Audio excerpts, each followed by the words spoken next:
Before the divine tree and the golden dragon stands Dom's palace, perched atop a rocky mountain, emanating a chilling aura with just a glance. The two who arrived here had no purpose other than to kill Dom. Dom glared straight at his enemies, his face menacing. The monsters below immediately roared in furious outbursts, their cries threatening to tear the air apart. The deafening sound filled the sky. Dom now greeted the divine tree, remarking that he hadn't expected them to meet again so soon. The old woman, Kasim, seeing her son, instantly regained her confidence and loudly urged him to kill the divine tree. Yet, there was no rush. The divine tree asked him where Panis and the red dragon were. At this moment, two green ogres began pulling a rope. On the other side, another chorus of beastly howls erupted. It turned out that the red dragon and Panis had been tightly bound, their bodies covered in countless wounds, now hanging as if awaiting execution. Indeed, the red dragon was gravely injured, its eyes shut, its body drenched in blood. Seeing his sister suffer such agony, the golden dragon seethed with rage and roared her name. Panis, too, had succumbed to unconsciousness from the barbaric torture. This only fueled the divine tree's wrath, unforgivable. Dom demanded that the divine tree release his mother immediately,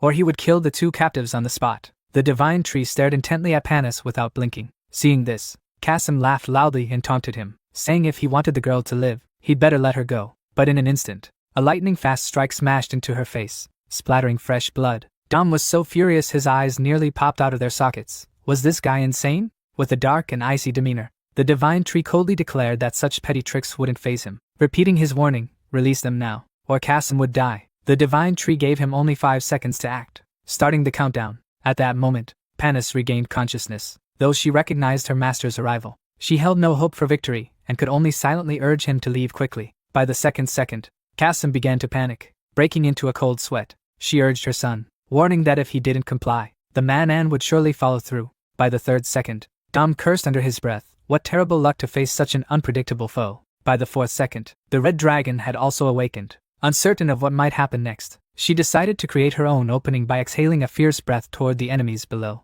reducing the goblins to dust in an instant. Using the last remnants of her strength, the red dragon created a chaotic inferno, burning the ropes binding them. Then, with lightning speed, she grabbed Panis with her tail. She hurled Panis forcefully toward the divine tree. Damn it! Dom could only watch silently, his advantage of hostages now completely gone. The divine tree seized the opportunity, swinging its roots. The roots quickly wrapped around Panis, who was hurtling through the air. However, Panis was anything but relieved. She screamed, urging her master to flee. It was a trap, a cunning scheme devised by Dom. Damn it! Behind Panis was a golden energy stone glowing ominously. Upon closer inspection, the inscription revealed it to be a fire energy stone. At the moment the stone lit up, an earth-shattering explosion erupted, enveloping everything in blinding light. Perhaps Panis had been obliterated. No living creature could withstand such a catastrophic blast, not even the roots of the divine tree, which were torn apart. It turned out this was Dom's scheme all along. That devious fiend had clearly planned from the start to leave his enemies with no chance of victory. Even anticipating the red dragon's actions, the red dragon began coughing violently, blood spurting from her mouth as she plummeted to the ground. The golden dragon rushed to catch his sister, urging her to retreat, but the red dragon's gaze remained unwilling, fixed on Panis. Over there, the roots tightened with a cracking sound. Within them were the divine tree and Panis. However, Panis seemed to have only sustained minor shockwaves, causing her to temporarily lose consciousness, while the divine tree had lost an arm. Was Panis dead? The question lingered as blood vessels pulsed in the divine tree's eyes. Old Kasim began wailing, claiming that she had nothing to do with this. But before she could finish her words, the roots crushed her, the dry sound of bones snapping echoing in the air. Then, the roots crept toward Dom, allowing the mother and son to see each other one last time, just before her eyes dulled completely, fading into true death. This act immediately caused Dom's veins to bulge in his face as he clenched his teeth in boundless hatred. Without hesitation, he launched himself forward like a bullet, shattering the ground beneath him. The divine tree gritted his teeth, propelling himself forward like lightning. The clash of two powerhouses caused an explosion at the point of impact. Distorting the very space around them, they collided midair, and called each other's names passionately. Dark Elf, War Dom. Thus began a close combat battle of unimaginable strength, creating a dazzling streak across the sky, dimming the daylight itself. The troubling part was that the longer they fought, the denser the energy they unleashed became, threatening to erupt and destroy everything around them. The god of nature stood not far away, watching the grand battle with a gleeful smile. To him, it didn't matter who won, as long as the fight was intense enough, tragic enough. End of chapter 303. The golden dragon and Panis traveled to a distant place deep in the forest. Here, the tree roots release Panis, while the golden dragon begins channeling spiritual energy to create a healing orb, aiming to recover both Panis and the exhausted red dragon. Meanwhile, Divine Tree is engaged in an intense battle. After being pushed back by Dom, he orders all his subordinates to attack. However, this time, the golden dragon rushes in and unleashes a breath attack, roaring that mere flies are unworthy of fighting his clan leader. True to the dragon's might, a single breath incinerates 1,000 square meters of land. Some high-jumping demons manage to approach him mid-air, catching the golden dragon off guard, potentially putting him in danger. But no. Divine Tree intervenes in time, striking down 2 demons simultaneously with a ranged attack. Divine Tree is proficient in both ranged and melee combat. Now, with a cold demeanor, he orders the golden dragon to descend to the ground. The golden dragon breaks into a cold sweat, feeling as though he's being reprimanded, but he complies. Then, the battle between Dom and Divine Tree resumes. Dom still doesn't understand why a mere 4th Order Dark Elf Transcendent is so insistent on seeking revenge against him. As they exchange blows fiercely, shockwaves ripple out, and it seems Divine Tree is being pushed back. Divine Tree doesn't deny one truth: the weak deserve to be oppressed. Dom also finds some logic in this statement. Meanwhile, he concentrates spiritual energy into his right hand, declaring his intent to trap Divine Tree in a barrier once again. Now that the white dragon is dead, he challenges, who will save Divine Tree this time? But before he can act, a devastating punch lands squarely on his face, sending him skidding 100 meters away. Dom was stunned. He couldn't believe it. The punch was so strong that it fractured the bones in his face. And what was this before him? Massive tree roots piercing through the void and surging outward relentlessly. Now, Divine Tree began to declare that on every step of his journey here, Dom's territory had been filled with injustice and death. Therefore, Dom was unworthy of being the god of this world. Instantly, space shattered into an even larger fragment. Giant roots plunged straight into the ground. Not only that, but the golden dragon noticed the cracks in space growing wider and larger. At that moment, Divine Tree's entire body became enveloped in a faint golden aura, his power surging higher and higher.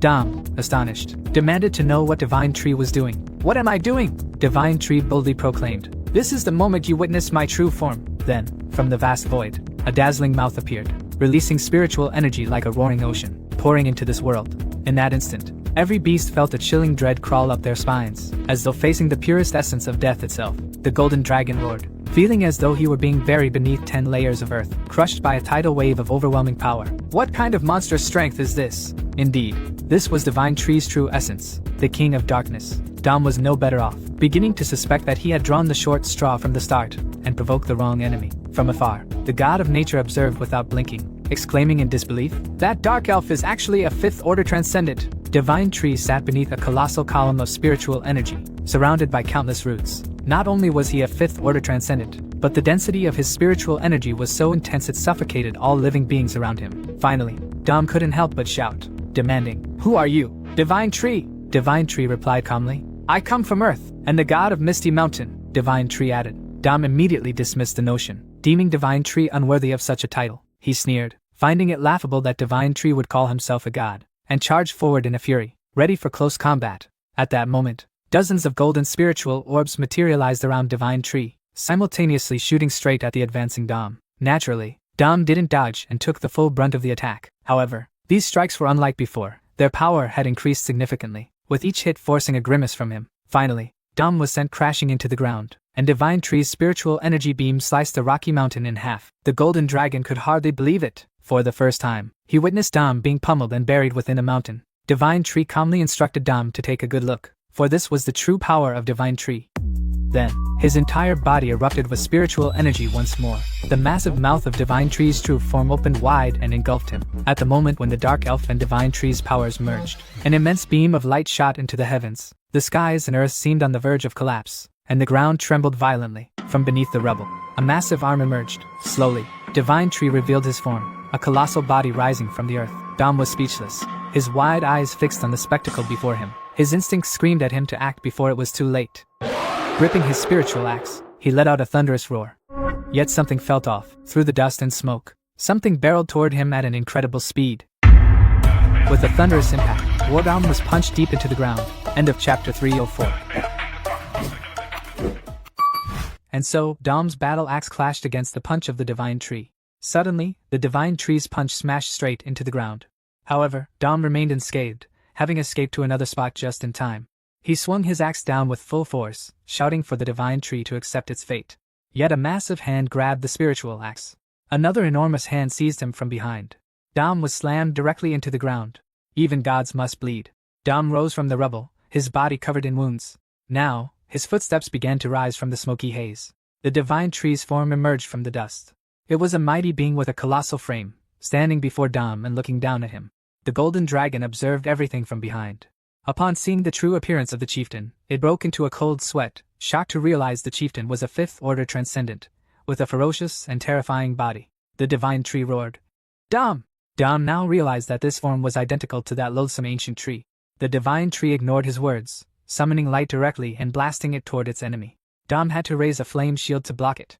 But how foolish! What could a flame shield do against light? He was engulfed by the light, screaming in pain. Dom turned his pain into rage, gritting his teeth. Then he declared he would punish the divine tree's insolence, opening his mouth wide. He charged forward instantly, breaking through the deadly beam of light. Suddenly, a terrifying burst of spiritual energy erupted before the divine tree. The light attack ended, but Dom's gaze had transformed. It turned out Dom had transformed. His entire body became a divine form. Now he proclaimed that the divine tree was one of the few lucky enough to witness his true form. Yet the divine tree was unimpressed, remarking that this so-called divine form looked more like a fiend or demon. Those words immediately made Dom want to punch him. The divine tree also rushed forward, throwing a punch. And so, the two clashed head-on, their strikes shaking the entire space violently. The shockwaves blew everything around them away. When titans fight, the weak perish. Nearby demons scrambled to save their lives. Meanwhile, the ancient tree on the other side, sensing the presence of the divine tree, sighed and remarked that it had finally arrived. It was the tree of the earth. The divine tree unleashed an ice age, turning a vast area into a forest of ice spears. Dom, however, reforged his battle axe, its spiritual energy now purified to the extreme. With a single slash, he cut through the icy forest of his opponent. As the space cleared, he leaped to the top of the divine tree. The divine tree raised its hands in a defensive stance. Dom delivered a ferocious strike, producing an ear-piercing sound. However, as he approached, Dom was surrounded by other roots, all poised to attack. Streams of destructive energy slammed into him. Yet they failed to trouble Dom, who effortlessly resisted. Now Dom and the divine tree kept their distance. Dom also needed a moment to catch his breath. Dom descended to the ground. Never before had he faced such difficulty, and he cursed the divine tree as a loathsome creature. Then he erupted with an even more terrifying surge of spiritual energy. He proclaimed that this axe had slain the White Dragon King, a foe far mightier than the divine tree. His spiritual energy surged, transforming the axe into a weapon many times larger than his castle. He was determined to send the divine tree to its grave. The colossal flame axe descended upon the divine tree, its sheer presence threatening to burn the space around it. Yet the divine tree did not even blink. At that moment, the ground shattered, and the surrounding space was engulfed in the blazing light of the attack. It was an ultimate move, no being could possibly withstand it. Even the excess spiritual energy from the strike vaporized the entire surrounding forest in an instant. The golden dragon worried for the chieftain. Could anyone survive such an attack? Not even my grandfather could. After the strike, Dom's body slumped, his breath heavy and labored. His divine battle armor cracked. It was clear he had poured everything into that one move. But with such silence, could it be that Dom had won? Of course not. The divine tree still stood unfazed. Dom was startled, feeling utterly duped. He couldn't stop now. Extending his hand, he formed an energy sphere, then hurled it repeatedly toward the divine tree. The divine tree, without hesitation, touched the sphere and stopped it cold. Damn it, Dom's opponent now blocked his attacks with just one hand. The divine tree remarked that this was the same technique Dom had used to destroy Dragon Island. Then the divine tree activated its own ability, causing Dom's sphere to detonate immediately. Dom suffered damage from his own attack, coughing violently as blood spewed from his mouth. Pushed to his limit, the man became even more frenzied, launching countless additional spheres. He believed that, after injuring him so badly, the divine tree must be enjoying itself. But it wasn't. The divine tree was merely using the opportunity to test its skills. Out came the 6-colored galactic blades. Damn it, the backwater brute Dom had no idea what these were. As the divine tree unleashed more and more blades, they filled the space and flew straight into Dom's spheres. The serious problem was that these blades could slice his fire spheres in half. Dom's leg was severed, his body struck repeatedly by countless attacks. One blade even embedded itself straight into his head. At that spot, the dense spiritual energy caused the space to explode continuously. Suddenly, the divine tree realized. Despite taking such a blow, Dom was still alive. But with only half his body remaining, how much longer could he last? Mouth full of blood, Dom roared that he was a god, invincible. Then his underlings emerged en masse from the void, swarming to tear at the divine tree's body. Meanwhile, Dom regrew a wing, then immediately launched himself into close combat. With the divine tree now immobilized, this would surely be a fatal blow. Yet the divine tree remained calm, leisurely declaring Dom's crimes, beginning with the destruction of Dragon Island and the slaying of the Dragon King. The second crime, the land Dom ruled, was one of despair and injustice. Thus, his title of God was unworthy. Dom bared his fangs and roared. So what? The image of the old white dragon king flashed in the divine tree's mind. Back then, the old dragon had lied, claiming he wouldn't die. Suddenly, space trembled violently.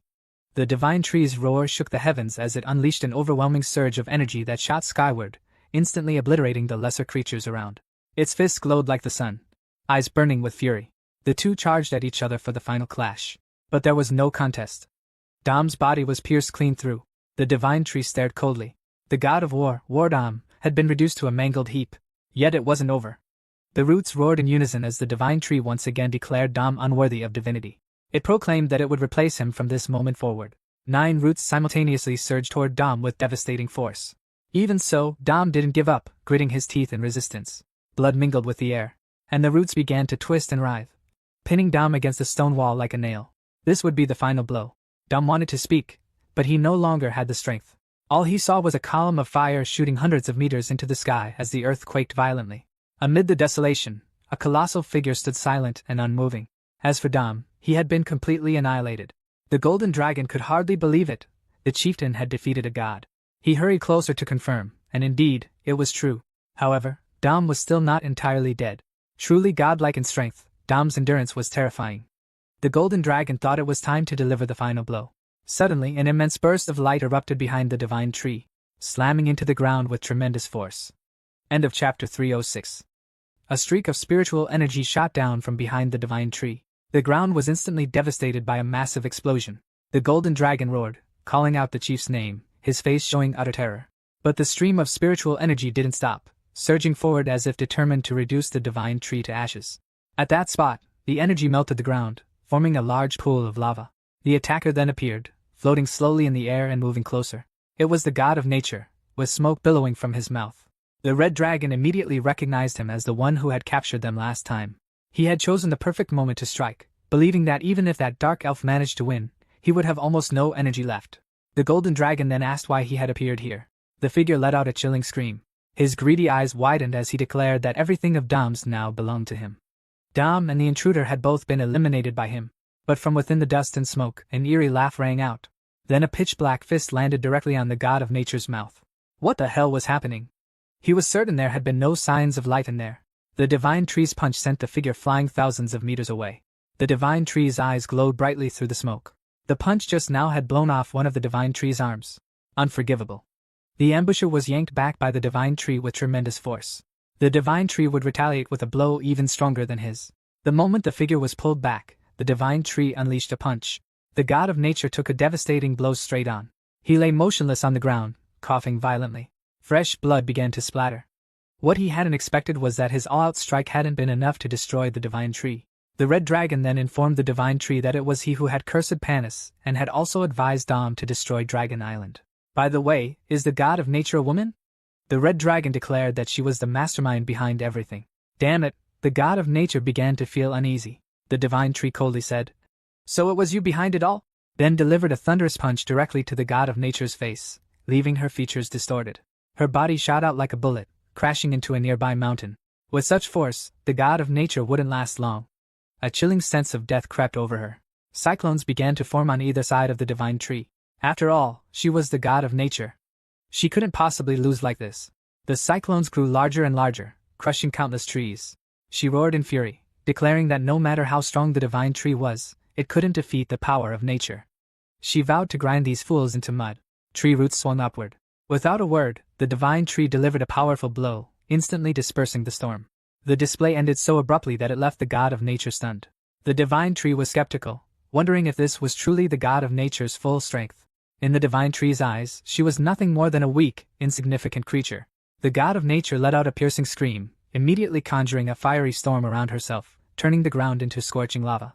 The lava surged forward, engulfing the divine tree. Surely, a tree would be reduced to ashes.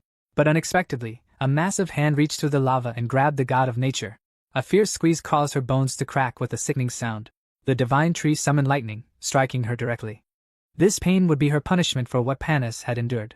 Damn it, the god of nature was clearly not as resilient as Dom. Those devastating attacks were more than enough, leaving her completely drained. She plummeted straight onto a rock below. The divine tree continued summoning the power of light, with all its roots now poised. The light fused with various elements, each orb carrying a unique blend of light attributes. They all fired simultaneously at the enemy below. The god of nature, utterly powerless to resist, could only cry out in terror, saying she didn't want to die. Then came an earth-shattering explosion. The divine tree suddenly sensed a powerful presence. The lava below surged violently, erupting into massive pillars. The one who arrived at this moment was none other than the ancient tree. As soon as he appeared, he remarked with awe that, at long last, he had finally encountered the divine tree. Damn it, the golden dragon trembled at the sight, realizing that the strongest being on the planet had arrived. Judging by his appearance, the divine tree also recognized him. It was the tree of life, the one ruling over the entire planet. End of chapter 307. The ancient tree looked down at the divine tree and calmly said that he had finally met the intruder. The divine tree only looked at him without saying a word, but showed no surprise. Clearly, this situation was anticipated. However, his companion was not so composed. The golden dragon nearly fainted, unable to believe that even the ancient tree of life had shown up. It must be known that this was an entity with unimaginable strength and scheming. At the same time, a group of red demons appeared out of nowhere, crashing to the ground. They were all powerful demon elites. On the other side, the elf warriors also appeared, riding on the backs of large eagles, forming a siege around the divine tree. Below them, the demon race, in various shapes, rushed to complete the encirclement. The number of extraordinary beasts was increasing by the moment. Of course, this guy couldn't be left out, the god of dreams. And so, the enemies had surrounded the divine tree from all directions, numerous and crowded. Once they had arranged their forces, the divine tree calmly said that although he had been very careful in coming to this world and had no intention of being detected, he had still ended up in this situation, with no other choice. Perhaps, the divine tree had underestimated the strength of the masterminds in this world, including that twisted tree. Suddenly, a loud roar echoed, and a massive multi-eyed monster appeared ominously. It asked the divine tree if he was still here. Now the divine tree understood. This world had been infiltrated by the emperor's minions, and his eyes gleamed with hatred. This was also the one behind the twisted tree. He began to scold the divine tree for being so reckless, causing trouble on Venus, and then coming to this planet to stir things up. The divine tree became enraged, declaring that he was the one who had reason to complain, as these pests kept following him like flies, with no end in sight. And he asked if they intended to fight with all their might, because the divine tree was already fired up. This would be an all-in battle for him, and they would also see the consequences of opposing the divine tree. The golden dragon felt a chill all over, unable to understand why the clan leader had such authority. Even surrounded by the entire planet, he still boldly challenged his enemies. The two gods could only remain silent. Clearly, they knew the divine tree was not exaggerating. He was truly a mighty entity not to be trifled with. As for the elf prince, realizing that the person they had been searching for was this guy, finding him in this context might actually be considered lucky. The twisted tree said that their plan was to invade Earth, so the presence of the divine tree only hindered that process. Therefore, they had to kill the divine tree here. Saying that, the white roots of the tree shot up from the ground, and the entire area trembled violently. It was like a signal for war, and all the extraordinary beasts rushed forward at once. The divine tree roared, telling the golden dragon to prepare for the final battle. Although slightly fearful, the golden dragon quickly regained his warrior spirit and shouted, "Let's fight!" They would fight with everything they had, to the last breath. Suddenly, a stream of fiery spiritual energy passed by the divine tree's face, blowing up the monsters in front of them into fragments. The divine tree recognized the familiar voice and breath, so he turned to look. The golden dragon was still confused, wondering if someone had come to help them. Yes, it was a fire fox with a fiery mouth. The nightmare for the extraordinary beasts had arrived. The nine-tailed fox and her endless power reserve had come. The divine tree was so surprised that he stuttered, wondering how his junior was here. The nature god and the dream god also rushed to see. They were finally able to see where the monstrous creature had come from, with such terrifying breath. Eventually, the dream god saw it. It was over there. A huge space portal was shining in the sky, but this portal was very different. It was blue and had a round shape, unlike their usual method of tearing open space. The elf group thought it was a magic circle, but if it were, it was too large. But from within it, a massive spaceship emerged, slowly and coldly. The elf woman knew, it wasn't a magic circle, but a teleportation portal, and her gaze turned frantic. Many more spaceships appeared behind it, the sound of their engines beginning to fill the air. The spaceship slowly moved and formed a line in front of the enemies. At this point, the ancient tree couldn't maintain his composure any longer, as the breaths felt somewhat familiar. Damn it, it was those humans from Earth, including Neil among them. At this moment, a few monsters charged toward the divine tree. But before they could do anything, they were incinerated into ashes by a burning laser beam. It was the dinosaurs from Misty Mountain, staring with sharp eyes. Other heavy hitters from Misty Mountain also continuously landed on the ground. The terrifying breaths kept appearing, causing the nature god to panic, unable to assess the situation. Each of these key individuals had at least transcendent fourth-order power, and they immediately began attacking without hesitation. Each pillar of spiritual energy shot straight ahead. It fired directly at the ancient tree without a word, causing its roots to tremble violently. It was the golden ants, no one else. Without delay, they approached the leader of this planet and declared that this twisted tree was unworthy of being an opponent for their master. The ancient tree recognized that it was an ant, but it seemed like it wasn't just any ordinary ant. He immediately swung his roots to knock the golden ant away, but of course, the golden ant used its sturdy pincers to block the blow. Then the ant greeted its master. The golden dragon, standing next to the ice dragon, was slightly taken aback. He mistakenly thought it was the grandfather, so he shouted, "Grandfather!" This made the ice dragon furious, and she declared to the golden dragon, "Hey, I'm a woman!" She vented her anger by sending an ice pillar straight into the enemy in front of them. In the blink of an eye, hundreds of extraordinary beasts were trapped in ice. Damn it! The golden dragon felt a chill run down his spine. This little ice dragon was too strong. End of chapter 308. 3 enormous mouths opened wide, and at the same time, 3 icy cold spirit energy orbs were formed. Then, the 3 ice lizards unleashed a terrifying blast of frozen spirit energy together. This was the move called Absolute Zero. Anyone struck by this attack would instantly be frozen into 0-degree ice, possibly dying on the spot from thermal shock. Terrified, the creatures scrambled to fly higher. The elf prince was horrified, utterly baffled by the sudden appearance of so many powerful beings. Within moments, he couldn't even keep count. Ultimately, the elves themselves became targets. As the members turned to look, they saw several chilling figures darting toward them, closing in at an incomprehensible speed. What shocked him even more was that his own kin were attacking him. Was that the elf queen?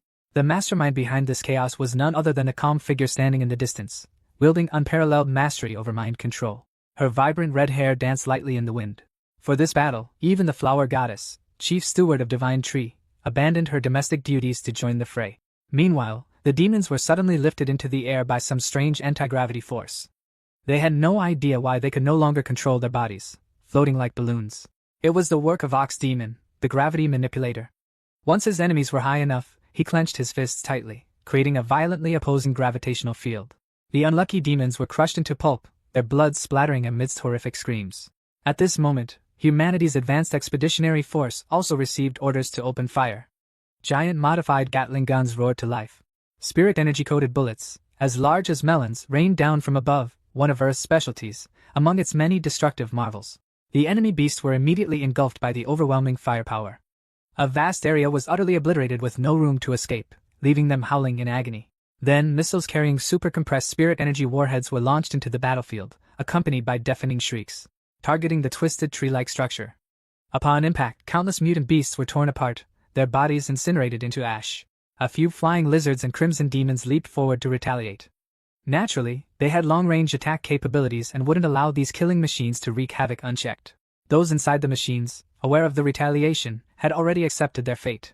The pilots would be honored posthumously as martyrs for humanity. The demon's spirit energy blast struck true. Any hit would send the billion-dollar machines plummeting.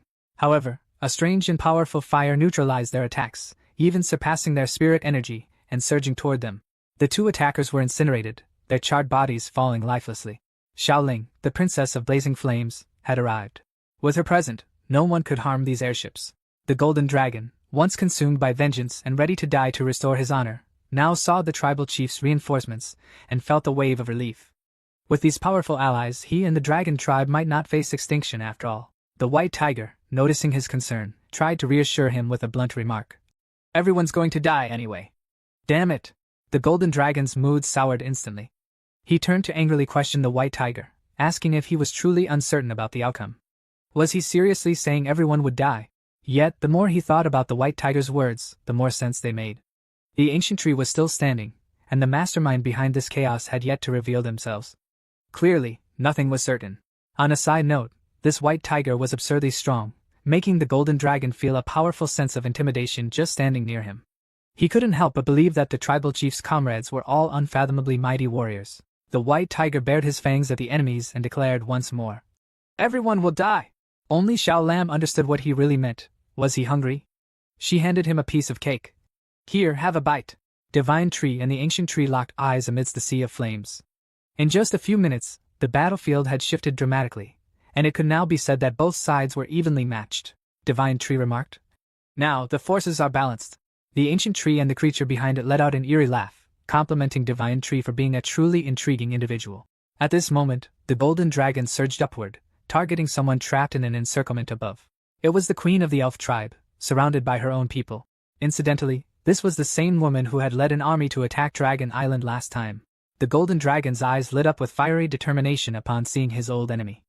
At last, he had found a worthy opponent to exact his revenge. He shot into the air, mouth agape and drooling, aiming to devour the wretched woman whole. But suddenly, a white root shot up from below at incredible speed. It was the ancient tree, attempting to kill the golden dragon with his roots. However, Divine Tree had transformed into a wood dragon to intercept the attack. Divine Tree sneered, mocking him. So, the only thing you can manage is to save the elf queen? Honestly, that's an insult to me. In a proper duel, no worthy opponent would waste their time on such distractions. With that, Divine Tree fired a warning blast of spirit energy using the move. Dragon's Breath. The twisted tree either failed to dodge or chose not to, allowing a large section of its body to be torn apart. There was no way it would be that easy. Divine Tree knew the other was up to something. As it turned out, the ancient tree had used a clone. Now the clone was disintegrating, and the ancient tree declared that Divine Tree should gather more allies, for he would erase all of Divine Tree's pride in a single stroke. The figure behind him spoke coldly, adding that their final battle would begin soon. A silver root extended outward, wrapping around Dom, who lay feebly on the ground. The ancient tree intended to take him along while retreating. Divine Tree boldly proclaimed that no matter what they did, it wouldn't change one thing. This planet, sooner or later, would belong to him. Damn it. What a blatant thief. Yet, how ironic it was, those who came to invade Earth were now forced to fend off a planetary conquest of their own. The ancient tree, however, didn't rage, he simply responded calmly. Wait and see. With that, his clone uprooted itself and ascended into the sky. Divine Tree made no move to pursue. Meanwhile, the one standing behind, his true body was in another dimension altogether. Now, it was someone else's turn to step forward. Several figures emerged, appearing to resemble members of the Three-Eyed Tribe.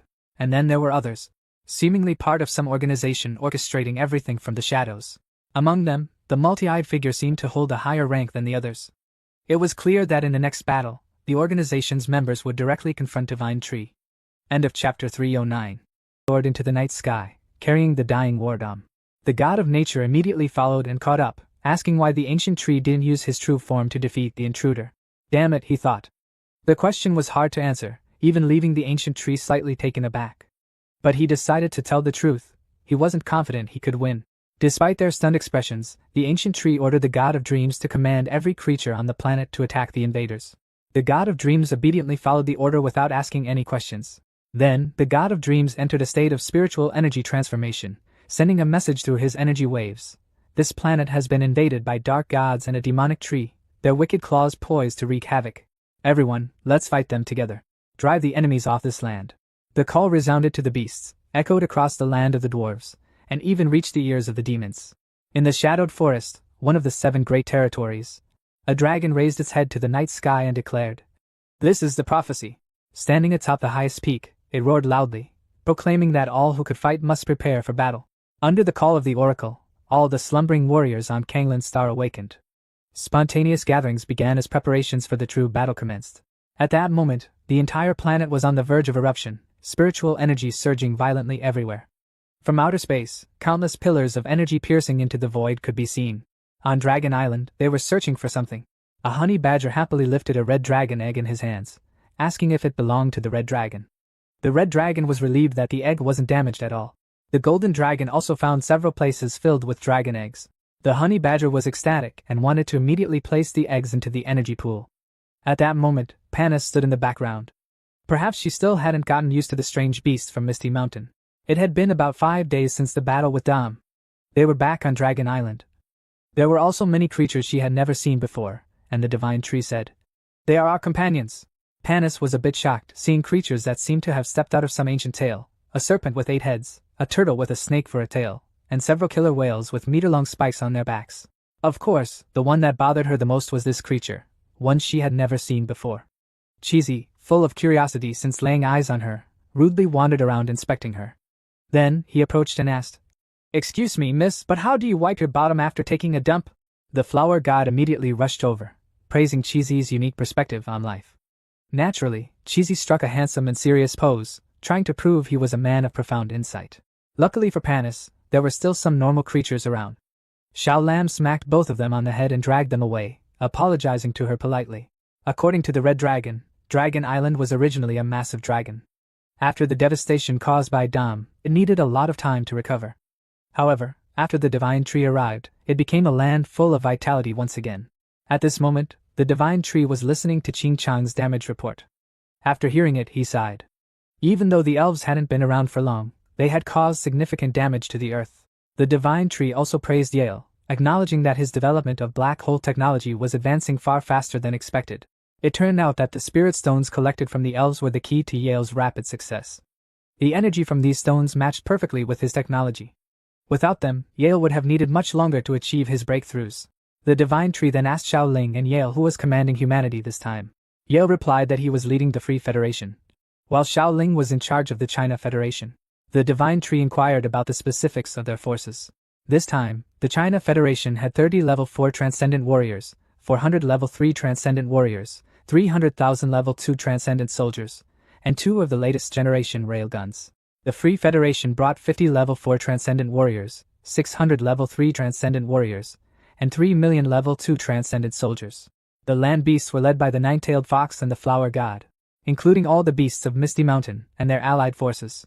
The sea beasts, on the other hand, were commanded by the Kings of the Ocean, headed by the Mermaid Queen. The barbarians also joined the march, with a total force of 600,000 warriors. The Divine Tree remembered those brave warriors. He hadn't expected them to participate. Of course, with just one call to arms, they would immediately respond. The condition they set was that after the battle, the Divine Tree must release their king.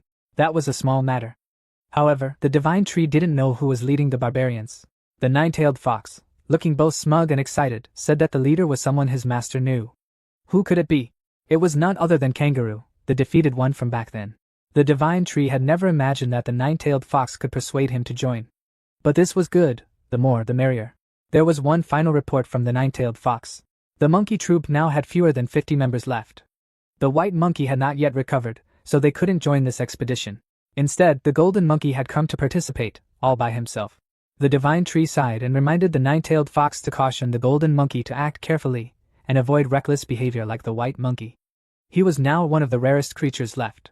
The Nine-Tailed Fox, with a hesitant look, reluctantly agreed. Suddenly, Cheesy's expression changed, puzzling the Flower God. She asked the handsome Cheesy if something was wrong. There was indeed something wrong. Cheesy felt an ominous, evil presence nearby, and a cold sweat broke out on his forehead. "It's behind us!" he exclaimed. A towering figure had appeared out of nowhere, exuding an aura of death. He muttered, "1,000 bamboo shoots, hand them over!" It was none other than Cheesy's eldest brother. This time, there was no escape for him. Ching Chang stood on the roots of the tree and asked the Divine Tree what their next move would be. The first thing they needed to do was avoid carelessness. The Divine Tree explained that the entire planet was under the control of beings who called themselves gods. To take over the entire planet, the Divine Tree wasn't sure how long it would take, as the forces here were far from weak. War would inevitably bring death. They had to win so that the sacrifices of their allies would not be in vain. And now, their first mission was to seize Dom's territory. Anyone who resisted, kill them. End of chapter 310.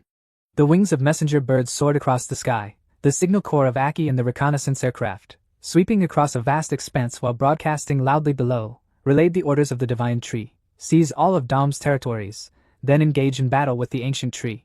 The beast below heard the message clearly and began assembling. Meanwhile, the main forces of Misty Mountain gathered beneath the roots of the Divine Tree. Before his disciples, the Divine Tree boldly declared that in 1 year, he would personally confront the Emperor. The Divine Tree's eyes narrowed, firmly resolved not to let that Emperor achieve his desires. It was clear that this planet was already in the palm of his hand, for the Emperor was the one orchestrating everything behind the scenes. This planet, after all, was delightfully temperate. And here was the canopy of the ancient tree. He had returned to his domain, beneath which lay nature's deity alongside a towering altar gleaming with radiance, constructed from tree roots. Within that towering altar was Dom, clinging to life. Yet his body was now being furiously restored by the spiritual energy of the ancient tree. Truly, the vitality of these so-called deities was extraordinary. Even that nature's deity was the same. Her mouth had been smashed to pieces, and yet she seemed unscathed after only a short time.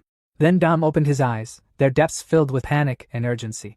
He stood up, looked at his hands, flexing them repeatedly, and exclaimed, What the? Am I still alive? The dream god revealed to him that it was the ancient tree who had granted him a second life. Dom immediately turned to nature's deity, who stood there with a calm, indifferent expression. You treacherous bastard! Dom lunged forward, slashing at her neck. Dom was seething with rage. This wretched, backstabbing friend of his had wanted him dead. He had even entrusted her with a secret of such magnitude, yet when he was on the brink of death, this nature's deity had stood idly by, simply watching. Dom had long sensed nature's deity's presence during their earlier battle. Nature's deity looked down coldly and said it was nothing more than a mistake, like selling Bitcoin at $1. Dom couldn't bear the feeling of betrayal and deceit any longer.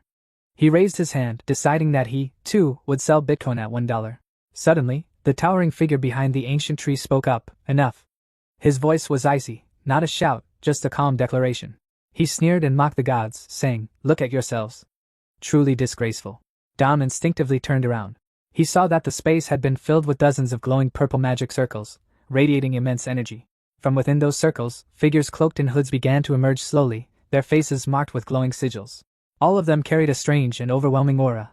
They were clearly superior beings. The man sneered at Dom, mocking him for letting that alien beat him so badly. He declared that Dom no longer had the strength to remain one of the three gods.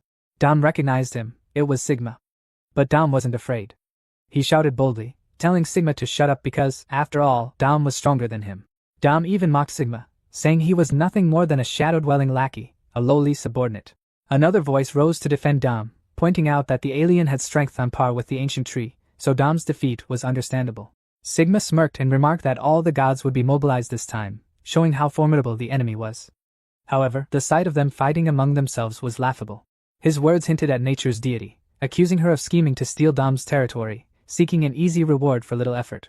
Of course, her machinations hadn't escaped the notice of the towering figure, who was the leader, and perhaps the emperor himself. Now, he declared that Dom's territory would be carved out of nature's deity's domain, and the matter was settled. The emperor's words left nature's deity stunned, but perhaps not entirely surprised. You reap what you sow, after all. And the emperor's gaze said it all. The fact that he didn't kill her was a mercy in itself. Just one look from him made nature's deity feel as though she wanted to die 100 times over. She dared not utter another word. The emperor coldly declared, Let this farce end here. Suddenly, Dom's entire body trembled, a storm of fury on the brink of erupting. The dream deity beside him noticed Dom seemed like he wanted to say something and asked what was wrong. Dom roared with frustration, shouting that his territory was being invaded by strangers. Indeed, he had already lost everything, his mother, his wealth, crystals, followers, and even his life in the last battle. And now, even the land he needed to rebuild was being mercilessly taken over.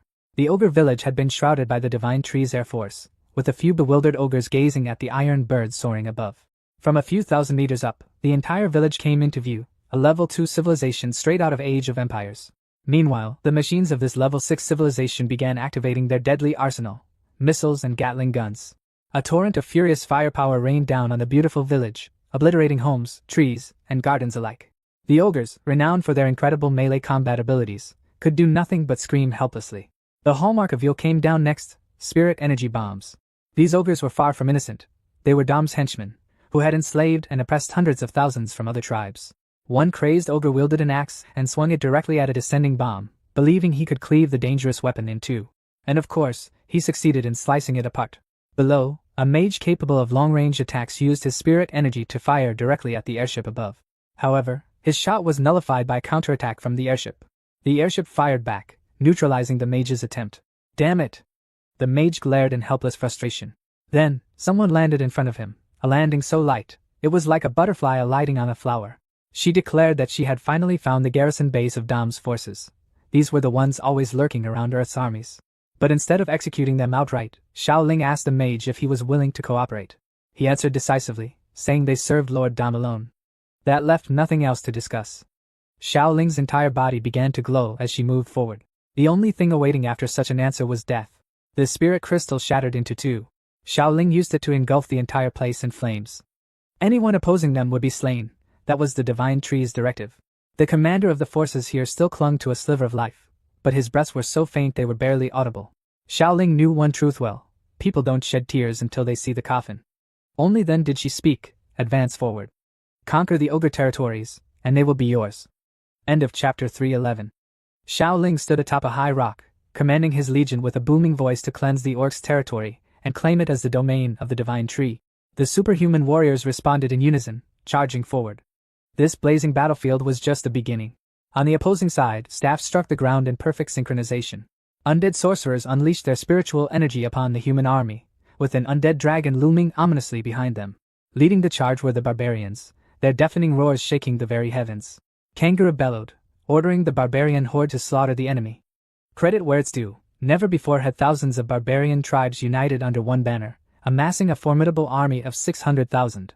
The ground was torn asunder, and azure explosions erupted across the battlefield. This was the domain of the Thunder Dragon from Misty Mountain. During his shift, countless monsters had been incinerated by an unquenchable fire. The Thunder Dragon cast his gaze across the field. He saw earth beasts locked in combat with towering one-eyed giants, the latter wielding massive spiked clubs. Suddenly, the ground cracked open, exuding an aura of pure terror. The earth bulged upward like a newly risen mountain, causing the one-eyed giants to freeze in place. Then, a massive dinosaur, standing several dozen meters tall, emerged with a low, menacing growl. One curious giant looked down and spotted a motionless figure lying below. It was their lord, the ruler of the giants, struck down in defeat. This monstrous entity had slain their lord and now exhaled fiery breath, flames pouring from its maw. Hundreds of the one-eyed giants were reduced to ash in the counterattack. The Cyclops general at the rear trembled at the sight. Such power was overwhelming. They saw no hope for victory. Elsewhere, the crocodile emperor, now transformed into a lava dragon, soared through the sky, accompanied by mutated bees and a host of other airborne beasts. The crocodile-turned-dragon landed heavily on a bed of crystalline stones below. The people of this city were terrified, offering up their freshly gathered crystals as tribute. However, the crocodile refused to accept them and announced that the era of tribute was over. He told them to live their lives freely. The townsfolk were stunned, unable to believe it. They had assumed the gods had sent another monster to exploit them, but to their amazement, that wasn't the case. It felt like a dream. Meanwhile, in the slave city, the starving masses still wandered aimlessly. Suddenly, a burly man stepped forward. In his hands was a container holding several tons of food. Ching Chong placed it on the ground, creating a resounding thud. No, this container must have held at least tens of tons of food. It was as large as a building. The people were stunned, unsure of his intentions. Ching Chong calmly announced that the food was not free. Those willing to join his side could come and take their share. Thus, the territory of the Divine Tree expanded. Most of Dom's former lands were annexed, significantly bolstering the Divine Tree's forces. All dissenters were eradicated. On the seas, Luo the whale led the aquatic tribes, subjugating and assimilating marine factions across the planet. Before long, the eastern rim of the ocean was claimed by the Divine Tree. During this time, new bases were constructed, equipped with machines capable of creating interdimensional gates. They fought while continuing their research to develop gates of greater size and quality. Naturally, resistance forces arose, but they were mercilessly crushed by the nine-tailed fox. Towns that were captured were renamed after the commanders who led the invasions. Meanwhile, the Federal Army of China was marching eastward across the world to push back the giant invasion. Under the command of the God of Dreams, all creatures on this planet were mobilizing toward Dom's territory. As a result, the entire border of Dom's land turned into a defensive line, promising bloodshed that would soak 100 meters of earth. On Dragon Island, the Divine Tree was alone. He had found the point with the strongest spiritual energy in the entire region. According to the Red Dragon, this place was the Dragon Cemetery, where all deceased dragons were brought for remembrance. Their dragon crystals were also buried here, and it was the location where Dragon Clan leaders often came to train. The Divine Tree extended his roots deep into the ground. Sure enough, he discovered numerous dragon crystals. His eyes sparkled with joy. He would use the level 4 crystals for himself and save the level 3 crystals for his subordinates. Thus, the Divine Tree began absorbing these priceless crystals. The moment he drew in the first breath of energy, he was startled. Damn it, the spiritual energy was indeed abundant. If he continued absorbing, he could undoubtedly reach the 6th order. Cheesy, carrying a wooden bucket on his back, suddenly noticed a scene. A powerful column of spiritual energy shot straight into the sky. It had been a long time since he'd seen something like this, but this time, it was far more terrifying. It could only mean that his master was preparing to break through. Cheesy realized he couldn't remain stagnant forever. Clenching his fists, he vowed to evolve himself. The flower spirit, who was always following him like a shadow, couldn't help but find him incredibly handsome at that moment. However, as long as his debts remained unpaid, evolution was out of reach, for another restless soul was still haunting him relentlessly. With no other options, Cheesy used his connection with Aki to soar into the sky, leaving his furious older brother fuming below. Elsewhere, a figure was walking through the void. Accompanying him was a massive being, their spiritual energy solidifying into a pathway beneath their feet. The figure asked his companion if it was alright to act without the Emperor's permission. But the other found no issue with it, as his target was the 10 ferocious beasts under the Divine Tree's command. He intended only to kill a few for amusement, not to instigate a full-scale war. Clearly, the Divine Tree's forces were now formidable enough to make even the Emperor wary. And as for this figure, he had already chosen his first target, the Crocodile Emperor. End of chapter 312. City of the former Dom territory, also known as the Slave City, but now, it had been renamed Crocodile City. A particle accelerator research center was located inside, where researchers were working diligently. The large feet of the Crocodile King slammed against the ground, but the specialists were used to it. The Crocodile King came to inquire about the progress of their spatial teleportation black hole development. Below, many energy carriers shaped like large batteries were stacked high. A specialist stepped forward and replied that they had successfully created a black hole large enough for mid-level creatures to pass through. However, for a size suitable for the Crocodile Emperor, they still needed more time. Optimistically, his team would need around 4 months to complete it. The crocodile's eyes drooped slightly, but it still thanked the team of specialists for their efforts and hoped they would pay attention to it.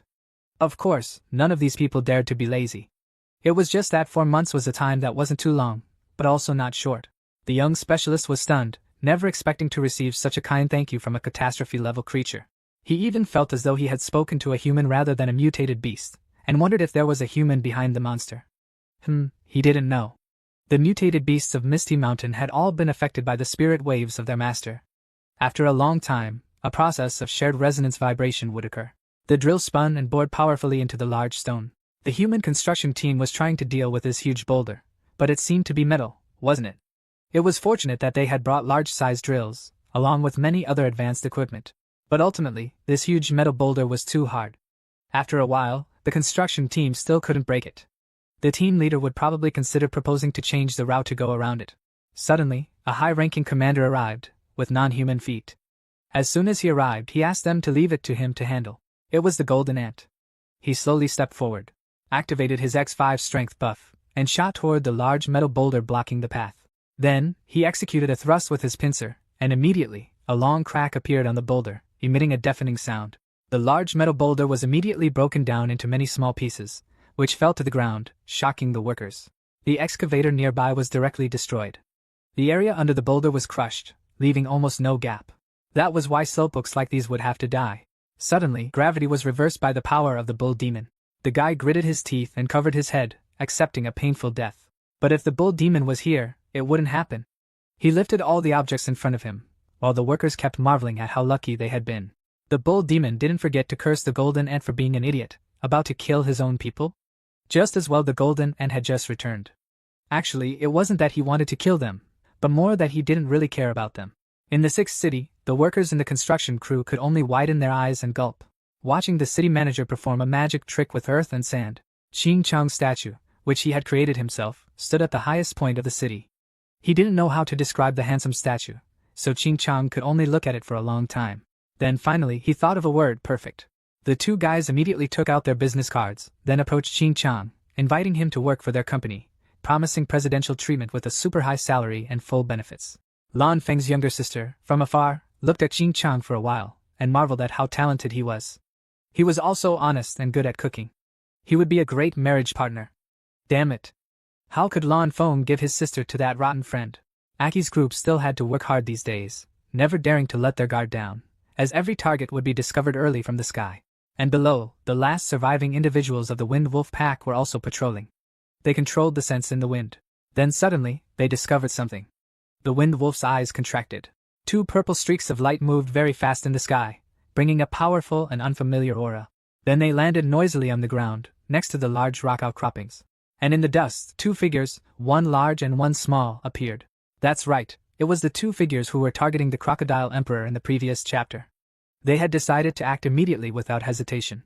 As soon as he arrived, the larger one complained that their spatial teleportation area was too small, but the other one knew his friend was just too big. He wondered if the teleportation information was wrong, because apart from a gloomy sky and a silent forest, he couldn't see anything.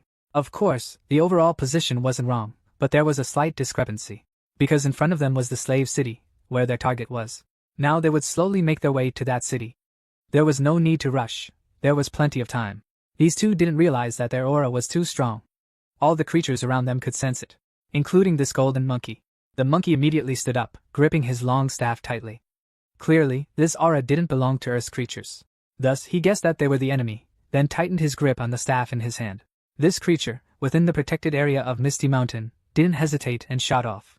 The divine tree was very far from the mainland. His position was still on Dragon Island. Over here, the elephant's legs had collapsed.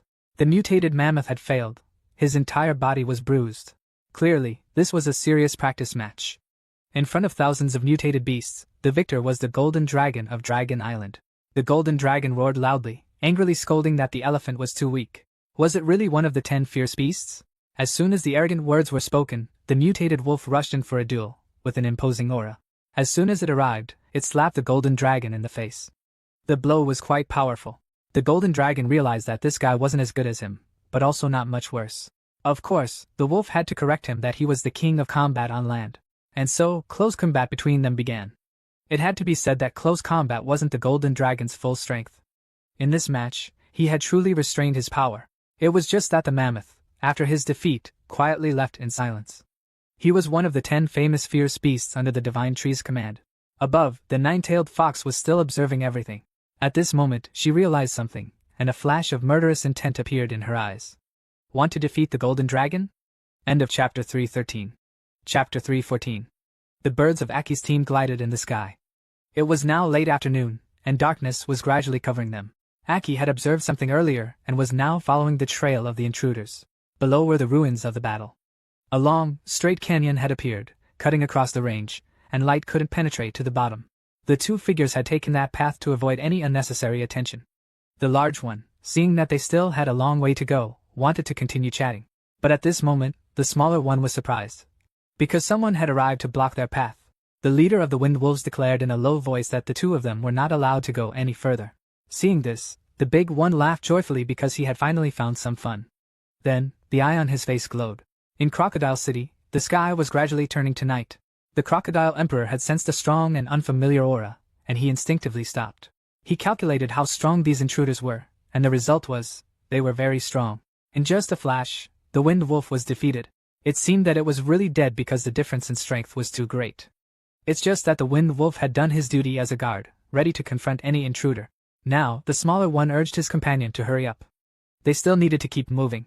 At this moment, a series of threats appeared, making him jump and become alert. Bright yellow streaks of spirit energy shot out, hitting them and bouncing off. The small one was surprised. In that moment, the Wind Wolf had disappeared from his grasp. It was the doing of those birds. Aki's team had intervened and saved the Wind Wolf. The Wind Wolf and Aki were originally the first members of Misty Mountain's army. Now, there were not many of those members left.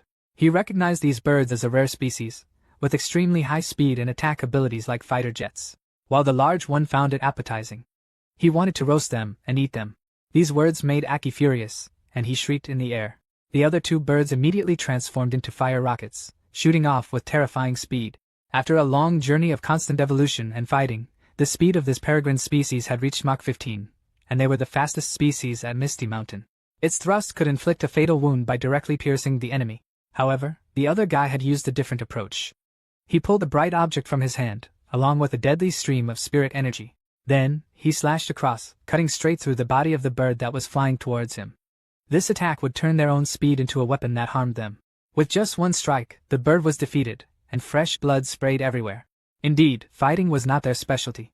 That was why the Divine Tree had assigned them the task of communication and surveillance from the sky. Immediately after, the second bird slammed into his shoulder, directly tearing the ground. But this large guy was too tough. The bird's steel beak couldn't pierce through. The second bird was grabbed by his neck, and there was a loud squawk. With this much defense, all attempts at a sneak attack were useless. And when he squeezed harder, the bird's neck bones were crushed, and fresh blood spurted out. He squeezed even harder, the bird's eyes turned white, and it lost consciousness. He then lamented that this bird was too noisy. Aki couldn't do anything but carry the Wind Wolf and run away, with tears streaming down. But the guy below didn't think his escape was possible. He raised his hand and created a ball of spirit energy. Then he fired it straight at the beast flying in the sky. Aki felt death coming from behind him, and he was terrified and sweating. Then, there was a loud explosion in the sky, accompanied by a large smoke screen. The guy below felt that something was wrong, because the shot didn't seem to have gone as he had expected. Yes, something had blocked that shot. Was it the white monkey that had recovered? Now Aki would continue to fly forward, while the white monkey would hold these guys back. The small one warned his companion to be careful because the creature in front of him had a very strong source of spirit energy. But the big one was just excited, like playing a game. He was encountering stronger and stronger monsters. He would try to enjoy it. Suddenly, the white monkey smashed the ground, which surprised him. From the ground, a ball of spirit energy shot up, directly hitting him in the face. The attack directly filled the deep canyon with a powerful, storm-like stream of spirit energy. The small one exclaimed, asking his friend what the heck he was doing. Of course, there was too much smoke, so he couldn't see anything. It was just that over there, the white monkey had shot forward and pointed its tail at the guy's head. It was another terrifying attack, with a loud explosion. The white monkey stood still and observed, believing that its attack had hit its target. But unexpectedly, the other guy had quickly closed in, with a sharp blade. The white monkey immediately delivered a knee strike to his chest, directly sending him flying into the sky. This white monkey was truly not ordinary. Maybe he was a mutated version of the golden monkey? It's just that being beaten up like this only made the large one feel more excited. This joy was beyond his imagination. "You smelly monkey," he would kill it. The white monkey frowned. He wasn't being careless or underestimating his enemy. Now, the guy had taken off his mask. His clothes were also torn, revealing a strange body underneath. He declared that he would pluck off every single hair on his furry opponent's body. End of Chapter 314. Chapter 315. The white monkey stood somberly in front of his opponent. He had already sustained some injuries. As for the large guy, his eyes, as bright as a light bulb, stared intently at the one before him. Clearly, this monkey wasn't ordinary. But now, he wasn't hiding his strength anymore. A muscular body was revealed beneath his clothes. He was probably from the one-eyed giant race. He declared loudly, asking the white monkey to unleash all the power he had. Then, he directly threw a supersonic punch into the white monkey's face, causing fresh blood to splatter. The blows slammed the white monkey into the rock mountain, creating a loud crash. Now, the white monkey couldn't move. He had been buried deep within the rock. In that moment, he seemed to have lost consciousness. His opponent didn't have time to react. It was a good opportunity for the one-eyed giant to rush in for the kill. What was strange was that despite his large body, his movement speed was unbelievably fast. Sharp horns grew out of his hand, ensuring that his swipe would kill his enemy. No, it was a powerful jab at his opponent, directly crushing the place where the white monkey stood. A powerful shockwave pulverized the ground and spread outward. However, a foot kicked straight into his face. Then, the white monkey somehow jumped backward, creating some distance. It was just that he had suffered significant injuries. Even breathing was quite difficult now. The large one lifted his leg. But this time, the white monkey also threw a punch. Both of them simultaneously hit each other in the face. As he fought, he couldn't understand why a fourth-order creature could possess this kind of power. He actually wanted to be hit by the white monkey even more. Masochism? No. He was a battle maniac. The two grappled together, constantly trading fatal punches. Occasionally, the white monkey would also use monster bullets to add to the excitement and chip away at the large one's HP. It was just that these flames weren't easy to extinguish, making the one-eyed giant's face burn and sting. He continued to moan in pain. The battle had continued for quite a while. The white monkey was beginning to tire, having to kneel down to keep his body from falling. Seeing this, the one-eyed giant showed his disappointment. He told the white monkey that he couldn't defeat him if that was all he had. He told him to get up because he hadn't even warmed up yet. This statement made the white monkey feel insulted. He angrily gritted his teeth, while the two giants stood still and waiting for the monkey to try harder to bring them some more fun. The small one began to become impatient. He told his companion to stop playing because this monkey wasn't part of their target. However, the one-eyed giant didn't care. He angrily declared that killing them all was all that mattered, and the white monkey raised his hand. On it was the ring that the divine tree had given him before. It would help him to calm down. To recap that chapter, after the white monkey had finished evolving, the divine tree had detected that he contained a chaotic aura, with unstable properties, like the essence of destruction, along with a super terrifying source of spirit energy. So, the divine tree had to use this treasure ring to help regulate that flow of spirit energy. In other words, this monkey carried within him the mission of destruction and origin. If his controller wasn't the divine tree, mankind would be wiped out, and the monkey era would begin. But the white monkey had no other choice. He shattered the ring. A terrifying column of spirit energy shot straight into the atmosphere from his body. Clearly, if he didn't do this, he would die. The one-eyed giant was immediately startled. His eyes widened in shock. This was clearly still the same monkey, but his aura was too wild and powerful. As the roar finished, a lightning-fast punch jabbed straight into the one-eyed giant's body. Damn it, why did that hurt so much? The terrifying spirit energy following the force of the punch sent him flying thousands of meters away. The white monkey hadn't withdrawn his hand. It seemed the punch had pierced his body. As for him, his face was as cold as ice. As for the giant, he was scared, not because of his power, but because of his fighting spirit. A fighting spirit that was fearless, that didn't give up. The monkey punched like a machine. Hundreds of punches rained down on his enemy. But these blows didn't do anything to him. It was like a level 10 monster attacking a level 50 monster. No matter how hard he tried, the damage inflicted was negligible. Then, he threw a punch back at him. The white monkey was again thrown hard into the rock mountain. He immediately burst out of it. His face was even angrier now. This monkey would fight until death, no matter the circumstances. Once he removed the ring, no matter how strong his enemy was, he would fight until one of them was dead. The battle maniac one-eyed giant widened his eyes, looking confused. Because the monkey's spirit energy had significantly increased again. Alright, the one-eyed giant decided that he should respect his opponent, and show him a bit of his real strength. He raised his fist. It was a punch infused with purple spirit energy, while the white monkey had arrived, with the speed of a lightning bolt. While the giant had braced himself, and was laughing loudly, the place exploded. The shockwave swept out powerfully, blowing away countless dust particles. He guessed that the battle was over now, because in that cloud of smoke, only one large figure remained. Fresh blood was smeared all over the one-eyed giant's face. He was also breathing heavily. He believed that his blow had been quite strong. The blood on his hand wasn't his. And he also had to acknowledge that the monkey was truly a formidable opponent. It was just a pity that the white monkey couldn't hear these words because he had been punched into a deep pit. End of chapter 3:15. The burly man stood at the edge of the pit, looking down at the white monkey lying motionless below. This damn hole was dozens of meters deep. The white monkey had lost consciousness, its eyes rolled back, fresh blood covering its face, and its body buried in dirt and rubble. The one-eyed man extended his hand, forming a sphere of spiritual energy. He was about to deliver the finishing blow while muttering with a hint of disappointment. So, your strength is only this much after all. Just then, an overwhelming surge of spiritual energy shot toward him, a dazzling golden light of pure flames. The scale of this strike was anything but small, instantly engulfing the entire space above the two strangers. The one-eyed man was startled and horrified. How could such an immense source of spiritual energy appear so suddenly? The spot where they stood exploded, devastating the ground within a large radius. Above them came the sound of powerful wing beats, wingspan long and immense. The newcomer's eyes glowed like molten lava. The crocodile emperor landed on the ground with a thunderous impact, standing firmly in front of the two strangers. His level had surpassed the transcendent fourth order, nearing the fifth order, and his arrival carried an overwhelming aura of dominance. The two men gaped in astonishment, likely not expecting the crocodile emperor to exude such immense power at such close range. The one-eyed man cursed angrily, yelling about why everyone always aimed at his face.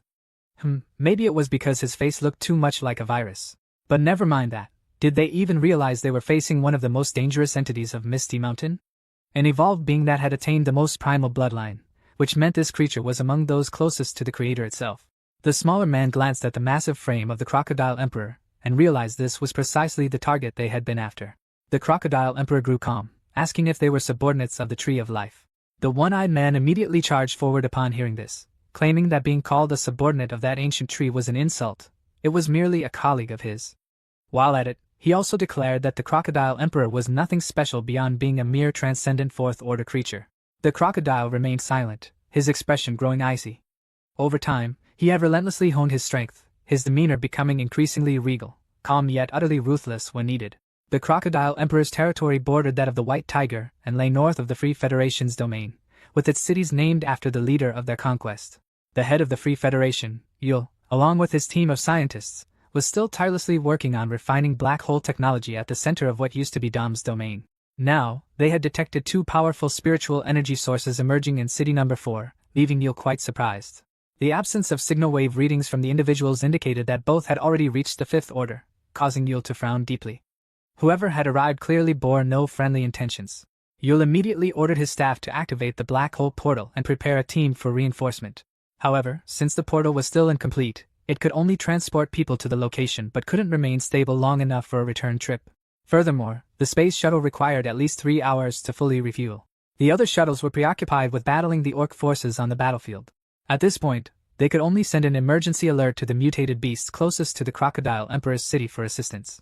The White Tiger and Xiao Lam, accompanied by powerful mutated beasts, immediately set out. Xiao Lam was deeply worried, fearing they wouldn't make it in time. Another concern plagued her mind. The enemy this time was exceptionally strong. This was likely the nearest force available, and would probably arrive first. The forest trembled violently from the thunderous, hurried footsteps of the advancing beasts. Meanwhile, the one-eyed man began hurling blue spiritual energy blades, flashing like lightning. The crocodile emperor had to use his wings to shield his body, but unfortunately, the spiritual energy blades were so sharp that they pierced through his wings. As the wings parted, the one-eyed man charged straight in, aiming for close combat. The crocodile emperor roared in pain and anger. He retaliated by biting down on the attacker. If his bite succeeded, the one-eyed man would lose half his body. However, the one-eyed man's body was remarkably resilient. Trapped in the crocodile emperor's jaws, he remained composed, even praising the crocodile's strength, remarking that taking the emperor's head would indeed be a worthy feat. The one-eyed man then launched a direct attack into the crocodile's mouth, unleashing a powerful burst of spiritual energy. The blow, with its overwhelming force, drove the crocodile emperor's entire body down to the ground.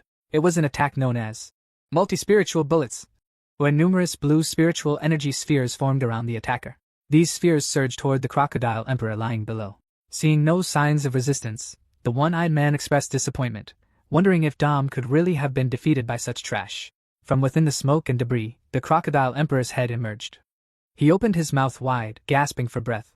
He spat out a broken tooth with great force, a tooth as large as a house pillar.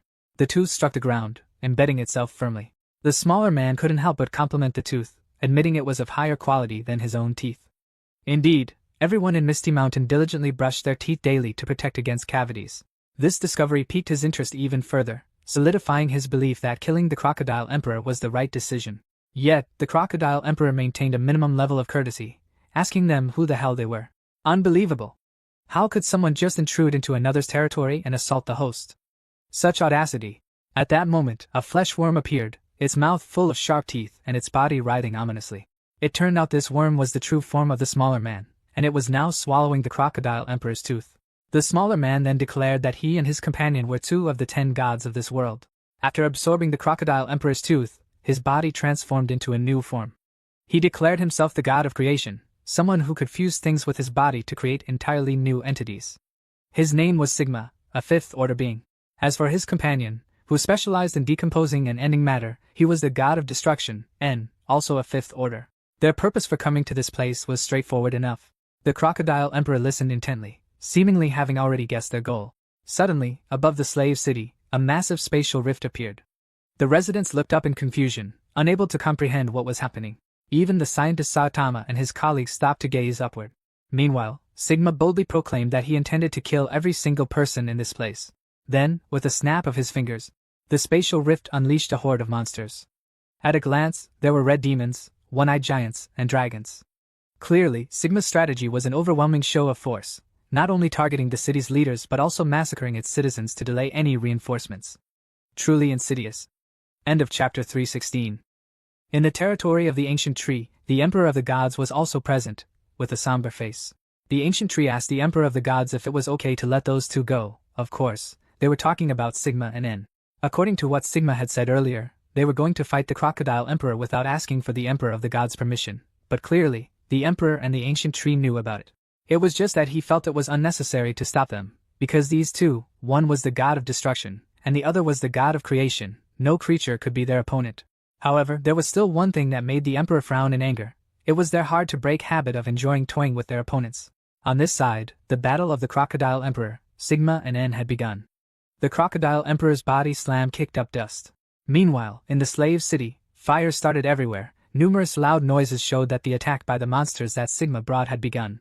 The scientists there were in a rush. They wanted to activate this black hole gate immediately. But the setup time required a whole month. Even if they hurried, they couldn't do anything, and the whole team of scientists had reached a dead end. The local people had found this research center. They gathered in front of the facility, becoming increasingly numerous. The scientists inside understood. They were afraid of the people of Dom, knowing that when they came, they would kill everyone, so they only had one way left, to find the nearest human facility and hide. This dire situation made the scientists feel sympathy, and they decided to try their best to complete the process within 5 hours. Suddenly, a gigantic white owl unexpectedly landed on the wall. They hadn't heard the sound of its wings until it landed on the wall. This masterful predator let out a terrifying hoot, signaling the start of a large-scale attack by Sigma's monsters. The people began to run wildly, their screams echoing throughout the whole area. This battle also included giant beasts, and demons, the winged monsters would be the vanguard of the attack, while the large ones would destroy the structures in the back. Their objectives had been given clearly by Sigma: kill all living beings in sight. The more they kill, the better. While the people of this city were too weak to withstand even one of their blows, Dom's monsters had also blocked all the exits from the city. They were determined to turn the city into a meat grinder. This scene terrified the scientists. An old man shouted, "Quickly, protect the teleportation machine!" Immediately, Guardian robots were deployed. They used 2 large-caliber anti-aircraft guns as their main weapon. Firing bullets as big as thumbs, this barrage of human firepower rained down on the enemies from above. The massive explosions shook the entire area, and could be heard from tens of kilometers away. Sigma turned to listen for a moment, guessing that the monster legions had begun to act. Then he coldly declared that the fate of this land and its lord was over.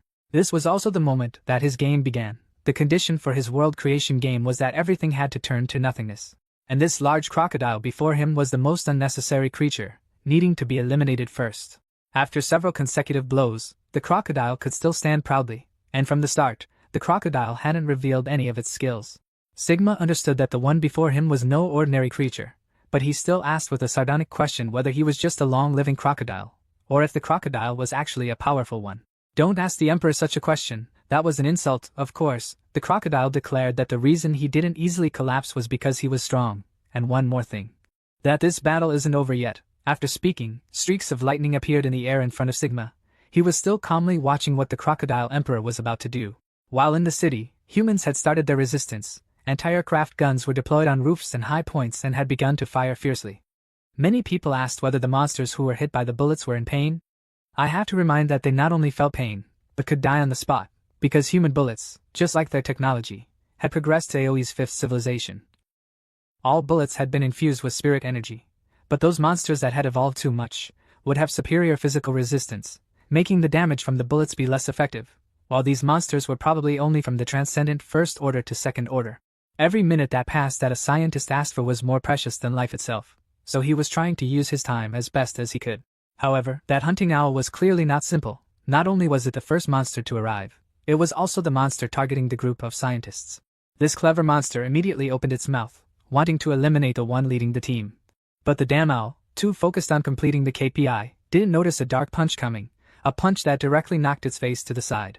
It was one of the elite monkeys in the remaining Misty Mountain monkey army. This monkey clan was almost extinct. Those individuals that had remained were strong and precious individuals. The scientist was saved by the skin of his teeth, and could only open his mouth and stand there frozen. "But please, could you please go back to work?" On the other side, the people were continuing to race with death. The huge monsters knocked down buildings on both sides of the road as they chased, and continued to try to catch them. Luckily, the elven race had a lithe body and skillful movements, so it was also quite difficult for the monsters to eat the people here. Suddenly, from the city wall, a long tongue appeared, and shot straight at a group of monsters, and tightly wrapped around the neck of the monster chasing the people, causing it to lose its balance and fall to the ground. This invisible lizard monster was the one who had struck unexpectedly. Indeed, it was suitable to be an assassin. And then it made its tongue as hard as steel, lifting its prey tens of meters into the air, before slamming them hard against the ground, making the ground shatter. The red demon leader didn't understand, because he could hear strange footsteps behind him. Suddenly, purple-skinned dinosaurs rushed in from behind, roaring angrily and attacking the red demons. The remaining monkey warriors of Misty Mountain were also ready. Clearly, this city wasn't an empty shell. The red demon leader was suddenly surrounded. Even those from his side seemed to be targeting him now, right? That was why the Crocodile Emperor said that the battle wasn't over yet. "We are very strong!" From the city, they could also hear the wind coming from the battle of the leaders. The Crocodile Emperor released his spirit energy, declaring that he did not grow up with battles where he bullied the weak. Realistically, during his journey back to Misty Mountain, he had to fight against people stronger than himself. So this time, the Crocodile Emperor had always been mentally prepared, and now the time had come. At the same time, Sigma and N felt a violent aura appear. In that moment, the Crocodile Emperor transformed into a magma dragon. His whole body was emitting a splendid orange aura. The temperature around his body rose by hundreds of degrees. N was startled. The one before him had instantly reached fifth order. Like the white monkey earlier, damn it, he really wanted to know what this technique was. In this world, a transcendent fifth order could be revered as a god, so this magma dragon could also be considered a god. Immediately the magma dragon gathered spirit energy in his mouth, creating a mutated beast bullet filled with burning magma. In the past, to control this power, the magma dragon had taken a lot of time, because it was too strong, too destructive, and finally he had succeeded in using it skillfully. This time, he was testing it on those who called themselves fifth-order gods. This shot warped space, even dark matter was burned, the shockwaves created a powerful storm. For the first time, Sigma had to wrap both of them in a protective barrier, and began to praise the magma dragon's fighting form. It was too strong. Even the arm he was using to create the barrier was cut by the streaks of chaotic spirit energy, which pierced through the barrier and grazed his hand. The Crocodile Emperor stood still and observed, with a low growl. His behavior from the beginning until now was more like a true emperor, not rushing, but resolute when he made a move. The fighting form of the Crocodile Emperor made Sigma make the following decision: he might lose if he didn't do anything. Therefore, he would activate his third fighting form. A column of light shot up into the sky. Sigma's spirit energy burst out too strongly. He was transforming. End of chapter 317. Sigma declared that he would also show the Crocodile Emperor his divine power, with a completely new body, which he called the body of a god. Immediately, Sigma transformed into a beam of light that pierced straight into the sky, blindingly bright. The Crocodile Emperor couldn't see anything within that light. A sphere of light appeared and became increasingly blinding. Within it was the process of Sigma's physical transformation. At this moment, the Crocodile Emperor realized that his aura had changed a lot, becoming extremely powerful and brutal. The transformation process completed, surrounding Sigma was a layer of light blue aura. He had transformed into a four-legged reptile. His form was like a crocodile, but with a long body. Lightning continuously flashed around his body. This creature made the Crocodile Emperor startled, as if he had seen a superior version of himself. Sigma was very satisfied. He was more confident than ever. His eyes narrowed. Although his body was still small, he dared to directly rush straight at the Crocodile Emperor without any fear. And blood immediately splattered everywhere. On this side, the slave city had been submerged in smoke and fire. The battle of the mutated beasts of Misty Mountain to stop the enemy's advance was still raging. Numerous mutated beasts had fallen. Dom's monsters had a numerical advantage, and among them were many high-level monsters. Every hour that passed, hundreds of the human-sized mutated beasts were killed. The most annoying thing right now was the spatial rift. Numerous monsters were continuously rushing down from it. At this moment, the scientists had also started up the black hole machine, causing the plasma energy tubes to light up. Indeed, the bald professor was trustworthy. Within 5 hours, he and his team had finished the startup, and hurriedly told everyone to go into the gate. The local people would be prioritized to evacuate first, and the mutated beasts also began to clear a wide path for them. And so, thousands of people simultaneously rushed into the gate. Whoever was in front went first, and those behind had to hurry to follow. Meanwhile, right next to where they were evacuating, the enemy's massive spirit energy began sweeping over, destroying countless houses and lives. The sky was already dark, the fighting had reduced, many places were just completely dark, and many others were red pits of eternally burning fire. Suddenly, the large foot of the Crocodile Emperor appeared, making the professor jump in horror, because the leader really looked terrible. The Crocodile Emperor's whole body was full of wounds, fresh blood was dripping down on the ground, and in his hand he was holding a small body, the white monkey. The professor looked at the Crocodile Emperor suspiciously. How could a monster this strong get wounded to this extent? Then he didn't know how much stronger the one who had hurt him would be.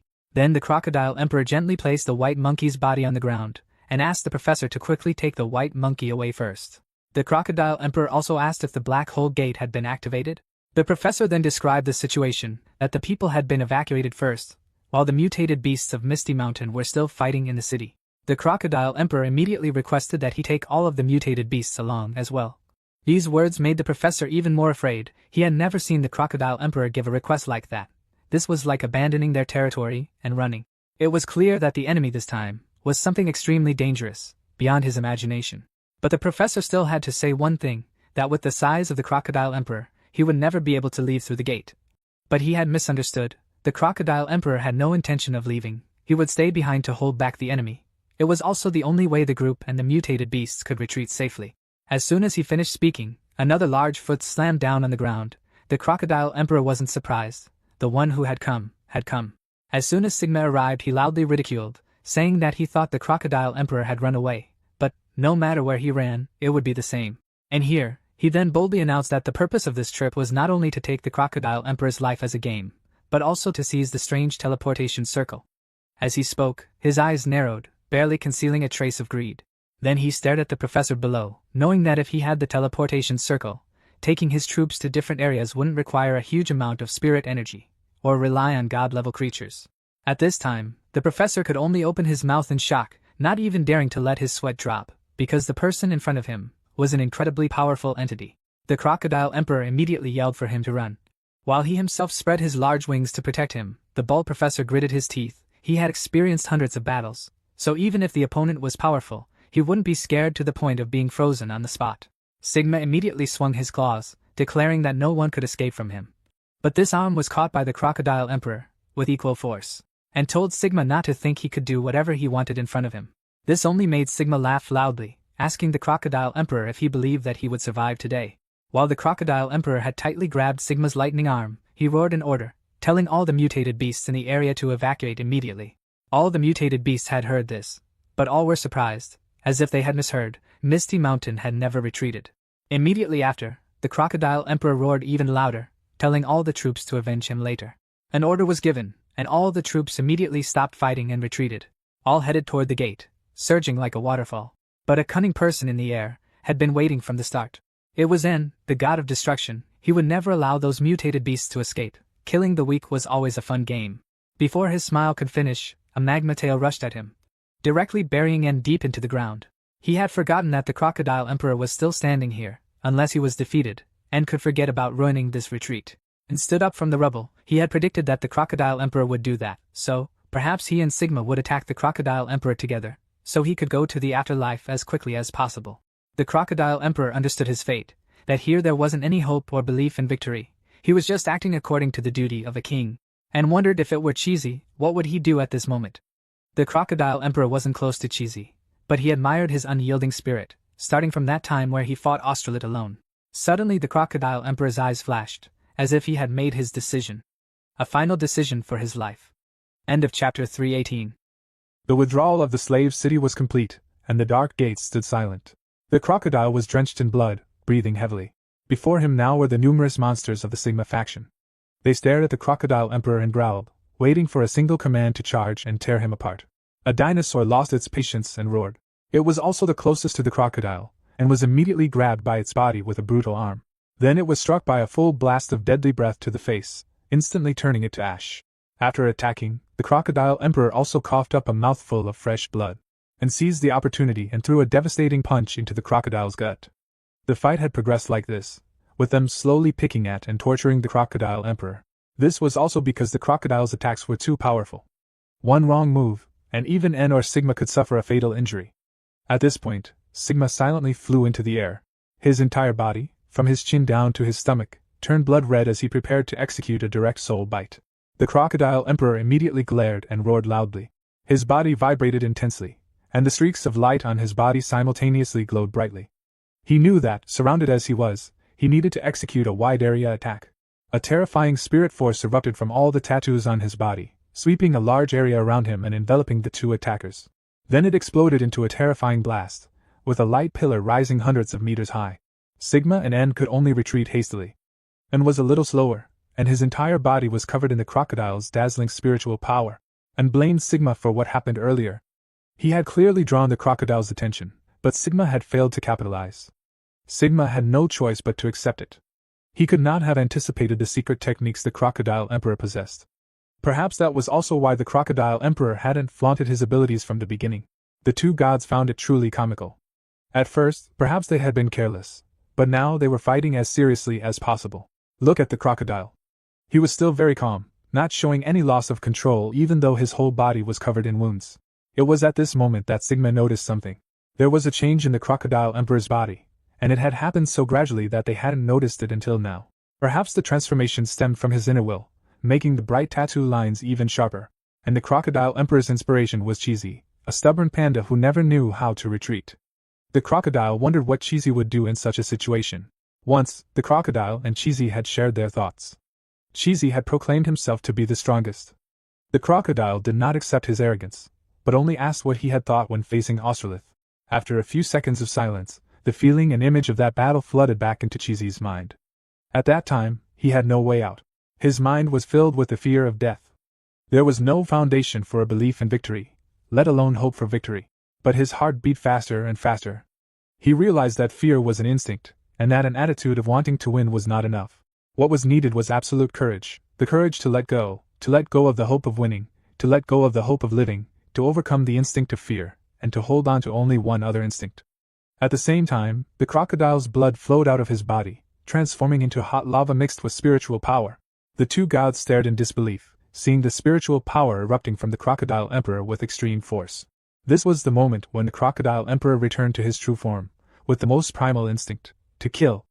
The high and low tones of his roar blended together, creating a terrifying sound as if from hell.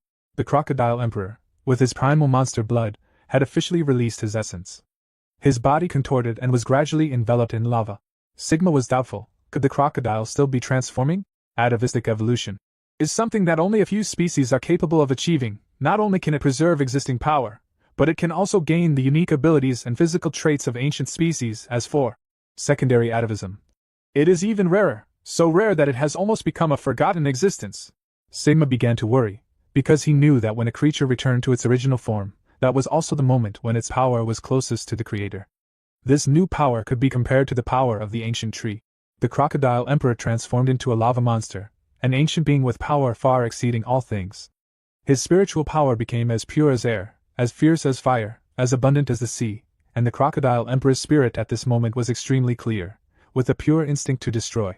Sigma hurriedly told them to stop playing around, and instead they should both focus on killing the Crocodile Emperor as quickly as possible. Another long howl echoed. The transformation was complete. Sigma immediately ordered the monsters behind him to attack, but some seemed rooted to the ground, unwilling to move. For what stood before them was a true ruler, once a powerful arm of the Creator, a pure and ferocious entity. With just one stomp of its foot, the ground below cracked open into an abyss.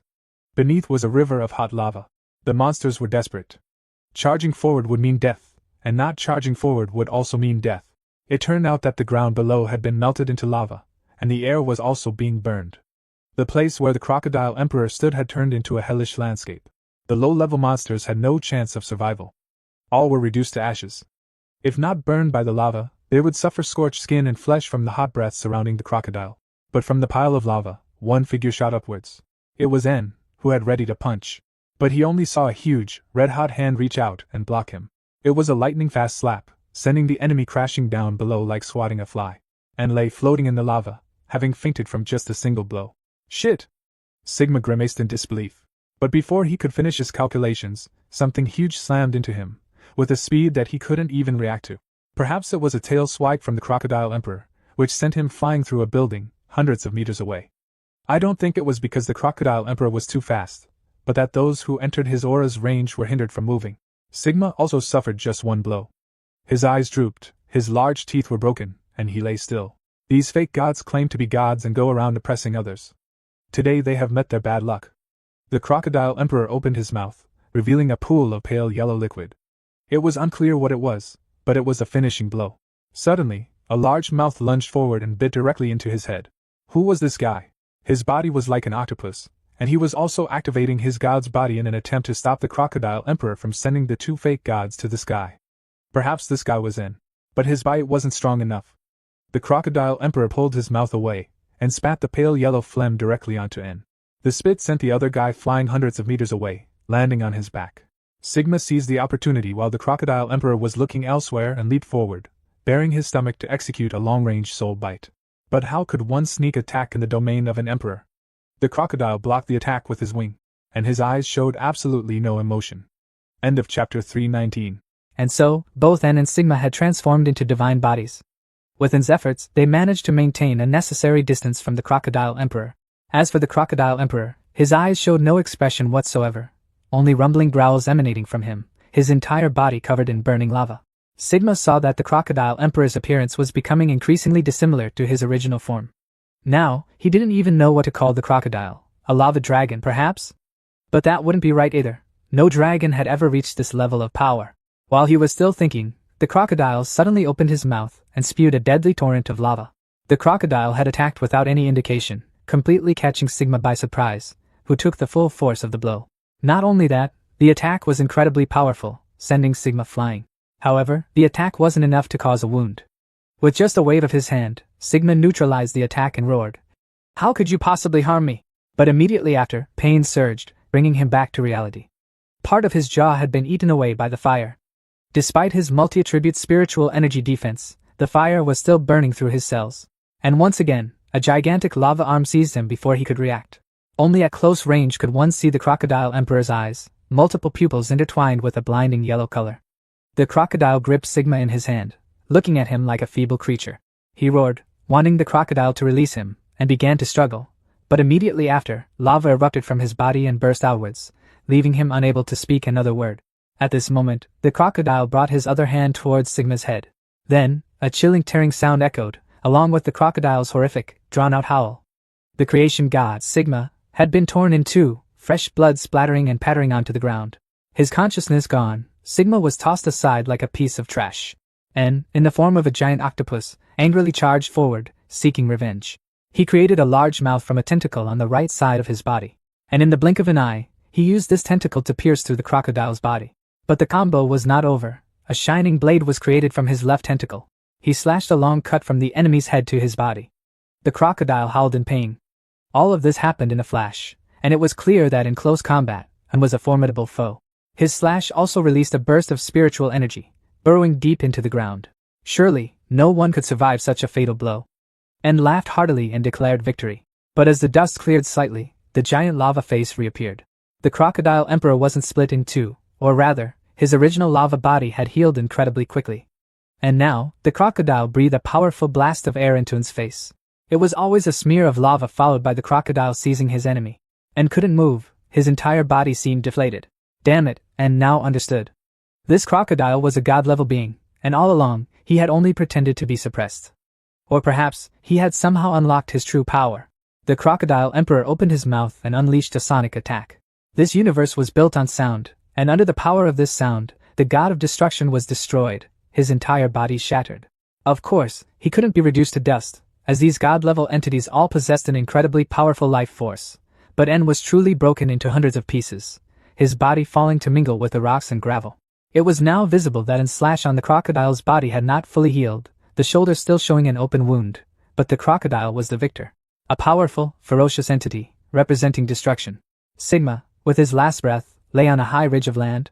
He was still alive, and was dead, and he was powerless too. But if he did nothing, he would be killed by that monster as well. So, he sprouted wings, determined to live at all costs. He pushed himself off the ground and took flight into the sky, right behind the crocodile. In his heart, he couldn't help but feel smug. After all, if he wanted to escape, no one could stop him. But he was wrong. A giant ball of lava came crashing behind him, directly blasting him into smithereens in the sky. Sigma fell freely like a plane shot down, and landed head first. But his eyes had become vacant, not because he had died, of course, but because his divine body was no longer needed. He had escaped from his giant eye. His true form was that of a gaunt man with spikes all over his body.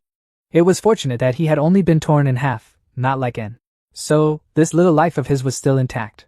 He, while the crocodile was not paying attention, had made his way to the human gate. This was the most time-efficient travel technology he knew of, and also something that the gods craved intensely. He would take this back. After all, it was their ultimate goal. Achieving this would also make it easier for him to speak with the god emperor. Then, Sigma lifted the gate and soared into the sky. It wasn't that the crocodile wasn't aware of this. Every movement within the emperor's domain was being watched. It was just that the crocodile's steps had faltered now. The crocodile's body was gradually returning to its original state, starting with its face first.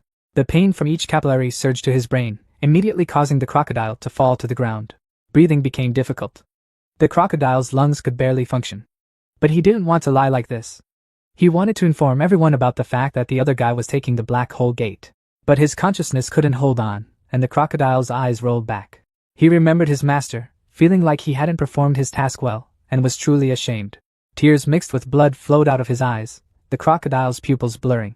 The crocodile's spiritual energy was fading away. The muscles in his body were completely stiffening. He lay motionless, waiting for death to claim him. The Misty Mountain reinforcements from the nearest city had not yet arrived. They were still speeding towards the location. Suddenly, Xiao Lam felt something. The crocodile emperor's breath was gradually disappearing, and an inexplicable unease surged within her. Of course, even Yuziu had sensed it, even though they were tens of thousands of kilometers away.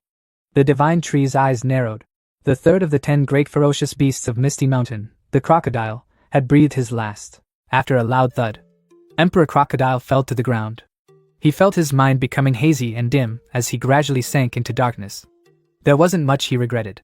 So he began to forget who he was, where he was, and who this was.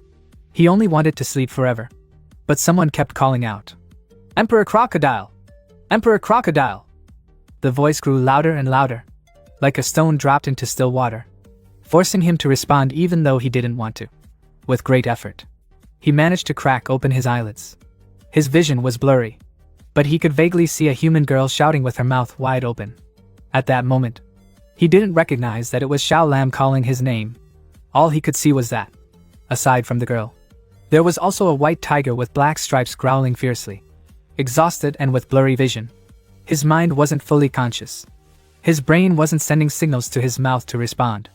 Seeing this, Xiao Lam grew even more anxious. She raised her voice and moved closer so that he could see her more clearly, shouting, "Emperor Crocodile!"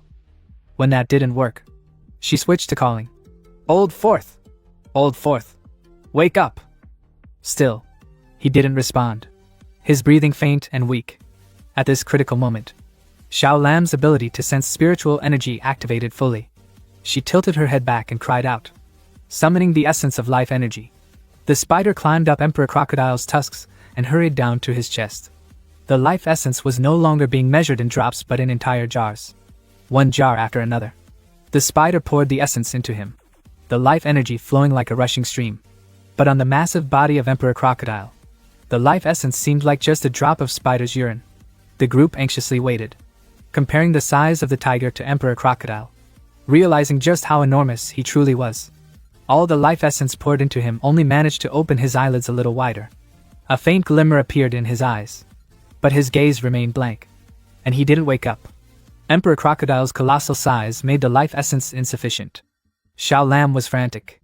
Initially, she had brought a significant amount, more than enough to save a group of 10 exotic beasts. But no one had anticipated that Emperor Crocodile could sustain injuries this severe. This life-or-death situation left them with no choice but to give it their all. Xiao Lam leapt onto the white tiger's back and approached the badger spirit. She instructed it to generate electricity near Emperor Crocodile's heart. Without hesitation, the badger emitted a surge of energy, charging directly into the Emperor's open wounds. His entire body became enveloped in a powerful aura of spiritual energy.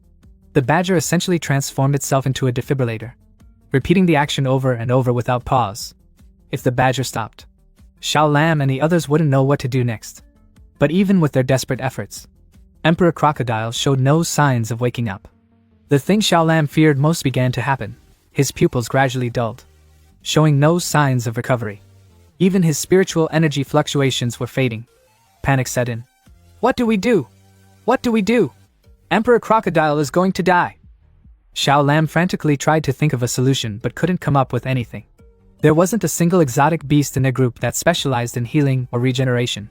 The only source of life essence, Use, had already been completely used up. The spiders and tigers stepped back a bit, all placing their hopes on Badger's relentless efforts. The sound of crackling electricity echoed continuously as Badger dared not pause for even a second. The others standing by were growling and roaring in tension, occasionally cheering softly. "Hang in there. Keep going." Xiao Lam was in agony. The thought that Emperor Crocodile might die here flashed in her mind, filling her with despair. Unable to endure it, she clenched her teeth, shut her eyes tightly, and began to sob uncontrollably. "There's no time left. Just one more jar of life essence would be enough. But there's nothing left." Badger, hearing this, was overcome with emotion, its tears and snot streaming down its face. It continued furiously discharging electricity, frantically trying to restart Emperor Crocodile's heart. "Don't die! Don't you dare die!" it cried out hoarsely. Its vision blurred, but it knew one thing: it couldn't stop, no matter how tired it was. Even someone as simple-minded as Badger began to sense that things were going very wrong. Emperor Crocodile's heartbeat was about to stop. "No! Don't die! Please don't die!" Badger wept uncontrollably, to the point of nearly suffocating. Suddenly, there was a gentle whoosh, the soothing sound of a fan cutting through the air amidst the chaos and crying. A pair of white and black wings, smaller and thinner than those of the white tiger, flapped lightly, sending 4 or 5 feathers floating to the ground like falling leaves. Xiao Lam turned her head to look. At that moment, it was as if the sunlight brightened in the gloomy sky. It really was sunlight, a fleeting beam of light that shone just as they appeared. A streak of red ribbon danced gracefully in the air, accompanied by a flowing stream of water-based spiritual energy. No one had expected this. A pair of majestic beings, the white crane and the white fox, suddenly appeared together. In the misty mountains, There was only one such being known as Crane. Its current rank was unclear, but its extraordinary appearance was as breathtaking as a crane immortal from a painting. Beside it stood the white fox from Chinchio, equally divine and ethereal, resembling a celestial couple. The dazzling light from the pair reflected in Xiaolam's eyes, leaving her momentarily dazed, as though she was looking upon deities. Badger was just as awestruck. It forgot it was supposed to be restarting Emperor Crocodile's heart. Snot and tears still dripping, its mouth hanging open in disbelief. Who looks like Crane from home? Why does he seem so lofty? Badger thought, noticing the elegant crest on Crane's head, which seemed to burn with a fiery brilliance. The arrogance in Crane's gaze made everyone fall silent and accept its overwhelming presence. Xiaolam was the first to react, quickly clasping her hands together and bowing respectfully. Greetings! It's been a long time, hasn't it? Crane didn't respond. Instead, the small black object dangling from its legs spoke up. It was the wine immortal. The familiar little figure with a cheerful face and a massive wine jar strapped to its back chimed in gleefully. But as soon as Xiaolam saw its ridiculous expression, the sense of divine majesty instantly evaporated. Xiaolam's expression clearly showed her disdain. Before she could say anything, the wine immortal had already leaped onto Emperor Crocodile's exposed underbelly near the open wound. It placed its meticulously sealed jar down, grinning widely. Quick! Use this for Emperor Crocodile, it said, laughing. I brought plenty of life essence this time. Trust me, I've got loads of experience with this stuff. Let's save, oh wait, not someone, but this crocodile first. The wine immortal mumbled to itself as it gestured to everyone to get moving. Back in the fortress, the walls were still slightly tilted, and the ground remained uneven from the earlier chaos. But now the entire fortress was filled with joy. Emperor Crocodile had survived. The massive figure stood tall and imposing as before. Although the wounds were still open, the bleeding had stopped. While he wasn't fully recovered, the crisis had passed. It was no wonder Emperor Crocodile was the mighty war god of the Misty Realm, feared both inside and out. The moment he regained consciousness, he expressed his deep gratitude to everyone who had helped. However, as he spoke, Xiaolam could tell he was worried about something. Is it about the tunneling device? She asked. They want to use this technology to reach Earth, don't they? Emperor Crocodile nodded. Yes. The tunneling device would significantly shorten the travel time for them. The distance between the continents is vast. Traveling to Earth would take a month at least. For an invading army, it would take even longer. That's why they must get their hands on this technology. He paused, his expression growing darker. There's more to worry about. If they figure out how to operate the tunneling device, they might also learn how to control other devices. That could prevent the Misty Realm army from returning. Earth's main forces are already here. If they manage to block us, they'll succeed in taking over. That's something we'll discuss with the scientists, Emperor Crocodile added. He didn't forget to thank the panda, who had been waiting with folded arms, eager to be acknowledged. Old Nineth. Thank you, Emperor Crocodile said. Old Nineth had been waiting for that. The moment he heard it, he laughed heartily. Ha ha ha! Without me, you'd all be doomed. He said it as if he could fly or do anything miraculous. But the truth was far less impressive. If you recall the earlier events, this panda couldn't fly at all. He usually traveled by riding on others, complaining loudly about how exhausting it was whenever the journey got too long. In this case, it was the white crane, known for its unmatched speed, second only to falcons, that had brought him here just in time. Xiaolam knew all too well that old Nineth couldn't fly far. She suddenly asked, By the way, how did you even get here?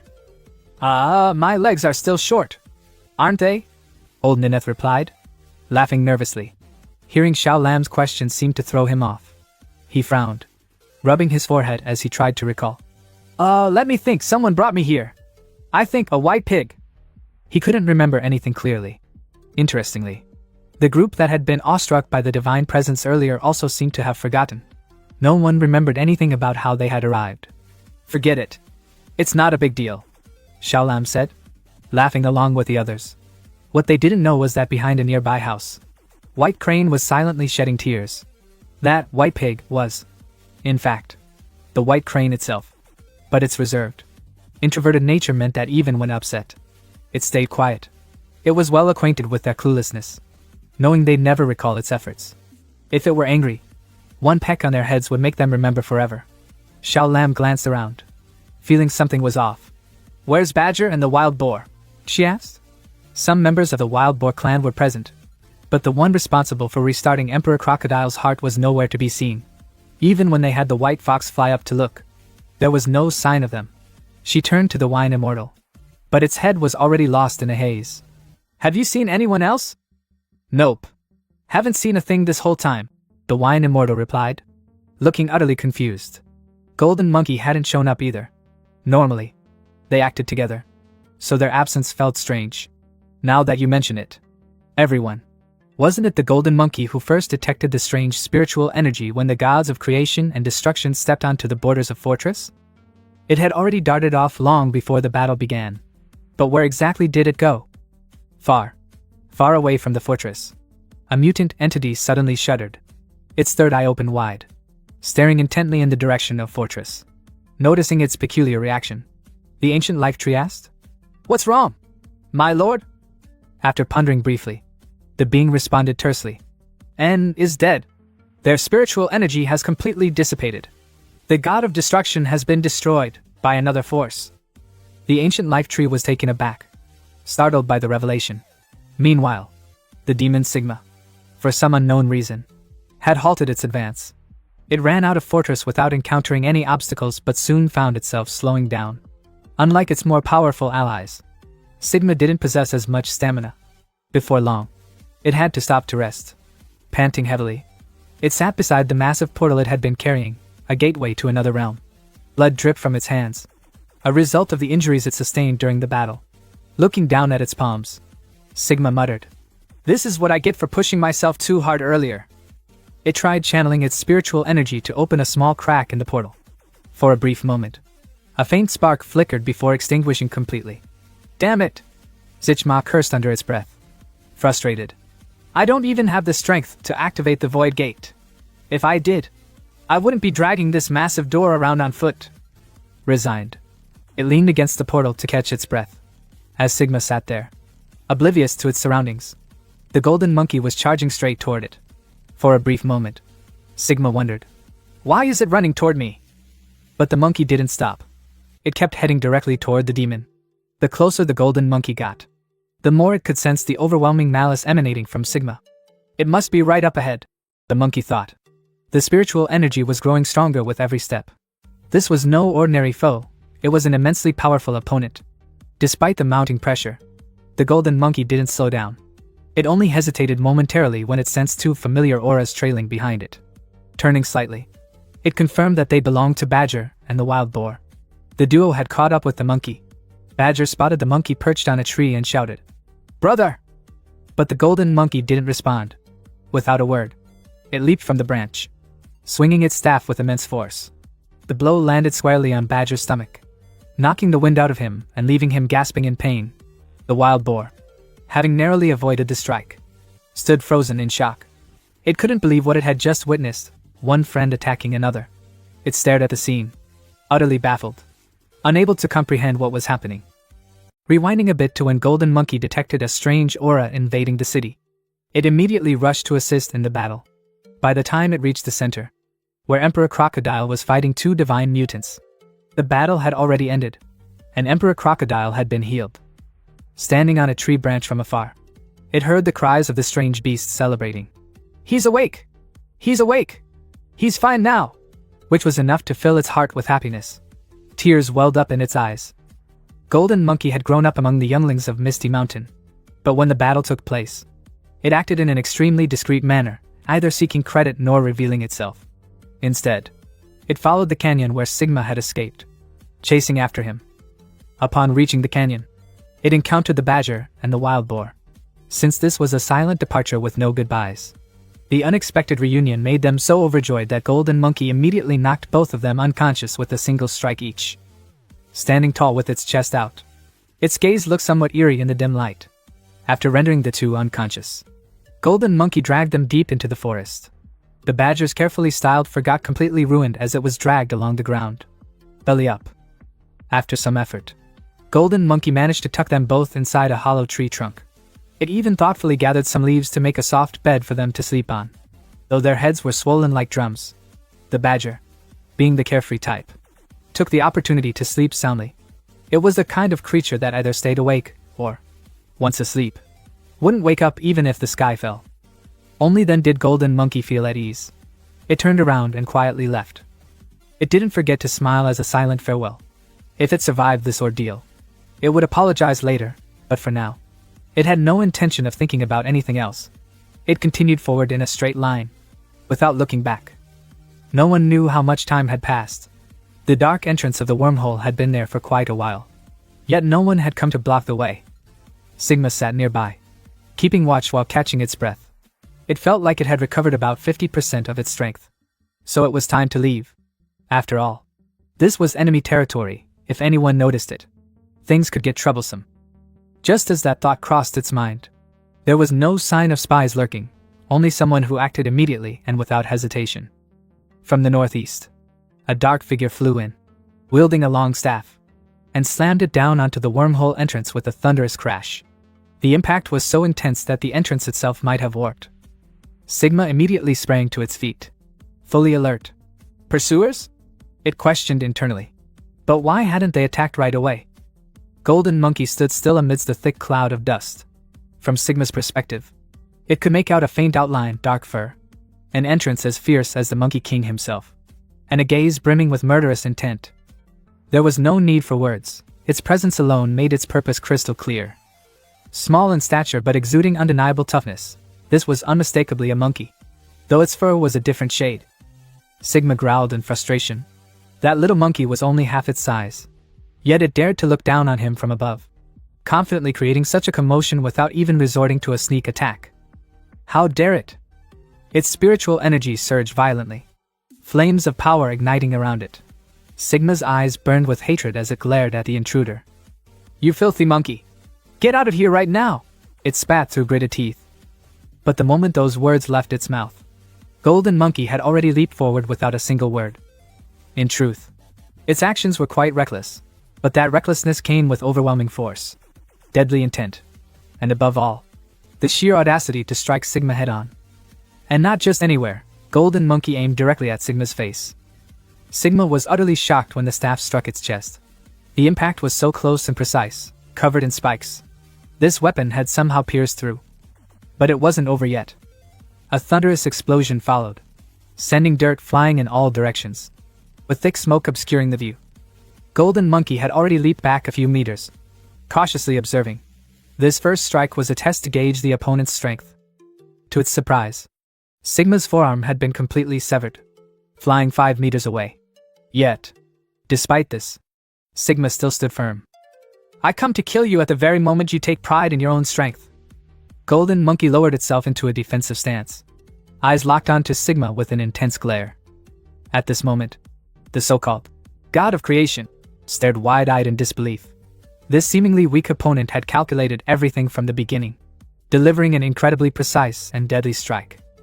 Meanwhile, after the Western City and the Crocodile Territory had been thrown into chaos, something massive was happening on Dragon Island. Tree roots thrashed wildly in the air, spiritual energy fluctuating intensely, rising and falling like someone breathing heavily. Manhwa and Yellow Butterfly immediately recognized the signs. This is it, our master is about to break through. Elsewhere, the Serpent Woman, who had been toying with some clueless beasts, instinctively looked up. It took her a moment to realize that it wasn't just the roots. Spiritual energy had completely engulfed the area. Yu's breakthrough was turning the entire realm upside down. A towering pillar of energy shot into the sky, dyeing the ancient willow tree in a deep, mesmerizing shade of green. This time, the evolution was unlike any before. This breakthrough was a result of absorbing the dragon soul of the White Dragon King and the evolution points from Jiao. Once this was complete, he would no longer be a peak rank 5 willow tree. He would officially step into the ranks of the Transcendent. Rank 6. Yu's evolution was taking place in the Dragon Graveyard on Dragon Island, a place filled with countless white dragon bones watching his transformation unfold. Unaware of the fierce battles raging elsewhere, he remained fully immersed in his transcendence, while his subordinates fought desperately in the distance. A strike infused with spiritual energy, this was Sigma's counterattack. Its severed arm morphed into a cannon lined with razor-sharp fangs, firing an unexpected blast of raw power at its opponent. Truly a battle-hardened warrior, Sigma's shot landed squarely on Golden Monkey, The impact was devastating. Golden Monkey coughed up a mouthful of blood. Just a single attack had the power to crush both its fighting spirit and its strength. It planted its staff into the ground, its golden fur stained with fresh blood and charred from the blast. Yet, its eyes remained unchanged, unyielding, unwavering. Sigma was baffled. It should have been over. Any other creature would have collapsed or given up by now. With both strength and speed surpassing Golden Monkey's by miles. Why was it still standing? It had neither overwhelming power nor the mighty crocodile bloodline, so why was it still fighting? This thing is stubborn as hell. Sigma clicked its tongue. Damn it! I've picked a fight with a lunatic. Despite its severe injuries, Golden Monkey shot into the air like a missile. At that moment, Sigma started to feel a hint of fear. Living in disgrace is better than dying with honor. It only wanted to escape. Even a king would lose to a lunatic, what chance did it have? Even though Sigma belittled Golden Monkey's strength, it couldn't deny the terrifying destructive power it had displayed. Fighting this thing was a waste of time. On top of that, spiritual energy was closing in from all directions. The battle must have drawn attention. Others were bound to show up soon. Time was running out. Sigma spread its claws wide, making a swift decision: kill it now. There was no escape. Golden Monkey was relentless, and it would keep chasing. There was only one option left: Fang Execution Array. Just as the name suggested, it was a formation of countless razor-sharp fangs rising from the ground, large and small, forming the perfect death trap to pierce through any prey. Sigma launched itself upward, commanding the deadly spikes to shoot toward Golden Monkey. It expected to see fear flash across its opponent's face. It expected Golden Monkey to hesitate, to slow down. But that never happened. Golden Monkey's eyes didn't even flicker. It didn't even flinch. Instead, it charged straight in. The fangs tore through its body, blood splattering everywhere, dyeing the battlefield red. For a moment, Sigma thought it had won. But then, crack! A shattering sound echoed across the battlefield. What? Sigma's eyes widened in horror. Golden Monkey didn't care about its own blood, its own pain. It thrust its staff forward, tearing through everything in its way. The weapon slammed straight into Sigma's face. The mask protecting Sigma's face shattered, leaving a gaping hole. The flaming staff drove deeper and deeper, as Golden Monkey put all of its remaining strength into pushing it further inside. How is this possible? A mere monkey, a creature so small, and yet it had done this. Sigma was too stunned to react. Its body toppled backward from the sheer force. Golden Monkey didn't loosen its grip. It only pushed harder, until Sigma's head burst open into a deep, hollow crater. With nothing left to pierce, Golden Monkey swung its staff violently, blasting away the remains of its opponent's head. Sigma's mangled skull tilted to the side, nothing but chunks of flesh left hanging. Yet, Golden Monkey didn't relax, not even for a second. Its sharp eyes scanned the battlefield, as if Sigma might suddenly grow 9 more heads and strike back. Even as the god's lifeless body collapsed, blood pooling around it, Golden Monkey refused to lower its guard. Only when its bare feet landed on the ground with a heavy thud did it realize. It was exhausted. For the first time, it allowed itself to breathe. Panting heavily, leaning on its staff, it thought to itself, "Is it dead? I don't know. But damn it, I'm tired as hell." The moment Golden Monkey thrust its staff through Sigma's face, strangely, the mutant god's vision remained clear. It could see Golden Monkey's unchanging eyes as the staff struck it down, sending its massive body crashing to the ground. Meanwhile, Golden Monkey hovered in the air, observing carefully to see if the deity was truly dead. The grotesque mess below was torn apart like a tattered, ugly cloth, making it impossible to distinguish head from tail. Only when Sigma's aura faded did Golden Monkey cautiously land. Its body was covered in wounds, its mouth gasping for breath in utter exhaustion. From the beginning, this was an unfair fight. If Sigma hadn't already been battered by the Emperor Crocodile, Golden Monkey might never have had a chance. After all, a mere little beast had just ended the life of a divine mutant. It should have been celebrating, howling in triumph. But Golden Monkey had no strength left. It only intended to stand there for a few seconds to catch its breath before leaving. But suddenly, a mouthful of blood burst from its lips. At the same time, a sharp swish rang clearly in its ears. Its gaze flicked downward, Its entire body was frozen. Only blood continued to trickle out. Moments later, the pain finally registered, and its body slowly tilted forward. Golden Monkey's eyes were filled with shock. A long, sharp spear had pierced straight through its chest, blood flowing freely from the wound. Schlick. Where had this thing come from? How had it appeared without Golden Monkey noticing? The answer came in a trembling voice.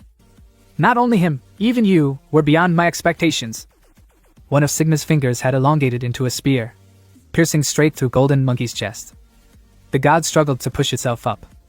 Its movements were slow, painstaking, but with even the slightest tremor, Golden Monkey's chest felt as if it would rip apart. Sigma was using the last of its strength to finish the job, because if it let this creature grow any further, it would become a true threat. Today, it had to die. Amidst the wreckage of Sigma's shattered face, a single wide, unblinking eye locked onto Golden Monkey. No mouth. The voice did not come from its lips, it echoed from its chest. Sigma wasn't dead. Its fading aura had been a trick all along. No wonder everything had seemed too easy. The so-called god of creation was devious to the extreme. Too exhausted to fight head-on, it had planned this fatal counterattack from the start. Golden Monkey realized the trap too late. Furious beyond reason, it ignored the searing pain in its chest and grasped the staff with both hands, preparing to channel all its strength into a single, desperate counter. Its teeth clenched so hard they could crack. But Sigma wasn't about to let it escape. With a guttural roar, the god wrenched its arm violently, flinging Golden Monkey into the air like a rag doll. You're not going anywhere! The motion sent its limp body slamming into the jagged white fangs that Sigma had conjured earlier. Crash! Crash! Crash! Golden Monkey was dragged in a brutal arc, its body battered and tossed like a spinning compass needle. It had no strength left to resist. Wherever Sigma threw it, its battered golden form was sent flying, colliding again and again with the bone spikes. The hole in its chest widened with every impact. The pain was so overwhelming that tears welled in Golden Monkey's eyes, tears of agony, frustration, and rage. It could do nothing to its enemy. Was this how it would end? No. It could not give up. Not while its master's gift, the unbreakable staff, remained in its hands. That staff carried countless unfinished promises. It still had things to do. Summoning the last dregs of its strength, Golden Monkey gripped the staff tightly and slammed it down. Crack! Severing the cursed weapon impaling its chest. As the shard shattered, it clenched its fists around the staff, eyes burning with renewed fury. Then, without hesitation, it lunged. Blood gushed freely from its wounds with each movement. Its roar split the air. Sigma hesitated for a fraction of a second. It hadn't expected this. A mortally wounded beast still charging forward, still retaliating, and at a terrifying speed. The staff crashed towards Sigma's face once more. With a last-second twist, the god barely managed to shift its lone, exposed eye out of the weapon's path, avoiding a fatal strike. Its gaze snapped back to Golden Monkey. That single, monstrous eye widening in a way it never had before. Sigma had faced countless enemies in its existence, but never, not once, had it seen something like this. At this point, even Sigma had to admit, this monkey had true spirit. If I could, I would want all my subordinates to be like you. A fleeting glimmer of admiration flashed through his mind. But it was short-lived. Before Sigma could react, his entire vision was swallowed by a flurry of incoming attacks. A single staff in Golden Monkey's hands transformed into a relentless storm of strikes. Whoosh! Whoosh! Whoosh! Each sound was a strike landing. Each strike was a crushing blow to Sigma's body. He curled up, trying to evade. But there was nowhere to run. The staff struck his arms, his legs, his torso. Blood splattered with every impact. His lone, exposed eye darted frantically, searching for an escape. It was clear now, this was his core. This eye was him. If he could not protect it, he was doomed. But there was no way to hide it forever. His body was breaking apart. Even with his strength restored to 30%, he couldn't avoid this storm of attacks. No. I refuse. Sigma wasn't willing to accept this outcome. From the severed stump of his arm, a sickening hiss echoed. SHHHH. The wound split open. Then, bursting forth from the mangled flesh, a massive, spiraling drill of pale bone shot out. It gleamed razor sharp. A monstrous weapon designed to shred whatever stood in its way. The god lunged, bringing the drill directly toward Golden Monkey's face. Too close. There was no room to dodge. Golden Monkey had only one option. It raised its staff to block. A direct clash between two unstoppable forces. Crack! The sound was deafening. The unbreakable staff, shattered, split clean in half. Golden Monkey's world seemed to freeze. And then, pain. Blinding, searing agony as the drill dug into its body. The monkey didn't even have the breath to scream. It was exhausted. And more importantly, its only weapon was gone. Sigma's laughter exploded across the battlefield. Ha! Finally! He threw himself forward, eager to end it. 1, 2, 3 more stabs. He would skewer this damn monkey until it stopped moving for good. But he had forgotten. Golden Monkey was never unarmed. A flash of golden light. Its claws. Something far beyond the natural weapons of its kin. The moment Sigma lunged, those claws tore straight into his face. Golden Monkey slashed. And slashed. And slashed. Blood sprayed in all directions. It didn't care that Sigma's face was lined with deadly barbs. Didn't care that every strike was shredding its own hands in return. It did not stop. Smack. One strike. Smack. Another. Each one harder. Faster. More savage than the last. Like it had completely forgotten its own pain. Then, with a guttural snarl, it lunged, jaws wide, aimed directly for that cursed, darting eye. But at the last second, missed. Of course. Sigma had protected it above all else. The god roared in fury. Golden Monkey didn't hesitate. It leapt, narrowly avoiding Sigma's retaliatory swipe.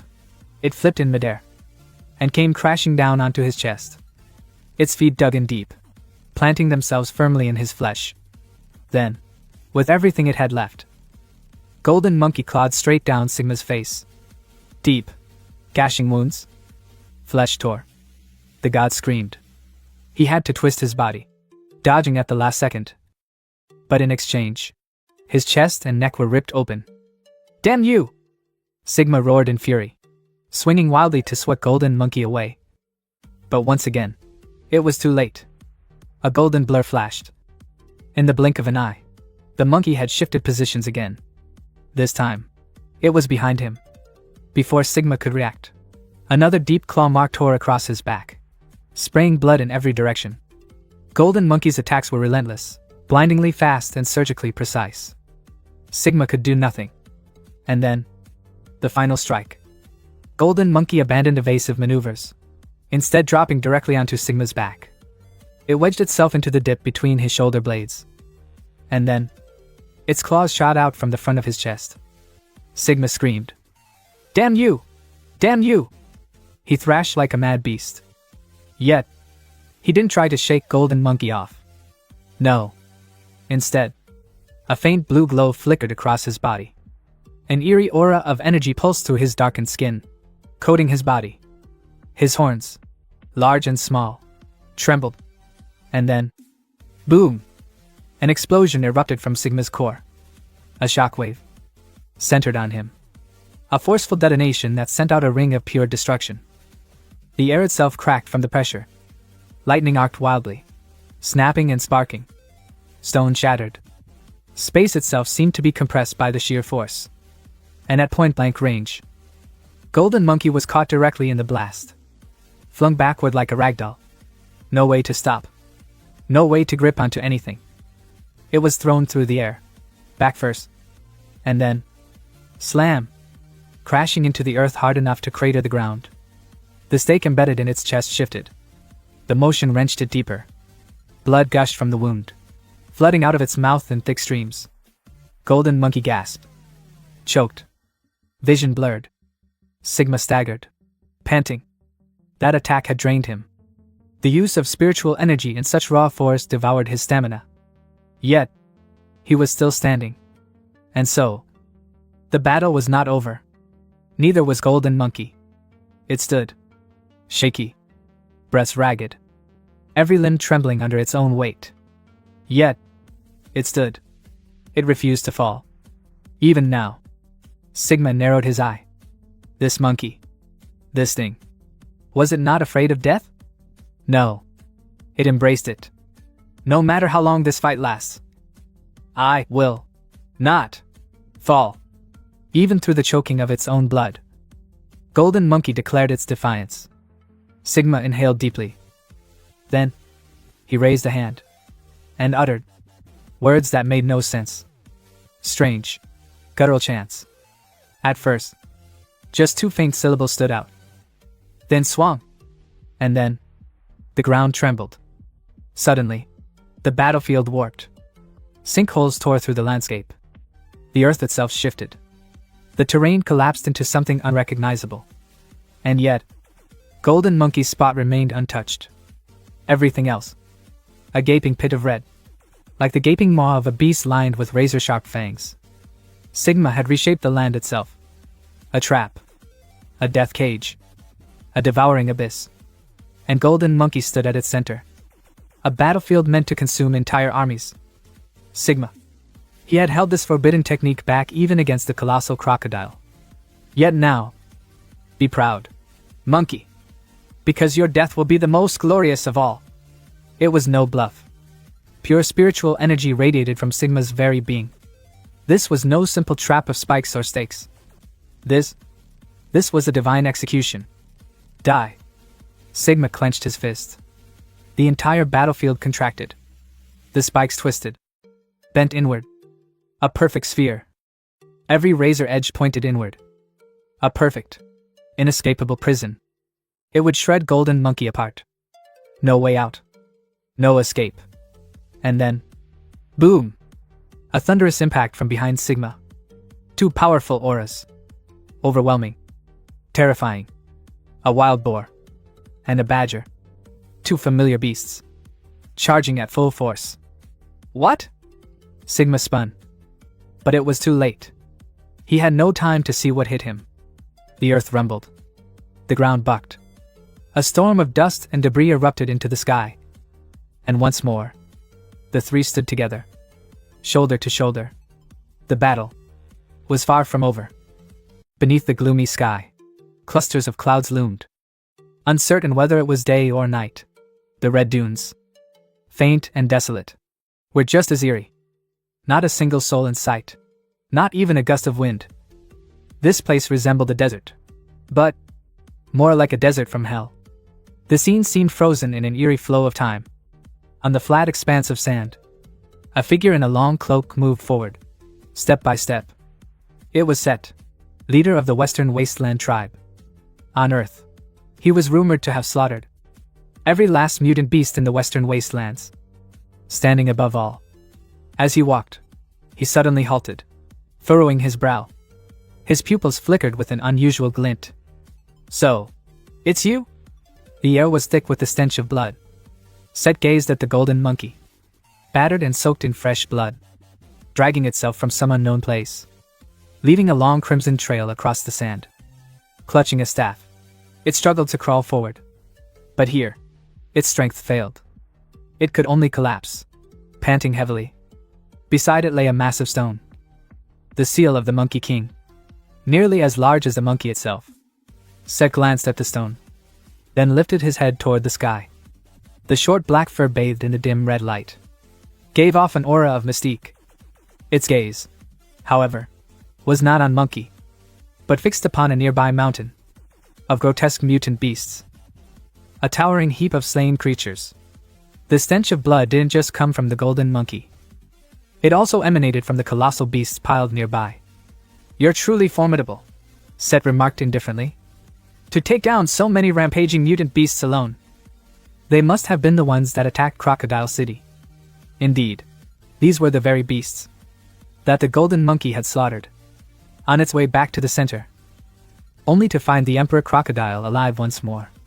Set's voice remained indifferent, as if none of it mattered. To accomplish all this alone, you became strong for revenge? Set's voice was calm. Yeah, that was the main reason, Golden Monkey replied. But after revenge, there's nothing left to gain. Golden Monkey sat cross-legged across from Set. a small fire flickering between them, as if they were sharing stories by a midnight campfire. The flames danced in its eyes as it spoke of its vengeance. After this, other creatures will fear me. They won't dare to bully me anymore. My people can finally live atop the trees in peace. Zed asked. And what if they retaliate? Of course. They will.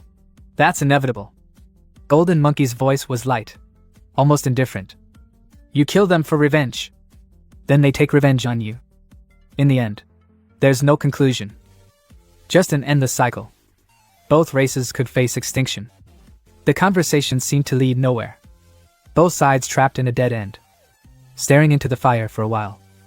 Golden Monkey suddenly spoke, its expression dark and solemn. I will wipe out their entire tribe. In my first act of vengeance.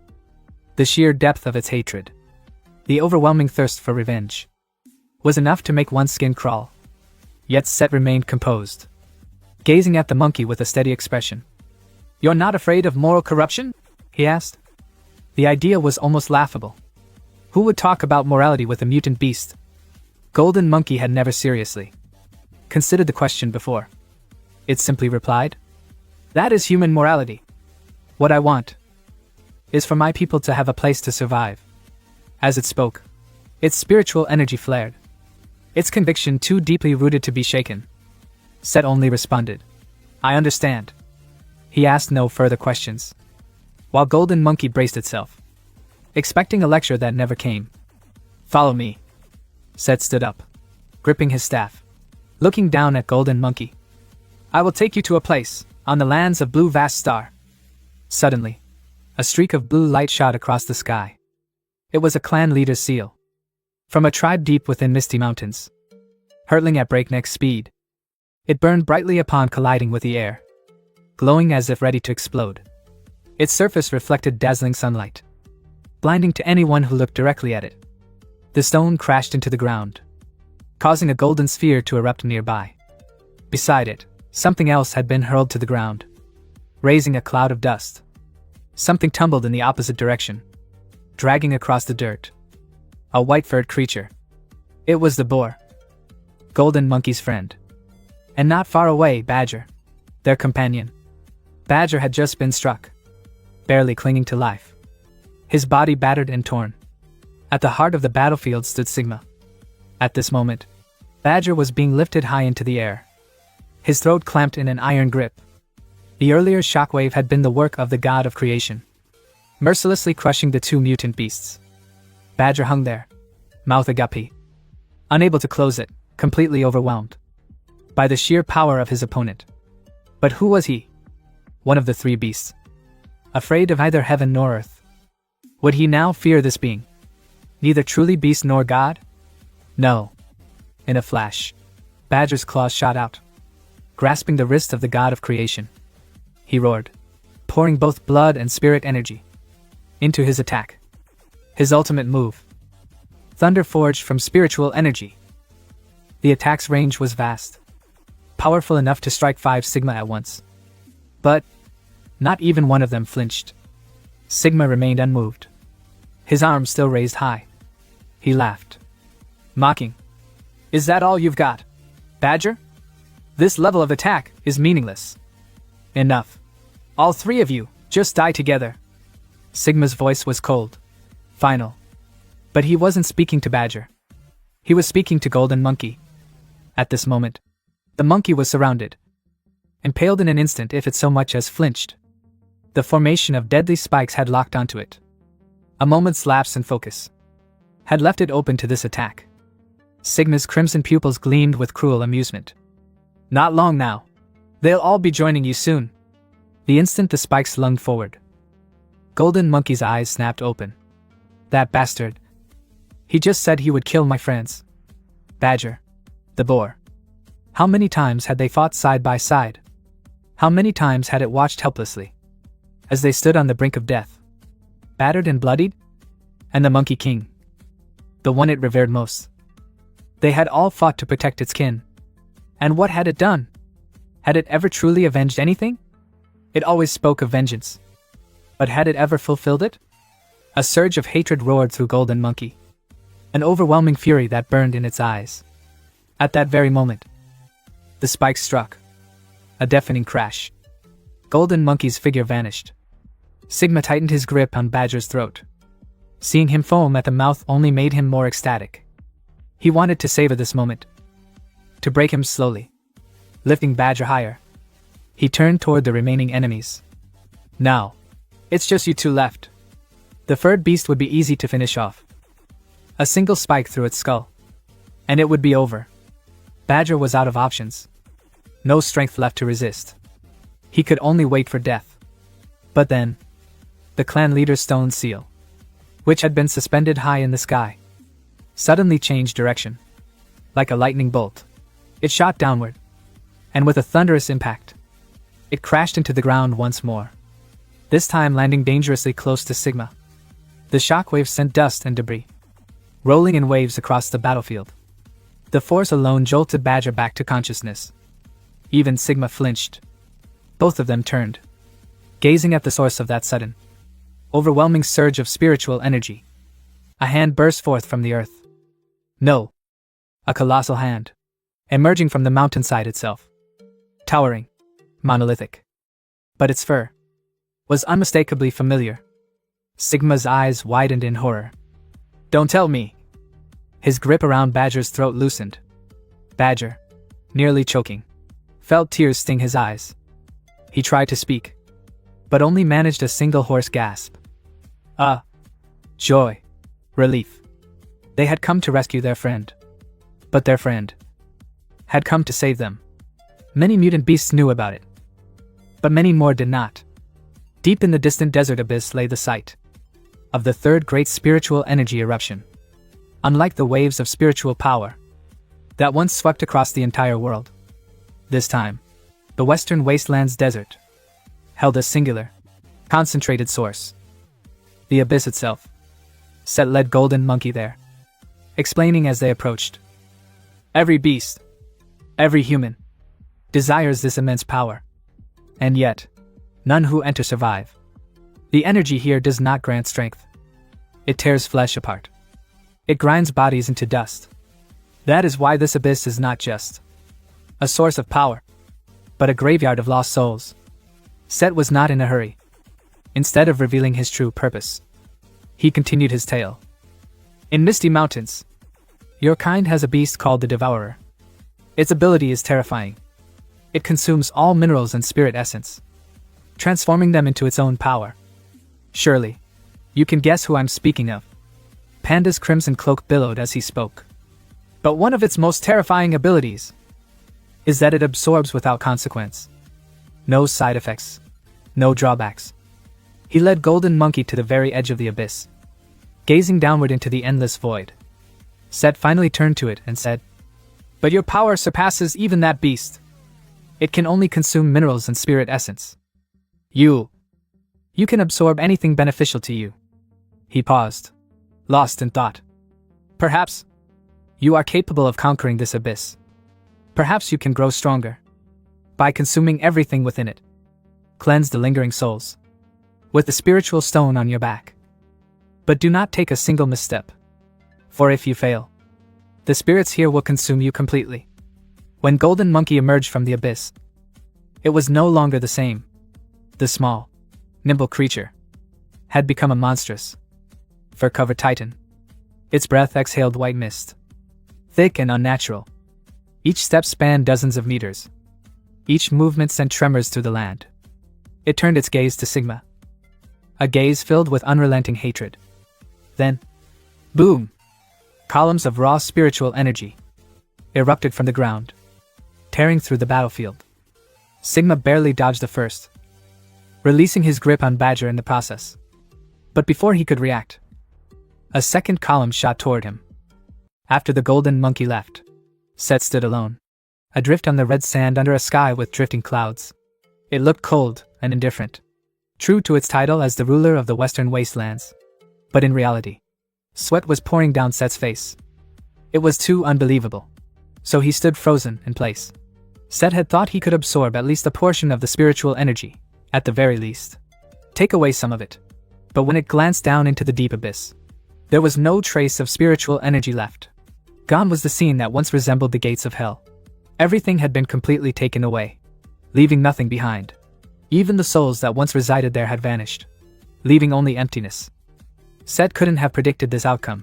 Everything had been completely drained. Even the souls here were nothing but dust. A lump stuck in its throat. Well, whatever happens next, it would just have to go along with it. No turning back now. Thick smoke rose in clusters across the crocodile city's territory. Entire stretches of lush green forest were swallowed up. A moment later, a pair of enormous, glowing eyes peered out from the darkness. Their size was astonishing. Then, those eyes narrowed, and a set of razor-sharp fangs lifted high, accompanied by a monstrous roar. The golden monkey looked as if it had been reborn into a muscle-bound beast. The only remaining trace of its former self was a tuft of golden fur on its head. The rest of its body was now massive and rock-solid, with claws sharp as daggers. An overwhelming spiritual energy radiated from its form. As it took a step forward, the very earth beneath the forest seemed to turn upside down. Small creatures, like the tiny shrimp-like beings, were caught in the tremors, tossed up and down. One of them, Badger, found itself suddenly airborne, tumbling helplessly in the sky. It was terrified upon seeing its friend's new form and could only cry out, "I'm gonna fall to my death! Help me! Golden monkey!" But the golden monkey, breathing in the high-altitude air, couldn't hear Badger's plea. Just in time, a wild boar friend charged out from the forest, using its thick fur to cushion Badger's fall. Even so, the entire forest was thrown into chaos, losing all semblance of its original form. Suddenly, a column of smoke shot straight up into the sky, separating from the thick haze caused by the cracked earth. It seemed as if something had risen from the abyss, unexpectedly. It was Sigma, battered and tattered, barely clinging to life. His wounds were severe, and as he ascended, he gasped for air like a dog panting in the summer heat. Yet, one of his crimson eyes still burned. It meant he was still alive. But he had no idea what had just happened. The dust was too thick to see through. All he could sense was that the spiritual energy of that filthy, fur-covered monkey had suddenly skyrocketed to an unimaginable level. Before he could even locate the monkey, a golden streak of light shot towards him at breakneck speed, slamming directly into his body. He looked like a tiny crab desperately clinging to a rocky shore to avoid the waves. But there was no escaping this onslaught. The golden beam pierced through 3 or 4 mountain ranges, shattering their peaks and summits before sending Sigma flying far beyond the horizon. As he struggled to lift his head, the air around him suddenly shifted violently. The golden hand, champion of transformations, rushed in with overwhelming force, much like someone swatting a mosquito. The only difference was that the owner of this hand was using a tremendous amount of power. With a single devastating blow, the earth turned upside down. The golden monkey's eyes widened in disbelief, as if the force of its strike had carried every ounce of its strength. The aftershock was so immense that the wild boar had to struggle to carry its friend, Badger, to safety. The moment their feet touched the ground, the earth cracked and collapsed beneath them, their short legs working tirelessly to evade the destruction. Sigma wasn't just suffering from physical damage, he was being completely crushed by the sheer force of the spiritual energy surrounding him. His entire body was being flattened, leaving only his glowing red eye, as he gritted his teeth and screamed curses into the air. "Damn it! Damn it! Damn it! What kind of cursed land is this? Even running away is a nightmare!" Time and time again, he had encountered enemies who utterly destroyed him. The battle raged on, shaking the heavens. As Sigma grew weaker, the golden monkey finally stepped back, preparing for its next move. It stepped forward, revealing itself from the dust and rubble. While Sigma's form had completely transformed. Previously, he had resembled a reptilian beast, one that had stolen its form from the fangs of the emperor crocodile. But now, his body was different. His skin pulsed with massive, protruding veins, each one standing out in sharp relief. He was furious with himself, blaming his own hesitation for holding back instead of fighting to the death against this wretched opponent. "No more," he seethed. "You damn dirty monkey, today, I will kill you!" It was unclear whether Sigma had actually smelled the golden monkey before calling it dirty, but the monkey itself didn't care. It was fighting in a different state now, focused solely on destruction. With its back turned to the entrance of the tunneling device, the golden monkey stood guard, knowing that Sigma intended to steal something from inside. It wasn't going to let that happen. Beneath the towering beast, close companions stood frozen in awe. They weren't thinking about running away. Every time the golden monkey swung its arm, the very sky and earth seemed to tremble. Yet the two leopards could only stare in amazement, whispering to each other. So big. So incredibly huge. Not only was the golden monkey massive in size, but it was also incredibly agile. With just a light flick of its tail, a deafening rumble echoed behind it. The monkey's tail, like a whip, struck down, leading deep dents wherever it landed. Sigma felt uneasy. Why hadn't the monkey attacked him directly? It wasn't until the tail lunged straight toward the teleportation gate that he realized its true intention. The creature was aiming to destroy the teleportation gate. Stop! Sigma roared in frustration.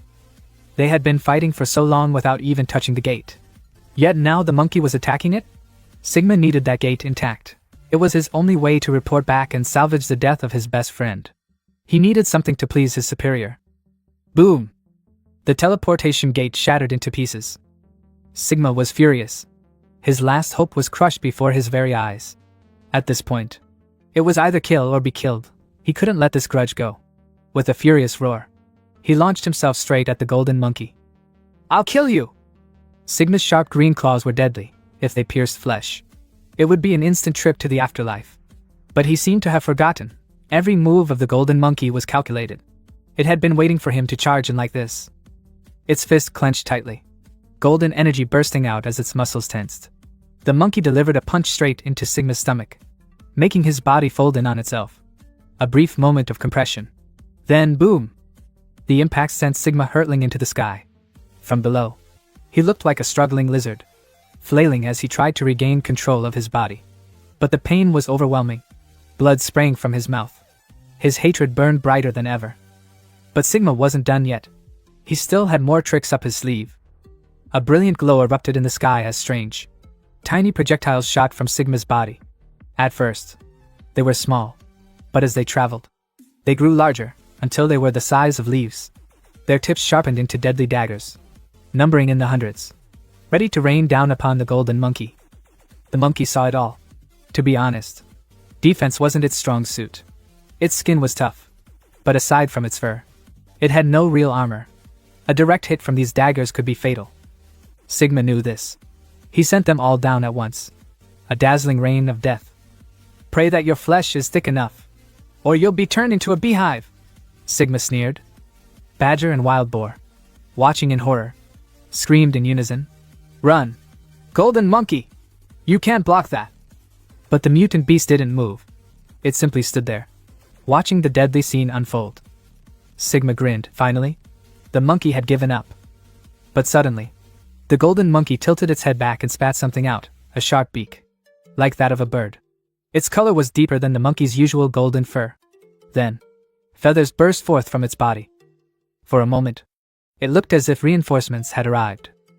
But no. A massive pair of wings unfolded from its golden fur. Each feather was enormous, and in an instant, the wings formed a complete shield around its body. The storm of daggers struck the feathers, but instead of piercing through, they simply clanged off with metallic ringing sounds. Sigma was stunned. How? From above, the golden monkey looked bizarre, clearly a monkey. Yet it now had wings like an eagle. With a powerful flap, it sent all the daggers and needles flying away. Then, from its beak, it took a deep breath. Swirling energy gathered inside, colliding with the last wave of Sigma's attack. Boom! A violent explosion shook the sky. Badger and Wild Boar had no choice but to flee, barely dodging the falling debris. That was close. We almost became roasted pork skewers, Wild Boar gasped. As they ran, a shadow suddenly loomed over them. They looked up. Sigma was plummeting from the sky, smoke trailing from his body. With a heavy crash, he slammed into the ground, his limbs splayed in the air. Before he could get up, a powerful foot stomped down on his chest, pinning him in place. Sigma's vision was filled with an overwhelming presence.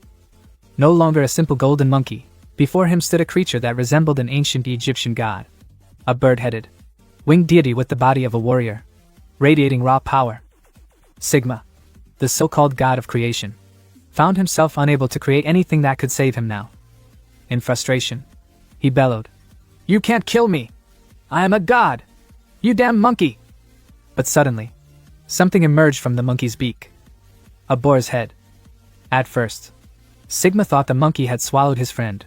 But no, the head had golden hair. Just like the monkey itself. Sigma had no time to react. He poured all his energy into a desperate final attack. Just as he had done before against close-range opponents. But from the other side, another surge of energy erupted to counter it. You think I'm afraid of you? The monkey's energy tore through Sigma's defenses and struck him square in the mouth. Even gods must die today. The golden monkey's sheer destructive power tore through Sigma's energy barrier, landing a devastating punch straight to the so-called god's mouth. The energy continued to surge, engulfing Sigma completely, as if it intended to roast him alive inside. He roared. He screamed.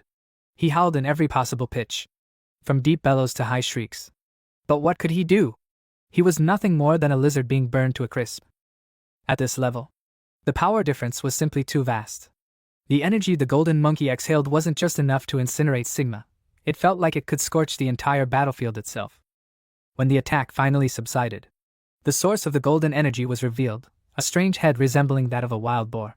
But behind it, instead of a body, was a long, slender form like a snake. Its two pale, lifeless eyes stared blankly, sending chills down the spine of anyone who dared to look at it. In the distance, Sigma's bruised and battered body still managed to stand on shaky legs.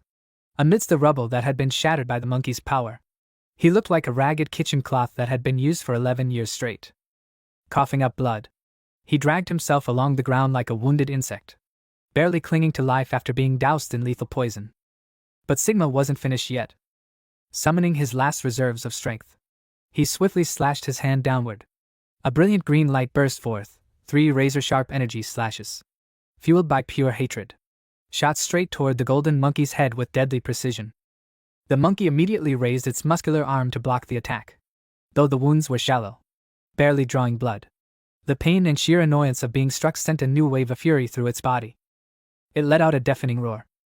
Across from it, Sigma, despite his battered form, scrambled forward on his spindly limbs, determined to continue the fight. You dare? The golden monkey launched an upward strike infused with enough energy to send Sigma flying once more. But using the same technique twice against a battle-hardened god like Sigma was not going to be easy. Sigma took the punch on purpose, just to get closer to the golden monkey. Without hesitation, he sank his razor-sharp teeth deep into the beast's chest, biting down to the bone. Blood and torn flesh oozed out, thick and sticky. He refused to let go, no matter how much the golden monkey howled in agony, struggling desperately to tear him off. Sharp spikes erupted from Sigma's body, wrapping tightly around the beast like thorn vines. No, more than that. Sigma's tail grew longer, coiling around the golden monkey several times before constricting like a giant python. Even its powerful golden wings, once so mighty, were now pinned shut. The golden monkey was completely trapped. Sigma slithered his head forward, preparing to sink his fangs into his prey. This isn't over yet, he muttered, coughing up blood. It was a short sentence, but it was enough. He wanted to make sure his opponent understood before he finished him off. But instead of using his razor claws, Sigma unleashed 10,000 fangs devouring bone. Just as the name suggested, countless jagged teeth erupted from his mouth, sinking deep into the golden monkey's flesh. Bright red blood splattered onto the sharp, white fangs, making it look as if they had pierced straight to the marrow. The sight was gruesome. One couldn't help but feel pity for the golden monkey. Yet, one had to admit, the god of creation was a terrifyingly skilled warrior. Sigma's techniques constantly shifted between close combat and ranged attacks, and every melee move was designed to kill. With each bite, 10,000 fangs tore through more flesh, sending streams of blood dripping onto the battlefield. But it wasn't over. Sigma arched his body and unleashed a crimson pillar of energy, striking right at the point where his tail had coiled around the golden monkey. He wasn't going to let that damned beast transform into some kind of snake or insect and escape. Sigma's energy completely overwhelmed the golden monkey's power. The battlefield was bathed in a blood-red glow. Badger and the boar could only watch from a distance, too terrified to step in. They wanted to help, but after witnessing Sigma's devastating attacks firsthand, they suddenly realized how foolish their earlier plan had been. They had actually thought they could team up and take down this god to avenge their fallen friend. As Sigma poured more energy into his attack, something unexpected happened. A hand burst out from below and clamped his jaws shut. Sigma's eyes widened in shock. He had been unleashing his full power downward. How had the golden monkey moved without him noticing? Looking down, he locked eyes with the beast's glowing, unblinking gaze. The sight was terrifying. The golden monkey wasn't struggling. It wasn't explaining itself. It just stared. Sigma tried to speak, but his mouth was sealed shut. He gritted his teeth and hissed through his clenched jaws. How? Do you have an immortal body? The golden wings flared open, forcing a gap in Sigma's thorn tail. In that instant, the monkey's mouth stretched wide, revealing something monstrous within.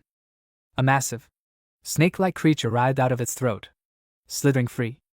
Next came another head, a beast with gleaming golden fur and razor-sharp fangs, lunging upward like a predator striking from below. Then another, and another, one after another. Fanged monstrosities poured out, all of them lunging straight for Sigma's flesh. The once unbreakable tail that had bound the golden monkey so tightly was now being ripped apart. Large chunks of Sigma's body were torn away as monstrous jaws clamped down from the inside out. It was horrifying. And that wasn't all. Around the golden monkey's original head, countless other bestial faces emerged, mutated, monstrous, and ravenous. They clawed and snapped, writhing chaotically, as if celebrating some grotesque festival of beasts. Some of the heads had eyes, while others did not. Only the razor-sharp fangs remained, ready to tear apart anything within reach. Sigma, at this point, there was no way he could get back up. His regeneration ability had failed him. His spiritual energy was completely drained. He could only stare in horror at the grotesque form of the golden monkey. Could he even call it a golden monkey anymore? It now resembled a demonic warden of hell, covered in countless eyes and bloodthirsty fangs. Am I going to die here? Sigma didn't say those words out loud, but the golden monkey could tell just by looking at his condition that he was on the verge of death. Feeling victorious, it didn't hesitate to boast. I have devoured countless souls from the abyss of the desert. Among them are the 72 strongest souls, souls that couldn't be fully absorbed. Now, they're inside me, eager to consume you. As if to confirm its words, one of its massive mouths opened wide, saliva dripping down in strands, sending a chill down Sigma's spine. He immediately realized the terrifying truth: this creature possessed the ability to devour. It might not be able to regenerate its battle form, but if Sigma could escape like he always had, he could still return for revenge. But if he was devoured by this thing, even his soul would be destroyed. That would be true death. Sigma's pupils reflected his fear, but he forced himself to remain defiant. He let out a wild, mocking laugh. Even if you kill me, it won't matter. The Divine One still lives. He will only grow stronger. Oh, is that a threat? 72 monstrous heads lunged forward like a pack of ravenous beasts that had been starved for too long. Sigma kept talking, but it didn't matter. They sank their fangs into him, his head, his neck, his back, his body. They tore at his flesh, gnawed on his bones. Sigma never stopped laughing. In fact, his laughter grew even more hysterical. A manic, deranged cackle echoed through the battlefield as despair consumed him whole. All of them wanted to say a few more words, but they were devoured in an instant. Their flesh and blood were slurped clean. The so-called god of creation had become nothing more than a feast for the monstrous heads, which tore through skin, claws, and bones without hesitation. Meanwhile, the monkey's tail swayed lazily, as if nothing was happening. The scene before Badger and Boar was like a glimpse into hell itself. They stood frozen, unable to utter a single word. The thick, pungent stench of blood invaded their nostrils. What they saw with their own eyes made one of them press their lips together, and the other clenched their teeth tightly. Droplets of blood splattered all the way to where they stood. It was horrifying. The golden monkey's method of dealing with enemies was far more brutal than ever before. They had fought through hundreds of battles, big and small, but never had they witnessed an enemy being eaten alive like this. Even the main head of the golden monkey was now buried in that crimson mess, the sounds of gnawing and slurping filling the air. It was completely immersed in its feast. But then, without warning, the sigil stone emitted a blinding light. All the monstrous heads were abruptly sucked back into the golden monkey's back, reversing the process of their emergence. Its massive body was suddenly lifted into the air, caught in a violent whirlwind. It spun wildly for a long time before finally crashing down, revealing its battered and wounded form. And then, in an instant, the golden monkey had reverted to its original form. It was now even smaller than the stone itself. Both the tiny monkey and the sigil stone plummeted from a great height, slamming into the ground with a thunderous impact that sent shockwaves through the area. Silence followed. From a distant place, a foreign being observed the scene and fell into deep contemplation. So Sigma is dead. His narrowed eyes reflected his confusion. Meanwhile, the remaining gods erupted in disbelief. What? What did you just say? Countless eyes turned toward their commander. He calmly drew 2 small circles of light in the air and spoke. Our power all originates from the Supreme Lord. He divided his strength into 12 parts, these 12 gods. You. With a simple flick of his hand, the 2 orbs of light split into countless fragments, like shards of glass, and rained down upon the remaining gods. But strangely, the moment the fragments touched their bodies, a surge of spiritual energy enveloped them. What is this? Why do I suddenly feel so much stronger? The leader spoke in a steady voice. If one of us perishes, their power returns to the remaining gods. That is why Sigma never feared being killed by the golden monkey. His death only strengthens the other divine beings. A tall figure with sharp claws examined his hand. So their deaths are not entirely meaningless. Huh! At the very least, they make us stronger. But this also proves that our enemy is powerful. We cannot afford to underestimate them. Who would have thought that the subordinate of the exotic tree was this formidable? If they knew that it was just a single beast, the golden monkey, that had slain Sigma, they would have been utterly shocked. But at this moment, whether the golden monkey was alive or dead remained unknown. Its 2 companions stood by its side, anxious. They nudged its tiny body repeatedly, letting out worried squeaks. But there was no response. Meanwhile, the unfinished war council resumed. Orders had been given. This time, there would be no strategic teleportation arrays. There was no time to wait. Their mission had to be completed swiftly. The divine beings were now moving toward their ultimate goal, attacking the Tree of Life itself. Their invasion had to succeed, no matter the cost. As expected, the Tree of Life had convened a meeting. At this moment, the entire planetary layout had been completed, except for Zam's territory, which was currently occupied by the exotic tree.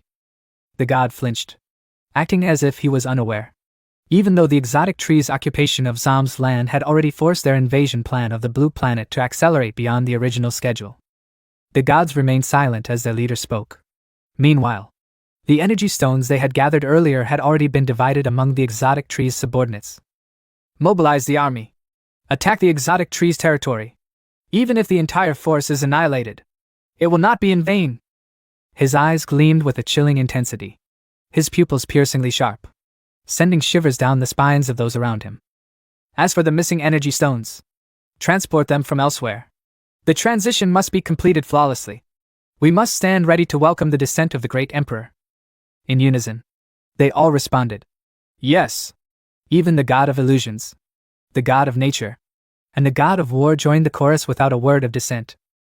At that time, in the third city, Baiwi Tranquil City, the day was slightly more chaotic than usual due to an unexpected arrival. However, after that brief commotion, all attention was drawn to what seemed like an ordinary tree, except for a single hollow that emitted a golden glow. Peering inside, they were shocked to see the golden monkey lying still. Its eyes were closed, its entire body in a coma. While its external wounds had healed, it had yet to awaken. A whole day had passed, yet it remained the same, leaving Badger and Boar, its 2 companions, anxiously standing guard outside. Their necks were sore from keeping watch, yet they dared not leave. They were the ones who had brought the golden monkey back, and Badger's face still bore injuries he hadn't even bothered to treat. They had spent the entire day standing there with Boar, which made Jean she feel uneasy. However, there was nothing she could do except try to comfort them. Who would have thought that the golden monkey possessed power comparable to Emperor Crocodile, capable of defeating a god of this world? However, the energy within its body was still chaotic and disordered. It needed its master to examine it. Even though she possessed the life essence left behind by her master, she could only heal physical wounds. The coma, however, was beyond her capabilities. There was only one person who could resolve this. As the tiny monkey lay still, unaware of the chaos unfolding outside, Yui and a team of scientists were busy reactivating a tunneling device. The shocking events that had taken place in gigantic Crocodile City had driven them to accelerate the device's operations. Suddenly, A green light flared from within the tunneling device. The core of the light remained darker, resembling an enormous pupil. This was the sign that the tunneling device was now fully operational on both ends. As the light faded, 2 chimpanzees and a bald-headed scientist from the 4th city emerged, looking bewildered. Behind them, the displaced citizens of the 4th city stumbled out in the aftermath of the chaos. Since it had taken them until the next day to arrive, their confusion was understandable. "We finally made it out. I thought we'd be lost in there forever." The moment the tunneling device transported everyone to safety, it abruptly shut down. Thinking back, they still felt a lingering fear. Yui did a quick headcount and ordered the refugees to be temporarily resettled in First City and Ninetails City. "Once the 4th city is rebuilt, we will send them back." His subordinates responded promptly. The invasion of the 4th city had passed. But now, preparations for a counterattack were silently underway. At the same time, tremors from battles echoed continuously across the outskirts of various territories. While Lat Dak had yet to deploy in large numbers, the conflict showed no sign of ceasing. Monsters from this land's outer rings relentlessly invaded, provoking continuous combat among the exotic beasts. To prevent a direct assault on Mist City within gigantic Crocodile City, the lords of the 2nd and 5th cities personally led the charge. These were Golden Ant and Bull Demon, an unlikely duo, one large and one small. Yet their synergy was nothing short of extraordinary. With overwhelming might, gravity manipulation, and a blazing warhammer in hand, Bull Demon charged fearlessly, cutting down 4 or 5 massive exotic beasts in a single sweep. It was like a fierce general storming through the enemy's encirclement, while Golden Ant darted like a streak of lightning, delivering precise, deadly blows to each foe. "Stop wreaking havoc, you pest," it muttered as its scythe-like pincers, empowered by exponential strength, combined with its terrifying speed to become a nightmare for the exotic beasts of the borderlands. Every slash of the tiny ant left a trail of blood and severed flesh. With each slain beast, the misty territory expanded further. The demon beasts under the war god's command were gradually pushed to the outskirts, clustering into a dense pack under the command of a massive demon beast. "Hold them back! Don't let them cross this boundary!" The roar of battle echoed across the land. Though it seemed like only 2 city lords were fighting, countless subordinates fought alongside them. If the enemy wanted a numbers game, Bull Demon had numbers too. With a deafening battle cry, it charged forward, and a swarm of battle-ready ants instantly followed suit, ferocious and overwhelming. The demon beast leader was stunned. It hadn't anticipated that one horde after another would silently follow behind the city lords, ready to storm in at a single command. Against warriors like Bull Demon and Golden Ant, their forces had no chance. Death awaited them. Another day passed on the battlefield at the city's border. The ground was littered with corpses, both friend and foe, lying lifeless among overturned earth and dust-filled air. However, for every 10 demon beasts that fell, only 1 exotic beast of Misty Mountain perished. The ragtag demon beast leader struggled to move its blood-soaked mouth, croaking hoarsely, Don't kill me!" The colossal exotic beast trembled as Golden Ant lifted its upper skull with a single hand. The way the small ant gazed down at it sent shivers through its entire being. The beast's earlier bloodthirsty rage had completely vanished. It would do anything, just to survive. "Then answer me, why do you keep attacking this place?" Golden Ant demanded, its voice cutting like steel. It needed a clear answer. The battered creature's eyes flickered with something akin to sincerity, but not quite. It understood that answering correctly meant survival. Yet it still hesitated. I cannot say." "Then die." To Golden Ant there was no mercy, understand? No sooner had it executed the beast than an ominous presence approached from behind, exuding an eerie, oppressive aura. Both Golden Ant and Bull Demon turned their heads, their eyes instantly gleaming with sharp vigilance and an unspoken promise of death. It was clear, the approaching entity was no ally. A demon beast, even larger than the one just slain, emerged. The spiritual energy radiating from it was even more intense, seething with destructive power. Golden Ant darted forward, its movements swift as lightning, already calculating its next attacks. One enemy down, another appeared. How endlessly annoying. They had been fighting relentlessly all day without a single moment to rest. While the borderlands were fiercely defended, the situation inside the cities was no less chaotic. From a high vantage point, Ching Chang barely had time to catch his breath before witnessing another wave of demon beasts approaching in droves. Standing beside him, Jinxi also peered down from the fortress walls. Hundreds of exotic beasts, large, small, even tiny, swarmed toward the city gates, packed together so densely that there was no end in sight. News of the fourth city's fall had already spread. But this city specialized in construction and trap-making rather than frontline combat. Unlike the other city lords, they hadn't deployed forces beyond the walls to intercept the enemy early. Now, they were under direct siege. Ching Chong snapped. Why the hell are so many demon beasts attacking this city all of a sudden? He had yet to realize that the demon forces had split into multiple attack squads, targeting several cities at once. Suddenly, the sky let out a crack, a deep, thunderous sound. A spatial rift had formed. This one was different. Very different. Unlike previous rifts, this one was pitch black, as if carved from the night itself. Then, without warning, it burst open, unleashing a darkness that was all too real. On the other side of the rift lay a scene resembling a galactic expanse within a pitch-black universe. The Terran space quickly widened into a gateway. The entire reclaimed territory had turned into a battlefield, save for Dragon Island, which remained a distant sanctuary of tranquility. A swift shadow streaked across the dreamy violet sky at top speed, carrying urgent news across countless miles. Upon arrival, it was relieved to see its eldest sister already in a state of readiness, lowering its head and spreading its wings in greeting. It wasted no time delivering the message. There was no need for further instruction. The eldest sister grasped the severity of the situation instantly, pivoted sharply, and roared out two names into the depths of the stronghold. Bing Chuan! Gui Zhu! It sounded almost like a pet name for the two. The moment they heard it, their heads snapped up, eyes filled with immediate understanding. Something serious had just happened. From above, Nine-tailed Fox hovered in the air, its voice calm yet commanding. Follow me. Crocodile City is in trouble. If even the Emperor Crocodile, one of the Misty Territory's top warriors, was in distress, then this situation was beyond dire. Before the two could respond, another figure suddenly emerged. Wait!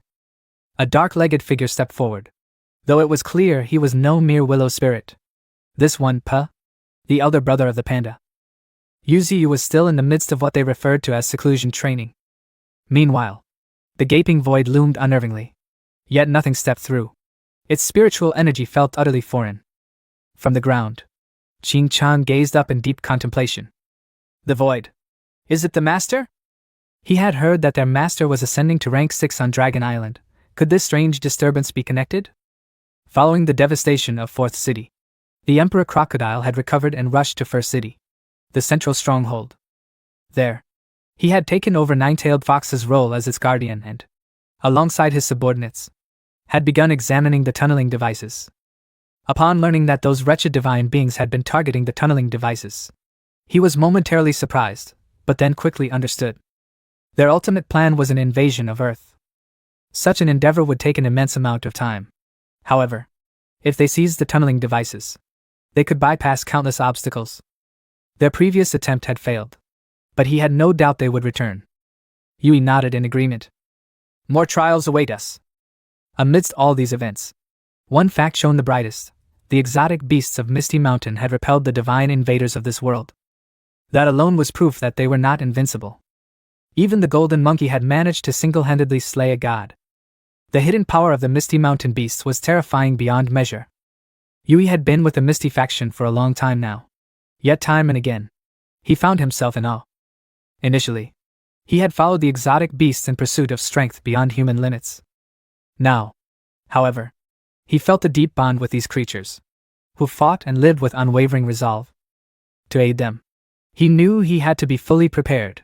He couldn't keep relying on the master or the 10 great beasts forever. Echoing the Emperor Crocodile's previous words, he spoke with firm resolve. Understood. I will make the necessary arrangements. The next great battle would determine the fate of Earth itself. The situation did not seem to be as favorable as Yui had hoped. Just as he said he would arrange everything properly, his subordinates immediately screamed in alarm. My lord! The 6th city has transmitted an image!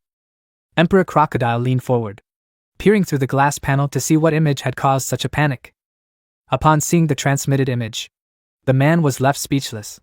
On the screen, Ching Chong stood beneath the sky that had just opened into the void.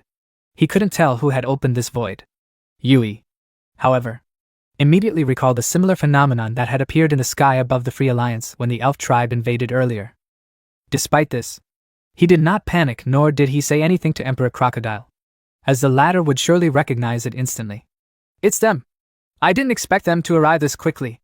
So, it was all part of their plan. There's no way these events could be happening one after another by coincidence. To make matters worse, intelligence reports came in stating that it was not just the 6th city where the void had appeared, but also the 2nd, 3rd, and 5th cities, all showing the same phenomenon. This led to an urgent question: what about the command city? Just as the thought crossed everyone's minds, they heard the sound of the void opening above them. Shards fell like shattered glass, signaling that the void had opened over every city. However, unlike the others, here the void had been open for a while without any movement. A large, elongated eye stared down from within, motionless, fixed in a piercing gaze. It was eerily similar to the darkness from before. Are they planning to wipe us out completely? Yui sensed a powerful aura emanating from the void, and the tension escalated as the intelligence officer continued to shout updates. Both the Huaxia Alliance and the Free Alliance relayed their own reports, which were quickly displayed on the screens. A team of 4 superhumans stood vigilantly beneath the void.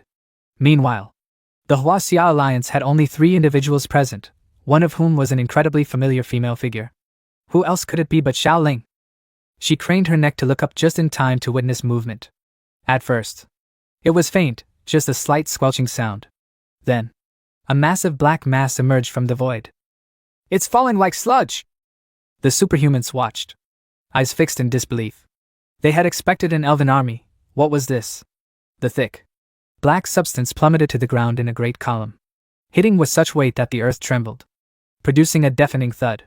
Then, like floodwaters, a vast black tide mixed with streaks of purple spread across the ground, consuming everything in its path. Before anyone could comprehend what it was, the mass began to rise, congealing into a towering form, making gurgling sounds as if something was being kneaded into shape. Moments later, when they looked again, the head had taken shape, a godlike figure clad in a cloak. Its entire body formed from the same viscous, muddy substance that had just fallen. The energy seeping from it was clearly a major threat. Xiao Ling saw it and immediately scowled. The patches of purple within the black mass split open, forming portals through which numerous grotesque and ferocious beasts emerged. Not only did they roar, but they could also speak. These must be creatures from another planet. Come into Mother's embrace. All of you! Seize them all! Like a vast pack of prairie wolves, the monstrous beasts surged forward, each selecting a target to devour. Meanwhile, the godlike figure in the cloak hovered in midair, seemingly uninterested in the chaos below. In the 6th city, another similar figure appeared, identical except for slight differences in their cloaks, distinguishing them from each other. He stared intently at the crowd observing him from the city walls. But there was no movement. Qing Chang found himself unable to act, overwhelmed by the sheer power emanating from that being. Sweat involuntarily trickled down his forehead. What kind of creature was this? Suddenly, from behind Qing Chang, a streak of light shot forward at incredible speed. It was a rat, using its own body to ram into the face of one of the approaching beasts near the city walls. Though swift and strong, the gap in power was too vast. It perished immediately upon impact. This swarm of rats was acting under Lin Feng's will. Running up from behind, Lin Feng shouted, Qing Chang, focus! A moment of hesitation could get you killed by these beasts. We can't afford to lose focus in this battle. Below the city walls, a vast horde of beasts was advancing, seemingly emboldened by the presence of the godlike entity. The aura of this being resembled that of the creature their leader had faced upon first arriving on this planet. Lin Feng emphasized the significance of remembering their name. These were the gods of this world. This meant they were now confronting the strongest force on this planet. Qing Chang, look at the sky!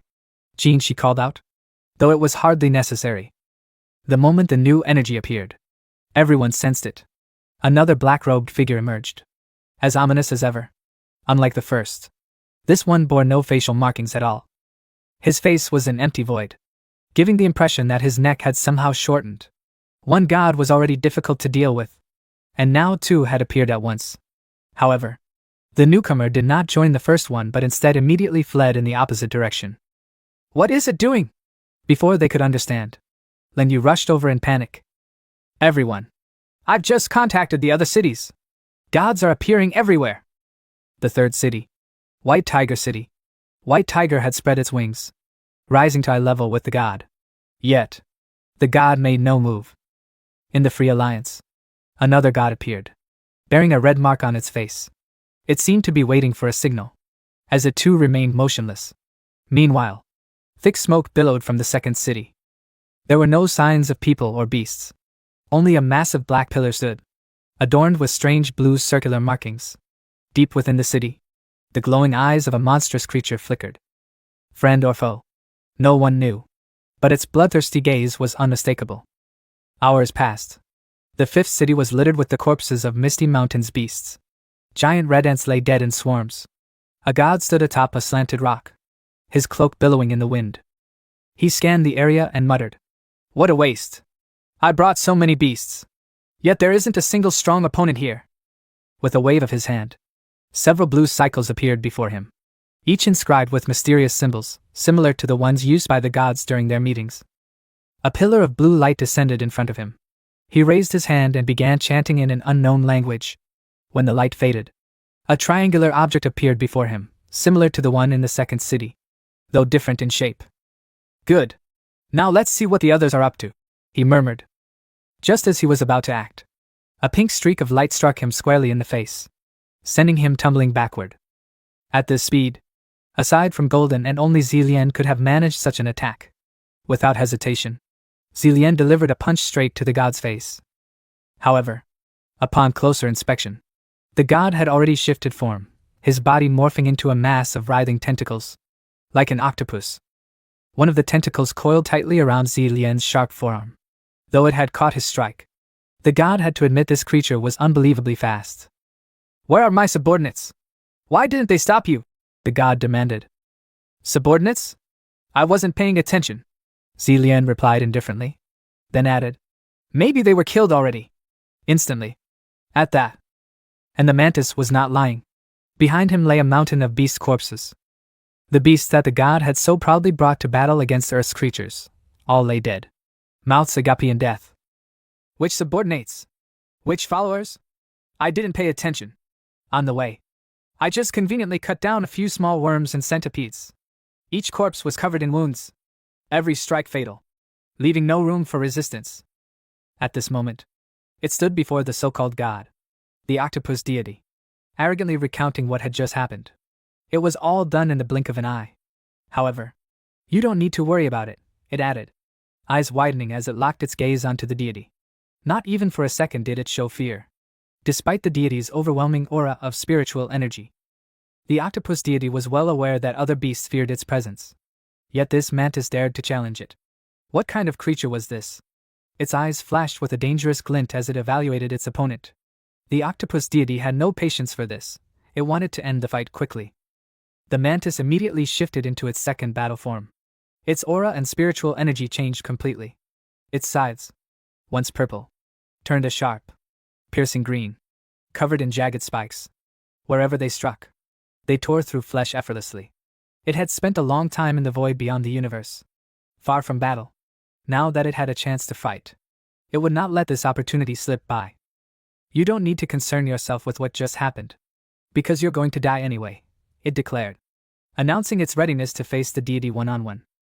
Meanwhile, about 10 minutes after Zillian arrived, Zhu Juan rushed from the island, exhausted from delivering urgent news. He had barely rested before having to rush toward the city's border, searching for Bull Demon and Golden Ant who were pushing back the demonic beasts at the front lines. "Golden Ant, Bull Demon, hurry back to defend the city. The deities have begun their attack." Zhu Juan's shout was enough to confirm that an entire wave of divine beings had emerged from the void. Golden Ant, however, was still confused. "What the hell is going on? What about my city?" It was the sole ruler of its fortress. Without it, the city was headless.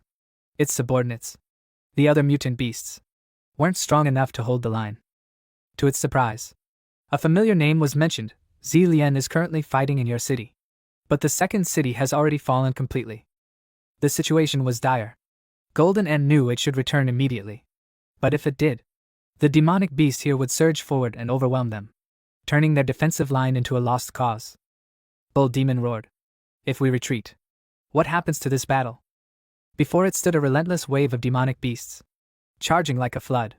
Each one was savage, their fangs and claws gleaming, their numbers overwhelming. It was no exaggeration to call this a beast tide. The sky behind them was stained crimson with murderous intent. Bull Demon knew it couldn't just abandon this battlefield to run back. Zhu Juan reassured them. No need to worry.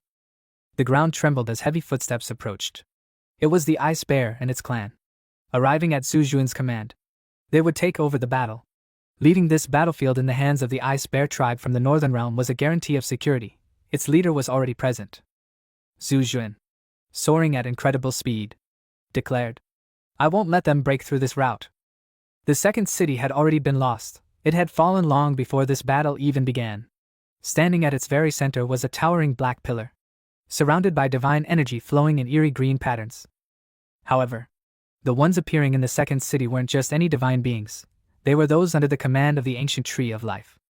The war god Zam had just arrived, and the moment he did, his loyal subordinates gathered around him, awaiting his command. The enemy is launching an ambush. You must stop those low-level creatures for me. Zam's main forces consisted of leftover demonic beasts, a pack of black and red mutants wielding swords, and a few goblins that had survived the previous battle. As soon as Zam issued his command, the sound of war drums thundered through the air. A green-haired warrior, wielding 2 massive stone clubs, appeared. At first, Zam thought he was one of his remaining goblin warriors, but he was wrong. At some point, the second city had been rebuilt into a towering wooden altar, resembling a tribal structure, and leading the force there was none other than a muscular kangaroo from Australia. Behind it were the savage warriors of the shaman tribe. Even Yuziyu was surprised when he saw the kangaroo leading the shamans. How had it managed to make them submit? Not only had they submitted, but they were also fiercely loyal. The kangaroo's eyes remained as sharp as ever, but now they carried an air of authority, strengthened by the presence of its subordinates. As the war drums pounded, Zam's mutant forces tightened their formation, eyes locked onto their opponents, waiting for the command to attack. Zam, however, didn't care who this kangaroo was. To him, any creature from Earth was the same. Beating drums and raising banners, what was the point of such theatrics? Lowly creatures like you will lose sooner or later. Impressive. The tiger faction let out a roar, cursing straight at him. Without needing the kangaroo's command, the vanguard immediately charged forward, baring their fangs and sharp claws, engaging in close combat with the demonic beasts. While the battle raged below, numbers clashing against numbers, White Tiger spread its wings and circled around the strange pillar in sweeping arcs, both above and below. Of course, it carried Xiao Lam with it. After all, no matter how smart a tiger was, it wouldn't be able to figure out what was strange about the pillar on its own. Xiao Lam used the eye of mystic insight, channeling spiritual energy through her eyes to scan every corner of the pillar. She discovered that it was drawing energy from the ground, more precisely. It was absorbing energy from the earth and distributing it to 2 locations, one on the left and one on the right. She had no idea where the energy was being sent or what the enemy's objective was. But one thing was certain, whatever they were trying to do, it wasn't good. It must be destroyed before their plan comes to fruition. Following Xiao Lam's command, White Tiger gathered a sphere of spiritual energy in its mouth and unleashed a powerful blast straight at the center of the pillar, attempting to obliterate it. The impact was strong, but it only left a faint shimmer on the surface. Otherwise, the pillar remained completely unscathed. Strange. Try again. White Tiger obeyed. The third eye on its forehead flashed brightly, channeling twice as much energy before firing another devastating blast at the black pillar. This time, something unexpected happened. The attack was intercepted. A force suddenly nullified White Tiger's power and the pillar's defenses.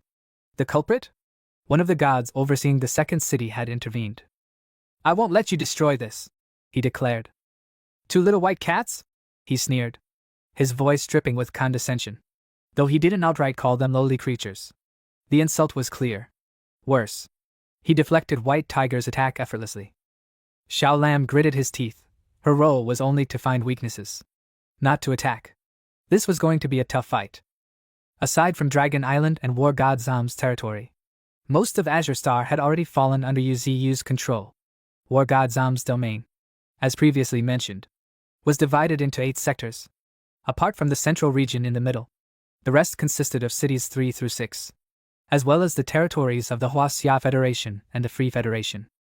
All 8 regions were now under simultaneous direct attack by the gods. The human faction, which had developed powerful weaponry specifically to fight mutant beasts, was unleashing a relentless barrage of artillery fire, its ammunition fierce and scorching.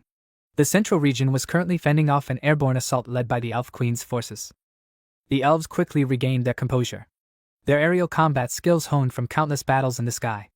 They fired arrow after arrow toward the human spiritual artillery, aiming to destroy their heavy weaponry. However, compared to the elves' mobility, the artillery's response was sluggish, and the towering buildings of the central district had already suffered severe damage. Continue firing spiritual arrows! Prepare the Skyfall Ballista! At the Elf Queen's command, the Skyfall Ballista, a massive wooden war machine, was assembled by a group of elves. It was armed with enormous arrows, each one dragged into place by numerous elven warriors. All at once, they aimed at the artillery towers, intent on completely annihilating them. Snap! Snap! Snap! The taut ropes of the ballista were released, sending gigantic arrows soaring through the air like piercing gusts of wind. 3 direct hits would be enough to collapse the entire artillery structure. At that moment, with the defenses in shambles, only one person had the ability to stop the attack, Yui, the master of magnetic control. He extended his hand and faced the incoming arrows head-on. "Return to sender!" he bellowed, his voice filled with authority. The massive arrows, each weighing over a ton, suddenly reversed course in midair. Instead of hitting their original targets, they turned and hurtled back toward the Skyfall Ballista, crashing down upon the elven army, burying them under the very weapons they had launched. What the hell? The Elf Queen's eyes widened in a mix of fury and shock. That had been her main assault force. Those massive arrows were the only thing capable of destroying humanity's spiritual artillery. Now, her army was in shambles. And to make matters worse, this was exactly the opportunity their enemies had been waiting for. The Dwarven army, which had yet to participate in the battle, had been watching from the sidelines. As soon as the elves faltered, they scoffed in disdain. As expected, the elf race is unreliable. Our turn! The dwarves emerged from the edge of the forest, moving at a leisurely pace, as if they were taking a casual stroll. But when Yui caught sight of them, his expression changed. The dwarves. Unlike the elves, the dwarves had never invaded Earth before. Their combat prowess remained an unknown variable. They were clad in heavy armor and rode powerful long-horned antelopes with thick, muscular builds. The moment their commander shouted, "Charge!" the dwarven cavalry surged forward like unleashed hounds, each warrior radiating a fierce, bloodthirsty aura. But they didn't know that even though Yui couldn't use magnetism to fight off the entire horde, there was a deadly trap waiting for them, a set of razor-sharp claws, ready to strike. In the blink of an eye, they slashed through the front lines of the dwarf army. The one who had been lurking in the shadows all along was none other than Emperor Crocodile. With a single powerful swipe, his claws delivered a fatal blow, sending the dwarves flying, coughing up blood. Unfortunate for them, they had overestimated themselves by attacking the central city, the very place where the essence of Misty Mountain gathered. "You fight me," Panda said, appearing right behind the golden-haired elf queen, his fists clenched tightly, ready to strike. Little Panda just locked eyes with the Elf Queen and decided today was the day for maximum violence. This absolute unit of panda grins like he's about to commit war crimes and announces he's ready to play with her. The Elf Queen, clearly not understanding who she's dealing with, tells him to keep his dirty paws off her royal highness. Big mistake, lady. Without even blinking, Little Panda delivers a gut punch that would make professional boxers weep. The Elf Queen doubles over, coughing up blood like she just got hit by a freight train. The little mockingbird nearby repeats her words mockingly, asking if she's seriously trying to act tough right now. Little Panda reminds everyone present that these elves started this whole mess and are actively trying to murder his friends. No mercy for backstabbers. The panda's bloodlust kicks into overdrive as he declares his intention to kill the Elf Queen without showing any mercy whatsoever. Green energy beams start shooting toward him from every direction, but Little Panda treats them like they're moving in slow motion, weaving between the attacks with supernatural grace. The elves riding their flying birds start screaming about his audacity and attacking their precious queen, demanding his immediate execution. Little Panda decides it's time to introduce these fools to his signature move. Fire energy swirls around him as he charges up his solar flare sphere, a technique that sounds exactly as devastating as it looks. The attack erupts outward in a brilliant explosion of destruction, sending elves and their bird mounts crashing to the ground in a symphony of chaos. Welcome to the barbecue, boys. The battlefield becomes painted red with the aftermath of his assault. The Elf Queen realizes she's dealing with something far more dangerous than she initially thought. She begins chanting an incantation while swirling flames gather into her right hand, preparing what appears to be her ultimate technique. With a triumphant shout, she unleashes pillars of flame, creating towering columns of fire that trap little panda and several unfortunate elves within their burning embrace. She extends her flaming hand toward the trapped panda, telling him to burn alive in her magical inferno. Screams echo across the battlefield as the flames engulf everything within the pillars. The fire columns begin converging, creating one massive pillar of flame that completely engulfs little panda in what appears to be certain death. The Elf Queen laughs maniacally at what she believes is his demise, already planning to skin him and trample on his corpse later. This chick needs therapy. Suddenly, the wave of flames begins moving in the opposite direction, catching the Elf Queen completely off guard. Little Panda emerges from the inferno, gathering all the flame energy into a massive sphere before hurling it directly at the stunned queen. He shouts that she shouldn't underestimate him just because he's cute, handsome, and lofty, which is probably the most adorable threat ever uttered in combat. His flaming fist connects with the Elf Queen's face with devastating force. She's absolutely horrified that this panda had the audacity to punch her royal features, calling him ill-mannered while completely missing the irony of the situation. Little Panda isn't finished with his royal beatdown, though. He follows up with a flying kick that sends her face first into reality, shocking even the bird she's riding. Equal rights, equal fights. The attack sends both the Elf Queen and her mount crashing to the ground with an explosion that shakes the entire battlefield. Little Panda casually comments on how unpleasant it must be to fall from such a high place, delivering psychological damage along with the physical destruction. The Elf Queen's bird screeches in rage from behind him, but another massive explosion occurs before it can do anything meaningful. Little Panda demonstrates his complete dominance by sending the bird crashing down as well, then standing triumphantly on top of it like he's claiming his throne. He reveals that he's capable of wielding both fire and ice magic, explaining that the Elf Queen's flames weren't even close to being hot enough to hurt him. The revelation shows just how outclassed she truly was from the beginning. Walking away from the defeated bird, Little Panda delivers a scathing commentary on the Elf Queen's leadership style. He points out how her subordinates were willing to risk everything to protect her, that she was perfectly willing to sacrifice them for her own benefit. His fury builds as he calls her vicious and promises to take her head as payment for her crimes. Panda's got standards. Flames gather in Little Panda's hand as he shouts that he's not something dirty, addressing her earlier insult with righteous anger. The Elf Queen grits her teeth in desperation, knowing she's completely outmatched. Little Panda delivers another devastating punch while proudly declaring that he's a Class 1 protected species, which might be the most uniquely threatening statement ever made in combat. The punch creates a burst of flames that sends the Elf Queen crashing to the ground once more, leaving her unconscious while he tells her to reflect on her actions. Just when victory seems complete, a sudden blast of power pierces straight through Little Panda's body. He coughs up blood, realizing too late that someone has ambushed him from behind. Nature God floats in the air, having delivered a sneak attack that would make any honorable warrior sick to their stomach. Little Panda drops to the ground with a sickening thud, while Nature God simply watches him fall. Coward move, divine boy. Meanwhile, in a completely different location, a group of powerful beasts is traveling through space at incredible speeds. The king of the Iron Eater tribe, who happens to be Little Panda's older brother, asks Ninetails how long it will take them to reach their destination. Ninetails explains that their master took 15 days while rushing, but since they're using the void for transportation, it should only take them an hour. Little Panda's older brother shouts in frustration that the fight will have ended by then. He declares his intention to head to his little brother's side first, unable to shake the bad feeling that's been gnawing at him throughout their journey. Long of the Draconian race immediately volunteers to accompany the king of the Iron Eater tribe on his rescue mission. Ninetails gives tactical orders to the remaining team members, telling Glacier and Tyrannosaurus to head to the 6th city while asking if their big sister will head to the 4th city. Ninetails replies that the 4th city is already in ruins and that she will instead go to where Xiaoling is located, showing the widespread nature of the current conflict. Back in the central region, a massive crash occurs before one of the tallest buildings in the area. Beasts lay scattered on the ground with their mouths hanging open as the destruction continues to spread throughout the region. Yulei, the master of magnetism, looks down from his elevated position, wondering what's happening with Little Panda. He recognizes that Little Panda's aura is fluctuating wildly, which is never a good sign during combat. Boss knows something's wrong. Against all odds, Little Panda stands up with his wound completely healed through sheer determination and possibly some hidden regenerative abilities. He shouts about how he almost died and comments on how his new opponent matches exactly what their master described about these enemies. Little Panda looks up at Nature God with pure hatred, calling him despicable and shameless for his cowardly sneak attack. Nature God dismisses Little Panda's accusations completely, stating that only the final result matters in warfare. Dream God adds that as long as they can achieve victory, they're willing to pay any price necessary, showing the ruthless mindset of their enemies. A huge black pillar covered in magical circles stands tall in the background, with an enemy god floating above it while the Dream and Nature gods position themselves at its base. The stage is set for what appears to be the most dangerous battle Little Panda has ever faced. Game just changed completely. The battlefield just got a complete makeover because the reinforcements have arrived in the most dramatic way possible. A massive crash echoes behind Little Panda as someone steps onto the scene, followed by another earth-shaking impact as a colossal lizard foot slams down. Standing before the 3 enemy gods are now Little Panda, Yulei, and Emperor Crocodile, forming what might be the most intimidating rescue squad in manga history. The boys are back in town. Yulei takes one look at the three gods floating there like they own the place and shouts that they absolutely will not be slaughtered without a fight. The opposing gods laugh at this declaration, basically telling them to bring it on and see what happens.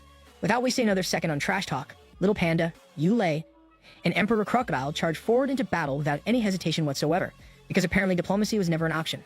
Meanwhile, in the second city, another towering black pillar covered in magical circles has emerged from the ground, confirming that this coordinated attack is happening across multiple locations simultaneously. A tail swishes through the air as Kangaroo shouts about being one step too late to prevent this catastrophe. Accompanied by Black Cat and a group of barbarian warriors, Kangaroo expresses his frustration about allowing enemies like these to infiltrate their territory in the first place. Domu simply makes a dismissive sound and announces his complete boredom with the current situation. He declares that he's ready to play with them, which sounds absolutely terrifying coming from a god who clearly views mortals as entertainment. Red demons begin gathering at the base of the black pillar, where Domu stands triumphantly at the top, looking down at his enemies like they're insects. He commands his minions to eliminate their opponents without mercy. Kangaroo rallies his companions by shouting for them to demonstrate their powers as the Earth's proud creatures, refusing to be intimidated by divine beings who think they can just waltz into their home. He launches himself into the air with incredible force, easily reaching the top of the massive black pillar and creating an explosion of raw power upon impact. When the dust and debris from the explosion finally settle, the silhouettes of both Domu and Kangaroo become visible, standing face to face with their elbows pressed against each other in a deadlock. Staring contest of champions. Domu notices something peculiar about his opponent and asks if Kangaroo is really a subordinate of the divine tree, since he doesn't possess the unique spirit power that should be characteristic of such beings. Kangaroo grits his teeth and firmly denies any connection to the divine tree, clearly offended by the suggestion. Another explosion rocks the area as the two warriors clash violently before separating to reassess their opponent's capabilities. Domu accuses every creature from Kangaroo's plan of being arrogant beyond measure, apparently taking personal offense at their refusal to bow down to divine authority. His energy begins blazing around him as he transforms into his true god physique, revealing his terrifying divine form. Flames burn from his head and core while massive horns sprout from his shoulders and back, making him look like something straight out of humanity's worst nightmares. Kangaroo responds to this intimidation display by admitting that he's never actually killed a god before, but he's definitely interested in giving it his first shot. Dark energy swirls around him as he transforms into his own darkness physique, proving that he's not about to back down from this challenge regardless of the power difference between them. Domu laughs with genuine interest at this development, clearly excited about facing an opponent who isn't immediately cowering in fear. He hurls a massive ball of blazing energy directly toward Kangaroo, testing his opponent's defensive capabilities. Kangaroo's right hand turns completely black with purple clawed fingers extending from his transformed appendage. Screaming with determination, he faces the giant ball of destructive energy with his own dark power, refusing to retreat even as the massive explosion hits the ground with earth-shaking force. In another area of the battlefield, Shadow Tiger releases a thunderous roar that echoes across the combat zone. The other tigers are engaged in fierce battles against various enemy beasts, proving that this conflict has spread across multiple fronts simultaneously. White Tiger soars higher into the air at Shaylan's urgent request, demonstrating incredible aerial capabilities despite the challenging atmospheric conditions. The lack of oxygen at such extreme altitudes doesn't deter her in the slightest, knowing that her enhanced physiology can endure the harsh environment. White Tiger shoots high up into the sky, reaching altitudes that extend far beyond the cloud cover and into the upper atmosphere. Xiaolan looks back in complete surprise, discovering a massive magical formation spreading out below them like a spider web of mystical energy. She realizes with growing horror that this formation encompasses all of the cities where their companions are currently fighting for their lives. Though she doesn't understand the exact purpose of this magical construct, she has absolutely no doubt that it's designed for something catastrophically bad. That's not good at all. With this terrifying revelation, Xiaolan knows that they must destroy those black pillars as quickly as possible before whatever plan the enemy gods have in motion can reach completion. The urgency of their situation has just increased exponentially, and time is clearly running out for everyone involved in this conflict. Adil appears behind her with perfect timing, asking why they decided to fly up to such extreme heights. Seeing the falcon arrive at this crucial moment, Xiaolan feels genuinely glad that the bird appeared at exactly the right time to witness this discovery, because they're going to need all the help they can get to spread this information. In the sixth city, the battle rages on with equal intensity as Thorn faces numerous enemy beasts using her vine-based combat techniques. An entire army of rat emperors bare their fangs as they launch coordinated attacks against a powerful enemy force. The earth itself seems to gather and respond as Thorn confronts a massive enemy that appears to be some horrifying fusion of slug and worm characteristics, creating one of the most disgusting opponents imaginable. Thorn shouts for King Gang to assist her as he employs his giant earth form to engage the massive worm creature in direct combat. Nearby, a black cloaked figure floats ominously in the air, radiating an aura of divine power that immediately catches Thorn's attention. She quickly recognizes this being as another enemy god and tells King Gang that she'll leave the current battlefield to him while she handles this new threat. A vine shoots upward at incredible speed toward the floating god, catching the divine being completely off guard with a sudden attack. Thorn tightly wraps the god with her powerful vines, sending the enemy crashing to the ground with a thunderous impact that shakes the entire area. For a moment, Thorn thinks she successfully defeated the god, but a sudden ray of brilliant light flashes from the impact crater. Victory was too easy. Surprised by this development, Thorn can only watch in growing concern as the god rises from the ground, revealing 4 pairs of bright, luminous wings sprouting from its back and a display of divine majesty. The god addresses the assembled creatures, demanding that they sing praises and honor its divine presence while calling them sinners who deserve punishment for their rebellion against divine authority. The situation has escalated beyond anything they could have imagined, and the true power of their enemies is beginning to reveal itself. Wings means business time. Thorn releases her energy with deadly precision as she prepares to face off against this self-righteous divine being who clearly thinks way too highly of himself. The enemy god repeats his demand for praise like a broken record, but Thorn has absolutely had enough of this nonsense and decides to let her vines do the talking. One end of her vine shoots forward and bites directly into the god's face with vicious intent, and Thorn commands it to drain the enemy completely dry like some kind of botanical vampire. Nature's revenge is brutal. The winged god grips the vine with his hands and pulls it off his face, smugly revealing that angels don't actually have blood running through their veins. He asks why someone as pure as Thorn isn't offering him the praise he believes he deserves, which shows just how delusional these divine beings really are. Thorn shouts back that only one being in existence is worthy of receiving her praise, and it definitely isn't this feathered freak. Numerous vines burst from the ground as she rises up and declares that this god isn't worthy of anything except a beatdown. Feathers begin floating through the air in an ominous display as the winged god asks for a moment of silence to honor Thorn's impending death, because apparently gods have zero chill when it comes to trash talk. A portion of the god's face catches the light, revealing 3 pupils contained within a single eye, which is probably the most disturbing thing anyone could see in combat. She announces her intention to trample Thorn beneath her feet, clearly underestimating what she's dealing with. Meanwhile, the teleportation gate in King Gang's city sits positioned beneath his massive statue, serving as a crucial communication link between the different battlefields. The gate suddenly lights up with magical energy, and Adda emerges from it carrying vital intelligence that could change everything. Adda calls out to both King Gang and Lang Feng, delivering Shieldland's urgent message about destroying the Black Pillar that's been causing so much trouble. She explains how the pillar is triggering some kind of massive magical formation across multiple cities, and even though they don't know exactly what it's designed to accomplish, they absolutely need to destroy it before it's too late. Adda prepares to fly off immediately, explaining that she can't stay to help because she needs to inform all the other fighters about this critical discovery. Just as she takes flight toward the teleportation gate, a bright ray of light shoots out of nowhere with deadly accuracy. The attack heads straight for Adda's flight path and simultaneously blasts the teleportation gate, creating a massive explosion that destroys their only means of rapid communication between cities. Communication is down, boys. King Gang and Lang Feng shout an alarm for both the Falcon and the destroyed teleportation gate, realizing that their situation just became exponentially more difficult. The bright ray of light fades away as the enemy god smugly claims that whistleblowers cannot be allowed to remain alive under any circumstances. He adds that everything must be kept pure, even when it comes to the fundamental elements themselves. Revealing his twisted philosophy about cosmic order, King Gang and Lang Feng immediately charge at the god without hesitation, creating a huge explosion at the top of the Black Pillar as their combined assault rocks the entire structure. Thick smoke fills the air around the impact zone, temporarily obstructing the enemy's vision and giving them a tactical advantage. King Gang shouts Lang Feng's name, and his partner immediately understands the unspoken plan they've developed through countless battles together. Raising his hands high above his head, a long dark blade materializes from pure energy, and he brings it down with devastating force, intending to completely destroy the pillar and end this threat. Dark energy erupts violently from the top of the Black Pillar as Lang Feng's attack connects with tremendous force. The powerful blast easily dissipates all the smoke from above, revealing the aftermath of his assault on the mysterious structure. However, the sharp end of his dark blade merely rests harmlessly at the top of the pillar, having failed to penetrate its surface. Lang Feng stares in complete surprise at the fact that there isn't even a tiny dent visible on the pillar's surface. That thing is tank-level durable. 2 bright rays of light suddenly shoot forth with lethal precision, targeting both King Gang and Lang Feng simultaneously and literally tearing them both in half with overwhelming divine power. The attack demonstrates just how outclassed they are against this particular enemy, who clearly operates on a completely different level than anything they faced before. 3 bright sharp eyes become visible on one side of the god's face as he reveals crucial information about the nature of their conflict. He explains that an element cannot be destroyed through physical means alone, and this fundamental rule applies equally to both himself and the Black Pillar they're trying to destroy. This revelation changes everything about their approach to this battle.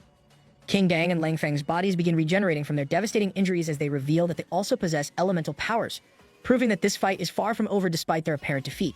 Smoke starts dissipating around them as a massive shadow with 7 glowing eyes looms menacingly before the 2 warriors, creating an atmosphere of genuine terror.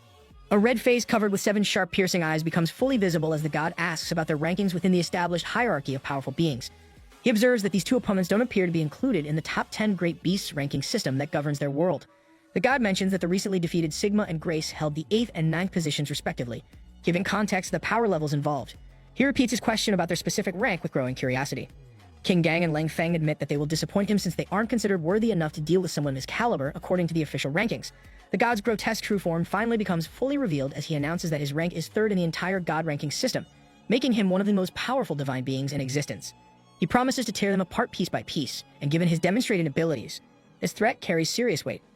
In another section of the battlefield, feathers continue floating through the air as countless vines whip through the space with deadly precision.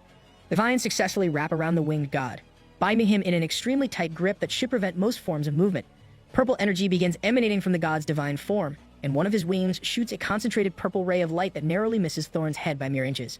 The attack raises Thorn despite her evasive efforts, leaving a visible wound across one of her eyes and proving that even mere misses from divine attacks can cause serious damage. The god dismissively states that all of Thorn's attacks are completely useless against his divine nature. Undeterred by this psychological warfare, Thorn employs her vines to physically rip the god's head clean from its body in a display of shocking brutality. The severed head gets thrown to the ground with tremendous force. Tentacles suddenly appear beneath the god's detached head, revealing a face that contains multiple mouths speaking simultaneously in a horrifying cacophony. One mouth shouts angrily at Thorn's blatant disrespect toward divine authority, while another mouth scolds her for her crude and boorish manner of speaking, and yet another mouth pleads desperately to their lord for forgiveness regarding this humiliating situation. Multiple personality disorder much. Thorn notices that the enemy actually bled when she decapitated it, leading her to determine that the head represents its primary weakness and vulnerability. Intending to capitalize on this discovery and finish the enemy permanently, she uses her vines to wrap them tightly around the god's severed head. Additional vines join the assault, wrapping around the target with the explicit intention of draining the enemy completely dry through her vampiric botanical abilities. The god's eye remains visible between the tangled mass of constraining vines, and she calls Thorn naive for thinking this simple strategy could actually work against a divine being. A bright orb of energy suddenly materializes from the exact location where the severed head rests, completely surprising Thorn with this unexpected development. The radiant ball rapidly grows larger and more intense, and Thorn desperately tries to hold it back through sheer force of will. Soon enough, she becomes completely engulfed by the brilliant, overwhelming light. Once the blinding illumination finally disappears, the god is transformed into its true divine physique, revealing a nightmarish form covered with numerous eyes, mouths, and writhing tentacles that defies human comprehension. Cosmic horror mode unlocked. Tentacles wave menacingly through the air while countless more writhe and move as if they constitute the god's entire body structure in this nightmarish transformation. From the thick smoke surrounding the battlefield, vines suddenly shoot out with deadly precision, all aimed directly at the divine monstrosity before them. The god shouts from its main mouth, which is lined with razor-sharp teeth, declaring that she absolutely will not allow Thorn to ambush her repeatedly while continuing to speak condescendingly about her supposed naivety and combat tactics. Thorn materializes from behind the god with perfect stealth, calmly informing her enemy that she's about to be very disappointed with what comes next. Without hesitation, she sends her razor-sharp thorns flying forward to stab the god directly in the back, demonstrating that ambush tactics are exactly what she plans to continue using. Vines shoot out from the god's gaping mouth as it laughs mockingly at Thorn, asking if this basic stabbing maneuver represents the only combat technique she actually knows how to execute. The enemy's yellow eyes suddenly light up with supernatural energy, rapidly changing into a bright purple color that signals an incoming devastating attack. Stunned by this unexpected transformation, Thorn gets hit by numerous concentrated rays of energy that shoot directly from the god's multiple eyes with overwhelming force, causing her to cough up blood from the impact damage. But her determination remains unshaken as she continues fighting back with her signature vine-based assault techniques. Purple eyes mean business time. Thorn successfully wraps her vines around the enemy despite the massive size of the god's current divine physique, proving that raw determination can overcome significant size disadvantages. Some of her vines even manage to enter the god's mouth and wrap around the interior, creating an internal assault that should cause serious damage to any normal opponent. Brilliant rays of light flash outward from the god's body in direct retaliation against Thorn's aggressive vine attack, demonstrating that this abomination possesses multiple defensive capabilities. Several of the energy rays connect with Thorn, causing visible damage to her form, but she remains absolutely determined to drain her enemy dry through her vampiric botanical abilities regardless of the personal cost. The foe laughs with genuine amusement as she continues blasting concentrated energy rays in all directions, mockingly reminding Thorn that vine attacks appear to be the only combat strategy she actually understands. One of Thorn's vines manages to wrap around the location where the god's main eye connects to its body, but the cost of this minor victory becomes immediately apparent. An entire arm, leg, and significant portion of Thorn's waist have already disappeared due to the devastating power of her opponent's relentless energy-based counterattacks. With a threatening declaration, the god releases something powerful and mysterious from the depths of its mouth, creating an attack that wraps around Thorn and begins encircling her from every possible direction. The god commands Thorn to become completely wrapped in her holy rays of light, which sounds like the most terrifying religious experience imaginable. The attack trapping Thorn brightens dramatically, and energy begins building up within the containment field with ominous intensity. The ball of concentrated light becomes so incredibly bright that it makes all the surrounding areas appear darker by comparison, and the radiant sphere begins shrinking down to a much smaller size. At the god's command for Thorn to return to complete nihility, the brilliant light disappears entirely into nothing more than a thin line before vanishing altogether. The enemy laughs triumphantly out loud, absolutely certain that victory has finally been achieved through this ultimate technique. Boss just went nuclear. Suddenly, blood begins splashing violently from the god's eyes in a completely unexpected turn of events, occurring simultaneously to all of the god's numerous eyes scattered across his divine form and creating a scene of absolute chaos. She coughs up increasing amounts of blood as more and more continues splashing from her ocular organs without any apparent explanation. The god expresses complete confusion about why she's experiencing these symptoms and why her blood appears to be boiling from within her own body. The enemy has absolutely no understanding of what Thorn managed to do to her during their confrontation, and the situation has deteriorated to the point where she's actively losing her spirit power at an alarming rate. The abomination continues bleeding profusely, while cursing at her own carelessness and underestimating her opponent's true capabilities. She realizes with growing panic that death will be inevitable if this mysterious condition continues, and decides that abandoning her current physical form represents the only viable option for survival. Suddenly, the god's massive physique begins expanding rapidly like an overinflated balloon before exploding in a spectacular display of divine destruction that shakes the entire battlefield. A small portion of its body, containing the concentrated essence of its consciousness, crashes down to the ground as the only remaining piece of this once mighty form. All that remains of the god's physical presence consists of a sharp-toothed mouth, 3 eyes, and several writhing tentacles attached to this miniaturized version. With the majority of her spirit power successfully drained by Thorn's mysterious technique, the diminished god curses bitterly at her botanical opponent while contemplating the humiliation she's just experienced. The god's thoughts turn to another powerful being who will undoubtedly mock her mercilessly if he ever learns about what transpired during this embarrassing defeat. Despite her drastically reduced circumstances, the foe floats in the air while thinking that a technical victory still counts as a legitimate win in the grand scheme of things. She begins deciding which opponent she should eliminate next when a vine suddenly appears out of nowhere, stabbing directly at her small, vulnerable form with lethal intent. The god becomes completely stunned by this unexpected assault that she failed to detect in advance. From the pool of blood scattered across the battlefield, multiple vines begin emerging with supernatural persistence before rising upward, and soon Thorn herself appears completely intact, showing absolutely no trace of her previous injuries or the supposed fatal attack she endured. The god stares in complete surprise that Thorn survived what should have been certain death, utterly confused about how she managed to remain alive after being subjected to such overwhelming divine power. Around Thorn's position, additional bodies begin rising from the blood-soaked ground, and the god suddenly realizes with growing horror that these are perfect clones of her opponent. Confused and increasingly desperate, she demands an explanation for how this impossible resurrection occurred when she was certain of achieving complete victory. Thorn responds with calm confidence, explaining that she was never actually attempting to drain the god's blood through conventional vampiric means as everyone assumed. Instead, she reveals that she was strategically injecting her own blood into the god's circulatory system with the specific intention of destroying her enemy from within through biological warfare. Biological warfare is terrifying. Thorn acknowledges that the god possesses outrageously powerful abilities, but points out that she also made the critical mistake of looking down on her opponent's intelligence and tactical creativity. Though the god holds the impressive rank of Transcendent Fifth Order, Thorn reminds her that this elevated status doesn't automatically make her invincible against clever strategies and unconventional attack methods that exploit fundamental weaknesses in divine physiology. The god opens her mouth wide while commanding Thorn to approach for a final confrontation, then immediately snaps her jaws shut in an attempt to bite her opponent in half. Thorn successfully evades this desperate attack, and the missed bite creates such tremendous force that it blasts away significant portions of the surrounding ground. The god declares that losing her physical body doesn't matter because she still retains the formidable power of a transcendent Fourth Order being. Countless vines wrap around the god's remaining miniaturized body as Thorn and her army of clones completely surround their enemy, binding her thoroughly with an inescapable network of botanical restraints. The god laughs maniacally while declaring that killing her will prove useless in the long run, because her death will only serve to make the other gods stronger through some unknown divine mechanism. She continues laughing out loud even as Thorn methodically squeezes her into absolute nothingness, refusing to show fear even in her final moments, defiant to the bitter end. Thorn stands triumphantly before the god wrapped tightly in her deadly vines, but victory comes at a devastating personal cost that becomes immediately apparent to anyone observing her current condition. She suddenly staggers backward as overwhelming fatigue crashes into her like a tidal wave, her body finally acknowledging the brutal toll of this intense divine battle that pushed her far beyond normal limits. There's barely enough blood left coursing through her veins to keep her conscious, and every fiber of her being desperately wants nothing more than to collapse and rest for several days straight. However, she also knows with absolute certainty that she must force herself to move and help the others who are still locked in their own life or death struggles against equally powerful enemies across multiple battlefields. Victory tastes like exhaustion. Back at the Black Pillar in that contested area, massive flames erupt violently at its towering peak, while the relentless army of Rat Emperors continues their fierce battle against various enemy beasts down below on the blood-soaked ground. Lang Feng slides across the smooth surface of the pillar's exterior with practiced precision, though his movements show clear signs of the cumulative damage he sustained during this prolonged and brutal confrontation.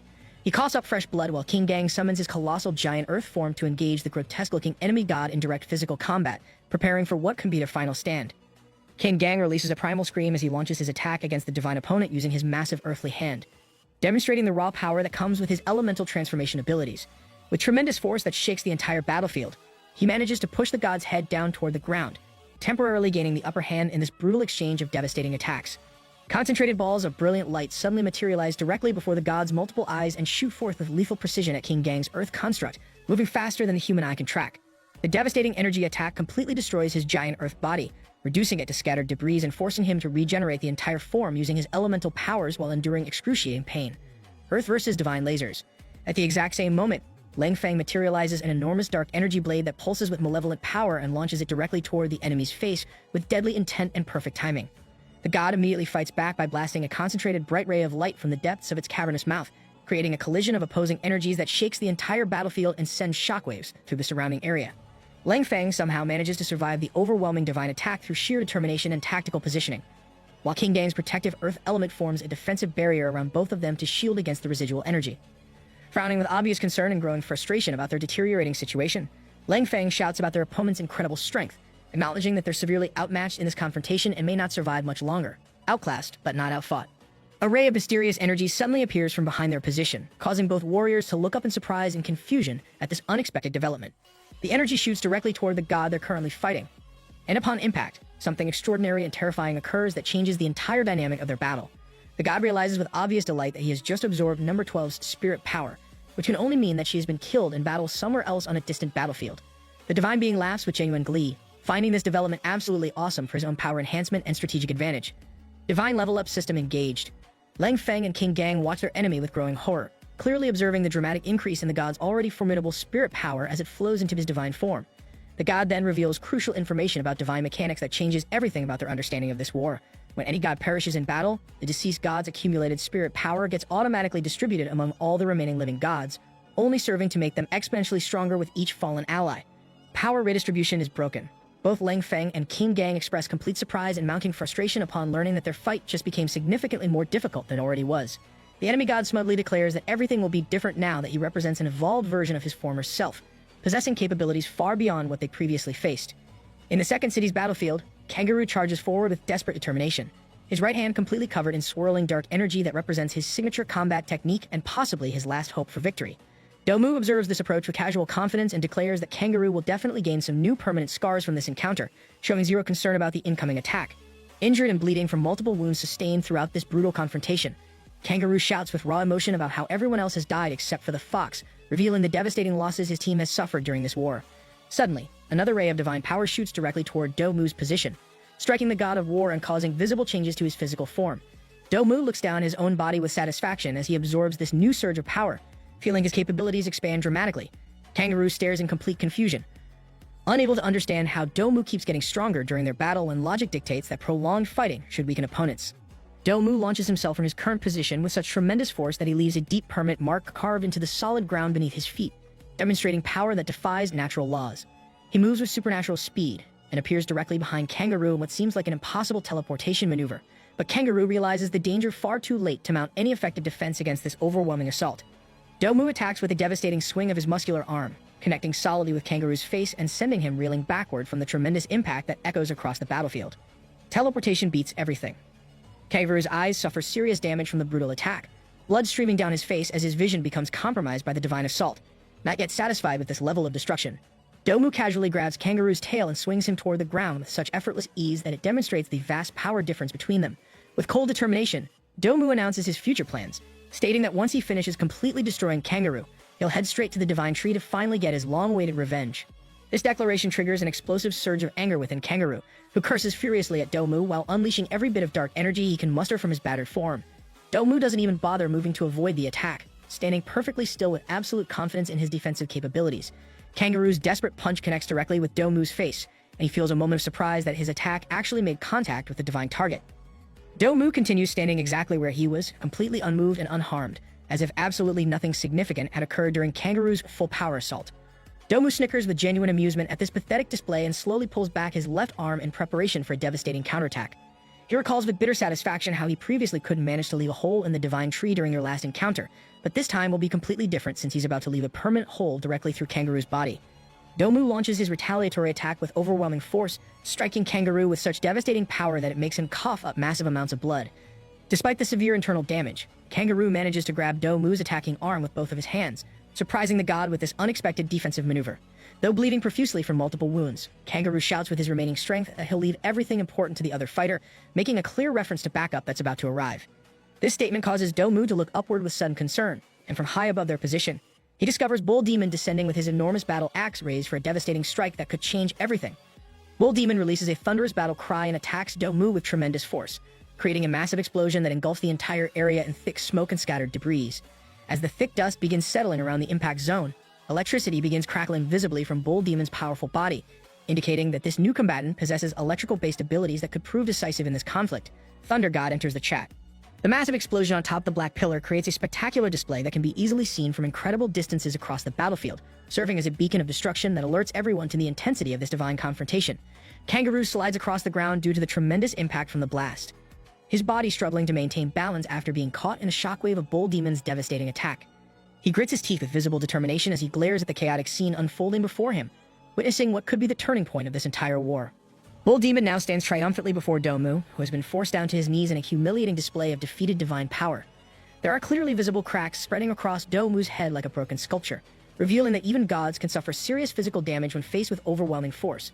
Bull Demon expresses his exasperation that Domu has returned to cause more trouble, advising the fallen god to show some appreciation for his own life and retreat while he still can. Grabby just schooled a god. Domu responds to this reasonable suggestion by laughing loudly with maniacal intensity, claiming that he's returned to this battlefield specifically to get his long-awaited revenge against those who wronged him. He declares with burning hatred that he'll set this entire place ablaze, and if he can't possess it for himself, then absolutely no one else will be allowed to have it either. Domu shouts with increasing fury that he'll personally bring their severed heads to the divine tree as trophies of his victory. Bull Demon raises one hand with casual confidence, and Domu suddenly expresses surprise at the unexpected pressure that begins pressing him down toward the ground with invisible force. Domu quickly realizes that his formidable opponent is wielding gravitational manipulation abilities, which represents a completely different type of power than anything he's encountered before. Bull Demon calmly states that Domu can only think about taking their heads after he manages to defeat them in direct combat, which seems increasingly unlikely given his current disadvantaged position. Domu charges forward with desperate determination, declaring that defeating them is exactly what he intends to accomplish regardless of the obstacles in his path. Kangaroo watches in complete surprise that Domu can still move and attack despite the crushing pressure of gravity weighing him down, demonstrating the incredible resilience that comes with divine physiology. Before Domu's frenzied attack can even reach its intended target, Bull Demon calmly increases the gravitational force to 30% of normal intensity. Physics beats divine rage. This dramatic increase in gravitational pressure immediately stops Domu's charge in its tracks, making the god of war suddenly crash face first to the ground with tremendous force that creates a small crater beneath him. He shouts in frustration and growing panic about how the gravity continues getting stronger and more oppressive, making movement increasingly difficult with each passing moment. Bull Demon mocks Domu's pathetic situation with obvious satisfaction, pointing out that even a supposedly mighty god can be brought down to his knees when faced with the right type of overwhelming power. Domu looks upward with visible frustration and growing desperation, realizing that his usual combat strategies are completely ineffective against this particular opponent's unique abilities. Bull Demon delivers a devastating punch that sends Domu crashing even deeper into the ground, creating cracks that spread outward from the impact point like a spider web of destruction.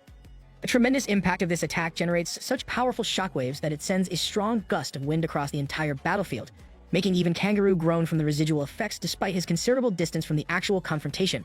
Bull Demon raises his massive battle axe high above his head and releases a thunderous battle cry as he prepares to bring it down on their enemy with lethal intent, aiming to end this fight permanently. A clawed hand suddenly appears from the thick smoke below Bull Demon's position, preparing to launch a surprise counterattack that catches him completely off guard. He expresses genuine surprise as an energy sphere begins forming and rapidly growing larger in the mysterious attacker's grasp. The concentrated energy suddenly shoots upward with tremendous velocity, narrowly missing Bull Demon's head by mere inches and demonstrating that Domu still possesses considerable fighting capability. Another energy sphere materializes almost immediately, and soon the entire surrounding space becomes filled with numerous large crackling energy projectiles, all while Domu floats ominously in the center of this deadly formation like the eye of a supernatural storm. Bull Demon lifts his enormous axe with both hands as purple energy begins gathering around the weapon's blade, preparing for what appears to be his ultimate technique. Energy sphere spam incoming. Domu shouts with renewed confidence as he directs his coordinated attack toward Bull Demon's position, launching multiple energy projectiles simultaneously in a devastating barrage. Bull Demon responds with his own battle cry and swings his energy-enhanced axe at the approaching assault with perfect timing and incredible force. His powerful swing sends the first energy sphere bouncing directly back toward Do-mu, who stares in complete surprise that his attack was not only blocked but completely reversed. Bull Demon continues this defensive strategy by hitting each subsequent energy projectile thrown at him, sending them all flying back toward Do-mu with even greater force than their original trajectory. The collision of all these redirected energy attacks creates a massive explosion that engulfs the entire area in brilliant light and tremendous destructive force that can be felt across multiple city blocks. Kangaroo desperately protects himself from the devastating aftermath of this explosion, staring in complete awe at just how powerful the combined attack turned out to be when all that energy was concentrated into a single point. From a considerable distance away, observers can clearly see that the explosion has already transformed into a massive cloud of thick smoke that hovers ominously just above the black pillar like a miniature mushroom cloud. Bull Demon watches the settling smoke with cautious attention as a voice speaks from within the destruction, expressing amazement at the deep wound that has been left on Do-mu's previously invulnerable body. Do-mu offers genuine compliments to Bull Demon from his position within the smoke, acknowledging that his opponent is significantly stronger than the pathetic Kangaroo who failed so miserably in their earlier confrontation. Kangaroo glares with obvious offense at this insulting comparison, while simultaneously expressing surprise that Do-mu managed to survive such a devastating combined attack that should have been lethal to most beings. Bull Demon shouts his full name and proudly announces his status as the second great beast of the legendary Misty Mountain, establishing his credentials and power level for all present to understand. Mountain Beast Hierarchy revealed. Do-mu picks up a nearby rock as he claims to be a legitimate god of this world, possessing authority and power that transcends mortal understanding. Destroying the rock with casual ease to demonstrate his continued strength, he announces that he holds the 7th position in the official gods ranking system and reveals that his accumulated power is almost sufficient to reach the prestigious 6th rank. Bull Demon carefully observes how Do-mu's physical appearance has undergone another dramatic transformation, indicating that the god possesses multiple evolutionary forms that become available during intense combat situations. Do-mu creates a formidable weapon constructed entirely from pure energy and points it directly at Bull Demon with threatening intent, commenting that their only real similarity lies in the fact that they both prefer wielding axes as their primary weapons. He issues a formal invitation for Bull Demon to engage in another round of combat, clearly eager to test his newly enhanced capabilities. Bull Demon accepts this challenge by leaping high into the air and swinging his massive axe downward at Do-mu's position with tremendous force and perfect accuracy. Their two axes clash together in a spectacular collision that sends shockwaves throughout the surrounding area and creates sparks that illuminate the battlefield. Bull Demon immediately activates 40% gravitational intensity, making the entire area around their confrontation shudder under the intense pressure that would crush most ordinary beings. Do-mu simply attacks back with renewed vigor and confidence, making Bull Demon wonder with growing concern if the gravitational effects have somehow become completely useless against his evolved form. Do-mu expresses genuine amazement that Bull Demon possesses such incredible power despite being only at the early stage of the transcendent 5th order ranking system. He extends his hand in an unexpected gesture, asking Bull Demon to consider becoming his subordinate instead of continuing this destructive conflict. Job offer mid-battle. The battlefield experiences a momentary calm as the dust settles from the previous explosive exchange, creating an eerie pause in what has been an absolutely brutal confrontation between divine and mortal forces. Bull Demon shouts with obvious offense, asking if Do-mu is seriously trying to humiliate him by offering subordination, clearly not taking the god's recruitment proposal in any positive light whatsoever. With crackling energy dancing along his massive axe, he speaks with growing frustration about how 40% gravity appears to be completely useless against Do-mu's evolved divine form. The god expresses genuine surprise at this outright rejection of what he considered a generous offer. Bull Demon announces with grim determination that he'll simply increase his gravitational manipulation skills' overall strength to overcome this resistance. The gravitational intensity dramatically increases from 40% to a crushing 70%, creating an oppressive atmosphere that intensifies the pressure around them to levels that would instantly flatten most living beings. Bull Demon declares his clear intention to completely crush Do-mu beneath the weight of his enhanced gravitational field, leaving no room for escape or negotiation. Gravity dial turned to 11. A vivid memory suddenly appears in Bull Demon's mind, transporting him back to happier times in his homeland during a period of peace and recovery. The memory shows Honey Badger carefully pouring life essence onto Golden Monkey's serious wound with gentle precision, demonstrating the deep care and brotherhood that exists among the creatures of Misty Mountain. Once the healing process was completed successfully, a legendary trio consisting of Golden Monkey, Honey Badger, and Wild Boar were once again lively and energetic, roaming freely through their beloved territory without fear or pain. During that peaceful time, Bull Demon had been engaged in a meaningful conversation with Emperor Crocodile about the trio's incredible resilience and their shared history of sacrifice. Emperor Crocodile spoke with deep emotion about how everyone had risked their lives to protect their cherished home, emphasizing that there's absolutely no other place like Misty Mountain in the entire world that deserves such unwavering loyalty and dedication. Bull Demon calls Emperor Crocodile the Sharp Blade of Misty Mountain, a title that makes his companion look at him with curious interest and obvious pride. Bull Demon continues this line of thought, acknowledging that their big sister Ninetails serves as the undisputed leader of that special place, commanding respect and admiration from all who dwell there. At those meaningful words, Bull Demon reflects deeply on his own role and responsibilities within their tight-knit community. Family bonds run deep. Returning to the present moment with renewed determination, a massive burst of concentrated energy lights up the entire battlefield with brilliant illumination that can be seen for miles. Domu curses loudly at the continuously increasing pressure that threatens to crush him into the ground, struggling against forces that defy his divine nature. From his position on the side, Kangaroo continues watching this epic battle with growing amazement. Yet he finds himself still able to feel the gravitational suppression even though he remains completely outside of its direct area of effect. He clenches his teeth tightly at the thought of Misty Mountain's Bull Demon, pondering with genuine awe the unfathomable depths of power that his ally has already reached through years of dedicated training and natural talent. As Bull Demon continues applying relentless gravitational suppression against Domu, the barbarian warriors below are still engaged in fierce combat against the red demons at the base of the towering black pillar. One barbarian suddenly senses how the air itself is getting noticeably thinner due to the intense gravitational effects occurring high above them. At the top of the pillar, Domu recognizes with growing desperation that he absolutely must escape from Bull Demon's effective range, but discovers that even basic movement has become entirely difficult under such crushing gravitational pressure. A massive rock suddenly materializes directly above Domu's position, making him shout in angry defiance at this additional threat to his safety. However, the enormous rock still falls directly onto him due to the intense gravitational force pulling everything downward with irresistible power. Suddenly, something swings through the air with incredible speed, leaving behind a swift energy trail that completely destroys the massive rock before it can cause serious damage. Bull Demon shouts with determination as he fights against this unexpected counterattack with his trusty axe, putting all of his strength into the defensive maneuver. His weapon begins developing visible cracks against the sheer overwhelming force of Domu's attack, demonstrating that even the most durable equipment has its limits when faced with divine power. Axe versus divine energy. The brilliant energy trail created by the attack possesses such tremendous power that it successfully breaks through the entire area that Bull Demon's gravitational field covers, creating a temporary breach in his defensive strategy. The energy trail that escapes the gravitational domain quickly collects and reforms itself into a concentrated sphere of pure destructive power that hovers menacingly in the air. Domu's energy axe remains firmly in his grasp, still positioned within Bull Demon's gravitational domain despite the partial escape of his attack's energy. Domu grins with obvious satisfaction, commenting smugly on how Bull Demon's gravity isn't actually strong enough to affect pure light energy, revealing a crucial weakness in his opponent's otherwise overwhelming ability. He tells Bull Demon to examine himself more carefully for using such tremendously strong power, suggesting that the sustained effort mustn't be making him feel particularly good. Domu swings his energy axe with renewed confidence, declaring that they should discover whether Bull Demon can successfully flatten him before he manages to end this confrontation permanently. Bull Demon responds with a thunderous shout and hurls his physical axe with tremendous force, connecting directly with Domu's energy weapon in a spectacular collision. Bull Demon immediately transforms into his powerful beast physique and charges straight at Domu with unstoppable momentum, abandoning defense in favor of overwhelming offense. Domu coughs up fresh blood as the impact hits him, suddenly realizing with growing alarm how Bull Demon cleverly used gravitational manipulation to enhance his movement speed and transform his physical strike into something even more devastating than normal.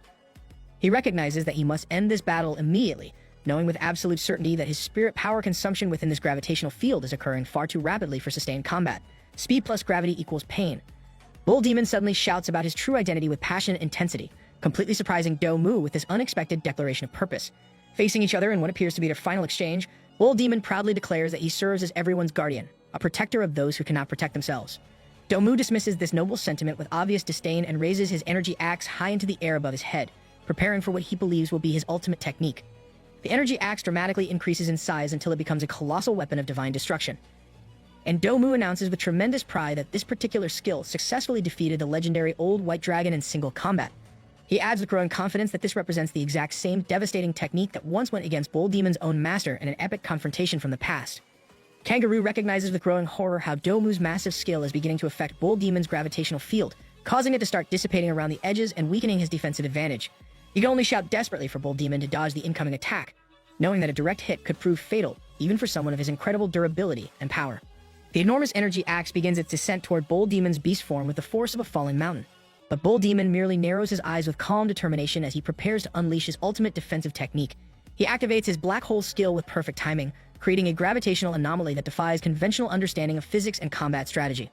The concentrated spirit power from Domu's massive axe attack begins fluctuating wildly before being drawn inexorably toward the black hole's event horizon, where it gets completely absorbed despite its tremendous size and divine origin.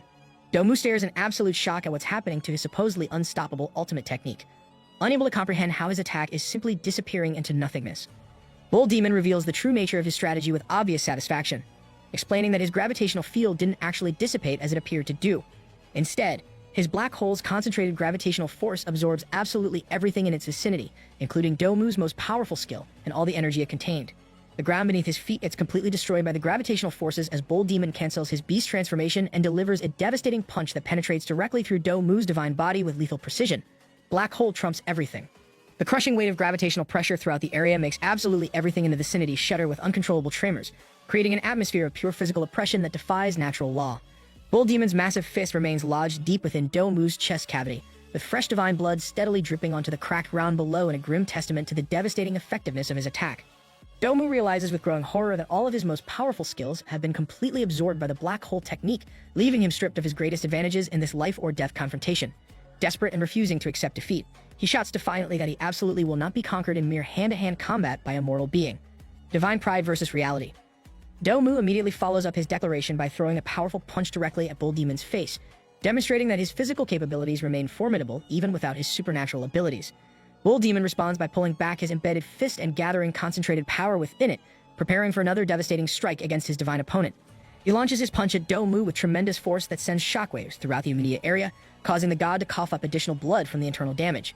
Do-Mu quickly retaliates by employing his god's fist technique against Bull Demon, but despite this divine counterattack, Bull Demon maintains his gravitational manipulation to continue pressuring his increasingly injured enemy. Do-Mu responds to this relentless assault by laughing with manic intensity, actually encouraging Bull Demon to employ his absolute full strength with unwavering conviction if he truly intends to take his divine life.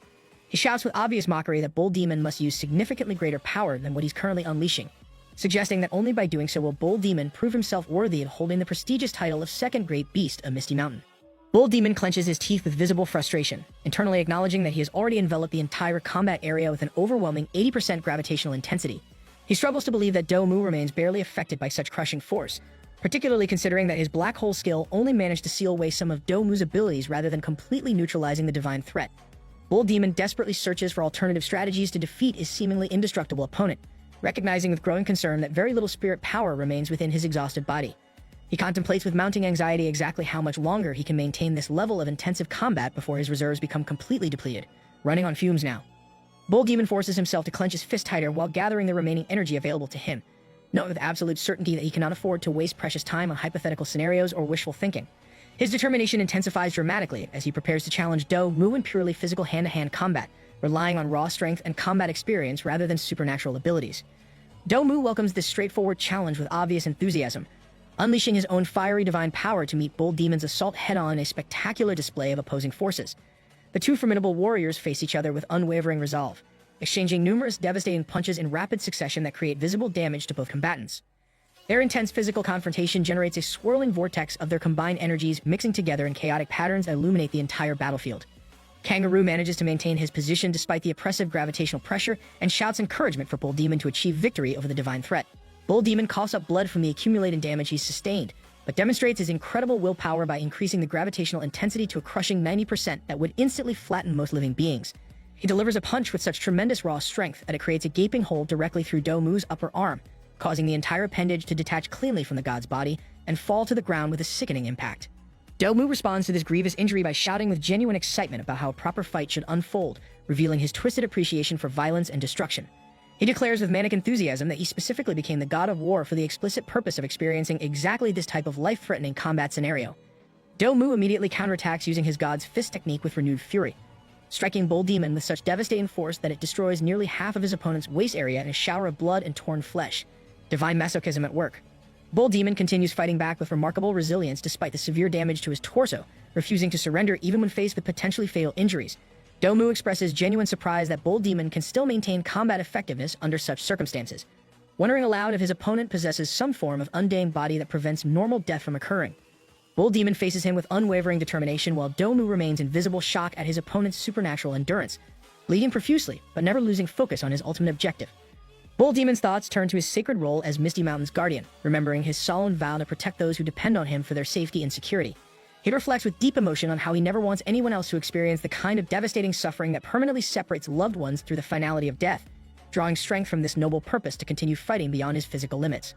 Bull Demon channels his remaining power to employ 110% gravitational intensity and a single devastating punch aimed directly at Do-Mu's stomach area, pushing his abilities far beyond their normal safe operating parameters. He immediately follows up with another strike utilizing 120% gravity, accepting the dangerous strain on his own body to achieve maximum destructive potential. Bull Demon releases a thunderous battle cry as he pulls back his fist for what he intends to be his ultimate technique, preparing to unleash his super gravity punch with everything he has left. He shouts his absolute determination that he will not allow Domu to leave this battlefield alive, knowing with complete certainty that the god will continue systematically eliminating his friends and family if given the opportunity to escape. Bull Demon declares his intention to end Domu permanently in this location and delivers his final punch with overwhelming force that causes the god to cough up massive quantities of blood. Guardian's final stand. Understanding that he must protect everyone he cares about regardless of the personal cost, Bull Demon releases another battle cry as he drives Domu down toward the ground with such tremendous force that it completely destroys the surface they've been fighting on, creating a massive crater that extends deep into the pillar's foundation. From his distant observation point, Kangaroo finds himself forced to kneel on one knee as he continues watching this epic confrontation unfold, his body unable to fully withstand the residual gravitational effects. Thick smoke obscures his vision of the impact zone, but soon Bull Demon emerges from the destruction with Domu's battered form held aloft in one powerful hand like a trophy of victory.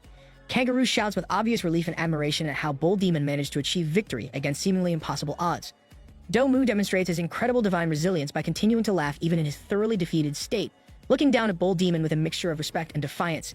He claims with his remaining strength that Bull Demon cannot truly handle him since his own vitality is already burning out from the tremendous exertion required to achieve this victory. Bull Demon dismisses this observation entirely and activates his gravitational abilities directly on Domu's captured form, causing the god of war's body to shudder violently under the crushing pressure of having his divine flesh systematically compressed. His remaining arm undergoes the horrifying process of being flattened into absolute nothingness, demonstrating the ultimate power of concentrated gravitational force when applied with lethal intent. Bull Demon delivers a philosophical observation, reminding Domu that every living organism throughout the universe will eventually meet its inevitable end, and even supposedly immortal gods represent no exception to this fundamental rule of existence. Domu's entire body undergoes systematic compression as he speaks with grudging admiration about how he never anticipated meeting his final end at the hands of someone like Bull Demon, acknowledging his opponent's unexpected strength and determination. Soon, the mighty god of war becomes completely compressed into nothingness, leaving behind only a crimson trail of blood as evidence of his former divine existence. Bull Demon huffs with exhaustion while realizing the magnitude in what he has accomplished, acknowledging that he has successfully defeated an actual god through determination, strategy, and sheer force of will. The massive black pillar beneath their feet now displays significant structural damage in the form of deep cracks running throughout its surface, serving as permanent evidence of their earth-shaking battle. Bull Demon, 1. Gods, 0. Bull Demon discovers that his massive battle axe has become lodged deep within the cracked ground beneath his feet, a testament to the tremendous force of his final devastating attack against the god of war. Bleeding profusely from multiple wounds sustained during his epic confrontation, he almost staggers under the weight of his accumulated injuries and the tremendous strain from maintaining such intense gravitational fields. Bull Demon grips his axe tighter, teeth gritted. Despite the exhaustion weighing down on him, his will burns brighter than ever before, and he won't fall now, not when victory is within reach. Kangaroo appears at his side with perfect timing and gently nudges him to maintain his balance, offering genuine compliments for facing such an overwhelming divine challenge with unwavering courage. The teleportation gate suddenly lights up with magical energy, and Abda appears with her wings visibly battered from recent combat, but her determination remaining absolutely unwavering. She reassures them she can still fly and must get critical info to the others, urging them to stay and stabilize things while she handles the urgent communication mission. She immediately prepares to fly off again, knowing that every second counts in coordinating their defensive efforts across multiple battlefields. Wounded Messenger never rests. Bull Demon grabs hold of his embedded axe with determination, drawing upon his remaining reserves of strength to continue fighting despite his depleted condition. Exuding tremendous residual power that radiates outward from his position, he raises his formidable weapon high above his head in a display that immediately catches the attention of every red demon positioned below at the pillar's base. The demonic forces stumble forward with sluggish movements as the weight of Bull Demon's gravitational field presses down on them with crushing force, their screams of frustration becoming drowned by the oppressive gravitational pull that makes their ascent increasingly difficult with each struggling step. Bull Demon looks back at Kangaroo with obvious concern for his ally's safety, telling him in no uncertain terms to evacuate the immediate area or risk getting caught in the massive destruction he's about to unleash. Kangaroo carefully weighs this warning while recognizing the wisdom in Bull Demon's tactical assessment, turning to retreat while shouting that Bull Demon absolutely must return alive from whatever he's planning to do. At that exact same moment, Nomu's surviving minions release thunderous roars as they finally reach the top of the pillar, gathering together in a coordinated formation with a clear intention of overwhelming Bull Demon through sheer numbers. Bull Demon shouts for all the demonic forces to fall along with the tower they've been using as their strategic stronghold, then brings down his massive axe with devastating force. A defeating roar erupts as the weapon connects, and the pillar cracks and crumbles while sending shockwaves that tear through the battlefield with tremendous destructive power. At such close range, the red demons find themselves completely caught within the attack's radius, unable to escape the overwhelming assault. Master of Destruction. The great explosion continues expanding and destroying everything in its path as smoke fills the air and enormous boulders crash to the ground with earth-shaking impacts. With quiet satisfaction, Bull Demon prepares to leave the rest of the war in the capable hands of his comrades, while kneeling with his axe planted before him. The city faces unprecedented destruction as the black pillars collapse sends shockwaves throughout the entire urban area. Meanwhile, across the battlefield, something green shoots downward toward the ground with incredible velocity in another crucial engagement of this multi-front war. In his specialized battle form, the Mantis warrior Tsilin faces off against a formidable tentacle beast that represents yet another divine threat to their survival.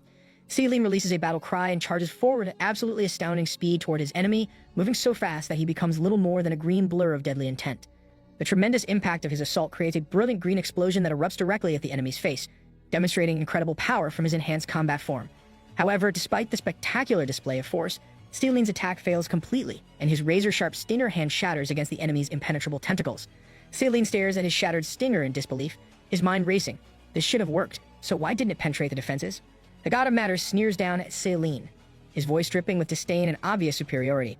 He reveals that his entire body consists of the hardest element found anywhere on their planet, declaring with smug confidence that nothing in existence can break through his defenses. Among all 12 gods in their pantheon, he possesses the strongest defensive capabilities by far, making victory against him nearly impossible. The enemy formally introduces himself as the god of matter, establishing his credentials as a divine being focused on absolute invulnerability, unbreakable defenses. Tsilin shouts his unwavering belief in eventual victory as a flash of green energy appears suddenly on his right side, moving with such speed and power that it grazes him and almost completely destroys his physical form. Tsilin groans in pain while recalling a crucial conversation with the divine tree, remembering the important question about how he planned to keep up with Flash's incredible speed while remaining in his current weakened state. Tsilin declares with renewed determination that he has already grown significantly stronger through training and experience, proudly stating that he's no longer the weak fighter he once was. His form flickers and begins crackling with intense green energy as the very air shudders around him, his spirit power swelling and coalescing into a violent aura of raw strength that creates a visible formation diverging at both ends. The Matter God expresses genuine surprise at witnessing how the Mantis warrior's spirit power continues increasing beyond what should be possible for his rank. Tsilin releases another battle cry as he charges forward with everything he has, forcing the God of Matter to realize with growing alarm that this situation has become genuinely dangerous for him. He raises multiple tentacles in a desperate defensive formation, hoping to absorb or deflect the incoming assault that threatens to overwhelm his previously impenetrable defenses. Tsilin connects with his target and unleashes such a tremendous amount of concentrated power that the resulting explosion can be easily observed from incredible distances across the battlefield. Two of the Matter God's supposedly indestructible tentacles are completely severed by the attack, causing his eyes to bulge in absolute confusion and disbelief at what just occurred. The tremendous impact of Tsilin's enhanced assault destroys a significant portion of the ground they're fighting on, creating a crater that demonstrates the massive increase in his combat capabilities. Tsilin shouts triumphantly as the thick smoke from his successful attack begins dissipating around his victorious form, revealing the extent of damage he's managed to inflict on a supposedly invincible divine opponent. Mantis just leveled up hard. The Mantis warrior has successfully managed to cut off several of the God of Matter's supposedly indestructible tentacles, leaving the divine being still reeling with complete disbelief at how his impenetrable body could possibly be sliced through by a mortal opponent. Tzilin's confidence surges after cutting off several tentacles that were thought to be indestructible, and he releases a thunderous battle cry that echoes across the battlefield, proving that even gods can bleed when faced with sufficient determination and evolved power. The Matter God raises his remaining tentacles defensively while commenting with grudging respect on the remarkable sharpness of his opponent's blade, clearly recognizing that he's dealing with something far beyond ordinary combat capabilities. He attempts to catch the elusive Mantis with a coordinated tentacle strike, but Tsilin suddenly vanishes with supernatural speed, retreating through the void itself. The God of Matter expresses genuine surprise at witnessing how the Mantis has disappeared using spatial manipulation abilities that he didn't expect from such a seemingly basic opponent. Teleportation beats tentacles. Without warning, Tsilin materializes directly behind the Matter God's massive form and launches a devastating surprise attack that connects with perfect precision. The unexpected assault hits its target, causing the God of Matter to stagger backward in shock as he discovers a fresh injury on his previously untouchable leg. Tsilin immediately disappears again in a brilliant flash and reappears to attack the god from a completely different angle, demonstrating mastery over hit-and-run tactics. He repeats this teleportation assault pattern numerous times, effectively trapping the god within a confined space where escape becomes impossible, making the divine enemy bleed profusely and cough up divine ichor. Tsilin turns with incredible speed and heads straight toward the God of Matter once again, preparing for what appears to be his finishing move. He shouts with renewed vigor and determination while the enemy god mocks him dismissively, claiming that the Mantis should not feel proud of merely cutting off a few expendable tentacles. Suddenly, the God of Matter emits a bright circle of light that creates an impenetrable barrier, successfully stopping Tsilin's incoming attack in its tracks. A massive burst of raw spirit power erupts from the defensive technique, causing extensive damage to the surrounding ground and creating a crater that demonstrates the god's true capabilities. As the blinding light and thick smoke gradually disappear from the impact zone, hardened tentacles become visible, revealing that the god has undergone another evolutionary transformation. One crystallized tentacle immediately stabs towards Sealeen with lethal intent, while the god of matter explains that he cannot hope to defeat the mantis while remaining in his normal combat state. His form has undergone a drastic change, now featuring a massive red eye at the center of his massive tentacles, making his appearance all the more nightmarish. Divine Boss Transformation Mode. Sealeen defiantly shouts that he hasn't been defeated yet, refusing to surrender despite the overwhelming odds stacked against him. A devastating tentacle strikes tears through Sealeen's right hand, reducing it to a mangled mess and leaving him severely handicapped in combat capabilities. The god of matter begins collecting massive amounts of energy while announcing with cold satisfaction that he'll grant the mantis a worthy death befitting a warrior through the use of his true god physique, preparing what appears to be his ultimate technique. The matter god unleashes his concentrated attack directly at Sealeen's position, causing the mantis to curse as he realizes the full scope of the destructive power heading toward him. The enormous blast erupts with such tremendous force that it massively surpasses the edge of the black pillar they've been fighting on top of, creating destruction that can be observed from incredible distances. The devastating impact destroys significant portions of the black pillar's structure, proving that divine techniques possess city-level destructive capabilities. Just as the situation appears hopeless for Sealeen, a distinctive yellow foot suddenly lands on the battlefield, drawing attention as Flash makes his dramatic entrance. The god of matter expresses confusion at this sudden interruption to their supposedly decisive battle. Unable to identify the source of this new presence, a flowing red cape billows dramatically in the wind, and Sealeen looks upward with growing hope and recognition. Upon seeing the distinctive appearance of his ally, he calls out the name Flash with obvious relief and renewed determination. Flash stands confidently before the massive transformed form of the god of matter, creating a stark-size comparison between the divine monstrosity and the seemingly small ant warrior. The god carefully observes Flash's distinctive golden external armor, quickly recognizing that this newcomer is indeed an ant despite his impressive appearance and obvious power. He inquires whether Flash represents one of the legendary 10 great beasts, demonstrating his knowledge of the power hierarchy that governs their world. Golden Cavalry arrives. Flash stares back at the divine opponent with calculating eyes, silently wondering whether this tentacled abomination truly represents an enemy god before committing to combat engagement. Without warning, Flash begins exuding tremendously intense energy that creates visible distortions in the surrounding air, and a blazing cross-shaped mark suddenly appears directly on the god of matter's transformed body. The god's massive red eyes shakes with surprise at this unexpected development, but then he realizes with confusion that he has sustained no actual physical damage from the mysterious technique. Puzzled by this outcome, the god of matter wonders whether the cross-marking was merely an illusion created by the ant's overwhelming killing intent, rather than a genuine attack with destructive potential. Suddenly, a distinct golden footprint becomes embedded in the solid ground, indicating that Flash has already begun his assault on the god of matter with supernatural speed. The divine being attempts to defend himself using his crystallized tentacle, but the attack still manages to leave a small trail of blood on his supposedly impenetrable surface, proving that Flash possesses offensive capabilities that surpass normal limitations. The god immediately recognizes with growing concern that this ant opponent moves significantly faster than the mantis he was previously fighting, indicating a dramatic escalation in the threat level he now faces. Flash activates his strength multiplication skill, boosting his strike power by 6 times and preparing for his most devastating blow. He aims this enhanced attack directly at the god's massive red eye, which represents the most vulnerable and important target on his transformed body. Flash's tremendously powerful strike connects with such devastating force that it easily destroys substantial portions of the black pillar they're standing on, demonstrating that his enhanced attacks possess structural demolition-level destructive capabilities. Sealeen watches in stunned awe as the overwhelming shockwave from Flash's attack shakes the very air around him and creates effects that affect him even from his distant observation position. The brilliant flash of light generated by the collision gradually disappears, replaced by thick smoke that obscures the battlefield and makes it impossible to assess the immediate results. Sealeen finds himself sweating with nervous anticipation at the thought of witnessing such a single, tremendously powerful strike that could potentially end this entire confrontation in one decisive moment. The concealing smoke begins dissipating slowly, eventually revealing the god of matter's current condition and the extent of damage inflicted by Flash's enhanced assault. Before the enemy's revealed form, Flash maintains his aggressive stance while charging up energy for yet another devastating attack, clearly not satisfied with the results of his initial strike. Round 2 incoming. Smoke everywhere, and Sealeen is absolutely losing his mind over Flash's power display. This ant just casually nuked half the battlefield and doesn't even turn around when complimented because he's built different. Instead, Flash asks if Sealeen is still functional after getting his hand turned into pasta by a god. Stigma doesn't mean validation. Sealeen's jaw drops at this unexpected bro moment when suddenly Flash gets wrapped in lightning like he's charging his ultimate move. The ant promises revenge for his mantis buddy, which is honestly the most wholesome thing to happen during this divine apocalypse. But wait, there's more. A massive tentacle comes swinging through the smoke like a divine whip, clearing the air and revealing that the god of matter is still breathing. This guy starts laughing maniacally because he just witnessed one of the 10 great beasts go absolutely nuclear, and he's apparently into that kind of thing. Flash looks up at this freak's power levels and basically goes, "This is excessive even for a god." The tentacle monster starts coordinating his appendages like he's conducting an orchestra of destruction. Celine screams for Flash to be careful. But the god basically says being careful is for weaklings, and immediately tries to turn Flash into ant pancakes with a coordinated tentacle strike. Careful is not in the vocabulary. Flash responds by becoming a golden laser beam and charging straight at this thing's massive eyeball. But plot twist, the eye shoots back with concentrated divine energy that basically tells Flash, not today, ant boy. The blast is so ridiculous it creates city block level destruction, and even Celine has to duck for cover. Celine watches this exchange and realizes he's been watching amateur hour compared to what these two powerhouses are throwing around. The god keeps blasting like he's got infinite mana, which is honestly unfair but expected from divine beings. Flash pulls a disappearing act and materializes behind the tentacle monster for a sneak attack. The god blocks with a tentacle and drops some lore. Apparently he traded speed for becoming an absolute tank build. Then he reveals his actual name is Limitless, and he's the 5th ranked god, which explains why he's been tanking everything like it's nothing. Tank build versus speedrun.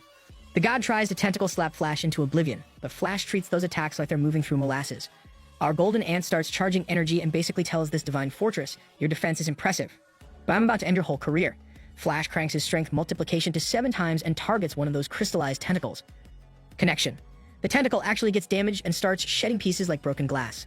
Limitless stares at his wounded appendage like he just discovered fire for the first time. Celine starts cheering because finally someone managed to scratch this supposedly invincible freak. Limitless examines his tentacle like a confused mechanic, muttering about how even other gods couldn't hurt him before. Flash explains his strategy like he's giving a masterclass.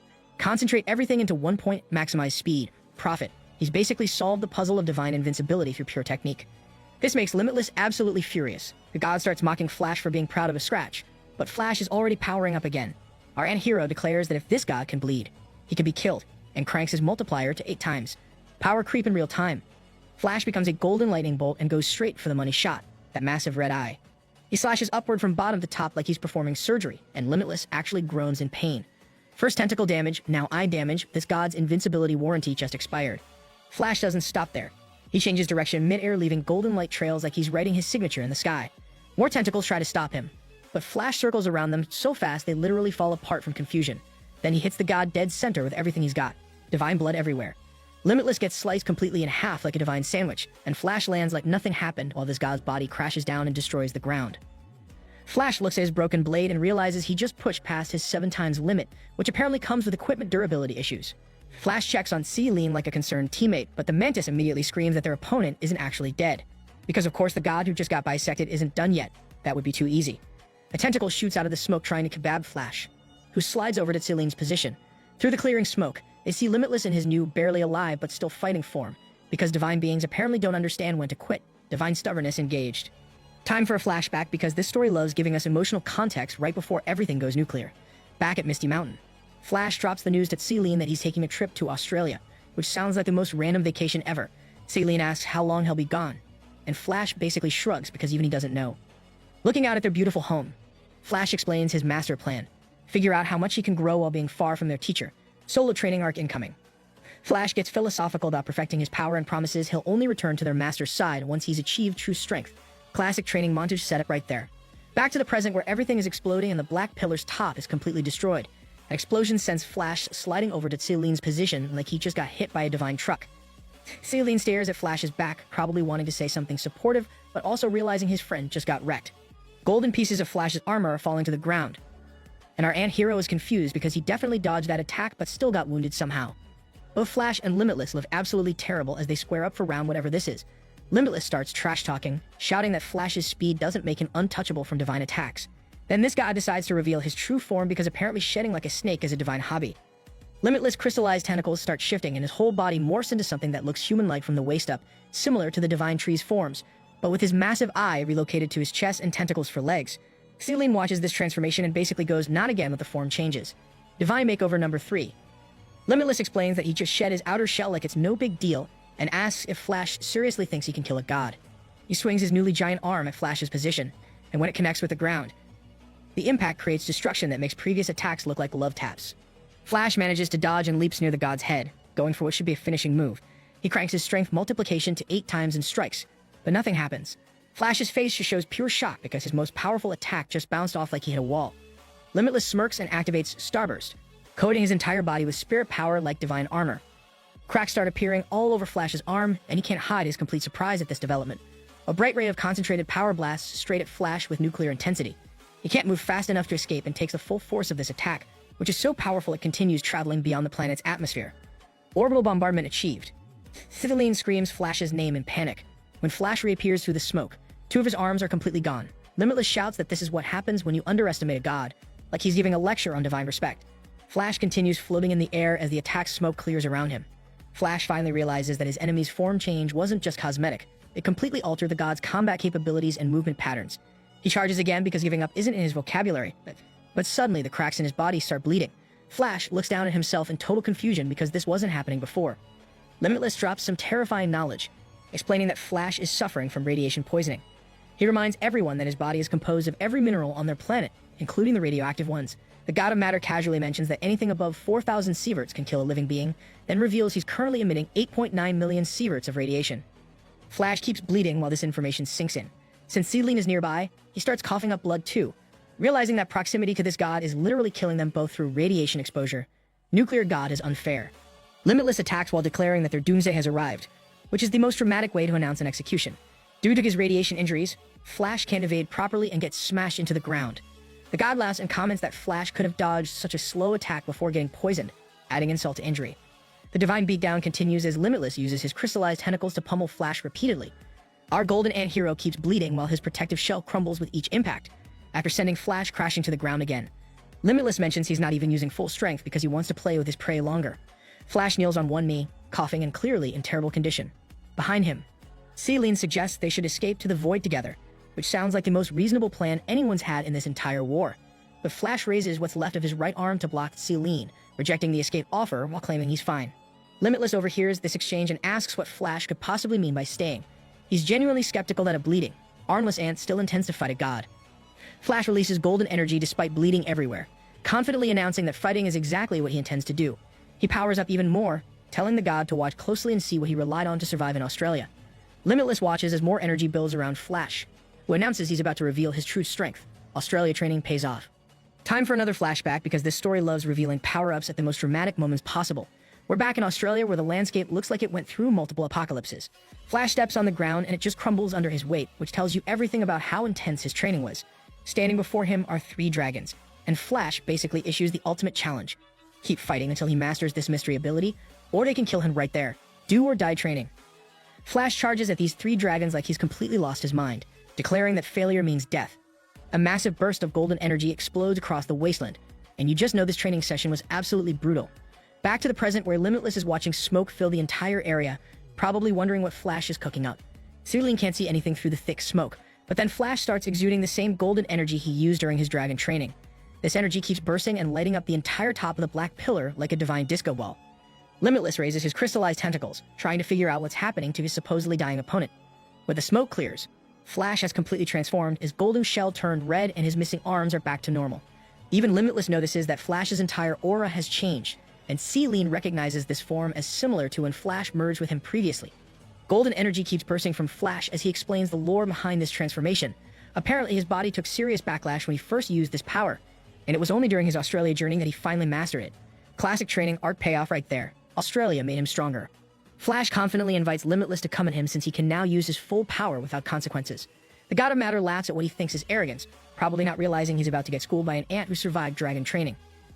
Flash immediately attacks with his enhanced form, aiming straight at Limitless and sending a blast of golden energy that makes the god fall backward like he just got hit by a truck. Half of Limitless' head completely disappears from the attack, and seeing the divine blood confirms Flash's theory.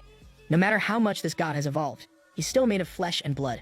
Limitless gets irritated and attacks while warning Flash that the radiation poisoning won't disappear just because he powered up.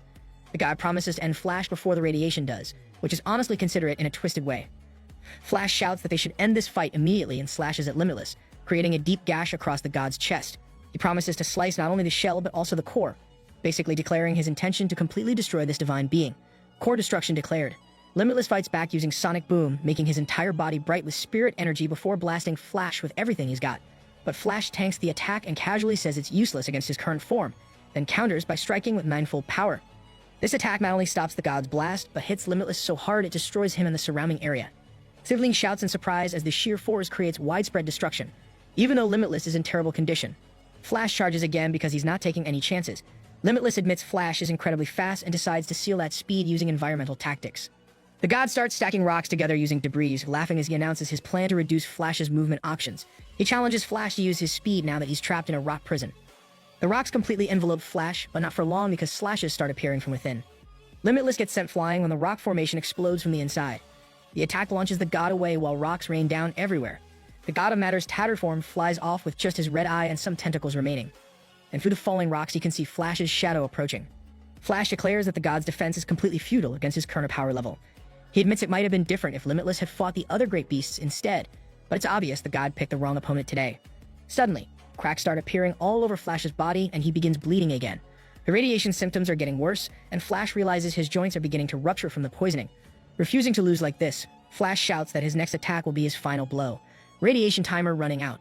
Flash strikes Limitless with his bladed hand, creating a small explosion of energy, but he's shocked when his attack doesn't connect.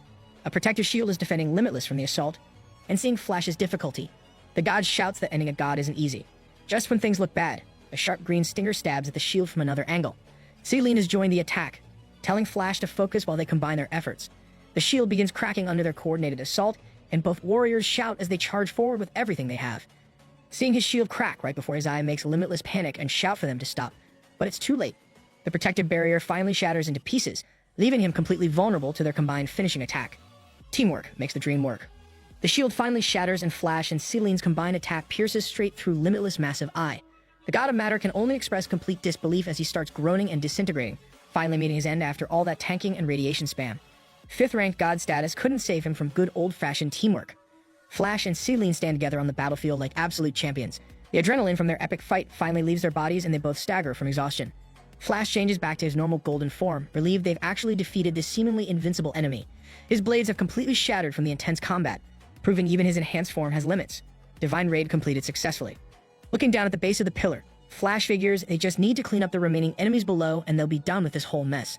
But the universe has other plans because debris suddenly starts floating around them, and a bright blue light shines from the pillar, sending beams straight into the sky. Celine looks up at this sudden change, probably thinking, what now? Ado appears flying toward them with urgent news. She shouts about the increasing energy from the pillar and orders Flash and Celine to destroy it immediately. She quickly explains that this pillar is part of some massive magical formation, and even though they don't know what it's designed to do, they absolutely cannot let it complete whatever evil plan it's powering. Flash understands the assignment and quickly gathers energy on his remaining bladed hand. He strikes the ground to attack the pillar's foundation, but something goes wrong. Flash suddenly shouts in pain and gets blasted away from the impact, his bladed arm completely destroyed in the process. Pillar has security measures. Celine catches Flash and shouts for his friend, realizing that Flash's attack was deflected and his body is completely filled with radiation poisoning. This makes Flash lose all strength to stand again, leaving him basically helpless. Celine knows the pillar must be destroyed, but Flash is in no condition to continue fighting. He stares ahead for a moment, then makes a decision and throws Flash to Ada. The peregrine falcon catches Flash with her claws while he gathers what little spirit power he has left. Flash calls out at Celine, asking what he's planning to do. Celine says he can't leave everything to Flash every single time and tells the amp to rest while he handles this situation. He claims that with his current strength level, destroying the pillar won't be too difficult. Then Celine announces his intention to take the entire pillar into the void, which sounds like the most dangerous plan possible. Celine recalls a painful conversation with the Divine Tree, who questioned whether he was qualified to stand alongside Flash. Their master even mentioned that Celine would only drag Flash down in serious battles. The Mantis believes his master was completely wrong about his potential, proving doubters wrong time. Emitting tremendous spirit energy, Celine shouts that he can definitely fight alongside Flash as an equal partner. He raises his remaining good arm and declares that he's not a burden to anyone. Celine brings Slashes down toward the pillar, claiming he'll be the one to end this threat once and for all. His attack sends a massive burst of energy and creates significant cracks throughout the pillar's structure. Seeing this dangerous situation developing, Flash breaks free from Ada's grip and shouts King Feng, using Celine's real name. Ada becomes startled and shouts for him to return, or he'll be caught in the explosion. Flash emits golden energy and shoots towards Celine's attack zone like a golden missile. He manages to reach his friend just as the combined assault creates an explosion that shoots energy rays in multiple directions. Ada tears up as she shouts for both her friends who just threw themselves into what looks like a suicide mission. Once the massive explosion ends, thick smoke fills the entire area. Something tumbles to the ground with a heavy impact. When the smoke finally dissipates, there's a huge crater and battle scars from their previous fight, but absolutely no trace of the black pillar remains. Mission accomplished, but at what cost? On the ground in the crater, Celine calls out to Flash, who only has his upper body left after the explosion. Flash says he won't let Celine die again, referencing their shared history of sacrifice. Celine sees Flash's terrible condition and starts crying. begging him not to die. He turns back to Ada and desperately asks for the essence of life. Emergency healing needed now. Flash tells Celine to forget about trying to save him and calls him King Feng again, saying this name still suits the Mantis best. With those final words, Flash closes his eyes and goes still. Celine cries for Flash to wake up, repeatedly calling his friend's name while hugging his broken body. He begs for help from anyone who can hear him while Ada watches in similar hopeless despair. In that deep crater, Celine keeps shouting for help over and over again. He continues crying and calling for assistance as the reality of losing his best friend sets in. The situation looks completely hopeless for our heroes. Suddenly, the sound of wings flapping fills the air above them. The crane and white stag appear overhead, causing Celine to look up in complete shock while even Ada becomes speechless. In the crane's beak is a bottle of essence of life, the exact thing they need to save Flash. The cavalry has arrived with the ultimate healing item just when all hope seemed lost. Miracle delivery service. Over in Freedom Federation, everything is on fire and smoke fills the air while a monstrous spider like God laughs at how pathetically insignificant the humans are. This guy is having the time of his life watching civilization burn, which is peak villain energy. A blue light suddenly shoots at the spider beast, and the god gets surprised because he feels his strength increasing again. Another god just died somewhere, which means more power for the survivors thanks to that broken divine power redistribution system. Humans in tight suits and masks notice this sudden change, but the spider god is already preparing his next attack because he's riding this power high. The spider beast shouts happily, claiming that if this keeps up, he'll become the strongest god in existence. Classic villain logic. Absorb power, become unstoppable. Rule everything. Buff stacking to maximum. Meanwhile, in the central region, the god of nature is going full volcanic mode, using his volcano skill to create massive fires everywhere. Little Panda responds with his signature Crimson Lotus solar flare and charges straight at this nature-obsessed divine freak. He connects with a direct hit to the nature god's face, making the enemy groan in pain because even gods feel it when Little Panda throws hands. Some seeds suddenly fall in front of Little Panda and immediately start sprouting at supernatural speed. The plant grows instantly and vines wrap around Little Panda in what the nature god calls nature's growth. Little Panda frowns as he realizes his spirit power is getting absorbed by these parasitic plants, which is honestly a terrifying ability. Flower buds appear on the vines and start blooming, which would be beautiful if it wasn't part of a divine assassination attempt. The nature god opens his massive mouth like he's planning to eat Little Panda whole, because apparently gods have zero table manners. Plant god wants a snack. Little Panda uses frozen fist to freeze the vines wrapping him because ice beats plants every time. He shouts that this is child's play and mocks the god for relying on ambush tactics, asking if this pathetic vine trick is really all a divine being can manage. The nature god gets absolutely furious at this disrespect and asks if creatures from Little Panda's planet are always this arrogant. A massive gust of wind forms around him, turning into a spinning tornado that surrounds the god like a natural disaster barrier. The tornado disappears to reveal a nature god in his true divine physique, and Little Panda grins because he's excited to see his opponent finally using full strength. Time for the real fight to begin. On a different battlefield, an enemy god with black flames for a head is facing Yulei, the master of magnetism. This flaming skull god comments that Yulei's spirit power isn't as impressive as he expected, which is basically asking for a demonstration of why that assumption is wrong. Yulei tells the god to hold that thought because he'll definitely regret underestimating human ingenuity after he's dead. Classic human confidence in the face of divine arrogance. Bold words from the mortal. The god's black flames start expanding as he claims immortality and reveals that he controls death itself in this world. He transforms into his divine physique while introducing himself as the god of death, which explains the whole flaming skull aesthetic. Yulei finds this absolutely ridiculous and raises his hand with obvious confidence. Electrifying energy runs through the air as missiles float around him like a high-tech arsenal. He declares that even if his opponent is a god, it doesn't change the fact that everything eventually comes to an end, including divine beings. Yulei directs the missiles toward his enemy at tremendous speed, creating a massive explosion that lights up the entire battlefield. When the fire and smoke clear, the god of death reappears claiming that death cannot be chosen by mortals, then raises his staff to release black flames from it.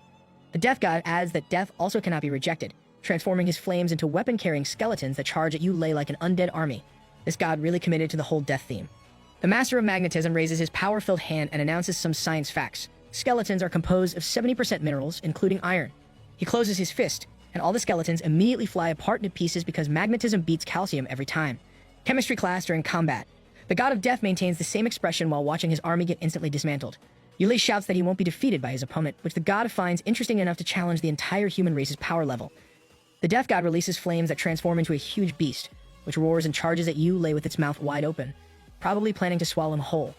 The master of magnetism simply lifts one hand and destroys the entire flame beast like it's absolutely nothing, demonstrating that physics beats magic. The god of death groans in frustration while Yulei keeps his hand outstretched, explaining that everything in the world consists of atoms, including spirit power itself. He uses magnetic fields to alter the structure of spirit power at the molecular level, which is the most science-based combat technique ever. Though the god of death might not understand the physics lesson he's receiving, Yulei promises to make sure the god comprehends it through practical demonstration during their fight. Educational beatdowns are the best kind.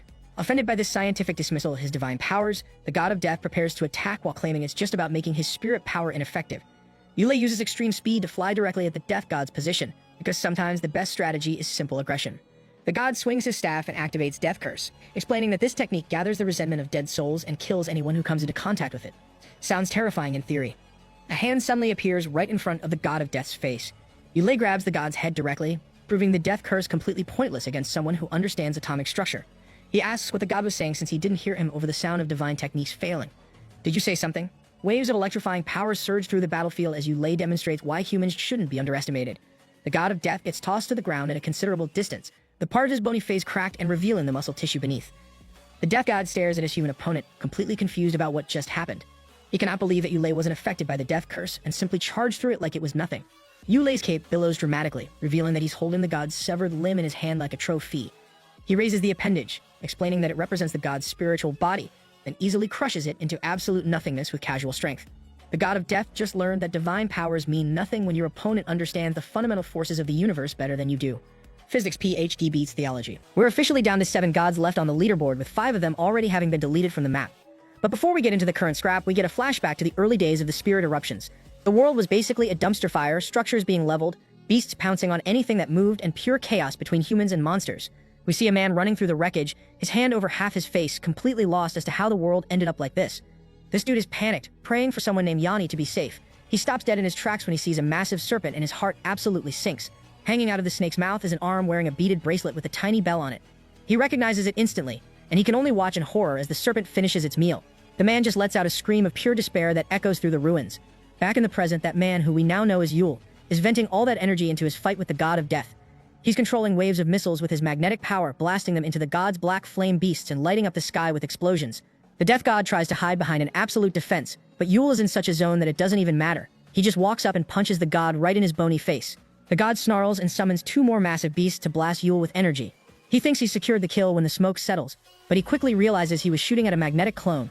Yule reappears right above him, mocking the god and saying that while the other beasts might find him tough, he's already figured out how to win.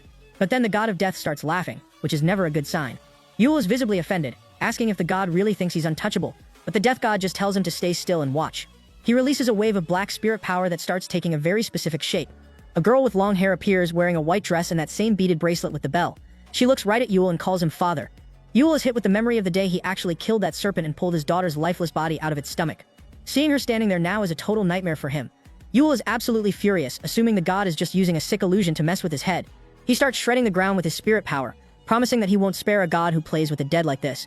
But the god of death just stays calm and drops a bombshell. It's not an illusion. He claims he completely restored her body and her soul, bringing her back to life for real. He even challenges Yule, telling him that if he doesn't believe it's her, he can go ahead and try to end her himself. This dude is playing the ultimate mind game. Before the world went to hell, Yule remembers standing by a small hole in the dirt where his daughter, Yanni, was smoothing soil over her pet dog. Our guy tried to offer a replacement to stop the tears, but Yanni wasn't looking for a new pet. She was already tired of the heartbreak that comes with caring for something only to have it die, knowing their lives were too short to go through it again. Yule hit her with some real perspective, explaining that while every creature has a different timer, the real point of life is just making every single day count. That way you're actually mentally prepared when the journey finally hits the end. That memory is a total nightmare now as Yanni stands right in front of him in the present. Yule asks the god of death how he pulled this off, but the god acts like bringing her back was a casual flex. He doesn't stop there though. He uses his spirit power to manifest even more familiar faces. Suddenly, members of Yule's old squad appear. The mohawk guy and the long-haired person look around in total confusion before recognizing their captain. Yule calls out to Connor and Edward by name, but before he can even process the reunion, the god transforms them into monstrous creatures and orders them to take out their former leader. Yule leaps into action, but he's caught off guard when Connor and Edward countercharge. Even in their new forms, Connor is shouting for his captain to dodge, and the impact of their attack is heavy enough to crack Yule's helmet. The god of death is absolutely loving the drama, boasting that he can bring back anyone and even give them a buff to make them stronger. It's a brutal scene because even though they're attacking Yule with clawed hands and tentacle-like tongues, their minds are still there. Monstrous Connor and Edward are literally in tears, begging Yule to kill them so they don't have to keep fighting him. Our guy doesn't even raise a hand to strike back. He just drops to his knees and takes the hits, telling them this is how he's paying back the debt for all the years they spent protecting him on the front lines. Even while he's being pummeled, Yule gives his friends a final bit of peace. He tells Connor that his son is all grown up now, married with an adorable kid of his own. He lets Edward know that his brother is safe, working a logistics job far away from the war. Hearing that their families are thriving, the 2 warriors start crying as they thank their captain for the news. The god of death is completely unimpressed, reminding Yule that magnetism shouldn't even work on the living dead anyway. He tells Yule to either kill his friends or follow them into the abyss, but then the entire atmosphere of the battlefield starts to warp. Yule begins releasing so much spirit power that the world looks like it's losing focus. He starts to float, surrounded by a swirling storm of debris, as he realizes that since joining the Divine Tree's faction, he's never actually touched his true ceiling. Suddenly, entire building structures start lifting off the ground. It gets so intense that even Little Panda and the barbarians are shouting in surprise as their own weapons are ripped right out of their hands by the magnetic pole. The ultimate flex happens when even the massive black pillar with its magic circles is torn out of the earth and sent floating into the sky. The god of nature is absolutely distraught, unable to believe the pillar is just flying away. The god of death is officially panicking now, demanding to know what Yule thinks he's doing. But Yule just looks at him and promises that since the god claims to be undying, he's going to send him to a place where he can test that theory forever. High above the ground, the battlefield is basically turned into a floating graveyard of broken structures and debris, with Yule and the god of death drifting in the middle of it all. Yule's got a massive flaming orb hovering behind him, looking like he's harnessed the power of a miniature sun, and he tells the god that he's about to find out exactly how much a solar flare hurts. The god of death isn't about to just sit there and take it, though. He starts manifesting magic circles and shouting about how he's undying and indestructible before unleashing a high-tier spell, Great Magic, Instant Death Curse. Yule doesn't even try to dodge, he just brings up a green orb-like defense to tank the hit. The shield starts spiderwebbing under the pressure, but Yule keeps the magnetic pressure on, hurling broken buildings and slabs of rock at the god like he's throwing trash into a bin. Sensing the end is near, the god of death tries one last desperate play. He screams that if he dies, Yanni goes with him. Yanni stands there silently as rocks float around her, and Yule is hit with the memory of the day she buried her dog. She had talked about how frail life is, but she promised she'd live her life to the fullest, so she'd be ready when she finally reached the end of her journey. In the present, Yanni looks at her father with a bright smile and tells him she's actually prepared for this. Yule's eyes widen as he remembers the crushing weight of holding her lifeless body the first time. He steps forward and hugs his daughter once more, crying as he tells her he'll love her forever. And just like that, Yanni disappears. With no more strings attached, Yule lets everything he's controlling collapse on top of the god of death, crushing the deity into the dirt. Down on the ground, the god of nature is watching the sky in total confusion, wondering what kind of insane magic a human could possibly use to delete the god of death. But he doesn't have much time to think because a blast of red light shoots past his head. Little Panda is already charging in, dual-wielding frozen and blazing fists for a heavy combo. He lands a solid hit on the god's face, but the nature god fires back with an energy blast from his mouth. Little Panda takes the hit but stays in the air, looping back around to punch the god in the face again. This time, the nature god retaliates with a move called Deluge, releasing a massive flood of water, or more accurately his own saliva, that turns the entire area into a lake. Little Panda gets swept away, realizing with a grimace that he's basically swimming in god spit. The humans nearby are trying to run, but they're getting swallowed up by the wave. From above, the nature god mocks them, saying that without a foothold, they're just sitting ducks. Our homie isn't about to let a little water stop him, though. He manages to free himself and starts running across the surface of the flood, turning the water into thick ice with every single step. He leaps into the air and hits the nature god with a thunder kick, sending the massive deity crashing down into his own mess. Standing on his patch of ice, the panda just grins. The god rises from the water, asking if there are any skills this guy doesn't have. Little Panda gives him a straight answer. He's got every element in the game except for void, darkness, and light. The god of nature admits that's the kind of broken power he expected from one of the 10 great beasts, but the panda just tells him to keep the BS flattery to himself. Suddenly, a massive surge of spirit power erupts from the nature god. Flaming energy starts shooting out in every direction as he realizes another god. The god of death has just been slain. He starts laughing like a maniac as the leftover power flows straight into him, and he's clearly hyped about the buff. Little Panda realizes this is getting bad as the god lets out a god's bellow from his mouth. Panda manages to dodge the beam, but he watches in horror as the attack completely erases a mountain in the distance. This dude just went from being a nuisance to a serious problem. Little Panda is hovering in the air, staring down the god of nature and calling the dude troublesome, which is a massive understatement considering the god just whipped up a tornado combining volcano and storm elements. This deity is out here preaching about how gods are undefeatable because their power is eternal and inherited, while Lao Ju just tries to tank the hit with petrification. It doesn't go well. The supreme hurricane shreds through his defense, sending our boy plummeting into the water. He hits the rocks at the bottom so hard he's coughing up blood, looking like he's about to be deleted. As he's sinking, a massive light approaches from above, a blast designed to incinerate anything in its path. But Little Panda isn't a great beast for nothing. He bursts back out of the water, surviving the incinerator move, and readies his Crimson Lotus solar flare sphere. The god of nature just mocks him, claiming that since he possesses the light element, something the panda lacks, he's on a different tier. He shoots a beam of pure light that dispels Lao Ju's strongest attack like it was nothing, then wraps him up in nature's growth vines until he's too wounded to move. The god of nature starts laughing at the small beast, but Little Panda hasn't lost his spark. He catches the god off guard and shoots an ice pillar straight into his face, asking what's so funny since he's clearly still alive. The god is officially frustrated now, manifesting white orbs of light to end the fight ruthlessly, but Little Panda just grins. He drops the bombshell that he's actually been fighting with only half his strength this entire time. As his spirit power starts spiking, even Emperor Crocodile, who's busy with his own fight, stops and realizes that Lao Ju is about to go nuclear. Little Panda starts emitting an insane amount of energy, announcing to the world that he's Misty Mountain's strongest beast. A third of his body begins to blaze with pure fire as he fuses all his elements into a new form, the explosive matrix. The god of nature is visibly rattled by the physical change and the sheer pressure coming off the panda. He tries to shut it down with cosmic thunder, but Lao Ju just lets out a shout and shatters the divine attack into nothing. The god is completely shook, but the payback is just starting. Little Panda summons a thunder spear as a receipt for all those earlier wounds and hurls it. The god of nature manages to dodge it, but the impact behind him is so overwhelming that he actually starts trembling at the realization of what would have happened if that hit him center mass. Little Panda isn't letting him breathe though. He grits his teeth and summons a whole rack of thunder spears, basically daring the god to try and dodge all of them.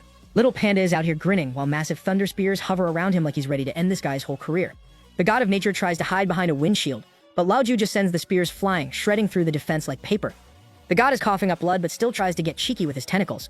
Little Panda just swats them away with a blazing arm, smirking the whole time. The nature god is officially losing it, screaming about not being looked down on, and tries a deluge and frigid ice combo to trap the panda in a massive iceberg.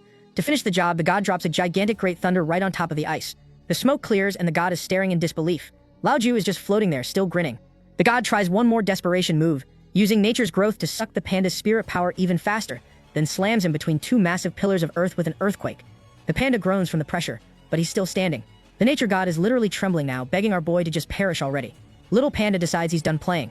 He powers up his strongest move, adding thunder to the mix this time, the Crimson Lotus Thunder Solar Flare Sphere. He shatters the earth pillars and announces that as the strongest beast, he's not meeting his end here.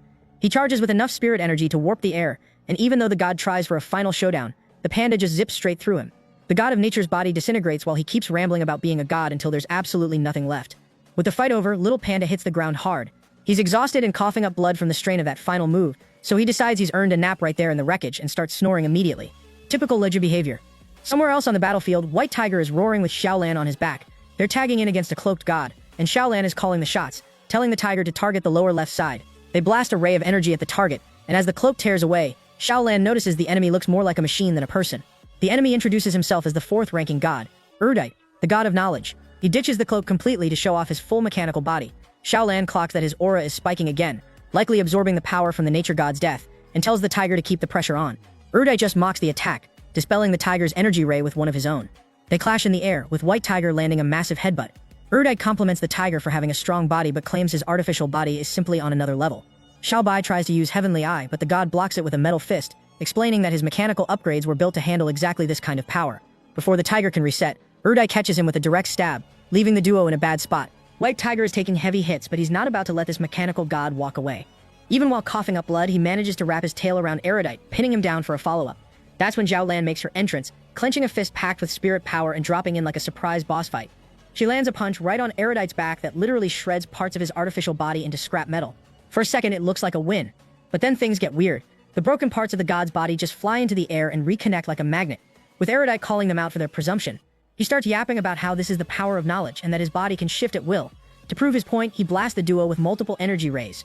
White Tiger barely has time to react, using his wings to tank the onslaught and keep Xiaolan safe as they're pushed back into the ground. The god of knowledge is actually impressed by the tiger's durability, but he's done playing games. He brandishes a blade made of pure spirit energy and swings it down with enough force to shatter the top of the black pillar. As smoke fills the air, Erudite starts laughing, convinced his opponents were too weak to survive that kind of output. He's already checking the blood on his hand and wondering where to go next to delete the rest of the squad. But our boy isn't finished. White Tiger pounces out of the smoke, catching Erudite completely off guard. The god is stunned that the beast survived a hit that should have split him in two. Before he can reset, Xiaolan drops in from above with a kick that sends the mechanical god crashing into the dirt. White Tiger doesn't give him a second to breathe, roaring as he sinks his teeth into the artificial head right where the god's core is located. Erudite panics, realizing his vitals are being crushed. He fights back by unleashing a burst of spikes from his body, stabbing into the White Tiger while he's still mid-bite. Our boy's eyes turn red with pain, but he holds on, unleashing a point-blank beam of spirit power from his mouth that rocks the god of knowledge. The god finally breaks free and lands a nasty slash that sends the tiger crashing down. Xiaolan screams in worry, but Erudite is already focused on her. He figures out that she's the real problem and decides to take her off the board first. He lunges, catching her in a mechanical grip and lifts her high into the air before slamming her back down into the ground with catastrophic force. As the dust from the impact settles, White Tiger approaches her, and his face darkens when he sees the state she's in. The god of knowledge is hovering above them, shouting for the beast to prepare for his end, but he just made a massive mistake. Enraged by what happened to Xiaolan, White Tiger starts releasing a terrifying red spirit power. His physical form begins to warp, his black streaks turning blood red as jagged spikes erupt from his body. The tiger just hit absolute rage mode, and Erudite is about to find out that his knowledge didn't prepare him for this. Shadow Tiger is busy handling business on a different part of the map, using his darkness corrosion to basically dissolve anyone standing in his way. He's engulfing enemies in shadows and snapping them in half, but he quickly notices that these dudes aren't bleeding, they're made of gears and metal. To make matters worse, cracks are starting to spiderweb through space, and even more mechanical reinforcements are pouring out. Shadow Tiger realizes this is a never-ending grind unless he finds the god behind the curtain and uninstalls him for good. Suddenly he stops cold. He feels a massive, terrifying surge of spirit energy coming from the direction of the black pillar. He recognizes the signature immediately. It's White Tiger. But the sheer pressure is something he's never felt before. He can only stare up at the pillar, wondering what kind of monster his friend has become. Back at the summit, White Tiger is looking like a straight-up demon. His aura is pulsing a deep, violent red, and his eyes are glowing with pure rage. This isn't the usual Zhao Bai. He's officially entered a state that would make even a god second-guess his life choices. Erudite, the god of knowledge, clocks the change immediately. But before his superior knowledge can process a defense, White Tiger leaps. The force of the jump is so insane it leaves deep craters where he was standing, and in a blink he's already in Erudite's personal space. Our boy doesn't hesitate. He slashes Erudite into literal scrap metal. The god is watching his own limbs fall apart, realizing this fight just hit a difficulty spike he wasn't prepared for. Even in pieces, he tries to fire back with a laser cannon, but White Tiger isn't having it. He charges up a tiger roar, shifting his energy into a massive, concentrated blast of red energy. The impact is so violent it levels what's left of the pillar's summit, reducing Erudite to a broken mess of wires and plating. White Tiger stalks through the smoke like a predator, looking absolutely menacing. Erudite, still clinging to life, tries to pull a final boss transformation, calling upon all his accumulated knowledge to cobble together his strongest form. But White Tiger has finally had enough. He snarls out a single word: unforgivable. The god is actually stunned to hear the beast speak, but White Tiger doesn't stop there. He shouts that hurting Zhao Lan is a sin he won't let slide before manifesting a massive tiger-shaped spirit avatar. Not to be outdone, Erudite unleashes a bright orb of power, and the two clash in a beam struggle that lights up the entire sky. The resulting explosion sends shockwaves across the entire region, turning the top of the pillar into a wasteland. As the smoke clears, Erudite is looking rough. Energy is crackling off his broken frame, and he finally drops to the ground, completely drained. White Tiger approaches him, his third eye glowing with enough power to end the world, and the god of knowledge starts to panic. He tries to talk his way out of it, realizing he's totally out of spirit power. But then, the transformation hits its limit. White Tiger suddenly starts coughing up blood, and he can't seem to stop. The strain of the red form was just too much for his body to handle. Seeing this, Erudite gets a second wind. He laughs as he struggles to his feet, claiming victory and bragging about how the tiger's body hasn't matured enough to kill a god. He creates one final spear of spirit power and aims it right at the beast's heart. He's so busy gloating that he doesn't notice the shadow behind him. Zhao Lan appears out of nowhere, stabbing him straight through the back of his mechanical head. Erudite's eyes go wide. He was 100% sure she was already dead. Zhao Lan doesn't give him a chance to process the mistake, warning him never to look down on her just because she's human. Her strike pierces his core, and the god of knowledge finally hits the ground with a massive thud. GG, Erudite. Flashback to a moment with the divine tree, where a vine is holding out a sharp wooden stake. He tells Zhao Lan to take it, warning her that fighting alongside the White Tiger means she's going to run into enemies way out of her league. This isn't just a piece of wood, it's a stake packed with a massive amount of the tree's own spirit power. He gives her the ultimate cheat code: coordinate this with her own abilities and save it for the perfect window to end the fight in one move. That's exactly how she just put the god of knowledge on ice. With Erudite on the ground, Zhao Lan punches straight through his mechanical casing, grabs his main body, and hauls him up. She isn't interested in a polite chat. She wants to know exactly what they're planning with those black pillars. Erudite reveals the truth. It's a massive teleportation formation. Zhao Lan remembers Emperor Crocodile mentioned they were trying to snag the wormhole, and she asks if they're planning to use these towers to jump to Earth. Erudite just laughs at her, revealing a much darker reality. This planet is nothing but food for the Great Emperor, and the formation is just a dinner bell to help the boss arrive early so he can enjoy his meal to the fullest. He mocks her, claiming that even if he dies, there's no escaping getting devoured by the Emperor. Zhao Lan tells him they'll just destroy the pillars, but Erudite laughs even harder. He explains that every god's territory has a hexagram formation, 6 pillars per town, meaning there are 72 pillars active on the planet right now. He admits that all those beasts they sent into Damu's territory were just a massive distraction. They wanted the squad busy so they wouldn't notice the real plan until it was too late. He kicks the bucket with a smug laugh, and Zhao Lan drops his scrap metal body, her eyes lighting up with a fresh wave of resolve.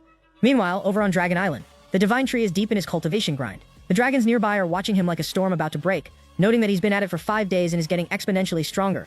They can tell he's right on the edge of a major breakthrough.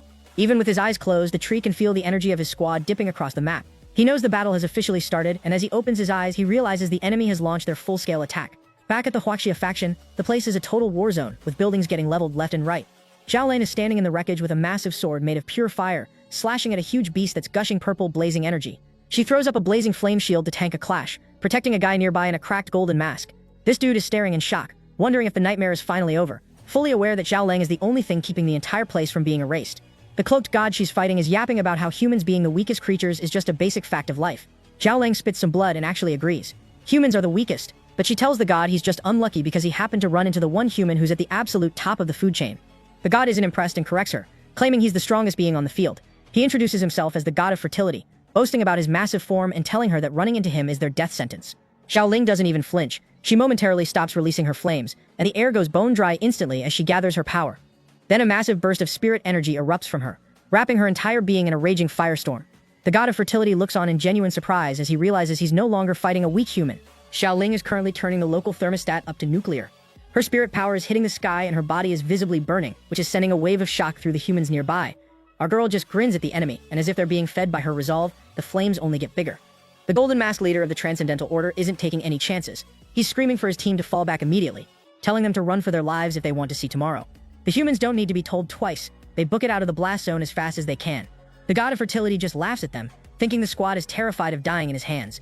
Xiaoling doesn't even flinch at the taunt. She's too busy being a human son.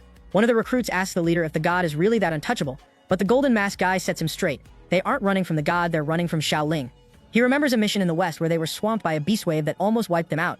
He was ready to accept his end until Xiaoling stepped up. Back then she was only in her transcendent third order state, but she still managed to delete a transcendent fourth order beast. The catch?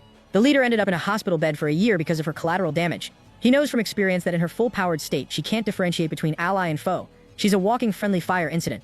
The god decides to test her by sending a dragon her way, but Xiaoling slices it in half like it was nothing. Then things get even more intense as a fire centipede and another dragon manifest from her aura, flanking her. The god of fertility is stunned for a second before he thinks he's figured out her cheat code and tries to copy the summoning move. But before he can get his stats in order, her fiery beasts tackle him head-on, sending dirt flying everywhere. This isn't just a physical beatdown. The god can actually feel his soul taking damage from the impact. The fire dragon and centipede start spamming energy beams at him while he's reeling. He's forced to give birth to a turtle and another dragon just to have something to block the incoming fire. Xiaoling sees her window and appears right behind the god while he's distracted by her summons. He barely has time to tilt his head before she lets out a roar and delivers a slash so massive it doesn't just wreck the god's body, it actually slices through reality. She leaps away as the force of the strike cleanly cuts both the sky and the earth in half, letting the bright light of victory flood into a place that was previously nothing but darkness. The humans looking on are absolutely losing their minds because the sky hasn't just been clouded, it's been literally split in two. Down on the ground, the god of fertility is looking just as wrecked after being sliced apart, but he's not ready to take the L yet. Tentacles start erupting from inside his wounds, sewing his body back together like a gruesome DIY project until he's back in one piece, acknowledging that the last hit was enough to delete most beings. Xiaoling doesn't give him a second to breathe, charging back in while radiating enough heat to melt the pavement. The god of fertility counters by sprouting serpent-like beasts from the holes in his body, and they all start spamming beams of power at her. Xiaoling pulls a high-level no-you move, stopping midair to trigger her flame dragon fist. She creates a massive fire tornado that catches all those incoming beams and spins them around like she's a master of the elements. She shouts that he can have his own trash back and rains the redirected energy right back down on the god and his summons. The god of fertility tries to charge up a spirit power blast in his mouth, but Xiaoling is already in his face. She uses a flame slash to shut his jaw for him, then follows up with a flurry of slashes that keep him completely pinned. Desperate to get some breathing room, the god creates even more beasts to try and drag her out of the sky. Xiaoling just grows a pair of flaming wings and watches them try. She raises a hand and commands the earth to rise. Massive pillars of fire erupt from the ground, incinerating the new beasts before they can even get close. She then carves a tunnel of fire through the air and charges straight through the god's chest, leaving a massive burning hole in his torso. The god is coughing up blood but still has the nerve to claim he can't be slain by simple physical attacks. Xiaoling just floats behind him, completely unbothered. She tells him she knows exactly what it takes as she gathers her spirit power into a sphere that looks like a miniature sun. Even the god is stunned at how fast she's reaching this level of output. Xiaoling explains that this is the purest form of fire energy, an eternal flame that won't stop burning until there's nothing left of him but a pile of ashes. The god starts panicking, calling her a wretched witch as he sprouts a new wave of serpent beasts to try and block the hit. Xiaoling doesn't even blink. She drops the eternal flame sphere, and the humans watching from a distance can see the blast is actually bigger than the god himself. The impact is pure, unadulterated destruction, leveling everything in the area. The god of fertility lets out a final scream of agony as the flames engulf him. He tries to claw his way out of the fire, but his limbs just crumble into dust before they can even reach Xiaoling.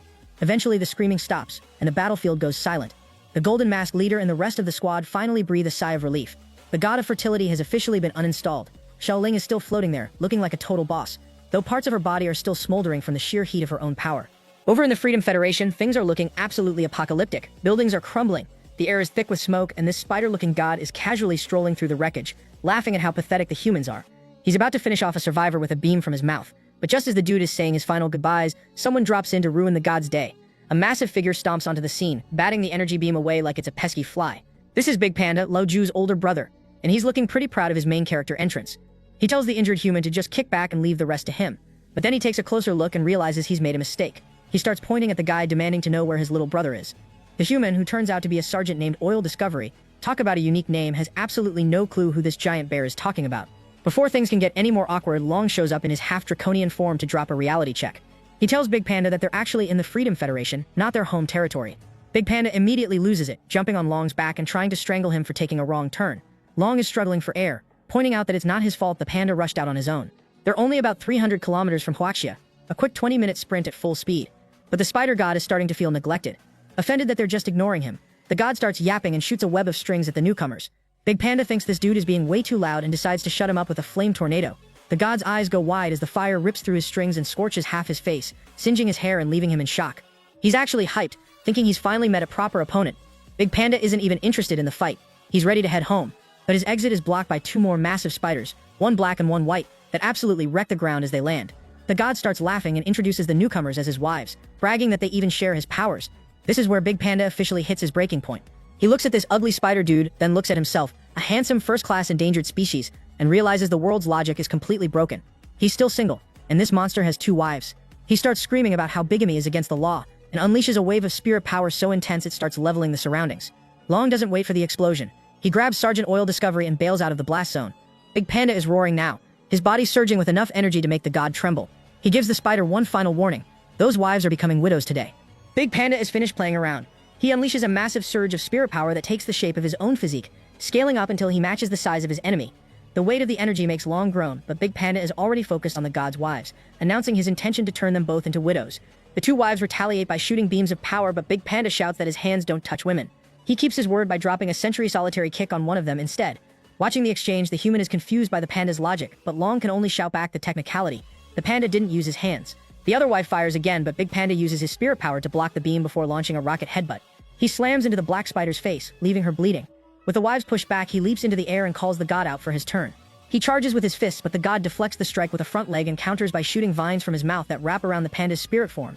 The god then floods the area with venom, warning that this isn't just a poison for the body, it's a strike that penetrates spirit power and rots every single nerve. The liquid fills the entire city, submerging the buildings and forcing Long to carry the human away from the rising tide. The god laughs arrogantly, claiming he has released the strongest poison on the planet. The celebration ends abruptly when the poison starts swirling, getting sucked into a single point. To the god's shock and the human's absolute disgust, Big Panda has literally drunk the entire flood. He grows even larger as he absorbs it, claiming he isn't useless like his brother and can take in anything. Since the poison is useless to him, he pukes and blasts it back at the god. While the god is busy defending against his own venom, Big Panda's spirit power takes form for a bachelor R-hat fist. The punch is so heavy it actually makes the god tear up as he bleeds. Big Panda then grabs the god by one of his legs, lifts the massive entity into the air and smashes him into the ground. He follows up with a relentless shower of punches until the entire area is buried in a cloud of dust. When the smoke finally clears, the god is lying on his back in a tattered state. Big Panda stands on a landform, lets out a smug harumph, and tells the squad it's finally time to head out. Long and the human hover at a distance, paralyzed by shock. They had given everything they had and couldn't even scratch this enemy. Yet Big Panda seems to have ended the fight in an instant, but the celebration is premature. Just as the panda turns to leave, the god leaps for a desperate ambush. He is met immediately by a bright beam of light that tears away a massive chunk of his body. The god coughs up blood, but Big Panda refuses to give him a second of air. With a roar that shakes the area, he channels his spirit energy into a single devastating punch that tears a hole straight through the god's torso, sending the spider crashing back onto his back. Big Panda doesn't just want to win, he wants to humiliate his opponent. He mocks the god for being weak in front of his wives, asking with genuine irritation who told him to get married in the first place. As he continues his trash talk, the wives finally intervene. They rush to the god's side, promising to risk everything and die by his side so they can be together forever. This display of affection is the breaking point for Big Panda. Instead of being moved, he is overwhelmed by frustration. Tears actually stream down his face as he screams at them to stop the public display of affection. He curses their love and announces that he's ending the whole family right here. The god, however, has a different plan for his wives' loyalty. He asks them coldly if they truly believe he's capable of losing. Before they can even deny it, a sudden flash of light ends their lives. Their heads hit the ground with a heavy thud, leaving Big Panda and Long stunned by the cold-blooded betrayal. The god shouts that he can handle the panda without any help. Enraged by the god's actions, Big Panda lunges again. He pours even greater spirit power into his fists, punching the god with such force that the enemy's body begins to inflate like a balloon. With a final surge of energy, the god is blown apart into torn pieces. Long and the human watch in disbelief, thinking it's finally over. But Big Panda realizes something is wrong. The pieces of the god aren't falling to the ground. Instead, they begin to stick to his arm, then his face, and finally his entire spirit form. The human screams a warning. Anyone touched by that liquid will be controlled. The liquefied remains of the god's body coat the panda, and the enemy's head begins to reform directly on the panda's shoulder. As Big Panda struggles to break free, the god manifests a sharp bone from his own body and drives it straight through the panda's chest. The strike is true, making the panda cough up blood. Before he can recover, the god gathers spirit power in his mouth and fires a point-blank beam. The direct hit sends Big Panda spiraling through the air until he crashes into the earth. The god's eyes glow brightly as his body begins to reform from the liquid. The god's body remains a huge reforming lump of mess as it struggles to pull itself back together. Big Panda manages to stand his ground, huffing in visible exhaustion. The god doesn't wait for a full recovery. His legs snap back into form and begin a relentless, continuous stabbing motion that further tears apart the surroundings. The human watching from a distance screams that the panda is finished and that they have to escape immediately. Suddenly, vines whip out from the ground, wrapping around Big Panda and pinning him in place. 3 connected orbs of light manifest above the panda's head. The god screams that this is his strongest move, watching as the orbs merge and grow larger, creating a massive pillar of power that destroys everything it touches. The god laughs gleefully at the destruction, but his joy is cut short when Big Panda's voice speaks out from the swirling energy. He calmly asks the god exactly what he's laughing at. As Long flies against the impact of the attack, flames begin to swirl around Big Panda. He shouts that this kind of attack doesn't work on him. With his fist ablaze, he shouts about what a real attack looks like and delivers a punch that hits the enemy square in his deformed body. The god's eyes widen as he is sent crashing to the ground. He finds it impossible that he's being overwhelmed, considering he is the second-ranking god and has even absorbed the powers of his peers. The direct hit makes the god cough up blood. Big Panda doesn't stop the assault, calling the god out for being unfaithful to his wife's feelings and completely unworthy of true love. He shouts his intention to end the god right here, sending a fresh wave of shock through the enemy. Desperate, the god brings up his legs, shouting that he will drag the panda down with him even if he dies. Long realizes with horror that the god is planning to self-destruct. The god laughs, vowing not to let the panda go no matter what. Big Panda merely shifts into a serious stance, his expression confusing the dying god. He glares at the enemy, asking if he's actually proud of this, especially since he claims to be a god. The enemy shouts in frustration, rejecting the guidance and insisting he must win. Rays of light flash from his deformed body as he tells the panda to stay on this planet forever, and beams of energy blast out from his body. Long and the humans shout as the god finally detonates.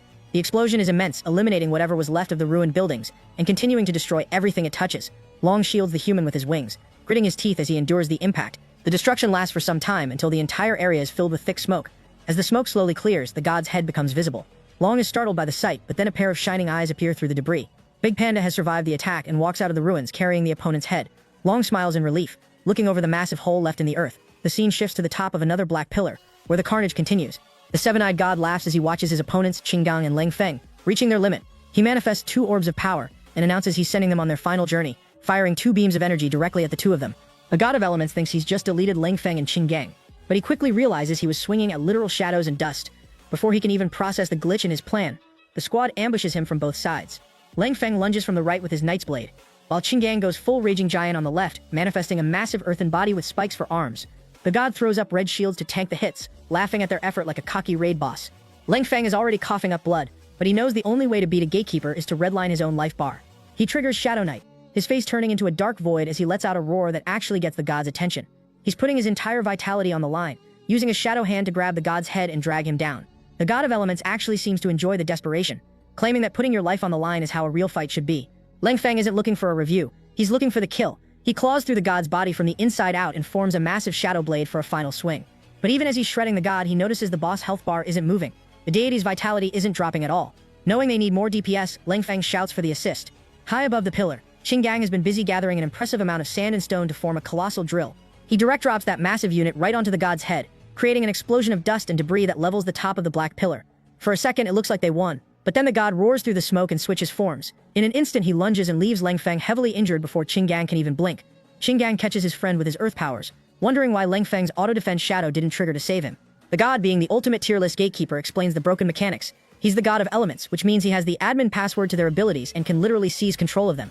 He's about to finish them off with a massive sphere of power when a spatial crack rips open right in front of them. Out steps Glacier, the absolute unit mammoth, who deflects the incoming blast. The god of elements is stunned, and Leng Feng is barely hanging on, but the heavy hitter has officially arrived on the scene. On another corner of the battlefield, humanoid attackers find out the hard way that Emperor Crocodile's tail is basically a power-charged wrecking ball. He swings through the crowd and lets out a roar that echoes across the front lines. Behind him, the Transcendental Order is putting in the work, methodically clearing out beasts and reminding everyone to pull those magic crystals. Otherwise, these things just keep coming back for more. High above the carnage, the God of Dreams is checking the leaderboard and realizes with a shock that 2 of her divine colleagues have already been deleted. Her morning is cut short when space literally rips open behind her. The Tyrannosaurus, the Kuizhou dragon, stomps through the void and into reality, immediately launching a charge that turns the area into a zone of pure destruction. Back at the Black Pillar, the God of Elements is sizing up Glacier. Our mammoth is at the peak of the transcendent 4th order, but he's facing a god who is already at the peak of the 5th. The deity is wrapped in so many layers of spirit power, he looks like a walking armor set. Even Glacier has a moment of doubt, wondering if he truly earns his spot among the 10 great beasts against a stat monster like this. The God of Elements decides to skip the talking and makes the first move. Both titans charge, slamming their heads together in a clash that obliterates the ground beneath them. Glacier is the one who loses the tug of war, getting pushed back. The god mocks him, asking if a great beast is really supposed to be this much weaker than the 2 humans he just swatted. He punctuates the insult by firing beams from his remaining eyes, shattering the protective layer on Glacier's forehead and sending the massive mammoth toppling onto his back. Qinggang tries to jump in with his earth abilities, but the god shuts him down with a single attack, telling him to stay out of it. He's officially bored with the humans. He's found a new toy to play with. Glacier hauls himself up, a glint in his eye as he puts his entire massive weight into a powerful, brutal trample. The god doesn't even move. He just hides behind an elemental shield and spits a sharp projectile from his mouth that pierces deep into Glacier's hide. Realizing the mammoth isn't going down that easy, the god triggers Soul Bite, manifesting his spirit power into a lethal form. Glacier tries to tank it with thick fur, but the god finds the defensive choice hilarious. He claims he's a glutton who's eaten every meat on the planet except for elephant, and he's ready for a taste. He lunges in, bites right through the fur, and tears a literal chunk of meat out of Glacier, letting the blood spill across the debris. Before the battle reaches its peak, the scene shifts to a memory from the Misty Mountains. Glacier stands before the divine tree, his massive feet heavy as he makes a shocking request. He wants to withdraw from the 10 great beasts. He admits to his master that he believes he is simply too weak to hold such a high position. The divine tree doesn't accept the request, instead telling him that the 10 great beasts are unique and irreplaceable. He calls out Glacier's embarrassment over his rank, warning him that his continuous cowering will only end up harming the companions who trust in him. He asks the mammoth if he is truly prepared to die to find the strength he seeks. That memory fades as the god of elements swallows the chunk of meat he just tore from Glacier. He mocks the flavor, calling it exactly what he expected from a weakling before demanding another bite. Glacier retaliates with sky-shedding ivory, driving his horns at the god's body, but the enemy is too fast. He takes another bloody bite out of the mammoth and laughs, claiming the meat is delicious and that he wants more. Enraged, Glacier begins to emit a surge of spirit power so intense it catches the god of elements off guard. Despite his bleeding wounds, Glacier's energy continues to thicken and rise. The god wonders if the mammoth had been hiding his true strength all along. As Glacier's power surges, the god of elements feels a sudden influx of energy and realizes with a shock that the second-ranking god is gone. With that loss, only he and the 1st and 6th ranks remain on the board. Chingang pulls himself up from the dirt, bleeding and worried as he senses the massive growth in Glacier's strength. The god of elements tries to maintain his cocky attitude, mockingly challenging the mammoth to actually try and defeat him. Glacier doesn't wait. He launches a charge with his full weight. The god frantically throws up multiple layers of elemental shield, but the defense is useless. Glacier smashes through every layer instantly. One of the mammoth's massive feet slams directly into the god's face, crushing his head into the ground. The force of the attack is so immense that Glacier's spirit energy leaks into the black pillar itself, causing deep cracks to form. The entire structure begins to crumble, collapsing into a heap of debris that destroys everything nearby. The god of elements manages to crawl out of the wreckage alive, but through the settling dust and smoke, he is met by the massive, unshakable silhouette of Glacier. The shattered remains of the black pillar continue to rain down, carrying the unconscious bodies of Ling Feng and Qin Gang toward the city below. Just before they hit the ground, a network of vines suddenly whips through the air, snagging both of them. Despite her own injuries, Thorn has managed to catch up in time to prevent their deaths. With the pillar gone, the duel between Glacier and the god of elements reaches a new level of violence. The mammoth lets out a roar and his horns light up as he activates sky-shedding ivory. The ivory literally sheds away, transforming into spirit power that charges toward the deity. The god of elements retaliates with God's light, and the two massive energies collide in a wave of destruction. Both titans charge again, butting heads with enough force to shatter the ground, but Glacier catches the god off guard with a brutal charge that hammers him into a nearby destroyed building. The god is now a tattered mess with only 3 eyes remaining on his face. Glacier isn't giving him a second to recover. He follows up with a powerful, brutal trampling. The savage shredding creates more wreckage, and the god's eyes actually seem to float away from his face under the pressure. However, the pieces of the god's body that fall toward Glacier suddenly glow and detonate on contact. As the mammoth groans from the surprise explosions, the god laughs, revealing that he has also injected the power of darkness into Glacier's body. Glacier begins to cough as the flesh around his wounds starts to rot. The god of elements stops, realizing his own body is so broken he can't reassemble it, and every movement causes him agonizing pain. With only 2 eyes left, he decides to end the fight, manifesting connected orbs of different lights, the elemental light. He shouts that this fusion of 8 elements will roast the mammoth where he stands. But before he can fire, Glacier chooses to charge directly into the attack. The god is stunned, mockingly wondering why the mammoth is rushing toward his end instead of running away. He challenges Glacier to see who has the tougher life as the world is consumed by a massive multicolored explosion. From the distance, Thorn uses her vines to shield herself from the impact, screaming Glacier's name as a massive crater opens in the earth. When the smoke finally clears, the god of elements is coughing and looking for a corpse, only to find Glacier standing protected within a sphere of light. As he stands there trembling, Glacier remembers the day the divine tree replaced his heart with a tree heart. His master had warned him that he would have to drain his own blood so the tree heart could provide him with new life, a process so intensely painful that failure meant death, while success meant rebirth. Glacier chooses to embrace that power now. He announces that it isn't over and that he won't lose again. Fueled by the tree heart and his own spirit power, Glacier leaps into the air for one final powerful, brutal trampling, his feet enveloped in energy as they crash down into the god with a final massive explosion. The battlefield is washed in waves of energy from a burst of green spirit power. Glacier's final trampling has left the ground scarred with noticeable holes, and the air is so thick with smoke that Thorn can barely see the aftermath. Through the haze, she sees Glacier still standing, but the victory has come at a staggering cost. His body is riddled with rot from the darkness element, and with a heavy crash, the massive mammoth finally drops to the ground. Even as he falls, a light remains in his eyes. He has won, and he hasn't embarrassed his master, the divine tree. Glacier is paralyzed, and the danger isn't over. Nearby beasts sense his weakness and begin to close in on his fallen form. Thorn reacts instantly, lashing out with her vines to protect him. But the situation is grim. Just as the enemies prepare a collective charge, they are cut down. Their bodies drop simultaneously as golden feet step into the frame. Flash has arrived just in time, bringing Crane and the rest of the reinforcements to secure the area. In the central region, the fight is just as intense. Emperor Crocodile is mid-charge, biting into a rock form, when the God of Dreams reappears. She mocks the beast, claiming she won't be eaten that easily, before ensnaring him in Phantom, a field of spirit power that leaves the crocodile confused and surrounded. Her arrogance is short-lived. A sudden burst of power shoots through the Dream God, as she realizes the God of Elements has been wiped off the board. Seeing the mess the war has become, she determines to end everything and get revenge for her fallen comrades. However, a crack in space rips open and a black dragon lunges out, sinking its teeth into her. As she screams in confusion, the dragon informs her that their lord is beyond angry at their continuous failures. Without another word, the dragon drags the God of Dreams back into the spatial rift. From the ground, little Panda watches the crack in the sky shrink. He realizes the enemy is retreating, but his relief is replaced by a cold chill as a powerful evil aura creeps in behind him. He turns around to find his older brother's massive figure looming over him. Little Panda tries to make a run for it, but Big Panda easily snatches him by his red cape. Big Panda berates his lying little brother for running, while nearby the human hanging from Long's grip wonders if the half-dragon is ever going to let him go. Amidst the floating debris, Yule, the master of magnetism, coughs through the dust. He watches the retreat with suspicion, knowing that things are never this simple. Over at the Huaxia faction, his fears are confirmed. The eternal flame is still roaring, incinerating the god of fertility in a silhouette of fire. The humans watching from the distance note that the blaze has been going for an hour, yet they can still tell the enemy is stubbornly alive. Zhao Ling watches the pyre closely, waiting for an end that hasn't come. The sky splits again as the black dragon reappears, hovering over the flames with the captured God of Dreams in tow. Zhao Ling looks up, recognizing the pink deity as one of the gods who serve the ancient tree of life. But then, a third crack opens, and a gargantuan creature steps out to join the others. This is the master the gods have spoken of. The true lord of the invaders has finally taken the field. The newcomer's massive form stretches across the entire city, casting a shadow that leaves the humans below paralyzed with fear. The Golden Mask leader realizes the beast is moving one of its sharp legs, not to attack, but to save the god of fertility. As the massive limb steps down near the god, it scatters the flames as if they were nothing, the resulting gusts of wind clearing the air to reveal the charred, wounded form of the deity. Any lingering hope the humans had vanishes as they realize they are now facing the dream god, the black dragon, and this new master whose spirit power is undeniably overwhelming. Suddenly, thick white roots burst from the ground. Xiaoling immediately recognizes the spirit power of her master, the sentient ancient tree. But the appearance of the tree isn't a relief for everyone. Driven by pure terror, one of the men breaks ranks and tries to flee, weeping about wanting to return to Earth. The sentient ancient tree doesn't let him get far. It gathers red spirit power in its eye and fires a blast that erases the man instantly, leaving only a trace of the attack on the ground. The charred god of fertility pleads with his lord for another chance, but the master is disgusted by his terrible state. He declares that another chance is unnecessary as 3 sharp tentacles pierce the god's body.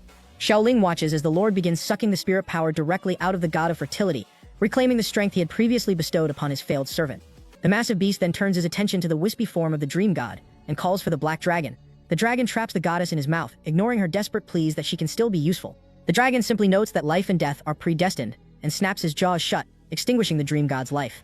Xiaoling is stunned to see 2 gods discarded so easily by their own leader.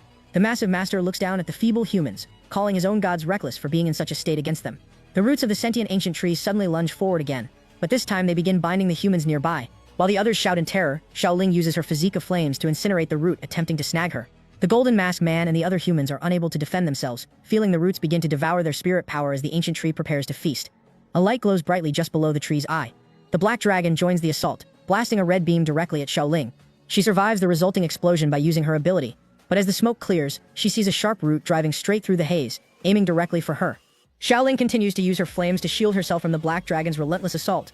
As the root drives toward her, the impact causes a massive surge of destruction, sending something flaming shooting high into the sky toward the massive beast. Xiaoling shouts that this lord is the root of everything, and launches an attack to finish him once and for all. However, the sentient ancient tree shifts its weight to block her path, warning her not to even think of striking their master. The black dragon seizes the moment, lunging from the side to snap its jaws around Xiaoling. It looks like she's trapped, but a burst of heat erupts from inside the dragon's mouth. Xiaoling activates Inferno Butterfly, manifesting small creatures made of flames that burn with increasing intensity. She incinerates her way out of the dragon's grip and back into the air. As she escapes, the ancient tree's roots lunge for her again. Xiaoling knows she's in trouble, and the tree demands her soul, but a sudden tornado of flames incinerates the roots before they can reach her.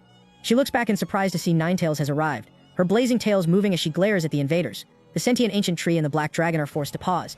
They observe that this newcomer's spirit power isn't just strong, it's significantly more powerful than the so-called gods they've been fighting alongside. Enraged, Ninetails tells them to stay away from Xiaoling, letting out a burst of spirit energy that creates a massive pillar of light. Ninetails' spirit power begins to take physical shape, manifesting a much larger figure of herself, just as Big Panda did earlier. She lets out a roar, and the enemy lord recognizes the danger immediately, telling his subordinates to back off since they are no match for her. The Battle of Titans begins as the solidified spirit form of Ninetales fires a blast of flames from its mouth. The Lord creates a shield to take the hit, but the direct impact creates a massive blast. Under the pressure of Ninetales' power, the shield begins to crack until it shatters completely, leaving the Master to be hit directly by the flames. The sentient ancient tree is stunned that their Lord's defenses were actually broken. Seeing an opening, Xiaoling charges the ancient tree, shouting about its arrogance. She strikes with everything she has, but realizes with frustration that she can't actually cut through the trunk. The tree retaliates as the massive beast roars and charges at Ninetales. The collision creates a zone of total destruction, but the Lord groans as he realizes the blazing fox isn't phased at all. In fact, Ninetales begins to push the massive Master back, a sight that leaves the black dragon in total shock. Everything around them is now burning. The massive beast commends Ninetales' power, even claiming that having a subordinate like her would allow him to relax. He calls out to the black dragon and the ancient tree, commanding them to come to him. He declares that fighting in his current body is inconvenient, and announces he's revealing his true battle form. In a burst of light, the dragon and the tree begin to merge into the Lord, leaving Ninetales and Xiaoling to watch as the enemies release an overwhelming surge of spirit power. The air is thick with a massive torrent of spirit power that continues to shatter the surrounding area. Ninetales and Xiaoling hold their ground as the waves of energy wash over them. As the smoke from the transformation begins to clear, a nightmare is revealed, a humanoid form created from the fusion of the massive beast, the ancient tree, and the black dragon. The creature's head is dominated by an open mouth with a prominent eye peering out, while its back bristles with thick, tentacle-like wooden vines. Xiaoling shouts in disbelief at the merger, but the enemy is unimpressed. He mockingly praises their rebellious spirit, announcing that he'll only need a third of his full strength to handle them. He immediately launches a barrage of wooden tentacles. Ninetales screams a warning to Xiaoling before charging into the fray, met by a pile of wooden limbs. She fires a huge blast of flames, but the combined enemy thwarts the fire with his tentacles and closes the gap instantly. He triggers a divine strike, swinging a massive wooden limb that catches the fox and sends her reeling, coughing up blood. Ninetales is internally injured, but she isn't finished. She realizes her flames are already wrapping around the enemy and activates her physique of flames. The enemy is caught off guard as the fox charges with a sudden surge of spirit power, manifesting an enormous ball of fire. The heat is so intense the enemy realizes he can't withstand a direct hit and tries to retreat, but Ninetales is faster. She lunges with a flame claw, slashing the enemy and sending him shooting toward the ground in a trail of light. The combined beast recovers quickly and lets out a roar, but he is met by a towering spirit form of Ninetales. She breathes an immense blast of fire that incinerates everything in its path, burning the enemy where he stands. Refusing to let up, Ninetales gathers a ball of power in her mouth and fires a second beam of flames from above, aiming it directly into the beast. The resulting explosion is massive, tearing a huge hole into the earth and permanently altering the landscape. As the flames die down, Ninetales' spirit form dissipates, leaving her panting in exhaustion. She watches the hole, hoping for a victory, but a ray of light suddenly shoots up from the darkness. The enemy emerges, a mangled horror with his bottom half disintegrated and his left arm completely missing. He survives the sea of flames and notes that Xiaoling was wise to run during the chaos. The enemy raises his right arm as energy begins to gather. He expresses a mock appreciation for Ninetales' abilities and offers a gift in return. As Ninetales glares at him, he announces that he is providing her tombstone. A rectangular purple-black portal rips open behind him, and a massive humanoid hand reaches out from the void. A new monster crawls into reality, letting out a blood-curdling shout. This horror also features a single eye located deep inside an open mouth. The monster's eye flashes with a hypnotic light, and Ninetales' eyes mirror the shine, leaving her paralyzed. In that heartbeat of vulnerability, the summon strikes, driving a heavy blow directly into Ninetales' chest. The combined enemy watches with a smug grin, satisfied that his trap has finally closed on the guardian of the Misty Mountains. Ninetales is stunned. The summoned monster's arm has driven straight through her chest, yet there is no blood. She struggles to process why her body has suddenly locked up, leaving her unable to move. The enemy lord looks on and graciously explains the situation. The monster is extracting her soul to seal it within the door. Once the process is complete, she will be nothing more than a puppet for him to control, a vessel he intends to bestow with a new soul and turn into a new god. Ninetales isn't interested in a career change. She immediately retaliates with her spiritual seal, causing the spirit energy in the air to vanish. Cracks appear across the monster's arm, and Ninetales lunges with a flame claw, shouting that her body is not for him to manipulate. With a single strike, she destroys the summon entirely.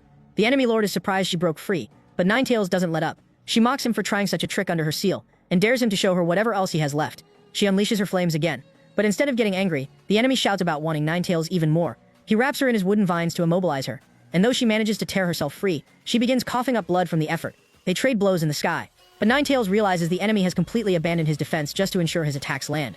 He strikes her with a heavy blow that sends her plummeting into the ground. Despite having more than half his body missing, the enemy lord is relentless. He shoots out a collection of wooden tentacles to hammer Ninetales while she's down, sending waves of energy through the impact site. When the smoke clears, half of Ninetales' body is submerged in the earth. The enemy uses his tentacles to form a makeshift arm and gathers energy for a final move. He shouts that it's his turn to have fun and fires the dragon's howling bomb directly at the trapped fox. The explosion destroys everything in its path, but Ninetales regains consciousness just before the impact. The massive burst of spirit power suddenly vanishes as she reappears right in front of the enemy. Wounded and glaring, she launches a flame twister. The enemy takes the hit head-on, claiming it's useless, but the flames were a feint. As they disappear, so does Ninetales. She reappears behind him, using her tails to bind him in a tight embrace.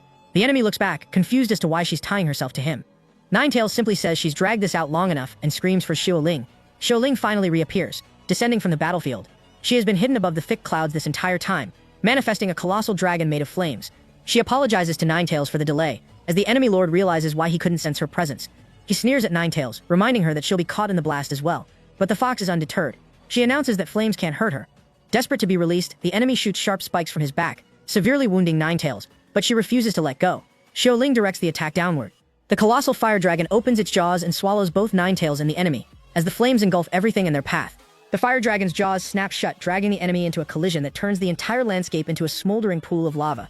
Xiaoling has poured every ounce of spirit power into the strike, leaving her so exhausted she can't even hold herself upright. She begins a terrifying fall toward the molten ruins below, but Ninetails streaks through the heat to catch her just in time. Despite her own heavy wounds, the fox offers a small smile, promising that the master will heal them both as soon as they reach him. Xiaoling can only look at the destruction and mourn their fallen companions, but Ninetails reminds her that life and death are predestined. The two prepare to retreat, but a hateful voice screams from the lava, forbidding them from leaving. A sudden beam of light shoots from the wreckage, aimed squarely at Xiaoling. Ninetails doesn't hesitate. She leaps into the path of the blast, taking the hit and collapsing in a heap. As Xiaoling rushes to her friend's side, the enemy rises from the lava in a horrific new form, vowing to end them both right there. A bright flash suddenly splits the air. Through the haze, Xiaoling sees white hair blowing in the wind.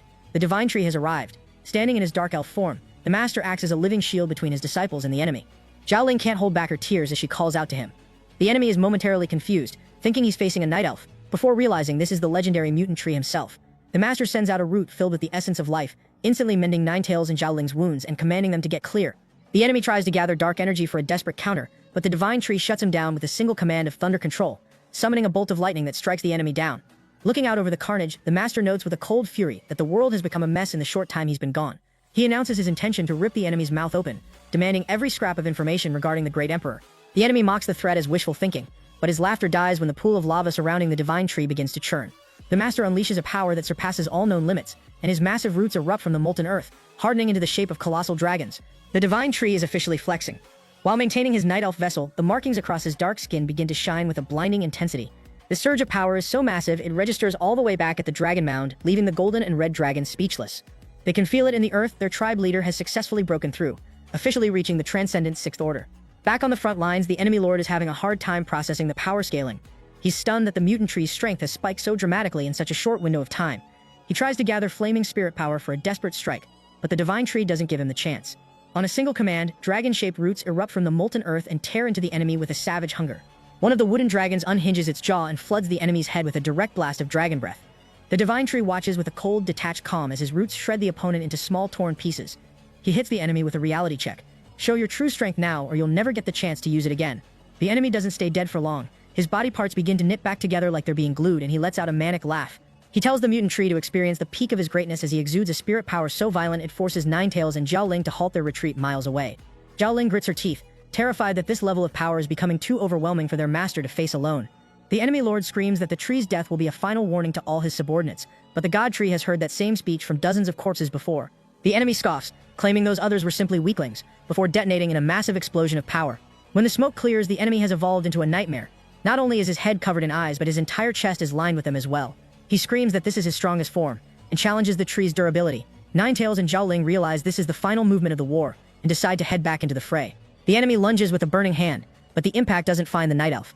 Instead, a massive clawed hand of ancient wood catches the punch mid-air. Towering behind the night elf form is the divine tree's true humanoid tree avatar, acting as a gargantuan shield. The enemy is baffled, demanding to know how many substitutes this mutant has, but the tree simply tells him he's about to find out. The eyes on the enemy's chest flare up, firing rays of power directly at the tree. The divine tree doesn't even bother to dodge. He simply swats the energy aside with one arm, letting the rays disintegrate into nothing.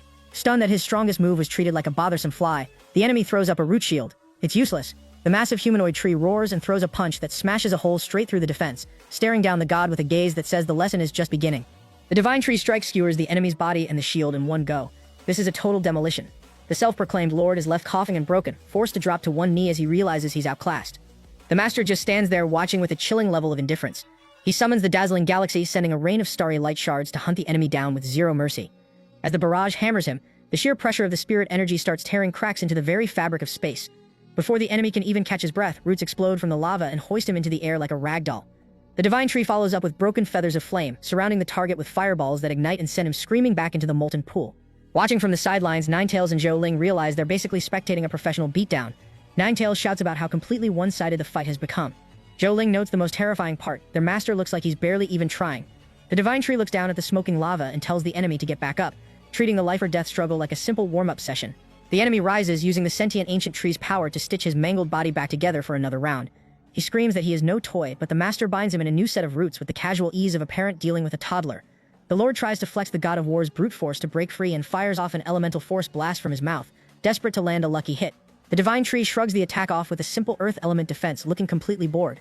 The enemy starts bragging about having the abilities of every god he's absorbed, exuding a massive surge of spirit power to prove he's a stat monster. The master answers by activating Tree World Advent. Plants begin growing directly out of the lava, defying every rule of nature, and leave the enemy stunned as the greenery drags him back down. Deciding the lecture is over, the divine tree announces it's time for the conclusion. The enemy refuses to take the loss, summoning two clones that sport the traits of the ancient tree and the black dragon. As they charge, the master pulls out a literal cheat code. Instantaneous time stop. The world freezes. The clones are stuck midair like statues, and the divine tree executes 9-wood arboreal roots. This is a merciless, explosive onslaught that hammers the enemy into the dirt with such violence that Zhao Ling can barely stand to watch. When the smoke clears, the enemy is a pathetic wreck. The master moves in, delivering a heavy kick that sends the Lord flying into a rock formation like a piece of trash. As the dust settles, the divine tree is already looming over him, boot ready to crush his chest. He issues one final cold warning: provide the answers about the great emperor right now, or things are about to get very ugly. The divine tree starts the interrogation with his boot firmly planted on the enemy's chest. The defeated lord lies there in shock, wondering if there is actually a ceiling to this mutant tree's power. The master skips the small talk and asks the only question that matters: what is the great emperor's goal for coming to Earth? Despite being pinned like an insect, the enemy has the nerve to laugh, asking the master if he's finally feeling afraid. The divine tree doesn't bother arguing. He just drives a root through the guy to see exactly how much divine pain he can endure before he breaks. Bleeding and whimpering, the enemy finally spills the horrifying reality of the universal food chain. To the great emperor, planets like Earth and the Azure Star aren't worlds, they are fruits, they are snacks. The timeline is officially set. Earth has 1 year left, but the Azure Star is already on the dinner plate. The enemy brags that the teleportation formations are already installed to bring the great emperor to their location as fast as possible. Right on cue, the sky begins to rumble as a mystifying light bleeds through a spatial crack. It's a void passage opening inside a void, a cosmic nesting doll of bad news. A red slit opens in the darkness and widens into a gargantuan eye. Zhao Ling goes pale, and Ninetales realizes they are facing a terror that goes beyond a simple enemy. This is the crushing reality of the universe staring them down. The great emperor's white pupil begins to glow with energy, and the divine tree isn't waiting around to be a victim. He warns the emperor not to touch the planet and triggers gigantification, shifting into his massive humanoid tree physique to meet the threat head-on.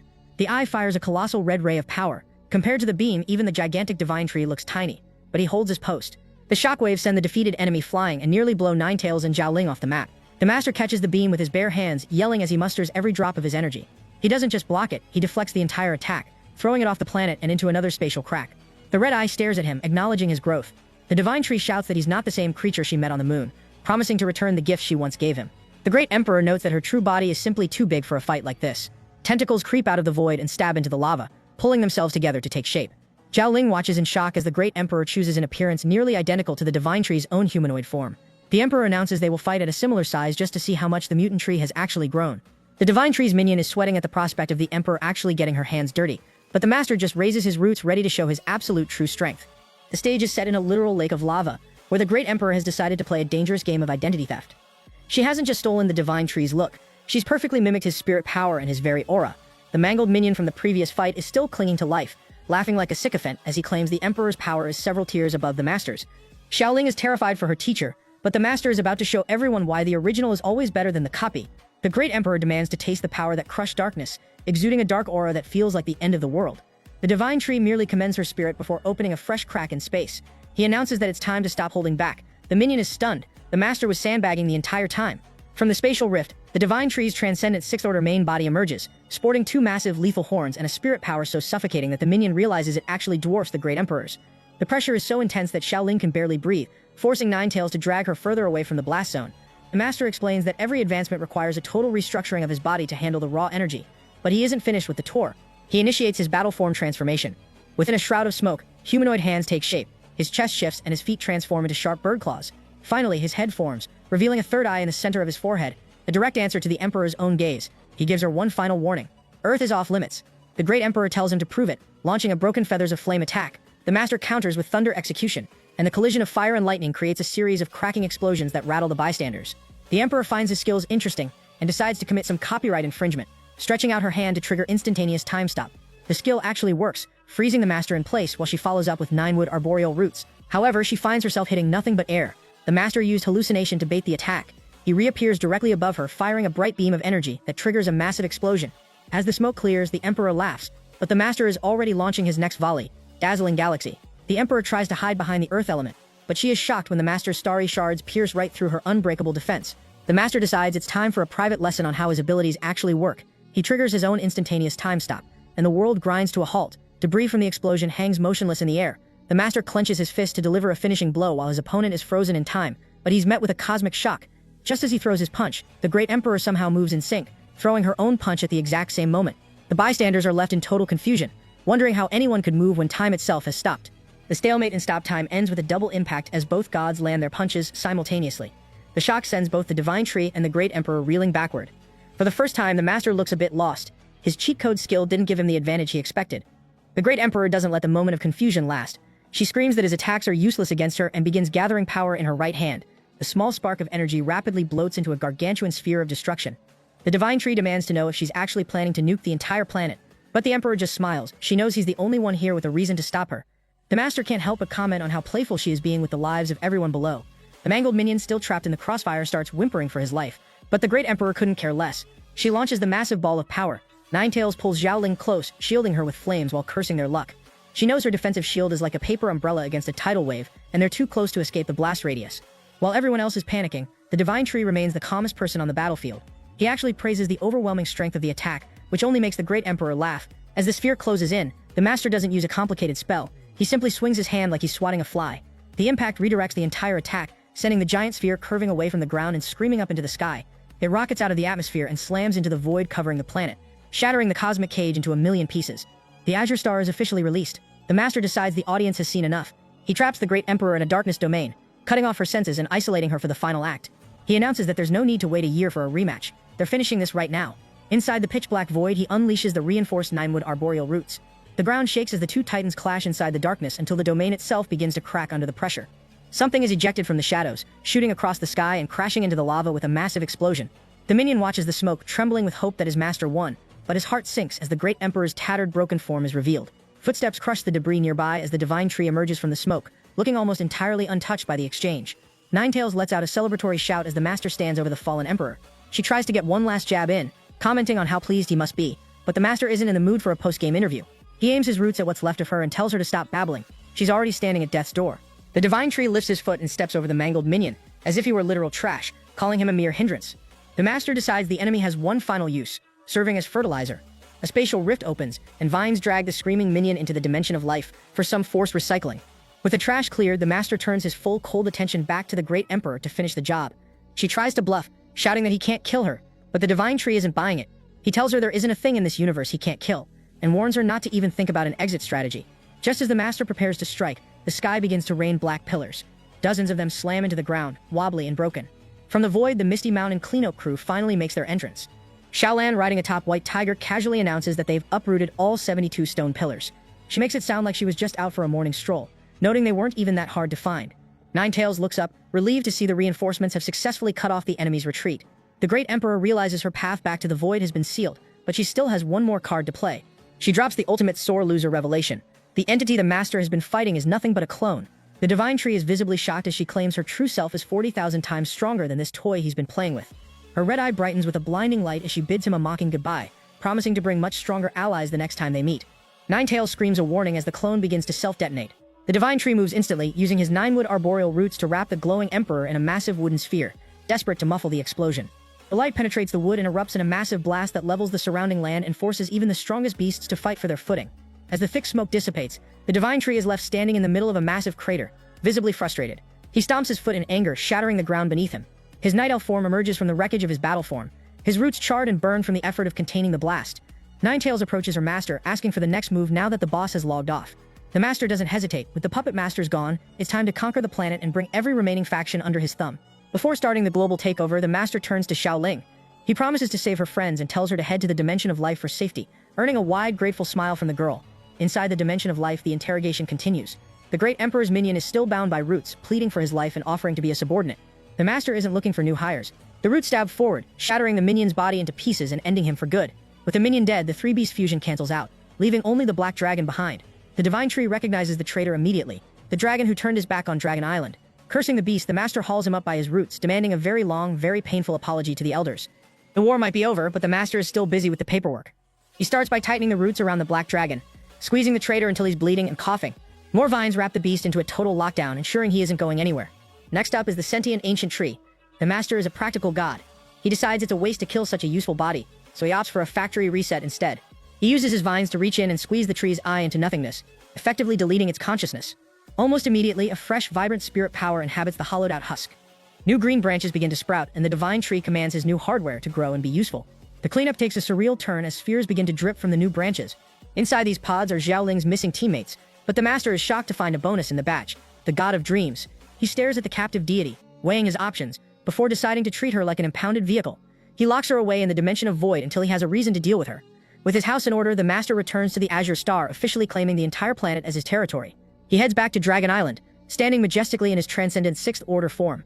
Finally, the Gigachat of the Misty Mountains has a moment to breathe and check his stats. He opens his attribute panel and finds he's been upgraded to an undying tree. He's got evolution points to burn, so he focuses on leveling up River of Earth and Flying Leaf Blade. But the big-ticket item is the Crimson Heavenly Eye. The system asks for a cool 50 million evolution points to strengthen it. The master confirms the transaction without blinking. A massive pillar of light shoots from his forehead straight into the sky. The power surge is exhausting, but when the smoke clears, a second Crimson Eye has grown directly into his core.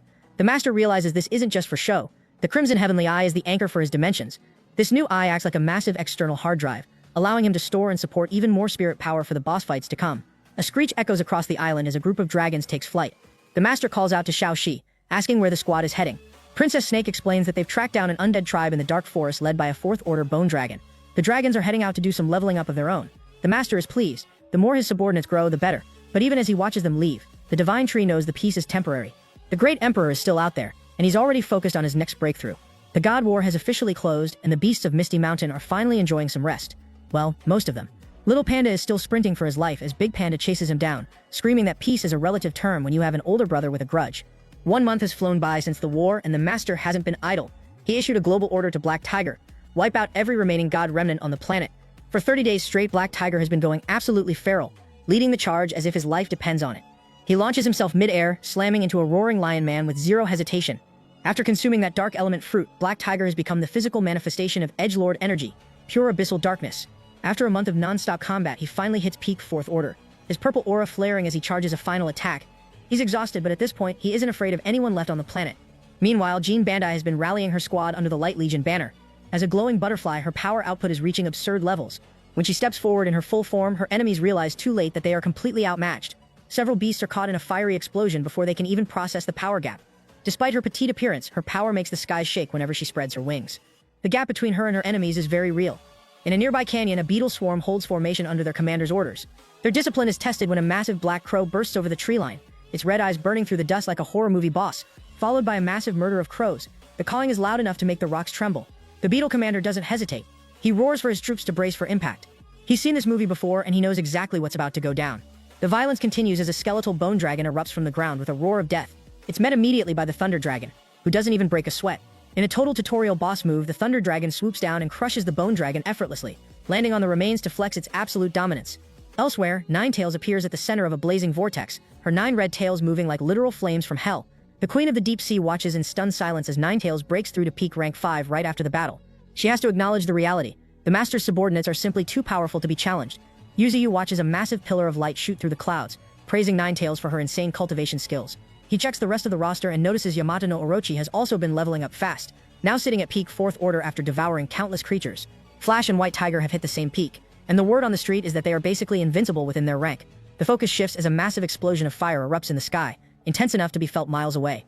A green-haired snake woman watches nervously as the heat continues to climb. At the center of the inferno is Xiaoling. Like Ninetails, she is pushing for a major breakthrough. Yuzuyu watches, questioning if she can actually pull it off, as the force coming off her is unrealistically strong. Xiaoling keeps a calm, determined face. She's been chasing this milestone forever, and today feels like the day.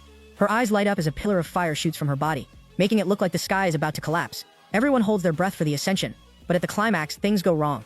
Xiaoling suddenly coughs up blood. The overwhelming power vanishes instantly. She looks at her hands in disbelief, her voice choking as she realizes she still can't reach peak fifth order. Pushing to the absolute limit wasn't enough, and that kind of failure hits different. Yu doesn't wait. He makes a dramatic entrance, appearing before her as a massive black and purple snake. Xiaoling lowers her head in shame, calling out to her master and blaming herself for the failure. Yu gently shakes his head. He isn't disappointed. He tells her she's being too impatient. Breakthroughs can't be rushed, and sometimes taking it slow is the only way to go further. He reminds her that she needs a solid foundation before pushing for the next level, or she'll only mess herself up. Just then, the ground begins to shake. In the distance, Emperor Crocodile appears at the center of a blinding light that explodes across the land. He is in his most powerful form, the one he used against the gods. But something is wrong. He has completely lost control and fallen into a full-on berserker frenzy. His massive figure is covered in gold and red flames, pumping out chaotic energy that feels like it's tearing reality apart. He lets out a primal roar of agony that sends chills down everyone's spines. A massive golden energy orb, a literal spirit bomb, starts forming in the crocodile's gaping mouth. The air cracks as the orb reaches critical mass. Instead of aiming at an enemy, the frenzied crocodile tilts his head toward the spectators. The wild boar, snakefolk, and fire serpent freeze as they realize the death beam is aimed directly at them. Panic erupts as the spectators realize they can't escape the building energy. Emperor Crocodile releases the blast, a beam of pure destruction heading straight for the crowd. Before it can incinerate them, Yu's massive tree roots shoot from the ground at insane speeds, forming a thick barrier. The beam slams into the roots with explosive force, but the master's defense holds firm. That was clutch. The spectators collapse, gasping for air, realizing they were seconds away from being uninstalled from existence. The green-haired snake woman stares at the roots in awe, whispering her thanks to the master for the save. Yu's voice cuts through the chaos, commanding Emperor Crocodile to chill out. His tone demands obedience, but the crocodile doesn't respond with logic. He lets out a tortured scream, crying out in desperation that he's in pain and begging his master for help. Yu's eyes narrow as he stat-checks the problem. Inside the crocodile's body, two powerful incompatible energies are ripping each other apart. One is a legendary gold, the other is a cursed blood red. They are straight up trying to delete each other, and the conflict is destroying the crocodile from the inside. Knowing he has to act fast, Yu warns the crocodile to bear with it because the fix is going to hurt. Before the beast can even respond, one of the master's massive roots shoots forward like a spear, slamming directly into the crocodile's chest. The impact is devastating. The crocodile's eyes go wide as he coughs violently, blood spraying across the ground. The spectators wince at the brutality of the strike, but they know the master is just getting started. Yu moves with surgical precision, punching straight through Emperor Crocodile's chest like he's speedrunning a boss takedown. The bloody hole in the beast's torso is smoking from the impact, a brutal sight that leaves the crocodile howling as his health bar drains in real time. While the serpent woman watches in horror at the crocodile's weakening aura, Yu's avatar stands perfectly unfazed. The master's voice echoes with absolute authority. Endure this pain because the payoff will be tenfold. As the layers of magma on the crocodile's skin shrink, space begins to fracture. Yu doesn't waste a second, activating a darkness domain to build a high-security black prison around the beast, sealing him inside so he can evolve without self-destructing. The master waits. Nearby, the OG squad, Golden Monkey, Wild Boar, and Badger watch with cold expressions. These three have been the core of the Misty Mountain raid since day one. Suddenly, the domain cracks. A golden claw tears through the black barrier, followed by wings and a massive, imposing body. Emperor Crocodile emerges through thick, scalding white steam, having officially respawned with a full legendary skin equipped.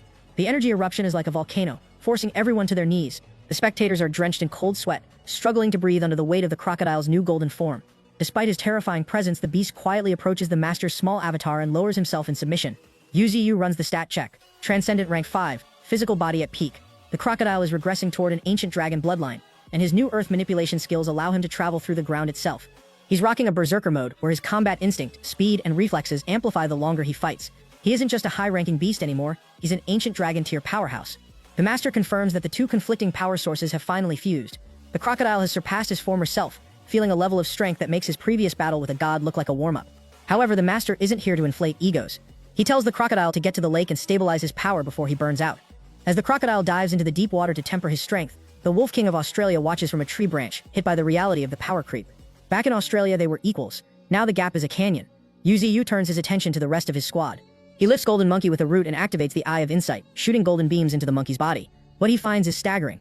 Inside the monkey are 72 different soul forces, all drifting in a stable formation. Emperor Crocodile almost died trying to fuse just 2. If Golden Monkey ever masters all 72, he'll blow past every beast on the planet, including the 10 great dire beasts. The master lets out a quiet sigh. His subordinates are leveling up so fast that he can't afford to stay stagnant. The scene shifts to the outer void, a desolate wasteland where sharp stones pierce the ground like fangs and massive rocks drift through empty space. No life exists here, except for the Void Dominator, who sits atop a stone throne. Suddenly, a purple python, another of Yu's avatars, tears through space and enters the realm. The master is officially moving into the big leagues. A transcendent rank 6 has just entered the void. In the deep void, Yu's void serpent just hit a massive milestone. It's moving with insane speed, shattering space like glass as it completes its ascension. Just like that, the serpent is officially the 17th Void Sovereign, rocking the legendary title, Hunger. Checking the stats, ZU realizes this body is a full-blown void creature now. Since this avatar is only rank 4, landing at 17th is a solid start, but if his rank 6 main body were the one doing the climbing, he'd be sitting at the top of the food chain day 1. The emergence of a new sovereign sends a shockwave through the void. On a floating island, Void Sovereign Greed senses the new arrival and gets hyped. The Voidborn clan is small, barely 100 members, and they're tired of being hunted. Greed sees hunger as the ultimate recruitment for the guild. He summons the 72nd sovereign, a green-skinned humanoid octopus, and tells him to go secure the invite immediately. Greed knows this aura is anything but ordinary. This new guy is the key to the clan rising again. Back on Dragon Island, the master is busy with some asset reallocation.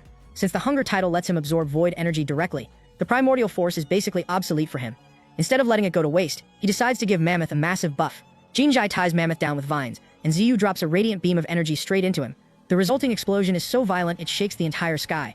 Badger is watching from the pool and just gives it a here we go again look, while Golden Monkey doesn't even pause his swim. When the smoke clears, the glow-up is real. Mammoth is 10 times larger than before. Jinjai is tripping, realizing she's sitting so high up she's basically in the clouds. Mammoth is floored by the gift, but the master gives him the technical breakdown. With the heart of the tree and the primordial force, he's at 40% fusion efficiency. He's officially catching up to Emperor Crocodile. Watching from a nearby rock, Phoenix is secretly stoked. Seeing the 8th beast hit a breakthrough like this proves that joining the Misty Mountains was the best career move possible. The master's performance review continues with Dinosaur, who's been testing out the Iron Will heart. In the middle of a chaotic battle, Dinosaur emerges from a dust cloud with a reptilian demon's neck clamped in his jaws. He finishes the kill and stares down the rest of the demons until they uninstall themselves from the battlefield.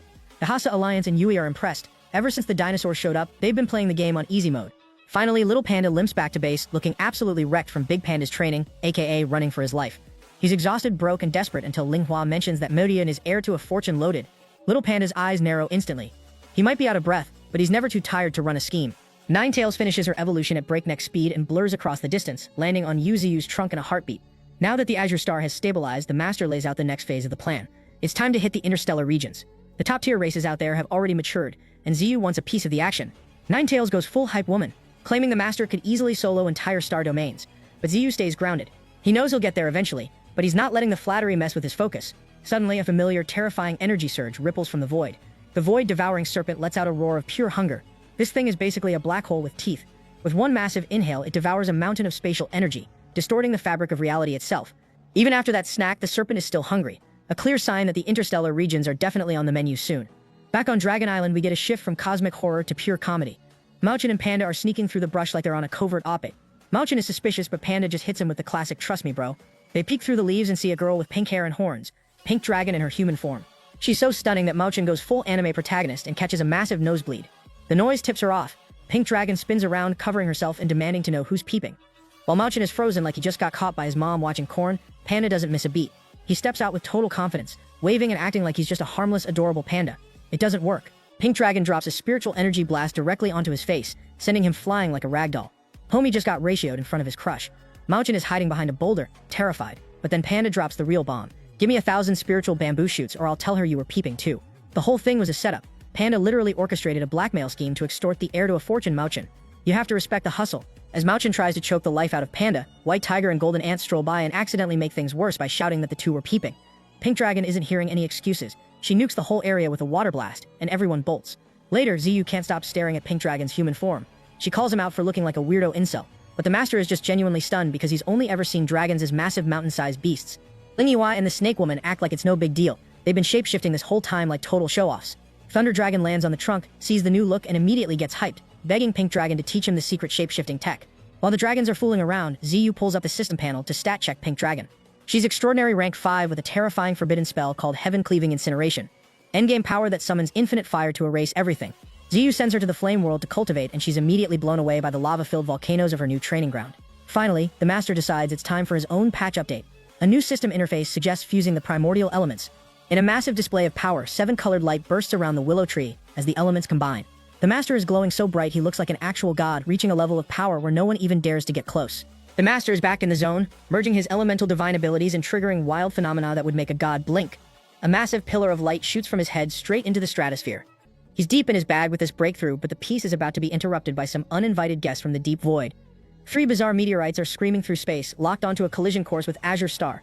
Inside one of these rocks, things get creepy. A golden ant-like creature kneels before its lord, reporting that their patrol found a fully developed life-bearing planet. The lord stays silent, probably calculating the loot, while the alien fleet continues its advance. This is definitely not a friendly visit. Back on Blue Star, the Guardian rotation is in full swing. This month, Golden Monkey Transcendent Rank 5 is holding the line. Thunder Dragon is currently on his way to Azure Star, a half-month trek at top speed that doubles as a brutal training grind. But the commute just got complicated. In the middle of the void, Thunder Dragon spots the massive alien meteorites and slows down to scope out the new mobs. On Azure Star, Ziyu is completely oblivious to the incoming raid. He's surrounded by multicolored light, refining his elemental fusion. The spiritual energy storm is spinning at max velocity, and he's nearly at 100% completion. Now he's pushing the envelope by infusing the whole mess with void force. Inside a giant tornado of lightning and spiritual energy, he's cooking up something way more terrifying than anything we've seen yet. News of the extraterrestrial encounter hits the Misty Mountains like a bomb. Golden Monkey jumps into action, gripping his staff made of the Master's own wood. Firm grip, no diddy. If these aliens are making a rank 5 powerhouse like Thunder Dragon feel uneasy, we're talking about a legit threat. Golden Monkey doesn't hesitate. He takes command like a true king. He orders the human satellites to go 24/7, strengthens the defenses around the tunneling device, and preps every beast for battle. Wild Boar and Badger are looking at him like, damn, when did the monkey get this much aura? In deep space, the Queen Ant is absolutely fuming. Thunder Dragon killed her child, and now she wants his head on a spike. She roars at her swarm, and thousands of humanoid insects fly into formation, destroying everything they touch. Thunder Dragon basically just kicked a cosmic hornet's nest, and the swarm is coming for blood. At the Tower of Divine Ones, Bull Demon is staring at a mangled insectoid corpse, a fresh trophy from Thunder Dragon's first skirmish. Thunder Dragon admits he's already taken out 10 of them, but hasn't dared to approach the main meteorites yet. Bull Demon isn't taking any chances. He's got the DNA under analysis and has officially declared global martial law. We are prepping for a world war, endgame style. Xiaoling and Ninetails are trying to figure out if these bugs are from a distant starfield. Xiaoling makes the executive call. Do not disturb the master. He's at a critical point in his breakthrough, so the squad has to hold the line themselves. Phoenix swoops in, volunteering for the space-bound mission since he can fly freely in the void. Then Emperor Crocodile joins the chat, declaring he's ready for some orbital smoke. Xiaoling looks into the cosmos, knowing they're going to need every heavy hitter they've got to stop this swarm. The orbital defense of Azure Star is officially live. A massive rock packed with tens of millions of bugs is screaming toward the planet, intent on a total wipeout. But before they can touch the atmosphere, a golden streak of light tears through the sky. Emperor Crocodile and Phoenix are leading a full legion of Misty Mountain heavy hitters into deep space to meet the swarm. Phoenix thinks the whole hive smells like a dumpster fire, but Lincoln Air hits her with a reality check. The beast probably smelled just as foul to the insects. While they trade barbs, the rest of the squad runs the numbers. Thunder Dragon is stunned at how fast the enemy closed the distance, while Emperor Crocodile counts about 100,000 trash mobs, mostly rank 2 and 3, with only 8 rank 4s in the mix. Black Raven realizes this is just the vanguard. We're basically looking at the tutorial wave. Thunder Dragon wants to bring the master a gift, so he decides to wipe them out while keeping the corpses intact. He transforms into a bolt of lightning and leads the charge. The insect commander tries to counter-order a total massacre, but Emperor Crocodile moves faster. He deletes the commanding general in a single blow, turning the elite bug into space dust. Thunder Dragon follows up instantly, crushing a red-armored insectoid skull. No respawn for that one. The battle turns into a total meat grinder as the beasts shred through the bug ranks. Phoenix tries to clear the field with a massive wave of flame, but the mid-boss finally shows up, a giant insect 100 times taller than her. It fires a green energy beam that Phoenix barely dodges, then follows up with a toxic green AoE wave aimed at Black Raven. Black Raven doesn't sweat it. He triggers a secret clone technique, materializing a flock of ravens to evade the poison. Emperor Crocodile decides he's seen enough. He yells that he's handling the big guy and hits the giant insect with a high-speed tackle, slamming it so hard into a nearby meteor that the rock shatters on impact. The rest of the squad is busy mob clearing. The flame vultures are acting like fire mages, raining fireballs everywhere, while White Serpent is playing Frost Mage, freezing entire waves of insects until they shatter into ice fragments. Just as the momentum shifts, a new reddish-brown insectoid appears and stomps down, unleashing a devastating sonic wave. Tens of thousands of bugs join in, creating a soul-piercing scream that hits Thunder Dragon and the others hard. Thunder Dragon is genuinely terrified. Those screams aren't just loud, they're digging into his soul. To make matters worse, a second overwhelming wave starts pouring out of the hives. A new commander is screaming for blood, and Thunder Dragon realizes they're about to be swamped. Meanwhile, deep within Azure Star, Ziyu is completely unbothered. He's finishing his elemental fusion as the energy around him starts to settle. Our boy is just chilling in his own world, totally unaware that the endgame raid is currently happening in his backyard. The orbital battlefield is officially a graveyard of floating insect parts, but the swarm doesn't care about casualties. Hordes of bugs are literally dogpiling Thunder Dragon, trying to drown him in sheer numbers. In a massive burst of spiritual force, Thunder Dragon lets out a roar, flares his lightning aura, and blasts the pile into space dust. He's putting in work, but the void ahead is still a solid wall of insects. Nearby, Black Raven is playing the numbers game, spamming his secret clone technique until his flicker clones hit the limit. He leads his own private vanguard straight into the teeth of the swarm. Even Emperor Crocodile, who usually fears nothing, is starting to feel the pressure. The swarm is a literal tide that never stops coming. Back on Azure Star, a golden streak hits Dragonhead Mountain. Linker has returned from the front lines, dropping a mangled five-eyed insect corpse at the feet of Xiaoling and Ninetails. Before they can even process the trophy, the master arrives. Ziyu in his dark elf avatar calmly walks up and begins a clinical stat check of the invader. According to the system, these starborn insectoids are extraordinary rank 4, built for vacuum survival and evolving mid-battle. Their hive mind means every bug acts as one, and their venomous proboscis can pierce almost any defense. The master's voice turns grim as he analyzes the report. Linker is still trembling, noting that the insect's roars felt like they were hacking into the beast's minds. Ziyu identifies the threat. A hive consciousness. This collective mind isn't just a strategy, it's a spiritual force that's likely peak rank 5 or even rank 6. While Earth and Azure Star have focused on individual gigachad growth, these bugs are optimized for total coordinated planetary warfare. Ziyu isn't staying behind the desk for this one. Pink Dragon tears through a spatial rift in her massive true form, and the master hops onto her head. He leaves his main body behind and rides Pink Dragon straight into the void to handle the endgame raid personally. Outside in space, the scale of the threat is revealed. 3 massive hive clusters are pumping out insects by the billions. We're talking about hundreds of billions of bugs in total. Against the Titan Divine Domain, the hive mind only used 10% of its power. Against the Misty Mountains, it's deploying a full third, 30 billion elite warriors. A royal insect at extraordinary rank 5 slams its foot onto the hive's crust. Clad in emerald green chitin, it receives orders directly from Mother, the Queen. It launches into the void to hunt our beasts. Ziyu's third eye opens as he enters the battlefield, scanning the royal insect like he just found a fascinating new toy. The system lists the royal insect's talents as parasitism, corrosive blood, and an absolute awareness that detects any killing intent. It can launch bone spikes at near light speed, and has a tail of darkness powerful enough to shake stars. While the master prepares to engage, the squad is busy clearing mobs. White Dragon is breathing condensed spiritual blasts, panting as he keeps count. 98 kills. Just behind him, Jean Bandai unfurls her wings, sending razor-sharp wind gusts that shred everything in sight. She casually drops her own number, 376. White Dragon is stunned at the kill stealing, but he doesn't have time to complain. The royal insect hits him with an ambush strike that sends him reeling in pain. The boss fight has officially been initiated. The royal insect isn't playing around. It swings its cleaver down on White Dragon's head, sinking razor-sharp claws deep into those scales and pumping venom straight into the dragon's bloodstream. White Dragon is coughing up blood, barely resisting as the toxin surges through its veins. Phoenix is screaming for her teammate, but she's stuck in the middle of a chaotic mosh pit of bugs and can't break away in time to help. 2 flame condors try to pull a heroic rescue mission, diving at breakneck speed, but the royal insect just blinks behind them and deletes them both in a single breath. RIP to those 2. Thunder Dragon finally loses it, transforming into a lightning bolt and charging at top speed. The bug has absolute awareness though. It just spins, lifts a leg, and delivers a thunderous boot straight to Thunder Dragon's skull. The impact sends the dragon flying backward with even more force than his charge, burrowing him deep into a drifting asteroid. When he finally crawls out of the crater he made with his own body, he realizes this thing is on a whole different level of agility. But then the royal insect locks onto something in the distance, and its survival instincts kick in.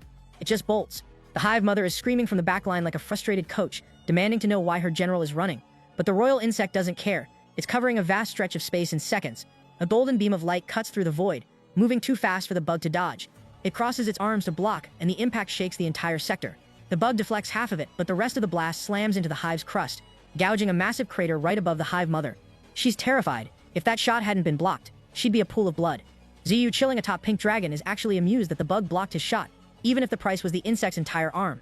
But of course the bug has a respawn mechanic for its limbs, regenerating the entire arm in a blink. Pink Dragon brings the master face to face with the insect. Standing tall, Ziyu starts channeling lightning in his palms, summoning razor-sharp bolts like a god of the storm. He asks the bug if it really thinks it can dodge this, then rains down relentless waves of golden lightning. The royal insect activates every defense it has, but it still gets blasted out of the sky and slammed onto a lifeless planet below.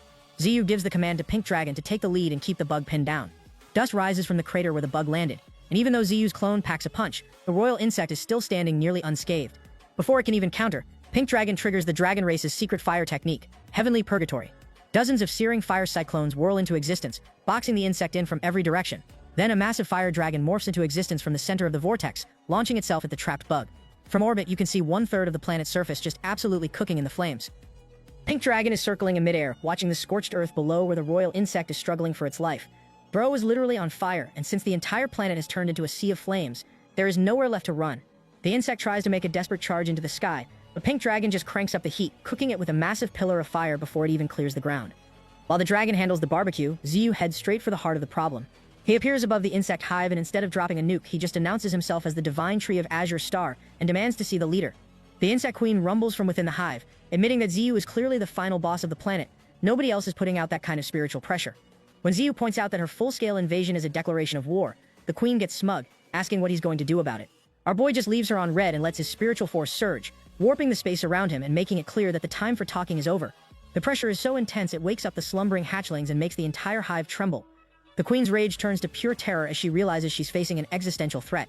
Space itself cracks open and Ziyu's golden vines shoot out from the void, wrapping around the entire hive like a cosmic lockdown. From a distance, Emperor Crocodile is watching in awe, realizing the master is about to delete the entire enemy base by dragging it into the ninefold void. The queen screams for her forces to intervene, and a tidal wave of bugs bursts from the hive to swarm Ziyu. He just smirks at the rank 5 trash mobs thinking they can defy him. His golden vines transform into a series of cannon barrels, unleashing a laser-like show of spiritual energy that obliterates the bugs before they can even process their being erased. The system notifications start flooding Ziyu's head like a high-speed ticker tape. 500k evolution points for a rank 3, 40k for a rank 2, and so on. Ziyu notices the loot quality is a bit mid because these bugs are basically NPCs without souls, but he figures the sheer quantity will make up for it. Realizing the laser cannons are a bit too slow for efficient farming, Ziyu decides to drop a wide-area ultimate. He summons a massive army of spiritual reaper scythes that multiply until they form the shape of a giant death whale in space. The hive mind doesn't know how to retreat, so the bugs just keep charging into the nightmare. Ziyu extends his hand and the sky whale surges forward, opening its massive mouth and devouring everything in its path like moths to a flame. The shockwave from the impact annihilates every single bug in the sector. The queen is left screaming in despair as Ziyu's vines bind the hives even tighter, compressing the massive nests into golden spheres. The hive mind begins to break, their mental energy dropping all the way down to rank 4 as the swarm finally learns what it means to feel fear. Ziyu doesn't let up. A powerful explosion rips through the queen's lair, and his vines shoot inside, coiling around her and slamming her into the ground.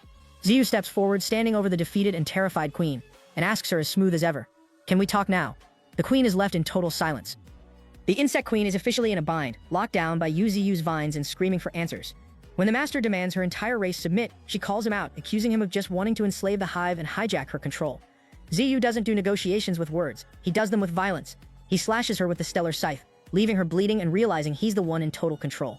Our boy is out here moving with that absolute Kim Jong-un energy, and the queen is starting to feel the weight of it. Elsewhere, the royal insect is still stuck in Pink Dragon's sea of flames, feeling every bit of his mother's pain through their connection. He tries to leap out of the fire to save her, but Pink Dragon just roars and shuts him down. Back at the hive, a group of mutant bugs tries to pull a sneak attack on Ziyu's blind side. Our boy doesn't even turn around, he just flicks his hand and deletes the entire swarm with energy beams in seconds. When the next wave tries to rush in for round 2, the queen yells at them to stop. She knows if they keep going, there won't be a race left to lead. Ziyu keeps it real, telling her he could have wiped them all out already, but he's looking for cooperation, not just slaves. To show he's serious, Ziyu lets the vines retreat.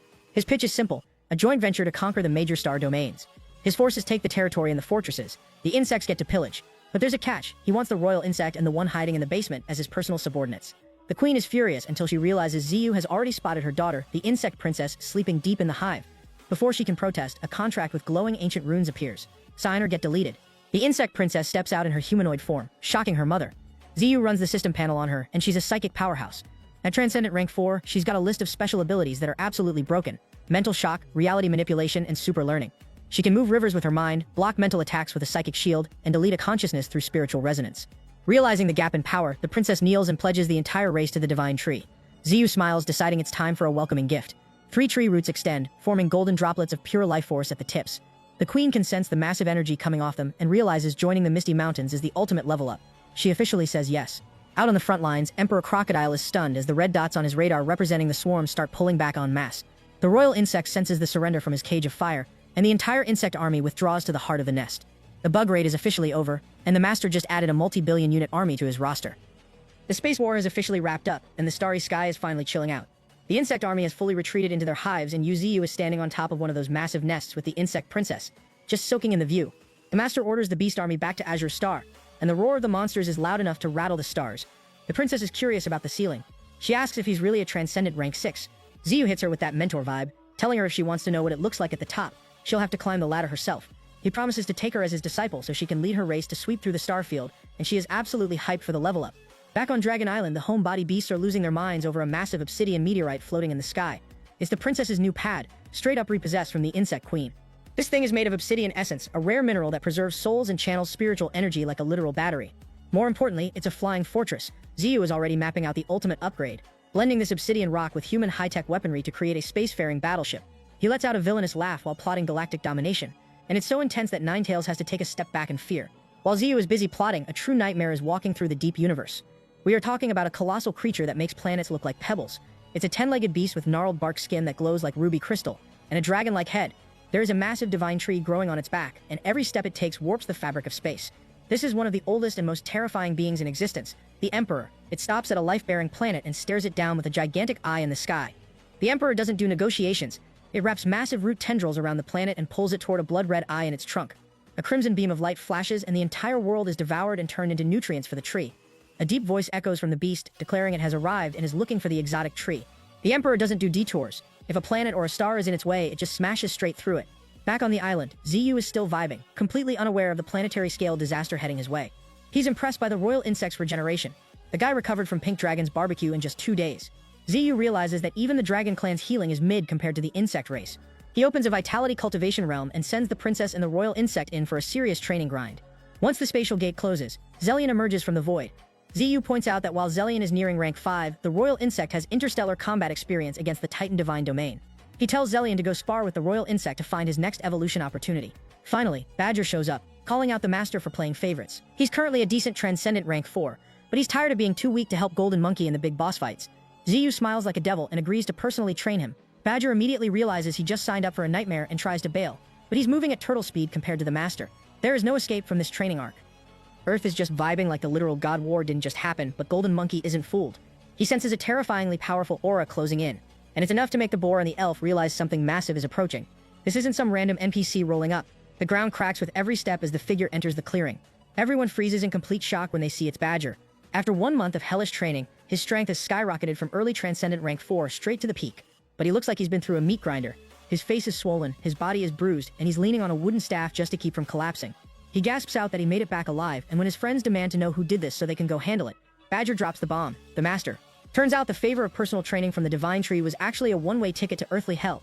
Ziyu's version of a lesson involved non-stop fists and kicks while the master screamed instructions at him. The training was so brutal that Badger actually broke down and begged to go home, but Ziyu just told him to deal with it. Now Badger is grinding his teeth and declaring he wants revenge, leaving his friends wondering if he's a legend or just insane. Back on Azure Star, Ziyu is playing the angry coach role, roaring that Badger escaped and ordering Golden Ant to drag him back immediately to finish the session. Meanwhile, Panda is trying to close his tab with his older brother Po. He shows up with 1,000 spiritual bamboo shoots and a whole squad of pandas to back him up, thinking his debt is settled. But Po pulls the ultimate terms and conditions move, pointing out a tiny fine print clause on the IOU, a 500 shoot late fee. Panda screams fraud, but the conversation turns heavy when Po warns him that the Great Emperor is coming. Po is genuinely scared for his little brother, but Panda doesn't hesitate. He's ride or die. He flings his cloak and walks away, choosing the master's camp over safety even if it means he dies. The hustle immediately catches up with Panda though. Deep in the forest, Linfen finds his bamboo garden has been raided. He spots a mouse that Panda beat up and tied to a tree, and the little guy points the finger right at our favorite scammer. Linfen goes into a murderous rage. Panda tries to beg the master for some life essence to help him disappear for a while, but Ziyu just pulls the I see nothing routine and watches the chase like he's long gotten used to this nonsense. Once the chaos settles, Ziyu pulls up the system for a real breakthrough. He's awakened Elemental Tides, a divine ability that fuses his elemental forces into one catastrophic wave. He tears open space and steps through the void, appearing in front of a massive blazing sun. Aqua blue spiritual energy begins to gather as the master prepares to test his full power on the star itself. Ziyu is riding Pink Dragon through the void right now, and the spiritual energy around him is going absolutely berserk. He notices something wild. The energy of the universe is merging with the starlight itself, and he can command it like it's always been a part of him. Our boy starts grinning because if this is how the new mechanics work, he's about to go ham. With just a thought, he pulls power from all over space like a cosmic vacuum and unleashes his new technique. Waves of spiritual energy blast forward, covering a massive sector of space and slamming into the sun's surface. For a second, it looks like he's doing damage, but the sun's heat just burns through the attack, turning his power into a sparkling mist. The sun is sitting there completely unbothered, and Ziyu realizes that even though his flames were blocked, that was only 1/10 of his power. If he actually went all out, he could probably delete the entire solar system. Down on Earth, people are losing their minds as the sky turns into a crazy colorful display. Everyone is scrambling to get that perfect IG picture of the aurora. In a room over in Hasa, the most powerful man in the nation stands on his balcony staring into the void, his expression hardening as he realizes the Divine Tree has officially returned. Back in space, Ziyu is checking his system interface. He's got too many abilities stuck at level 4, and with 100 billion evolution points in the bank, it's time for a massive patch update. He locks onto Life Seed first. It's a creation type ability that fits his infinite regeneration perfectly. The system asks for 1 billion points to hit level 5, and Ziyu decides to just send it. He slaps the confirm button with his vines, and jade green energy surges.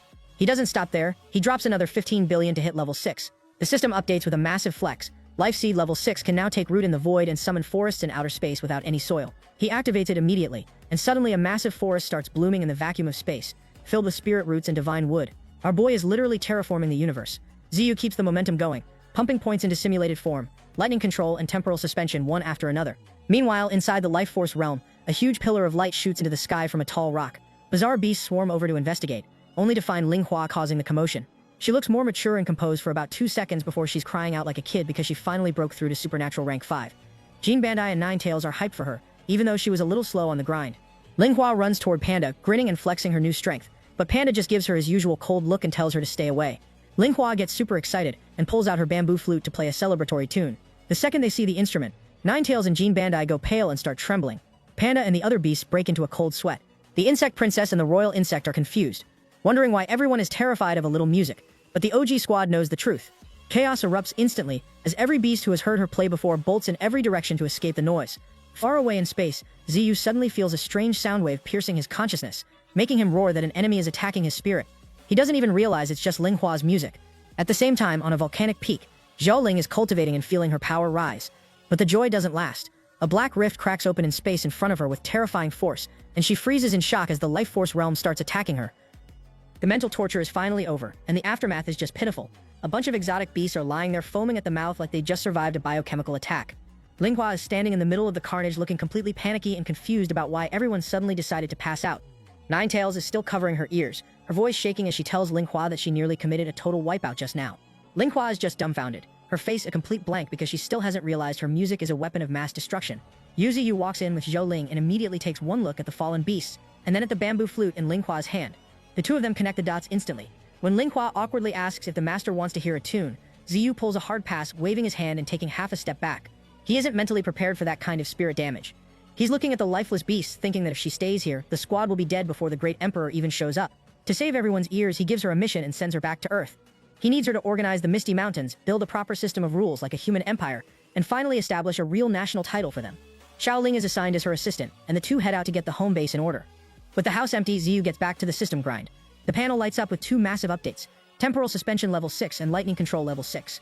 Our boy is hurting though. He's watched his evolution points vanish, dropping from 10 billion to just 3 billion in a flash, but the trade-off is earth-shattering. At level 6, he can actually halt time. He's looking at the stats and realizing he could potentially reverse time or accelerate himself to insane speeds. This is the ultimate undo button for any battlefield disaster. Even a 0.1 second pause is enough for him to unleash a divine speed slash that no enemy could react to. He doesn't stop there. He grits his teeth and sinks his remaining points into Absolute Evolution Level 6. Now just by visualizing a creature, he can mimic their form and hit 80% of their original strength and aura. He doesn't even need to understand the biology anymore, he just thinks it and he becomes it. While Ziyu is playing with his new toys, the cosmic stakes just got higher. In a distant corner of the void, the mountain titan, the fifth pillar of the Titan God domain, is waking up.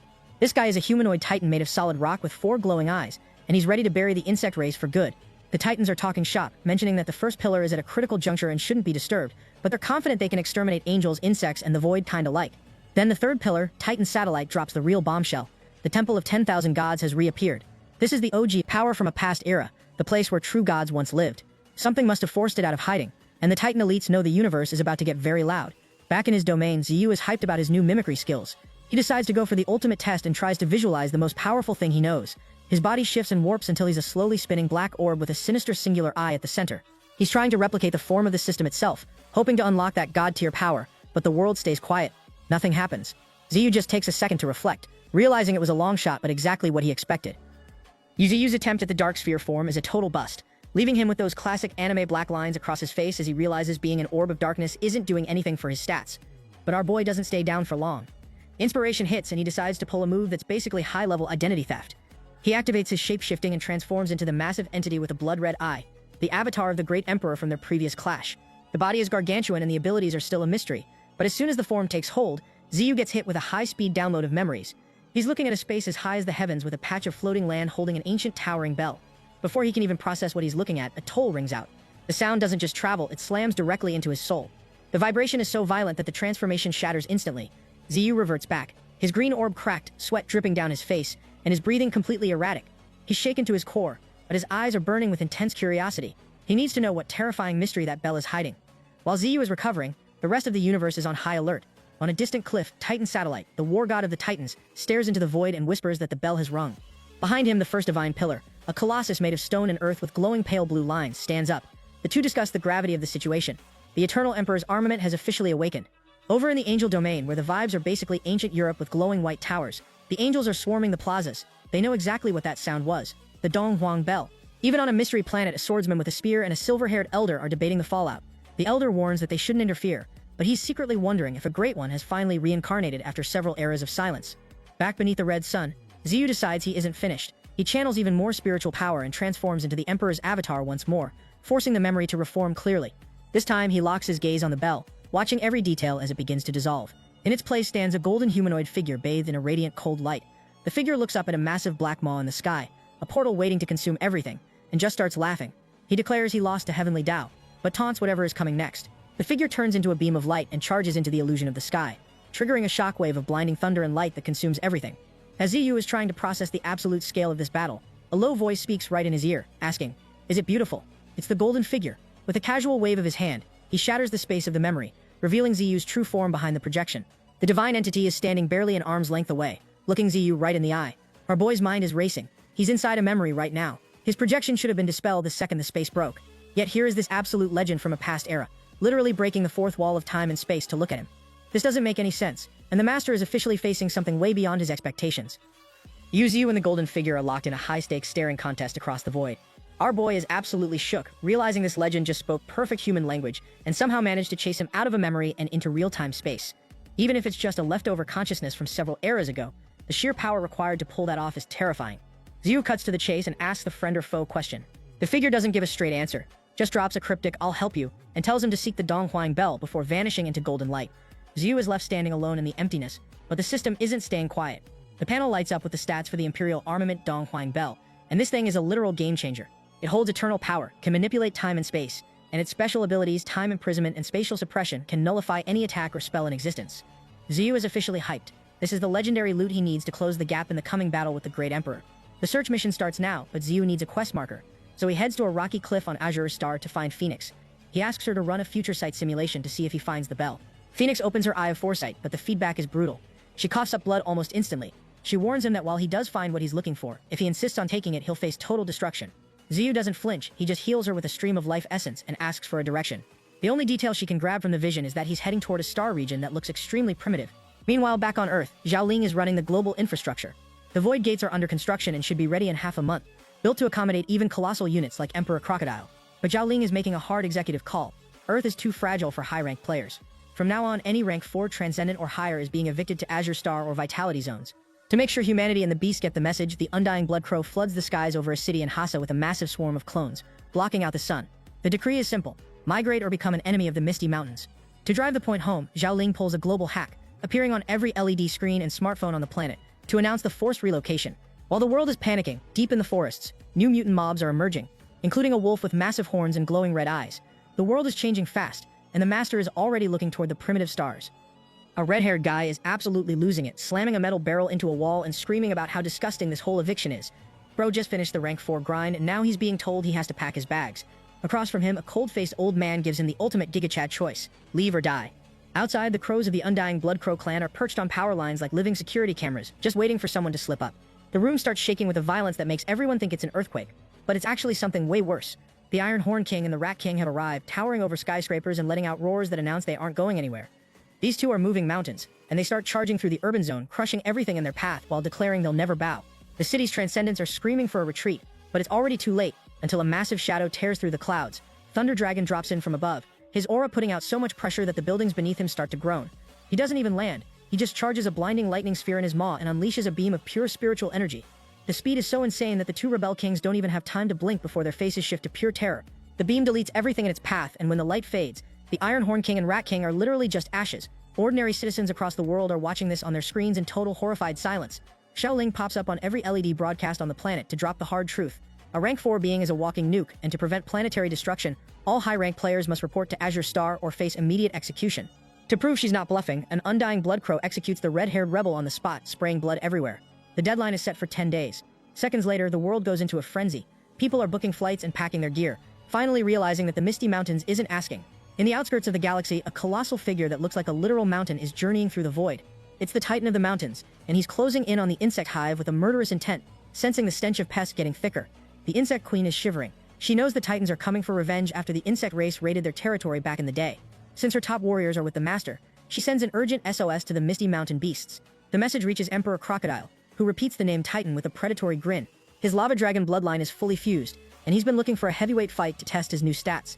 He doesn't wait for orders. His massive body shoots skyward, tearing through space to intercept the 5th pillar. Back on Azure Star, the insect princess is panicking, but the master keeps it cool. Ziyu knows his boy Crocodile isn't losing this one. In the deep starry void, Emperor Crocodile finally halts, locking eyes with the incoming Titan.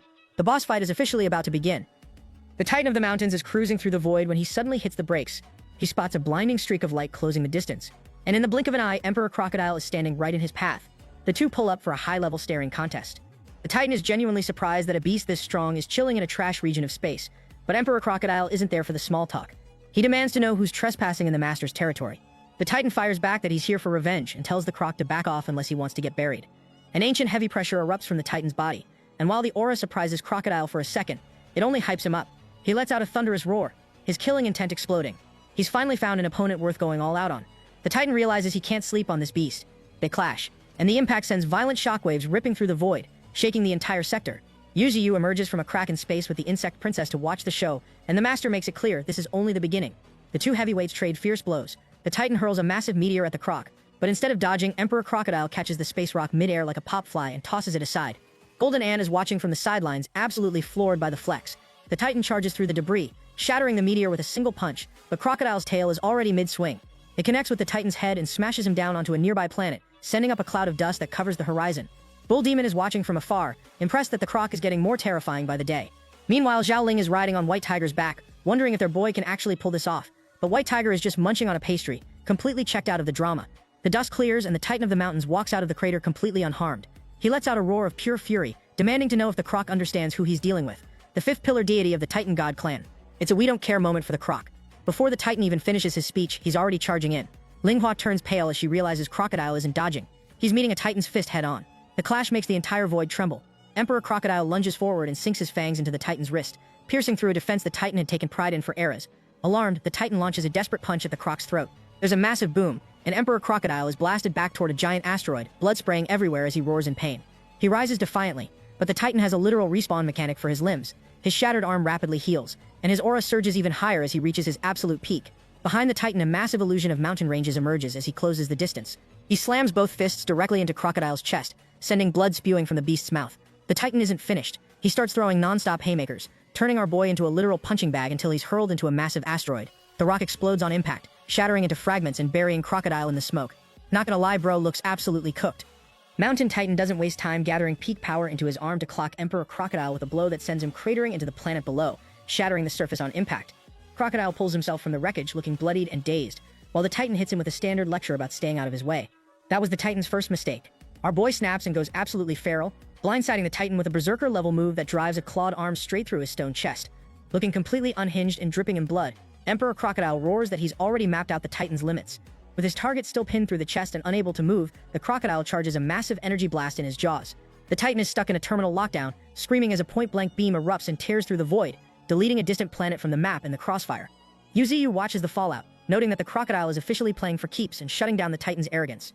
The smoke clears to reveal the Mountain Titan barely surviving behind a massive blade, but even the indestructible divine pillar of Mount Tai starts showing structural failure as cracks spider across the ancient stone. The Titan realizes he messed up by holding back, but Crocodile just laughs off the pride, challenging him to drop his ultimate move and promising not to run. The Titan unleashes the full power of the divine pillar, transforming his blade into a massive stone column that crashes down onto Crocodile's head at lightning speed. It's a brutal hit that shreds scales and sends blood spurting, but the Crocodile's guard holds firm even as the Titan presses down with everything he's got. The Titan doubles down, his weapon glowing with a blue light that triggers a massive sonic shock, but the Crocodile just tanks the blast and emerges from the smoke at insane speed. Before the Titan can even process the movement, he finds his head clamped by the Crocodile's razor-sharp claws. The Titan is paralyzed as Crocodile effortlessly severs his arm with a diagonal slash before triggering steel wings, cleaving the massive stone deity clean in two. The Titan tries one last desperate swing, but he hits an unbreakable wall as Crocodile catches his arm mid-swing. With the battle reaching its absolute GG state, the Crocodile charges one final beam and deletes the Titan's entire physical form, reducing him to literal dust in the void. Emperor Crocodile is just hovering in the void, watching the Titan's shattered remains pull a total respawn as the fragments reassemble into a single piece. Even for a high-rank beast like the Crocodile, seeing a pulverized deity just patch his physical form back together is a shock. He's starting to respect the Titan's unreal life force, but he's already checking his stats to see how to finish the job for good. Before the fight can reset, the Master drops into the sector. Yuziyu builds up spiritual energy and opens his mouth, unleashing a surge of golden tentacles that rush out and wrap the Titan in a massive cocoon. They trigger a terminal drain on his spiritual energy, and as the Titan's battery hits zero, Ziyu tears a rift through space and drags him into the Void Realm for banishment. Ziyu admits the guy is more of a problem than he thought, so keeping him locked in another dimension is the only move for now. White Tiger flies up to the Master's tree form with the bright idea to just delete the Titan, but Ziyu isn't in the mood for bad advice. He delivers a tentacle slap to shut the tiger up, noting that the cat's talking just gives him a headache. The royal insect keeps it professional, pointing out that the Titan clan has 12 gods and 12 artifacts, and sparking a full-scale war right now would be a disaster. The insect princess follows up with the real strategic play: use the captured god as a high-value bargaining chip. Ziyu locks onto that strategy immediately, since it's a much smarter play for the long game. Meanwhile, in the Titan Star region, an orange-eyed Titan is losing his mind because he's lost the signal on the Mountain Titan's energy. He's suspecting everyone from insects to angels, and immediately orders a celestial seer to run a diagnostic on their missing pillar. The vibe in the Titan camp is pure unease, as losing a pillar deity would be the greatest L in their history. Back on a green plane, the Titan's Tier 7 divine weapon is stuck in the ground like a legendary loot drop nobody can equip. Panda tries a full power lift and hits a total skill issue, collapsing in a puddle of sweat. Golden Ant tries to flex next, but when the weapon doesn't budge an inch, he pulls the I have an errand move and bails before he looks any worse. Wiping sweat from his own brow, Ziyu explains that this is a Tier 7 weapon, and nobody should expect to lift it so easily. Bull Demon doesn't listen and tries anyway, actually getting it off the ground for a second before the weight slams it back down and cracks the earth. Just as they're struggling, Yui arrives in his usual black cloak, moving with that absolute main character confidence. He promises the squad that in a few days he'll have custom-forged weapons ready for each of them. To test him, Ziyu uses his tentacles to hurl the massive Tier 7 weapon straight at him. The shockwave sends Panda, Ant, and Bull bolting for cover, but Yui doesn't even flinch. He reaches out and catches the massive pillar through pure magnetic force, flexing on everyone and showing why his stats are on another level. Yui accepts the weapon for research and thanks his master for the gift. Panda watches Yui walk away with that massive divine weapon, leaving Ziyu to realize that the squad is currently rocking a total of 0 actual weapons of their own. He examines his brilliant galaxy move, the closest thing he has to a physical blade, and wonders if he can push it to level 7. But the Titan prisoner in the Void Realm needs his attention first. He calls Xiaoling over for an immediate mission, and she's ready to move out without a second of hesitation. Deep in the Void Realm, the Mountain Titan is drifting like a frozen statue until Ziyu pierces through with a root. Even through this substitute body, Ziyu realizes the Titan is an absolute unit. He floods the area with dense purple spiritual energy and expands his form until he's big enough to swallow the Titan whole. The Titan realizes he's facing the god of this domain and demands to know why Ziyu stopped his revenge against the insects. Ziyu isn't there for the debate. He unleashes Brilliant Galaxy, blowing a hole clean through the Titan's waist. To keep the upcoming sparring match fair, Ziyu manually drops the Titan's power from rank 5 to rank 4. The Titan is low-key panicking as his power levels plummet, but Ziyu just drops the final ultimatum: defeat White Tiger and Bull Demon, or die in this void.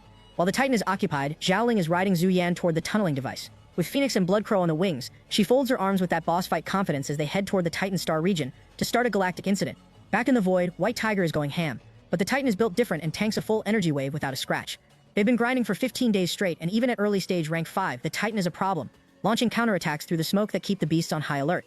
1 month into the interstellar journey, Xiaoling's squad is moving as 3 streaks of light across the universe.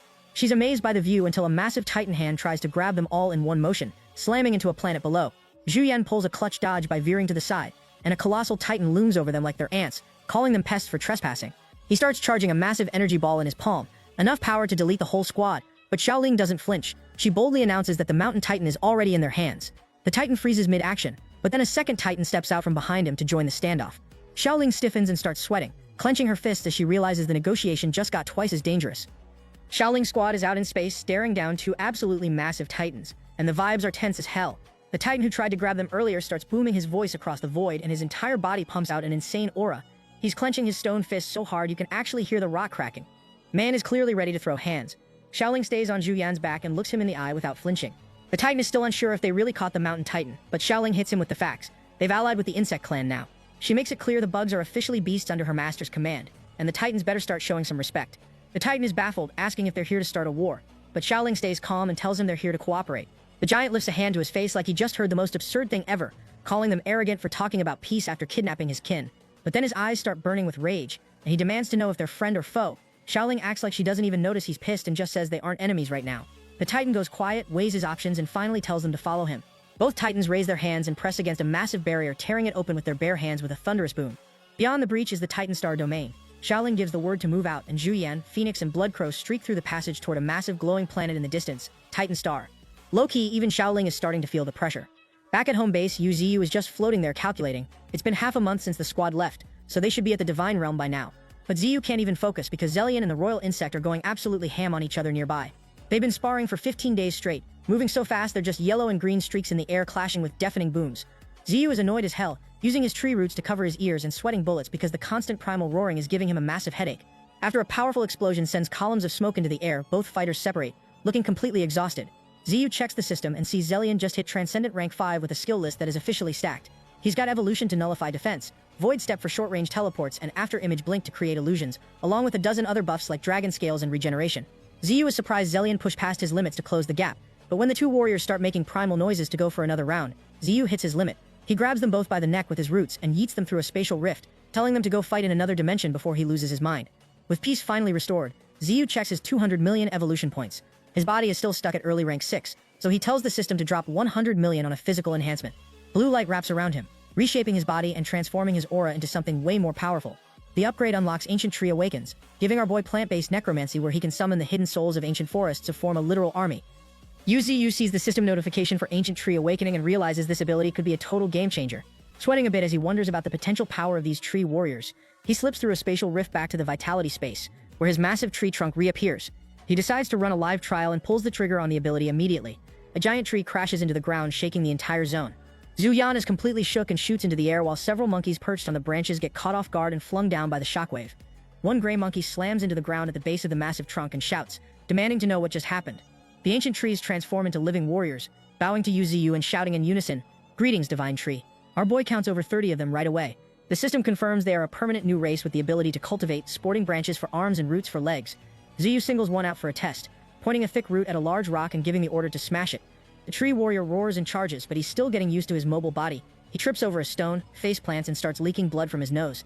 Ziyu is pissed at the clumsiness, but the tree warrior is determined. He jumps back up and obliterates the rock with a single punch, then stands in the dust with his hands on his hips, looking proud. The system notification pops up confirming the tree is a Transcendent Rank 2, which is a solid baseline for a newborn species. To test the defense, Ziyu strikes him hard with a root, but the tree doesn't even flinch. He just stands there looking dazed and confused like he didn't even realize he was hit. He's slow and his intelligence is low, but his tank stats are impressive. Ziyu opens a portal and officially rebrands the Mist World as the Tree Dominion, sending his new army through the rift to settle. Later in the Flame World, Ziyu tasks Ninetails with finding ancient spirit trees before vanishing back into a rift. 3 days later, she brings back a golden fire spirit tree and an icy blue ice spirit tree. Ziyu activates the awakening on them, and both rare specimens transform into humanoid tree folk. Ninetails is standing between the fire spirit tree and the ice spirit tree, wondering why the master is suddenly so focused on the local flora. Ziyu just tells her she'll find out soon enough and to give him some space. He hits the activation key for Ancient Tree Awakening and the transformation is instant. The fire spirit tree sprouts eyes on its trunk while the ice spirit tree gets a frozen crystalline coating, both of them shifting into humanoid triants. Ninetails is hyped to see plants turning into living beings, but the master's dream of an invincible army hits a snag immediately. Moments after waking up, the two elemental trees start brawling with each other. Our boy just brought them to life and they're already throwing hands. Ziyu has to step in and shut down the chaos before they dismantle each other. Over on Azure Star, Jinjai is hunting for high-quality mats to fuel the expansion. She's talking to a spider that has a human face, and the spider confirms that finding top-tier spirit trees is a serious grind. Most of what the squad finds is tier 1 or 2, which is pretty mid for what the master needs. But then Jinjai finds a dragon blood spirit tree, a tier 4 powerhouse that doesn't play around. A chimpanzee accidentally touched it and had half its blood drained in a split second, leaving it lying flat on the ground. Ziyu uses Vitality Feather to bring the chimp back to life and then triggers the awakening on the tree. This treant is a massive level up. She possesses human-level intelligence, kneels to thank him, and looks nearly identical to Jinjai herself. Ziyu realizes the higher the tier of the tree, the better the soldier. He officially establishes the Tree Force realm, and puts Jinjai in command of the 800 treants he's pumped out over the last half-month. Meanwhile, Xiaoling's diplomatic mission has reached the heart of the Titan Divine Domain, and she's looking like an ant compared to the colossal beings surrounding her. She's riding Zhu Yan, staring at the strongest being in the sector, who is sitting at the highest seat. She isn't there to beg, she's there to negotiate a high-stakes trade. She tells the Titan leaders that the Mountain Titan is in their custody, and if they want their kin back, they need to bring something of equal value to the table. The head Titan asks what happens if they just refuse her deal, and Xiaoling hits him with the cold truth. Then you'll never see him again. The tension hits a boiling point when a rank 5 Titan powerhouse draws his weapon, threatening to delete the entire squad right then and there. He tells her he could kill them all in an instant, but Xiaoling doesn't flinch. She knows she's only a rank 4, but she's got that no-cap energy, ready to go down swinging as she stares down the Titans. She makes it clear that if she dies, the Mountain Titan dies with her, and the Titans realize they're dealing with someone who is completely serious about the fallout. Xiaoling stands on Juyan's back, completely unbothered, even as the Titan warriors prepare to blitz her. The literal final boss of the Titan Star domain raises a hand, freezing his troops in their tracks. He stares at the projection of a battered captive Mountain Titan and realizes this isn't a bluff. Anyone capable of bagging a Titan pillar is a legitimate threat. Speaking in the secret Titan language, the leader notes Xiaoling's zero-fear energy and decides to prioritize the rescue over his pride. He caves, asking her exactly what it's going to cost to get his kin back. High above, Phoenix and Bloodcrow act as the eyes in the sky, taking in every detail of the standoff. Back at home base, Yuziyu gets the live report near his Willow Tree avatar. The deal is struck and the exchange is set for the Titan border. Our boy is surprised by how fast the Titans folded. While Bull Demon and the crew debate whether to expect a counterattack, Golden Ant, Mammoth, and a high-energy dinosaur are all ready to turn this exchange into a pure power flex. They want to show the Titans the real gap so they don't even think about a counterattack. Ziyu decides he's handling this personally, shifting into his Dark Elf form and calling for the A-Team, Crocodile, Royal Insect, Golden Monkey, the Insect Princess, and Zellion. Pink Dragon tears through space with her crimson scales flashing, letting out a roar that rattles the entire star domain. Ziyu leaps onto her back, standing with his arms crossed with total final boss energy. They blast off so fast that Golden Monkey is out here gripping for dear life because the speed is no joke, struggling to stay on while the rest of the squad rips through space. Meanwhile, the Angel Star domain is catching wind of the drama. They've got leaked intel straight from a traitor inside the Titan clan, confirming that someone on the inside actually wants the Mountain Titan dead. The three-eyed angel is low-key bored of the ceasefire and sees this as a golden opportunity to break the dull life and get back into the action. Their masked leader gives the order to move in, sensing that this unknown force challenging the Titans is worth watching. Ziyu's army is burning through space at terminal velocity, about 8 hours out from the exchange point when Ziyu calls for a pit stop on a nearby planet. As soon as they land, the ground groaning under their weight, the insect princess pings a massive deposit of fire spirit stones. Ziyu sends Emperor Crocodile to check it out, but the vibe shifts instantly as hundreds of unfamiliar signatures arrive. The Titans have pulled up, a mountain-sized giant lands shaking the entire planet, but Ziyu stays unmoved and scoffs at the intimidation tactic. Then things get weird. A smaller Titan suddenly detaches from the larger one's body and hovers in mid-air, shoving its face right up to Ziyu's to get a better look. Ziyu just lets out a cold laugh. The confrontation is just getting started, and the boss fight is officially in the loading screen. On this barren planet, a small Titan kneels before the group while a threatening wall of massive giants looms in the background. Ziyu stands his ground, scanning the field with a strategist's eye. He clocks 3 supernatural rank 5 signatures, with the rest of the mob filling out rank 3 and 4. The power gap is real, but our boy isn't sweating it. Ziyu streaks across the sky and lands right in front of him. Carrying Zhongli, she's completely unharmed and hits Ziyu with a smile, reporting that she didn't let him down. It's a clean extraction and the relief is visible. The vibe turns sour when a Titan loses his patience, barking that Ziyu's squad is just a bunch of clowns. Ziyu doesn't miss a beat, sneering back that the Titans are about to find out who the real clown is. Just as the standoff hits a boiling point, a brilliant ring of light tears through the sky and the angel race pulls up. Larfu the angel descends onto a high cliff, claiming he's just there to spectate the mighty Titans getting pushed around. The Titan leader is fuming, but Ziyu shuts down the squabbling by erupting with a terrifying surge of spiritual energy. The force is so violent, it splits the surrounding rocks and shakes the entire planet. Larfu, a supposed great commander, starts sweating and backpedaling hard the moment he feels Ziyu's true pressure. Ziyu goes cold, telling Larfu that if the Titans don't satisfy his price, he might just cut a separate deal with the angels instead. The tension snaps when an impulsive Titan named Jinglei tries to blitz Ziyu with a punch. Before the blow can even get close, a massive hand catches his wrist mid-air. Jinglei freezes as he finds himself staring into the massive face of Golden Monkey. Without a word, the monkey grabs him by the neck and smashes his head into the ground, shattering rocks everywhere. The rest of the Titans charge, but Ziyu and Royal Insect block the path, low-key competing over who gets to execute the small Titan first. Emperor Crocodile shuts down the rest of the advance, spreading his wings and using his power to make countless rocks float in the air, a total gravity flex. The small Titan realizes they're outmatched and calls for a stop, reminding everyone they came to negotiate. Ziyu drops a terminal ultimatum. Any more hands raised in his presence will be considered a formal declaration of war. With the hierarchy established, the Titans start paying up. They push massive blue cubic blocks into a neat formation towering mountain-sized stacks of spirit metal. Ziyu is in disbelief. We're talking hundreds of thousands of tons of material that is usually impossible to find. No cap, the haul is insane. Amidst the metal, Golden Monkey lifts an item twice his size and shouts for the master. It's a primordial divine tree seed, an innate wutong. Ziyu realizes this is the sacred wood where a divine phoenix resides, making it a perfect match for Phoenix to draw essence and level up. The loot drop is legendary, but the small Titan breaks the moment, asking the only question that matters. They've brought the payment, so where is Mountain Titan? The iron spirit metal is stacked like a mountain range, but the Titan leader is only interested in one thing, the return of his kin. Yuzi remains stone cold as a portal tears open behind him, and Mountain Titan steps through looking like he's been through a month-long meat grinder. Our boy gives the word for them to take him, and while the Titan leader mocks his own kin for being pathetic, Mountain Titan roars back for him to shut it. His legendary weapon, 100 Mountain, is still in the enemy's hands. The news sends a shockwave through the Titan tribe, but on a nearby cliff, Larfu the angel is having a field day. He laughs at the Titans for losing their gear, and the Titan leader isn't in the mood. He shatters Larfu's perch with a spiritual energy burst. Larfu doesn't even flinch, bro, is clearly just here for the entertainment. Suddenly, a brilliant beam of light shatters the ground right next to Ziyu, kicking up a massive dust cloud and announcing the arrival of flame giant Yanu. As an elder of the elemental race who usually chills in the cores of stars, his entrance goes hard. He hits the ground on 4 spider-like legs, looking absolutely terrifying. Yanu senses something familiar about Ziyu, an aura way too close to his own tribe's elders, and wonders out loud why Ziyu is carrying elemental energy. Ziyu stays unfazed, suggesting someone from the elemental race might just be part of his faction. He keeps his cards close to his chest, deciding not to mention his history with condensing elemental flowers and fruits. No need to reveal that legendary card yet. Ziyu pulls the hilt of 100 Mountain from a portal. The Titan leader is shook to see only the hilt remains, but Ziyu admits he shattered the blade himself. He offers to return the hilt on one condition. They have to answer the question that's been eating at him. He drops the bombshell, asking what they know about the divine ability. One transforms into 3 pure ones. The mood shifts instantly from casual talk to dead serious, and both Larfu and Yanu lose their smiles. Ziyu knows that to hit rank 7 and unlock the endgame content, he needs to master creation itself, and this technique is the key. No one speaks until the Titan leader transmits a vision directly into Ziyu's mind. Ziyu finds himself standing in the middle of space, looking at the Milky Way as it forms a massive functional Taiji yin-yang diagram. This isn't just a symbol, it's an eternal imperial weapon forged by the same person who created the 3 pure ones technique. Ziyu realizes he's just unlocked a major questline. He releases the hilt, earning a rare nod of respect from the Titan leader for keeping his word.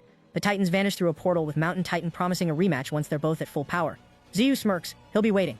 Larfu and Yanu drop some final warnings. The Temple of 10,000 Gods has been hunting that diagram for centuries, and the elemental race has eyes on it too. Ziyu signals his forces to return to Azure Star. Mission accomplished. They got the medal, and more importantly, they got the intel that makes the path to rank 7 way clearer and way more dangerous. Ziyu snaps out of his trance and hurls the massive hilt of the divine weapon forward at a terrifying velocity, where Mountain Titan catches it midair. Ziyu's voice is ice cold as he demands the coordinates for that star system. The small Titan reveals it's the Kadara star domain, a remote region in the Far East that requires a 6-month flight to reach. Ziyu processes the timeline, realizing just how long of a grind that journey represents. Watching from above, Yanu is already bored by the lack of a brawl, but he acknowledges that Ziyu's squad is absolutely stacked with rank 5 powerhouses. He knows a war with this faction would be a lose-lose disaster that would leave the Titans facing heavy casualties. Larfu the Angel invites the Master to visit his star domain before vanishing in a pillar of light, and Yanu follows suit, leaping into the void. As the Titans retreat, one of them asks Mountain Titan exactly what kind of monster they just provoked. Mountain Titan admits he isn't entirely sure, but he is certain that their leader is a rank 6 powerhouse, and even more terrifyingly, that the form they just dealt with was only a clone. The reveal sends a shockwave through the Titan ranks as they realize they need to report this to the first divine pillar immediately. Meanwhile, Larfu calculates the scale of the threat, noting that any force capable of deploying 9 rank 5 supernaturals is already an elite top-tier faction. Back on Ziyu's side, Golden Monkey is hyped, standing on a massive Titan sword as the squad prepares for the next move. Ziyu sits cross-legged on a piece of floating land for 3 hours, running the numbers on the Kadara mission. He realizes that dragging his entire team on a 6-month flight would kill their cultivation momentum, so he decides he'll handle the journey while his warriors stay behind to develop on Earth and Azure Star. The silence is broken by a tremor and black smoke as Golden Monkey and Royal Insect haul in a new prisoner, a green-skinned beast with 2 horns and fiery red hair that looks like a relative of Zelian. The system confirms this is a devourer of metal beast, supernatural rank 5, a walking refinery with a divine body of phoenix patterns for 24-hour full recovery, divine claws, and the ability to submerge into the earth. Its devour heaven and earth talent allows it to consume everything in range to refine pure metals. The beast is furious about being ambushed, yelling about royal blood purple metal being a core material for forging emperor-tier weapons. Ziyu isn't in the mood for the attitude, so he tells his team to beat the cooperation into the creature if it won't talk. He opens a spatial gate to head home, signaling the team to move out. Back in the Angel Star domain, Larfu reports from a high spire, speculating that a faction with this much rank 5 heat and a rank 6 leader must be a high-level remnant from an ancient era. Back in the Vitality world, Ziyu's group returns through the temporal gate, and Ninetails is already hovering, curious as hell to see the legendary loot. Our boy keeps it cool, handing over 2 golden seeds, one a supreme fire element treasure, and the other specifically for Phoenix, since only her divine flame can jumpstart its power. He keeps digging through the hall, handing Ninetails a spiritual defense mirror for Panda that's a hard counter to mental attacks. Meanwhile, Golden Monkey is up on a cliff, putting on a total performance for his best friends. He's recounting how he supposedly no-diffed an arrogant Titan with a single palm, pinning him to the dirt while the Badger stands below feeling low-key jealous of the treasures the squad brought home. Over in the Elemental Clan's territory, Yanu is holding court on a high ledge when a slender figure appears. Yanu clocks an aura coming from Ziyu that feels suspiciously like one of their own clan's treasures. When the tribesmen ask if Ziyu's group managed to forge their own elemental gear, Yanu admits that fighting him to find out is a lose-lose scenario because the master's strength is terrifying. He starts sweating, suggesting they follow the Titan model and try to trade instead of getting wrecked. And though he tries to backtrack, the slender figure decides it's actually a solid play and orders Yanu to test the waters with Ziyu. Back at his true body, Ziyu is running the numbers and looking troubled. He's got 8 months until the Great Emperor descends, but the trip to Kadara is a full 1-year round trip. He's worried that if he leaves to chase the 3 Pure Ones technique, he won't be there to protect the squad. But the crew is built different now. Ninetails, standing tall as the first of the 10 ferocious beasts, tells him to just go. They'll hold the line until he returns.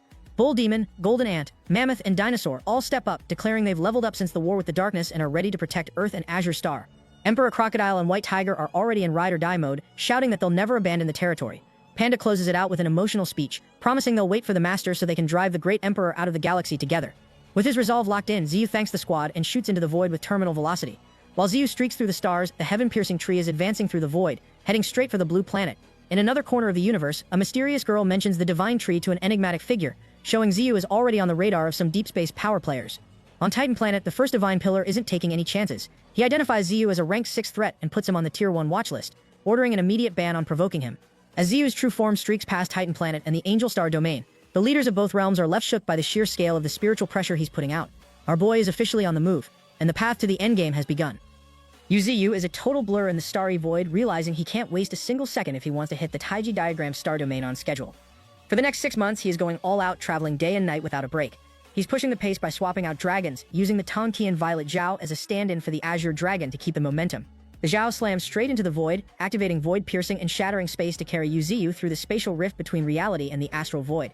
Each pierce covers insane distances, cutting across entire star systems. It's honestly stronger than even instant teleportation, and Ziyu is locked in, feeling the need to go even faster as he tears through the cosmos. Meanwhile, Ninetales and Golden Monkey have landed on Mars, looking at the red dust and thinking about a total terraforming play. Ninetales isn't just thinking about Earth anymore. This chick is trying to be like Elon and turn Mars into a living planet to build a military buffer against the Great Emperor. The scope is massive: 8 planets, 172 moons, and every rock in between. The Misty Mountains' name doesn't fit a galactic superpower anymore, so she drops the new title, the Demon Court. It's a direct flex on humanity. If they want to call the beasts monsters and demons, then the beast will build a court in the heavens that humans can only dream of. The name goes hard and the squad knows it. 4 months fly by. Deep inside the Titan planet, the first divine pillar is getting hammered by bolts of white lightning until he hits a massive breakthrough. He cracks the earth and stands tall, his body shifting from a dull blue to a vibrant 7-colored glow as he hits extraordinary rank 6. He's feeling the surge of power, but the little Titan humbles him real quick, pointing out that even at the same rank, Yuziu is still far, far stronger. The gap is real. Over in the Elemental Tribe, the Lightning Magic King hits rank 6 too, feeling that same surge of power but admitting she still can't touch Ziyu's stats.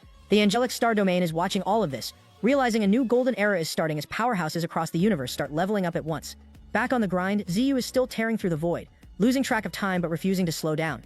On the home front, Zhou is training with White Tiger, watching him split the ocean in half with his wind element. She's impressed by his progress, but his brain is still a total skill issue. Golden Ant pulls a pop quiz, asking what is 9 plus 9, and White Tiger confidently fires back that it's 66. Golden Ant is left speechless by the slow brain energy. Zhou is irritated and snaps that if the ant thinks he's so smart, he should answer this. What is the limit as x approaches infinity of 1/10 to the power of 2x?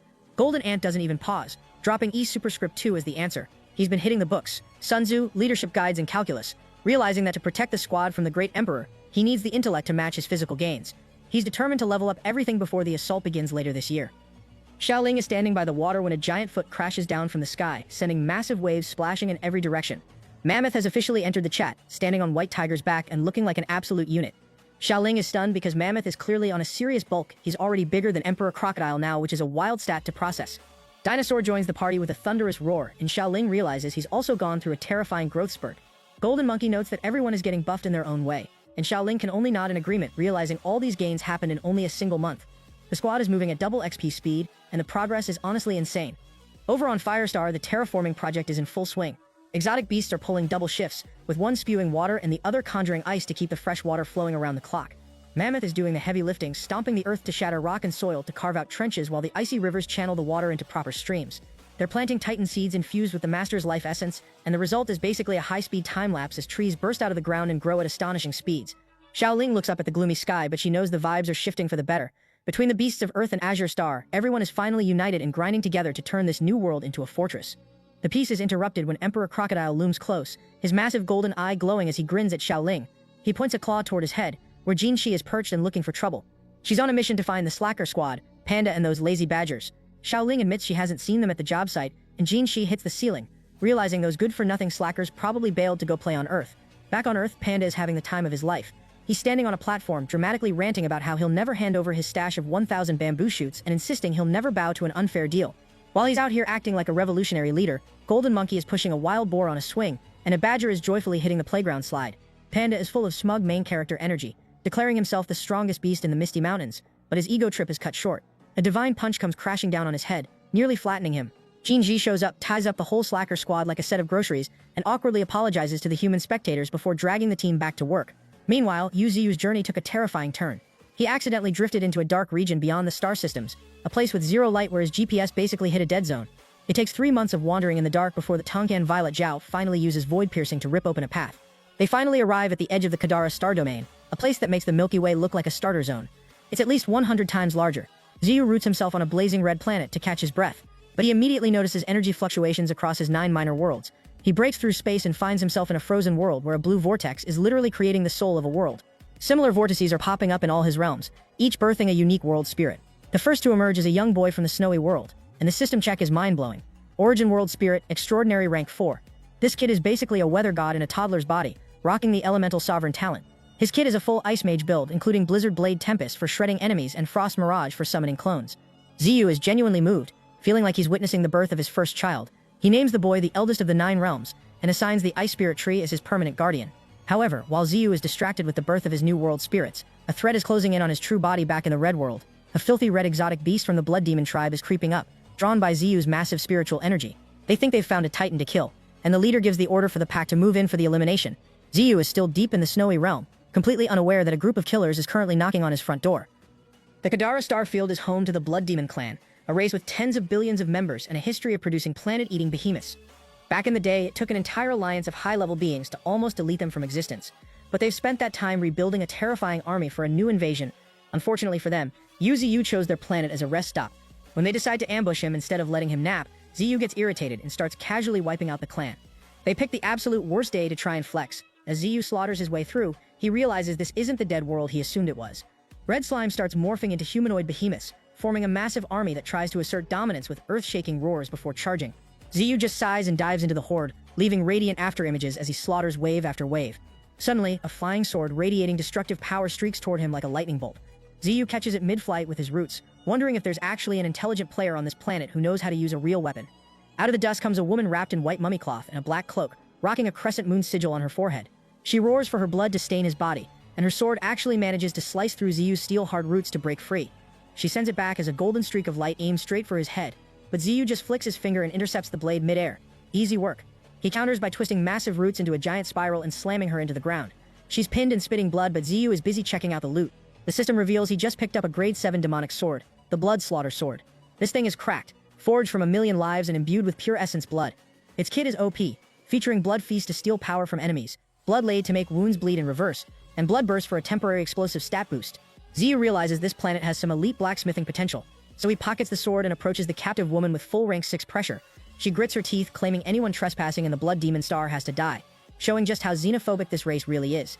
Ziyu doesn't argue, he just senses a massive cluster of life signals nearby, wraps the woman up like luggage, and shoots toward a desolate crater. He slashes the void with blue light, shattering the space seal like glass to reveal a hidden, thriving city. The woman is speechless that he saw through their ultimate stealth. Ziyu drops the terminal ultimatum: lead the clan to submit or the entire race gets erased. To drive the point home, he plunges his roots into the earth and uproots the entire metropolis like a giant carrot. He holds the floating city in his palm like a toy, waiting for her to make the right choice. Ziyu darts forward at full speed and suddenly descends, his spiritual energy erupting like a bomb that sends dust and debris flying in every direction. As the haze clears, he finally lays eyes on his target, the Miracle Tree, also known as the Cursed Tree.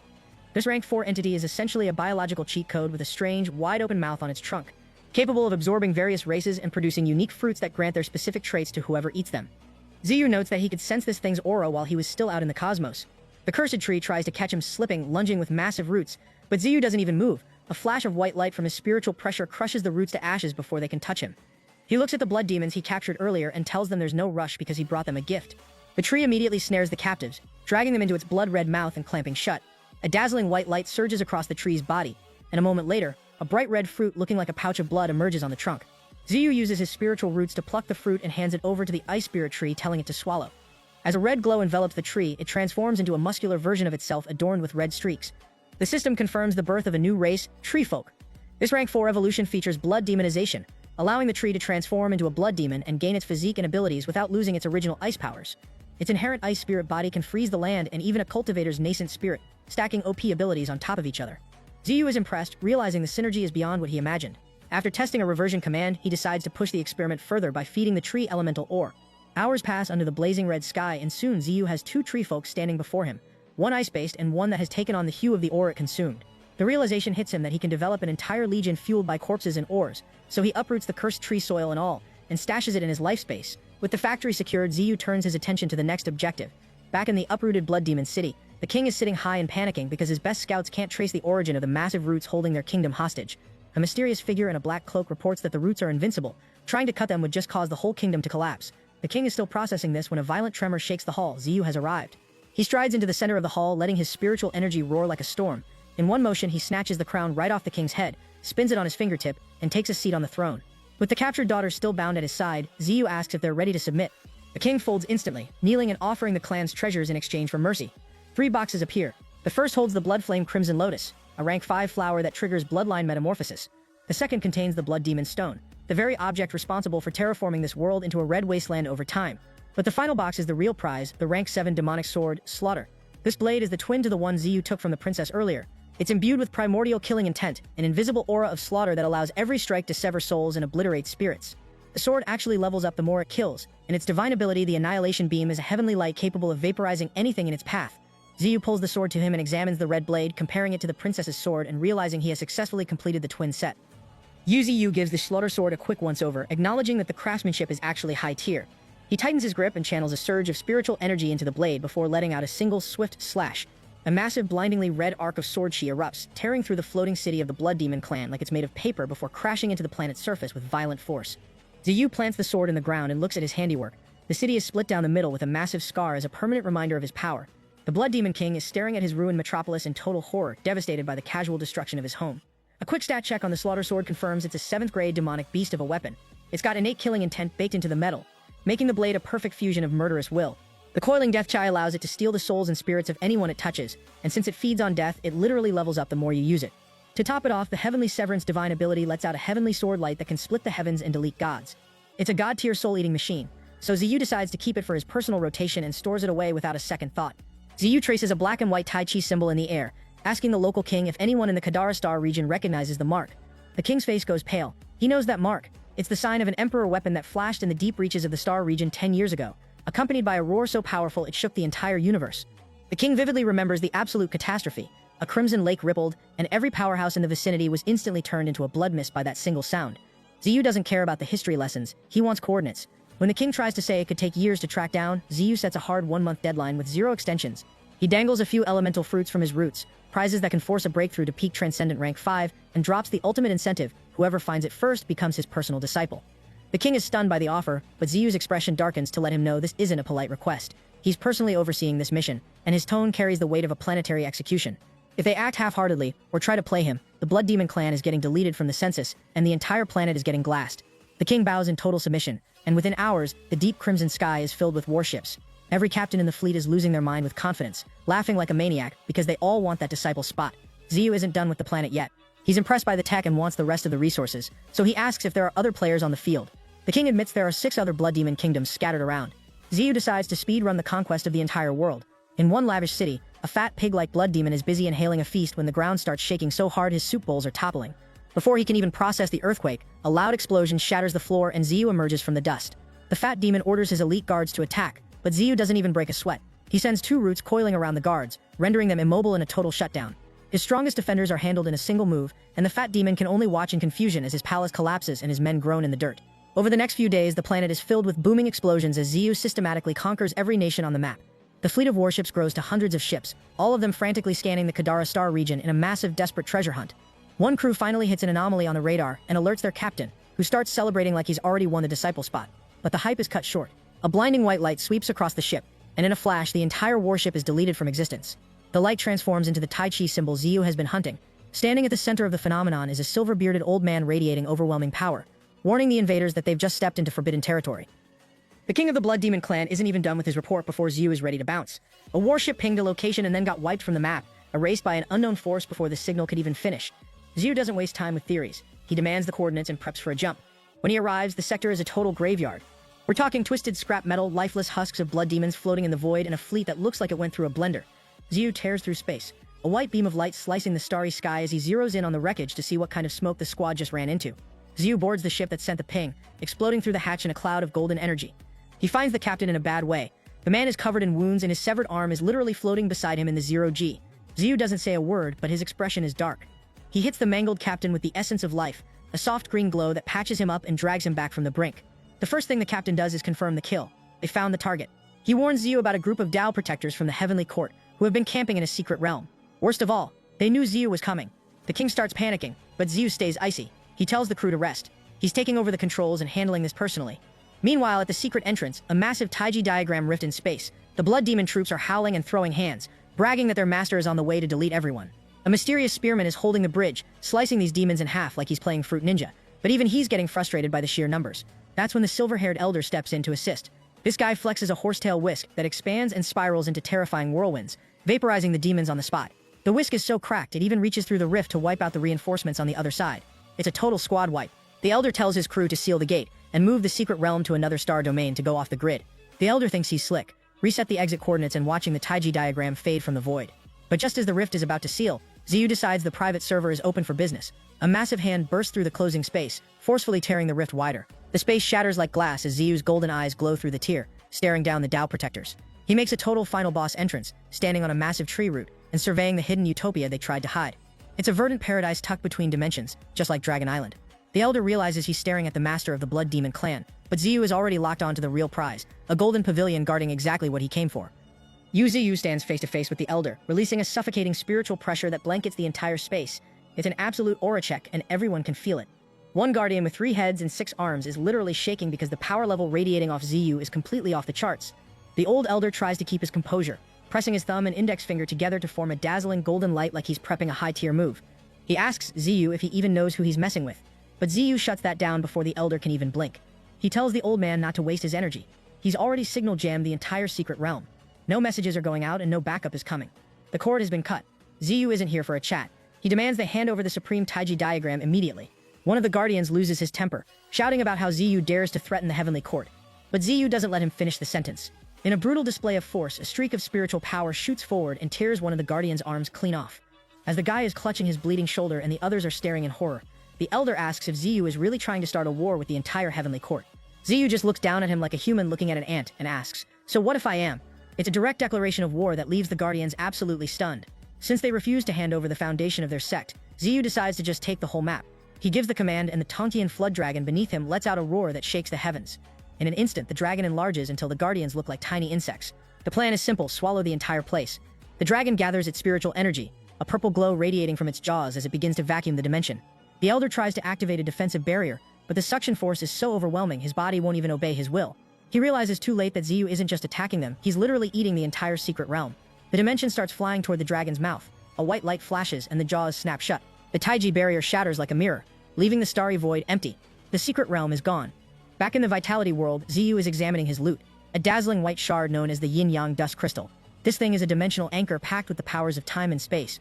Even as a broken fragment, it's a supreme treasure for cultivation or weapon forging. Ziyu is already plotting his next move, wondering if he can use this pure yin-yang energy to upgrade his 9 minor worlds into 9 great worlds. That's a massive stat boost for his endgame. Meanwhile, he checks in on the Swallowed Realm now floating in his void world. The Guardians are still unconscious, so Ziyu heads straight for the opulence of the Heavenly Court's palace. He's hunting for the one transforms into 3 pure one secret. He halts in front of a luxury building marked Cultivation Chamber, and pushes the door open. Inside, a bald man sits blindfolded and as still as a statue. Without even looking up, the man welcomes Ziyu like he's been expecting him the whole time. Ziyu finds a man seated in the room, acting like Ziyu's arrival was a scheduled appointment. No panic, zero surprise. Ziyu doesn't waste a second and sends root spears from the void straight for the man's throat. The guy doesn't even flinch. Ziyu halts the strike half an inch from his jugular. Stat check shows he's a half-step rank 6, but Ziyu knows he could end him in seconds. The man admits there's nowhere to run since the Heavenly Court has already been swallowed into the void anyway. He calls himself Ao, the Technique Pavilion Guardian. He offers up notable abilities like 3 heads 6 arms for offense and diamond indestructible body for defense, but Ziyu isn't buying the librarian act. He senses a heavy dragon aura. Ao's energy shifts instantly as spiritual power bursts from his body. He's actually a member of the Dragon Clan, holding the bloodline of Chong, one of the 9 sons of the Dragon God. Ao transforms into a colossal dragon and the system confirms he's extraordinary rank 5. This guy is a total powerhouse with omen sense to predict disaster, tempest control, a titanic body, and a dragon roar that packs serious weight. Ziyu asks why a true dragon is playing guard dog for a human sect. Ao points to a golden ring on his neck, the beast's subduing collar. He's a prisoner. Ziyu ignores the generic skills and demands the real loot, the location of the other Taiji diagram fragments and information on the one transforms into 3 pure ones technique. Ao explains the diagram shattered into 3 pieces decades ago and scattered across the stars. Finding them is a needle in a haystack mission. For the technique, he tells Ziyu to follow him. They head down a stone staircase to a hidden arched gate. Inside, a stone turtle carries a massive stalactite on its back. Ziyu feels a chill, sensing something terrifying is waiting. Ao warns him this top-tier ability has been incomplete for ages. This slab is only 1/10 of the record, and the other secret realms have similar replicas. The Dragon Clan has one too. But the difficulty is a massive stat wall. In the last 10 eras, fewer than 5 geniuses have actually mastered it. If someone pulls it off, they are recognized as the rightful master of the entire Dao sect, standing above everyone. Ziyu isn't scared of the odds. He tells Ao to step back because he's about to witness history. Ziyu presses his hand to the slab, but the defense mechanism flings him back, forcing his hand to revert into roots. The stone refuses to acknowledge him. Ziyu won't take no for an answer. He summons a forest of roots and slams his full power into the stone. A massive explosion ripples out, sending aftershocks and dust everywhere, as he tries to brute force the record. Ziyu launches a pillar of spiritual light straight into the sky, pouring every ounce of his power into the stele on the turtle's back.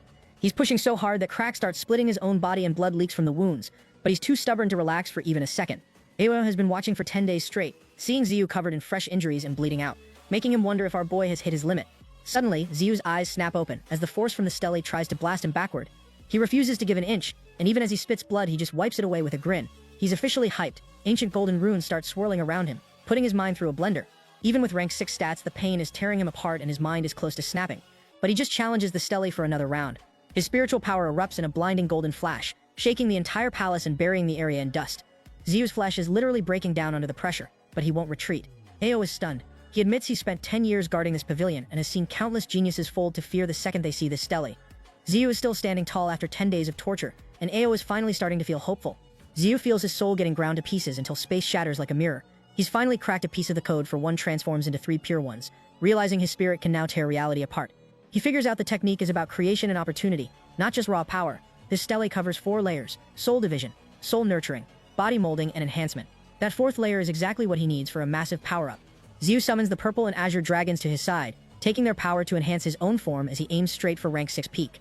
Meanwhile, at the Heavenly Court, the veiled boss is losing his mind. He crushes his throne's armrest, demanding an immediate investigation into who's striking their foundation.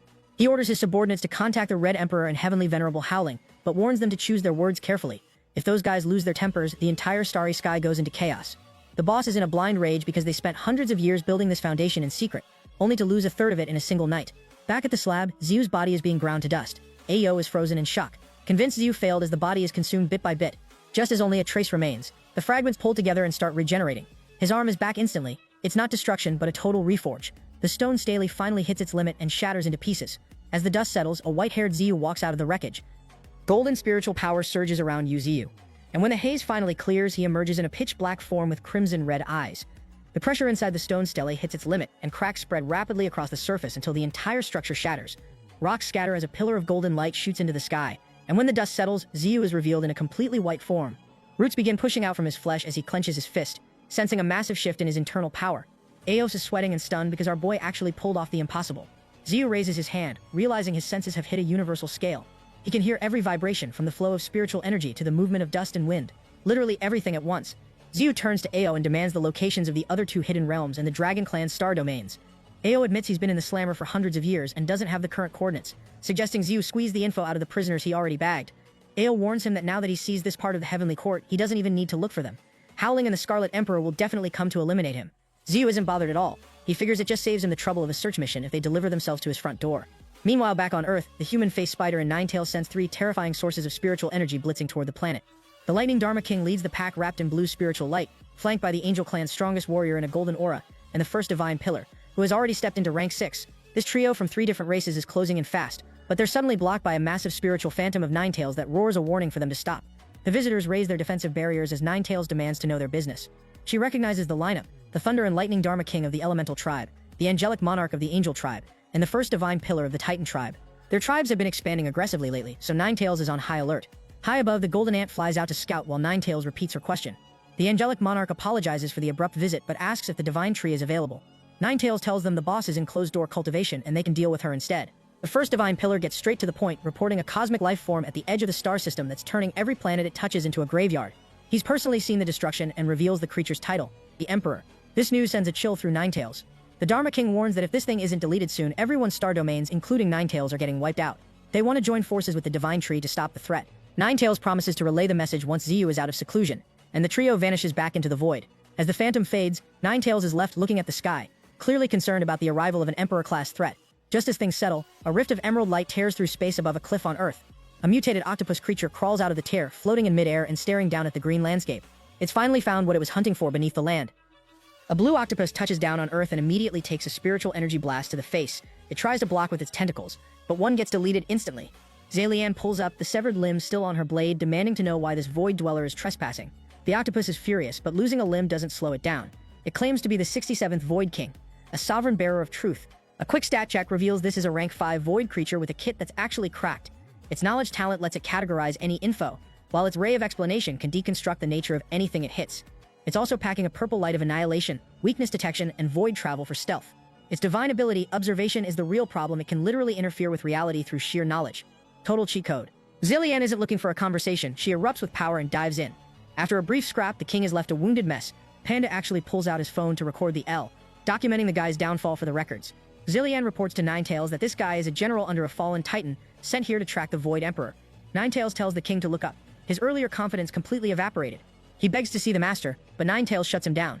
Ziyu is in seclusion and wouldn't see a mid-tier king anyway. The octopus tries to argue about the laws of kingship, but Zillian presses her blade to his neck to remind him who's in charge. Ninetails changes the plan. They're about to go to war with the Great Emperor, so the king is getting drafted. The guy panics because that's essentially a one-way ticket to the graveyard.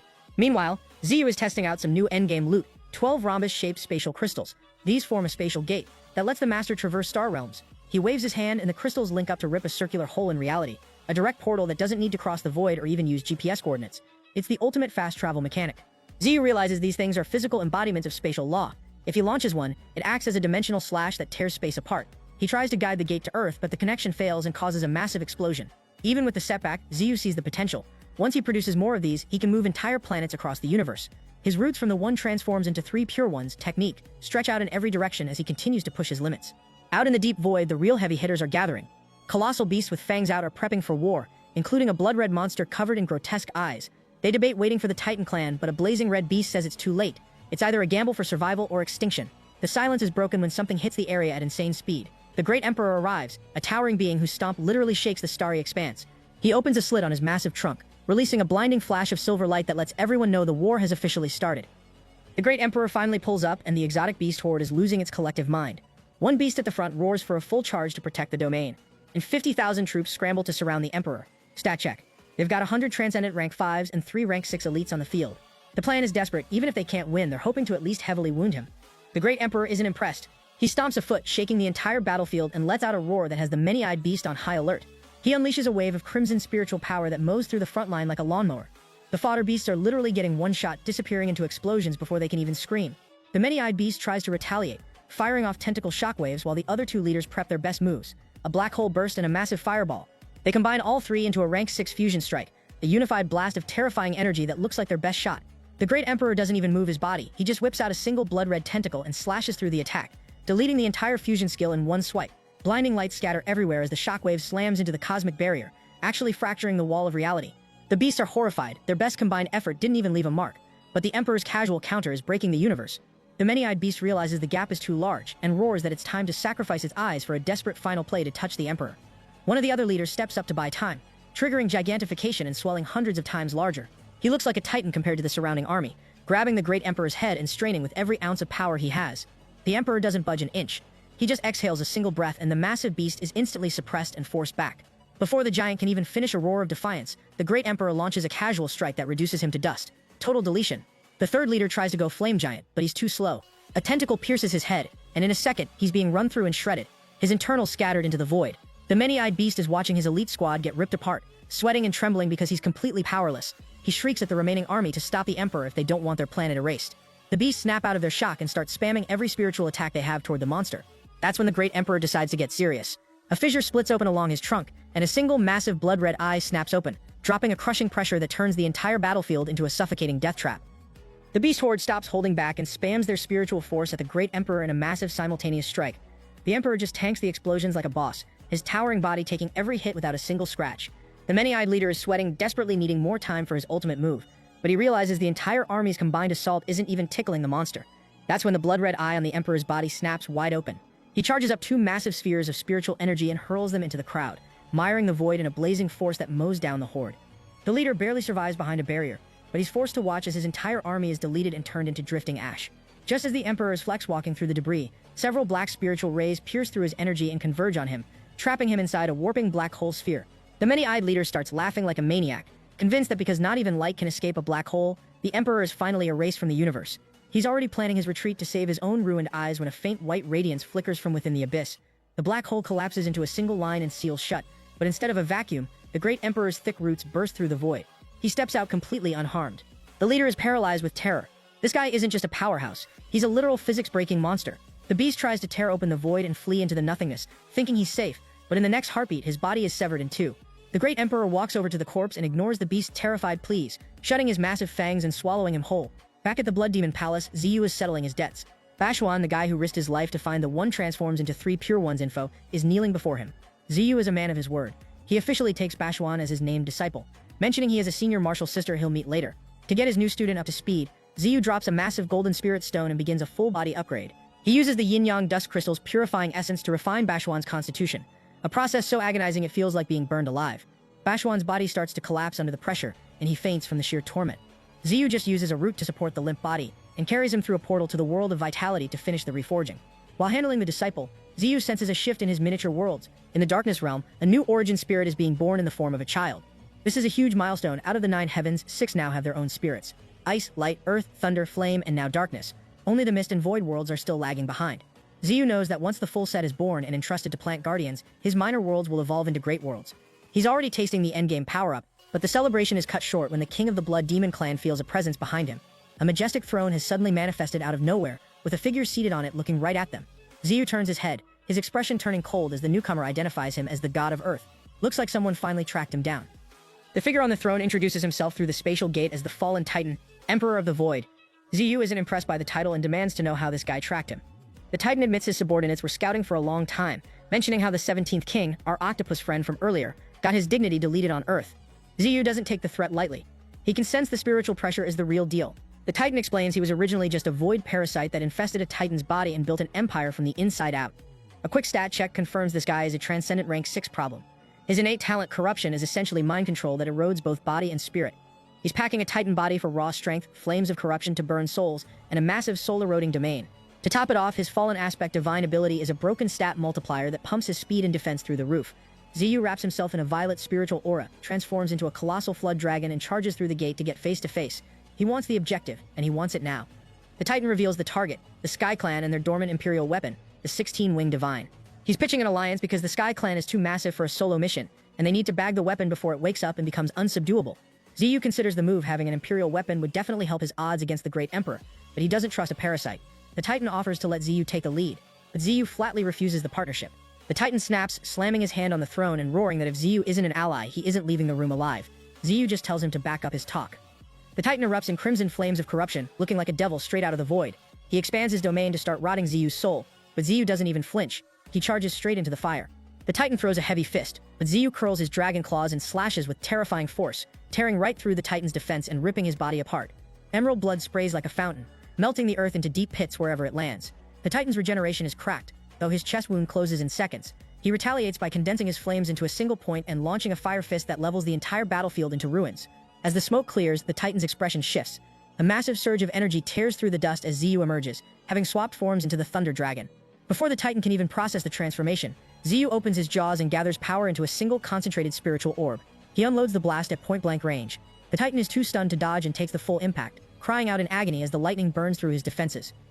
In the blink of an eye, Ziyu shifts into a fire dragon, his entire body turning into a violent, blazing inferno.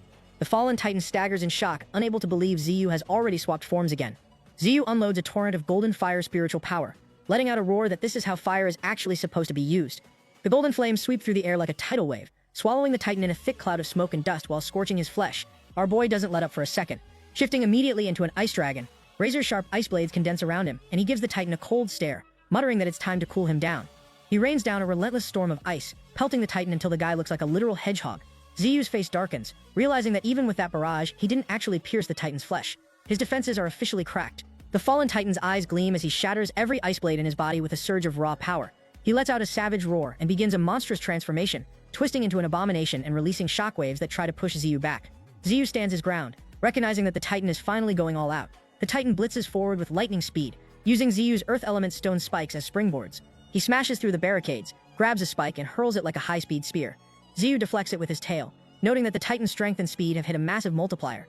Before Ziyu can even reset, the titan is suddenly in his face, pressing a hand against his massive body. A blinding spiritual beam erupts from the titan's palm, and half of Ziyu's body is blasted apart into blood and gore. The titan doesn't stop there. He charges in, shattering the ground beneath him, and dumping 3 massive orbs of destructive energy onto Ziyu's frame. He unloads a relentless barrage of orbs, leveling the floating island and turning the battlefield into rubble that crumbles into the abyss. The titan sneers, thinking he's finally deleted his opponent, but Ziyu's silhouette emerges from the haze. His voice is calm as he admits he's starting to understand the titan's power. The titan freezes in total disbelief. Before he can react, Ziyu summons countless massive iron chains from the sky that crash down and pierce straight through the titan's steel-like body. Blood sprays everywhere as Ziyu activates the 9-star solar suppression array, binding the titan and stripping away every bit of his resistance. Ziyu flexes that this is the power he gained from the 1 transforms into 3 pure 1s technique, noting that not even a rank 6 can escape this setup. Ziyu shifts again, this time into the Void Death Dragon King, a brand new transformation with spiritual power even denser and more terrifying than the titan's corruption. Ziyu unloads his Devour the Heavens move, surrounding the Titan in a silver radiance. The Titan panics as his spiritual energy is drained like a battery, his strength rushing towards Ziyu in a raging tide.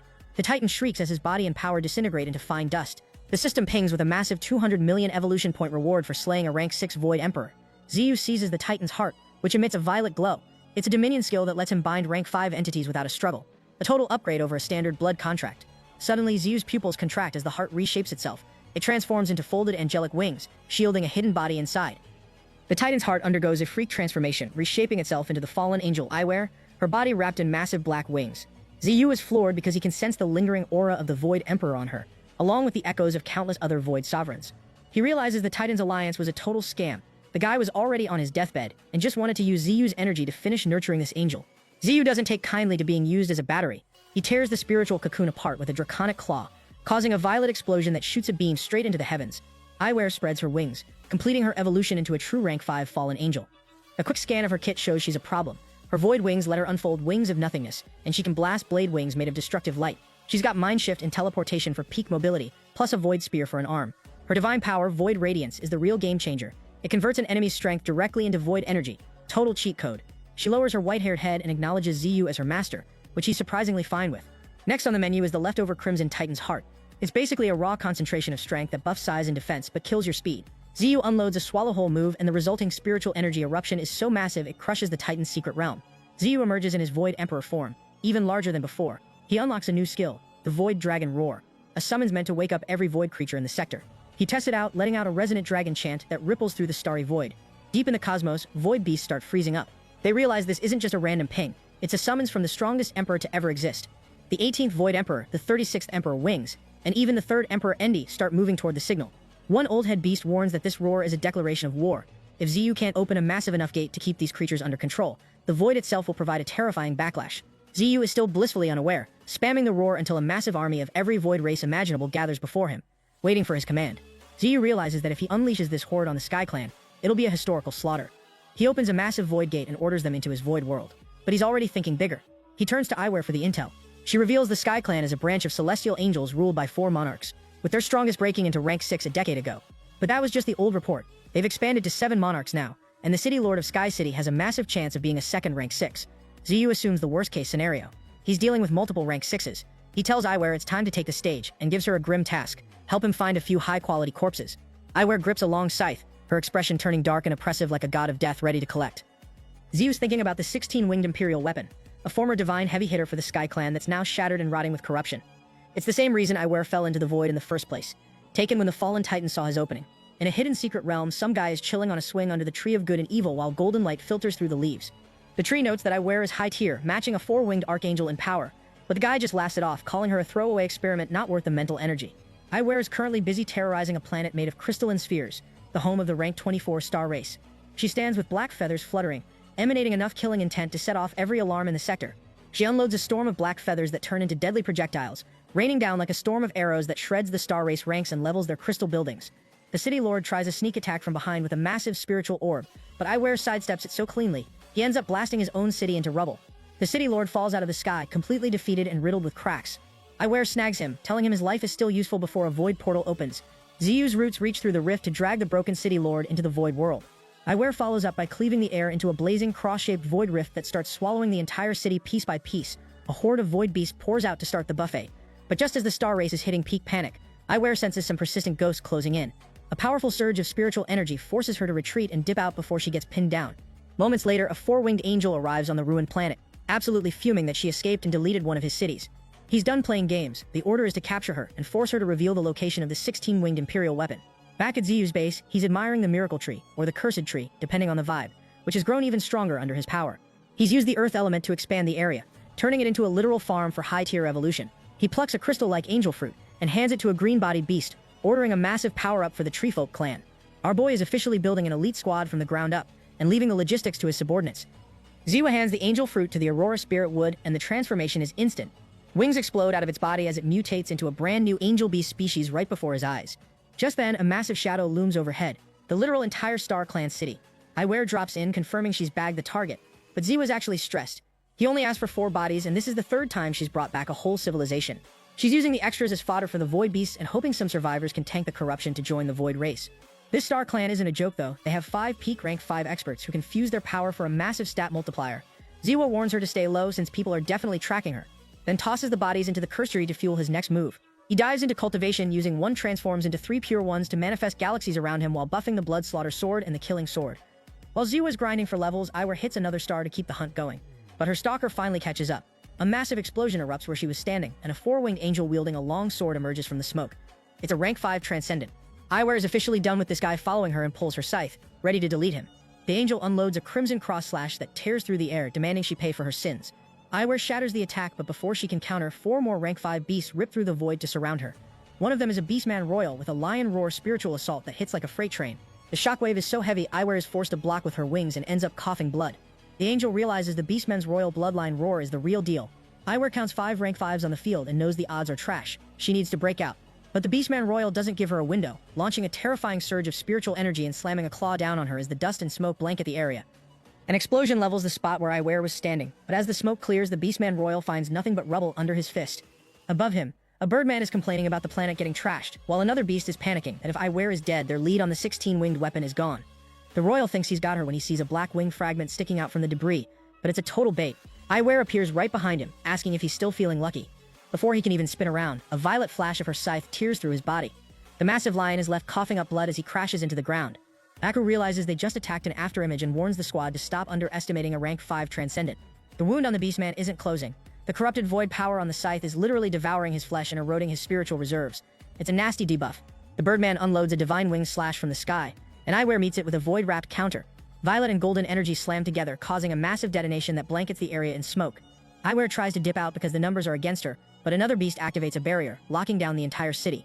The Beastman Royal isn't done yet. His bloodline ignites, healing his wounds as his eyes turn red and his power levels surge. He's getting even larger, lunging with jaws wide to end her, but Iwer manages to accelerate past the bite. The pressure doesn't let up. Aku charges a judgment sword while the birdman rains down divine wing arrows from the sky. The combined fire is too much. A golden blast slams into Iwer, sending her crashing into the ruins below. She's barely holding herself up with her scythe, coughing as the damage piles up. Aku dives in, pressing a sword against her horizontal block, and demanding the location of the 16-winged weapon in exchange for her life. Iwer isn't buying the lie. While they're locked in, another beast unloads an earth core cannon. Aku sidesteps it, letting the blast hit Iwer directly and sending her flying into the smoke. She's crouched in the wreckage, barely able to stand. Aku points his blade at her face for one last demand, but Iwer spits blood and tells him his bargain is a joke. Aku has officially lost his patience. Meanwhile, back in the Void Realm, a beast reports to Ziyu that Iwer's life force is dropping fast. Our boy is beyond furious. Back in the city, Iwer's scythe is snapped, and she's staggering in a pool of her own blood, almost completely spent. Iwer is a total mess, bleeding out in the rubble while Aku tries to squeeze info out of her. The Beastman Royal is standing right there, grinning like a psycho and planning to chop off her legs before dragging her away for a real interrogation. As his jaws lunge in to finish the job, Iwer's eyes close and she calls out for her master in her mind. Right as the line is about to connect, Ziyu just spawns in front of her. He's looking completely expressionless, which is usually a bad sign for everyone else's health bar. Massive roots erupt under his control and stab straight through the lion's stomach, sending blood spraying everywhere. The Birdman and Aku are losing it because Ziyu bypassed their detection like he wasn't even there. Ziyu glances back at Iwer, calling her by name and noting that she's seriously messed up. Aku is paralyzed from above, unable to even sense an aura coming off this newcomer. The Beastman Royal crawls out of the rubble, throwing a literal temper tantrum and swelling his muscles until he's towering over Ziyu like a lion over an ant. He thinks size is a stat buff, but Aku is already screaming at the idiot to run. Ziyu doesn't even flinch. He unloads a spiritual blast that turns the lion's head into a red mist. He follows up with a flick of his hand, sending a storm of crescent blades that shreds the rest of the lion into confetti. One rank 5 deleted in seconds, and the remaining beasts are officially pale. Aku realizes they're in a horror movie now. He unloads a massive puppet construct to buy some space, but Ziyu just lets out a cold snort. He hits the thing with frozen epic, turning the entire construct into a popsicle mid-charge. Ziyu sees right through it. The puppet was just a distraction for Aku to charge his ultimate move, Judgment of the Gods. A massive radiant sword of golden light shoots into the sky, and Aku yells at his squad to dump everything they have or they're all going to the graveyard. The Birdman unloads his divine wing execution, while the last beast charges up 3 massive earth cannons. Ziyu tells them flat out that nobody is escaping today. The city is swallowed in a blinding golden light as the 3 survivors dump their desperation plays all at once.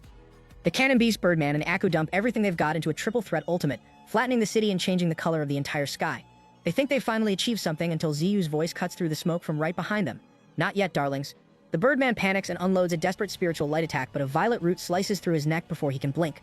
Ziyu doesn't even break his striking pose as the Birdman's body hits the dirt. Our boy is just bored at this point because these rank 5s are far too weak. Aku tries a sneak attack with a golden beam, but Ziyu deflects it with one hand like he's swatting a fly. Aku pours his entire soul into one last strike, showing he's ready to die, so Ziyu obliges. He He binds Aku in a root cocoon that crushes his bones and shatters his mask, revealing a hideous face before turning the guy into a pool of blood that leaks through the gaps. The cannon beast sees the writing on the wall and tries to bolt, but he runs straight into a spatial rift. Dark tentacles and rows of fangs drag him into the void, sealing the deal and cutting his scream short. Iwara is standing in the ruins, completely stunned that her master just deleted 3 powerhouses in seconds. When Ziyu tells her it's time to move, she's overwhelmed with joy, though she's clearly getting emotional about her shattered scythe. Ziyu warns her to stay out of the void for a bit since the big races are officially tracking her. He's confused by her blushing and her ambiguous tone, but he doesn't have time for the drama. He's got bigger things to worry about, like the Great Emperor's arrival. He's already sitting on a Void Legion and a Trant Legion, but it's time to buff the Misty Domain. Back at the Tree World, Ziyu tells the system to strengthen the undying Mist Beasts. A chilling chorus of howls fills the air as they transform into the Light and Darkness Twin Kings. These guys are officially rank 6 with a kit that is honestly broken. The reality and illusion unfixed talent lets them erase enemy essence or turn into toxic mist. They've got 80% immunity to spiritual attacks with their Mist Robe and a peerless melee ability for high-tier scrapping. Ziyu is impressed. Their forms are so condensed you can't tell if they're real or a hallucination. He knows he still needs 3 more stealth fins in the yin-yang stones to finish his 1 transforms into 3 pure ones technique. But the immediate goal is grabbing that 16-winged Imperial weapon. Meanwhile, deep in the starry void, the heavy hitters of the other races are surveying the graveyard the Great Emperor left behind. The Angel King and the First Divine Pillar are furious that anyone dared to face the Emperor alone, but the Thunder Law King is more worried about how unpredictable this monster is. The Great Emperor has already hit the Titan starfield, and the leaders realize they need to return home immediately or face extinction. The First Divine Pillar knows the clock is ticking. If the Great Emperor keeps mashing star domains like a kid with a lunchbox, everyone's getting deleted. He rallies the Thunder Law King and Angel King, and the trio blast off as streaks of light toward the front lines. Back on Earth, the 7th King, our blue octopus friend, is looking up in a daze because he can't feel his master's signal anymore. Panda, being the professional hater he is, mocks him by suggesting the Void Emperor probably got folded for trying to scheme against Ziyu. The 7th King loses it, screaming that it's impossible for anyone to kill the Void Emperor. As they argue, massive human warships packed with beasts tear through the sky, heading for Saturn. The 7th King is stunned to see humans and beasts actually vibing together and asks how many planets they've colonized. Panda gets all dramatic on a rock, admitting he's lost count because Ziyu is just that guy. But then he drops the act and gets serious. He's honestly not sure if even their master can handle the Great Emperor. In the deep cosmos, the Great Emperor is standing over a graveyard of titans, angels, and elementals he just dismantled. The First Divine Pillar is coughing through the smoke, and the Thunder Law King is frustrated because the power gap is just offensive. While the 3 clans are a total wreck, the Emperor is standing tall with 0 serious wounds. The Angel King is grieving his fallen people, realizing they've only managed to break a single horn off the monster after all that effort. The Titans let out a collective roar and charge, hitting the Great Emperor with everything they've got. The Thunder Law King follows up with a Thunder Judgment blast straight into the heaven-piercing tree on the Emperor's back, actually staggering the beast. Seeing an opening, the Angel King burns his life force for a maximum power Holy Wings move. A massive spiritual bird dives in, its beak piercing the Emperor's head and pouring in energy until cracks start spreading across the monster's veins. The Thunder Law King goes for the kill shot, charging a Thunder Seal and diving straight for the eye embedded in the tree. The Emperor stomps the void in a blind rage, but the First Divine Pillar rallies the survivors for a final combined blast. An explosion rips through the Emperor's body, and the Thunder Law King literally tears the eye out of the tree's socket. The pillar catches the eye as the connection snaps, and the Law King finishes it off with a thunder roar, detonating the eye into a spray of blood. The clans start to relax, thinking they've finally achieved the impossible. But the Angel King senses the vibe shift immediately. The exploded eye doesn't stay dead. It reforms into a crimson halo that hangs over the battlefield. The Angel King is trembling as he watches the Great Emperor undergo a terrifying transformation. The monster emerges from the crimson glow in a new, smaller form, standing there with clenched fists. The real horror sets in when the Angel King realizes he can no longer sense even a drop of spiritual power from him. The Emperor has officially transcended their ability to even measure him. The Great Emperor completes his transformation, stepping out of the crimson glow like a demon lord fresh out of the pit. He doesn't waste time with a monologue, he just blitzes the Thunder Law King. Before the king can even process the speed, the Emperor condenses a spiritual blade and cleaves him in 2. Total deletion. The First Divine Pillar is horrified, realizing the Emperor didn't just change form, he officially broke the power scale. The Emperor grabs the sundered remains of the Thunder Law King and shreds them into fragments, draining the king's spiritual power directly into his own arm. It's the ultimate loot drop, and he uses it to immediately lock onto the remaining 2. The Emperor is suddenly in the Angel King's face, clutching his head in a massive hand. The First Divine Pillar tries to unload a destructive blast to force a release, but the Emperor just swats the attack away with his free hand like it's a nuisance. He absorbs the Titan energy from the Pillar's strike, thickening his limb with stolen strength. The Angel King tries to detonate a golden explosion to break free, but the smoke clears to show the Emperor is completely unscathed. With a sickening crack, the Emperor crushes the Angel King's head, shattering his mask and leaving a mangled pool of blood. The elemental beasts try to swarm him in a desperate revenge charge, but the Emperor erupts with golden fire streaks that rain down and incinerate them. The beast realizes flames can even burn elementals, and they retreat in pure dread. The Emperor just curls his lips into a cruel smile, taunting them for being mute and admitting that slaughtering them is the only thing that gets him hyped. He's out here collecting heads like they're limited edition drops, and he confirms that today nobody is escaping the graveyard. Meanwhile, over in the Katastar domain, the Blood Demon planet is vibrating as Ziyu's massive beast army descends. The Blood Demon clan and the Void Beasts are playing nice for now, standing in an uneasy truce while Ziyu overlooks the horizon with eyewear. It's been 6 months since the last major play, which means there are only 2 months left before the Great Emperor reaches Earth. Ziyu knows the clock is ticking. He has to be swift or he won't make it back in time for the final boss fight. He orders the Legion to depart for the Sky Clan territory to seize the 16-winged Holy Imperial weapon.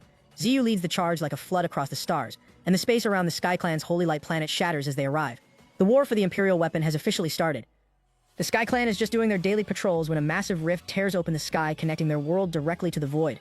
Before they can even process the breach, Void Beasts start pouring out, followed immediately by the Blood Demon clan.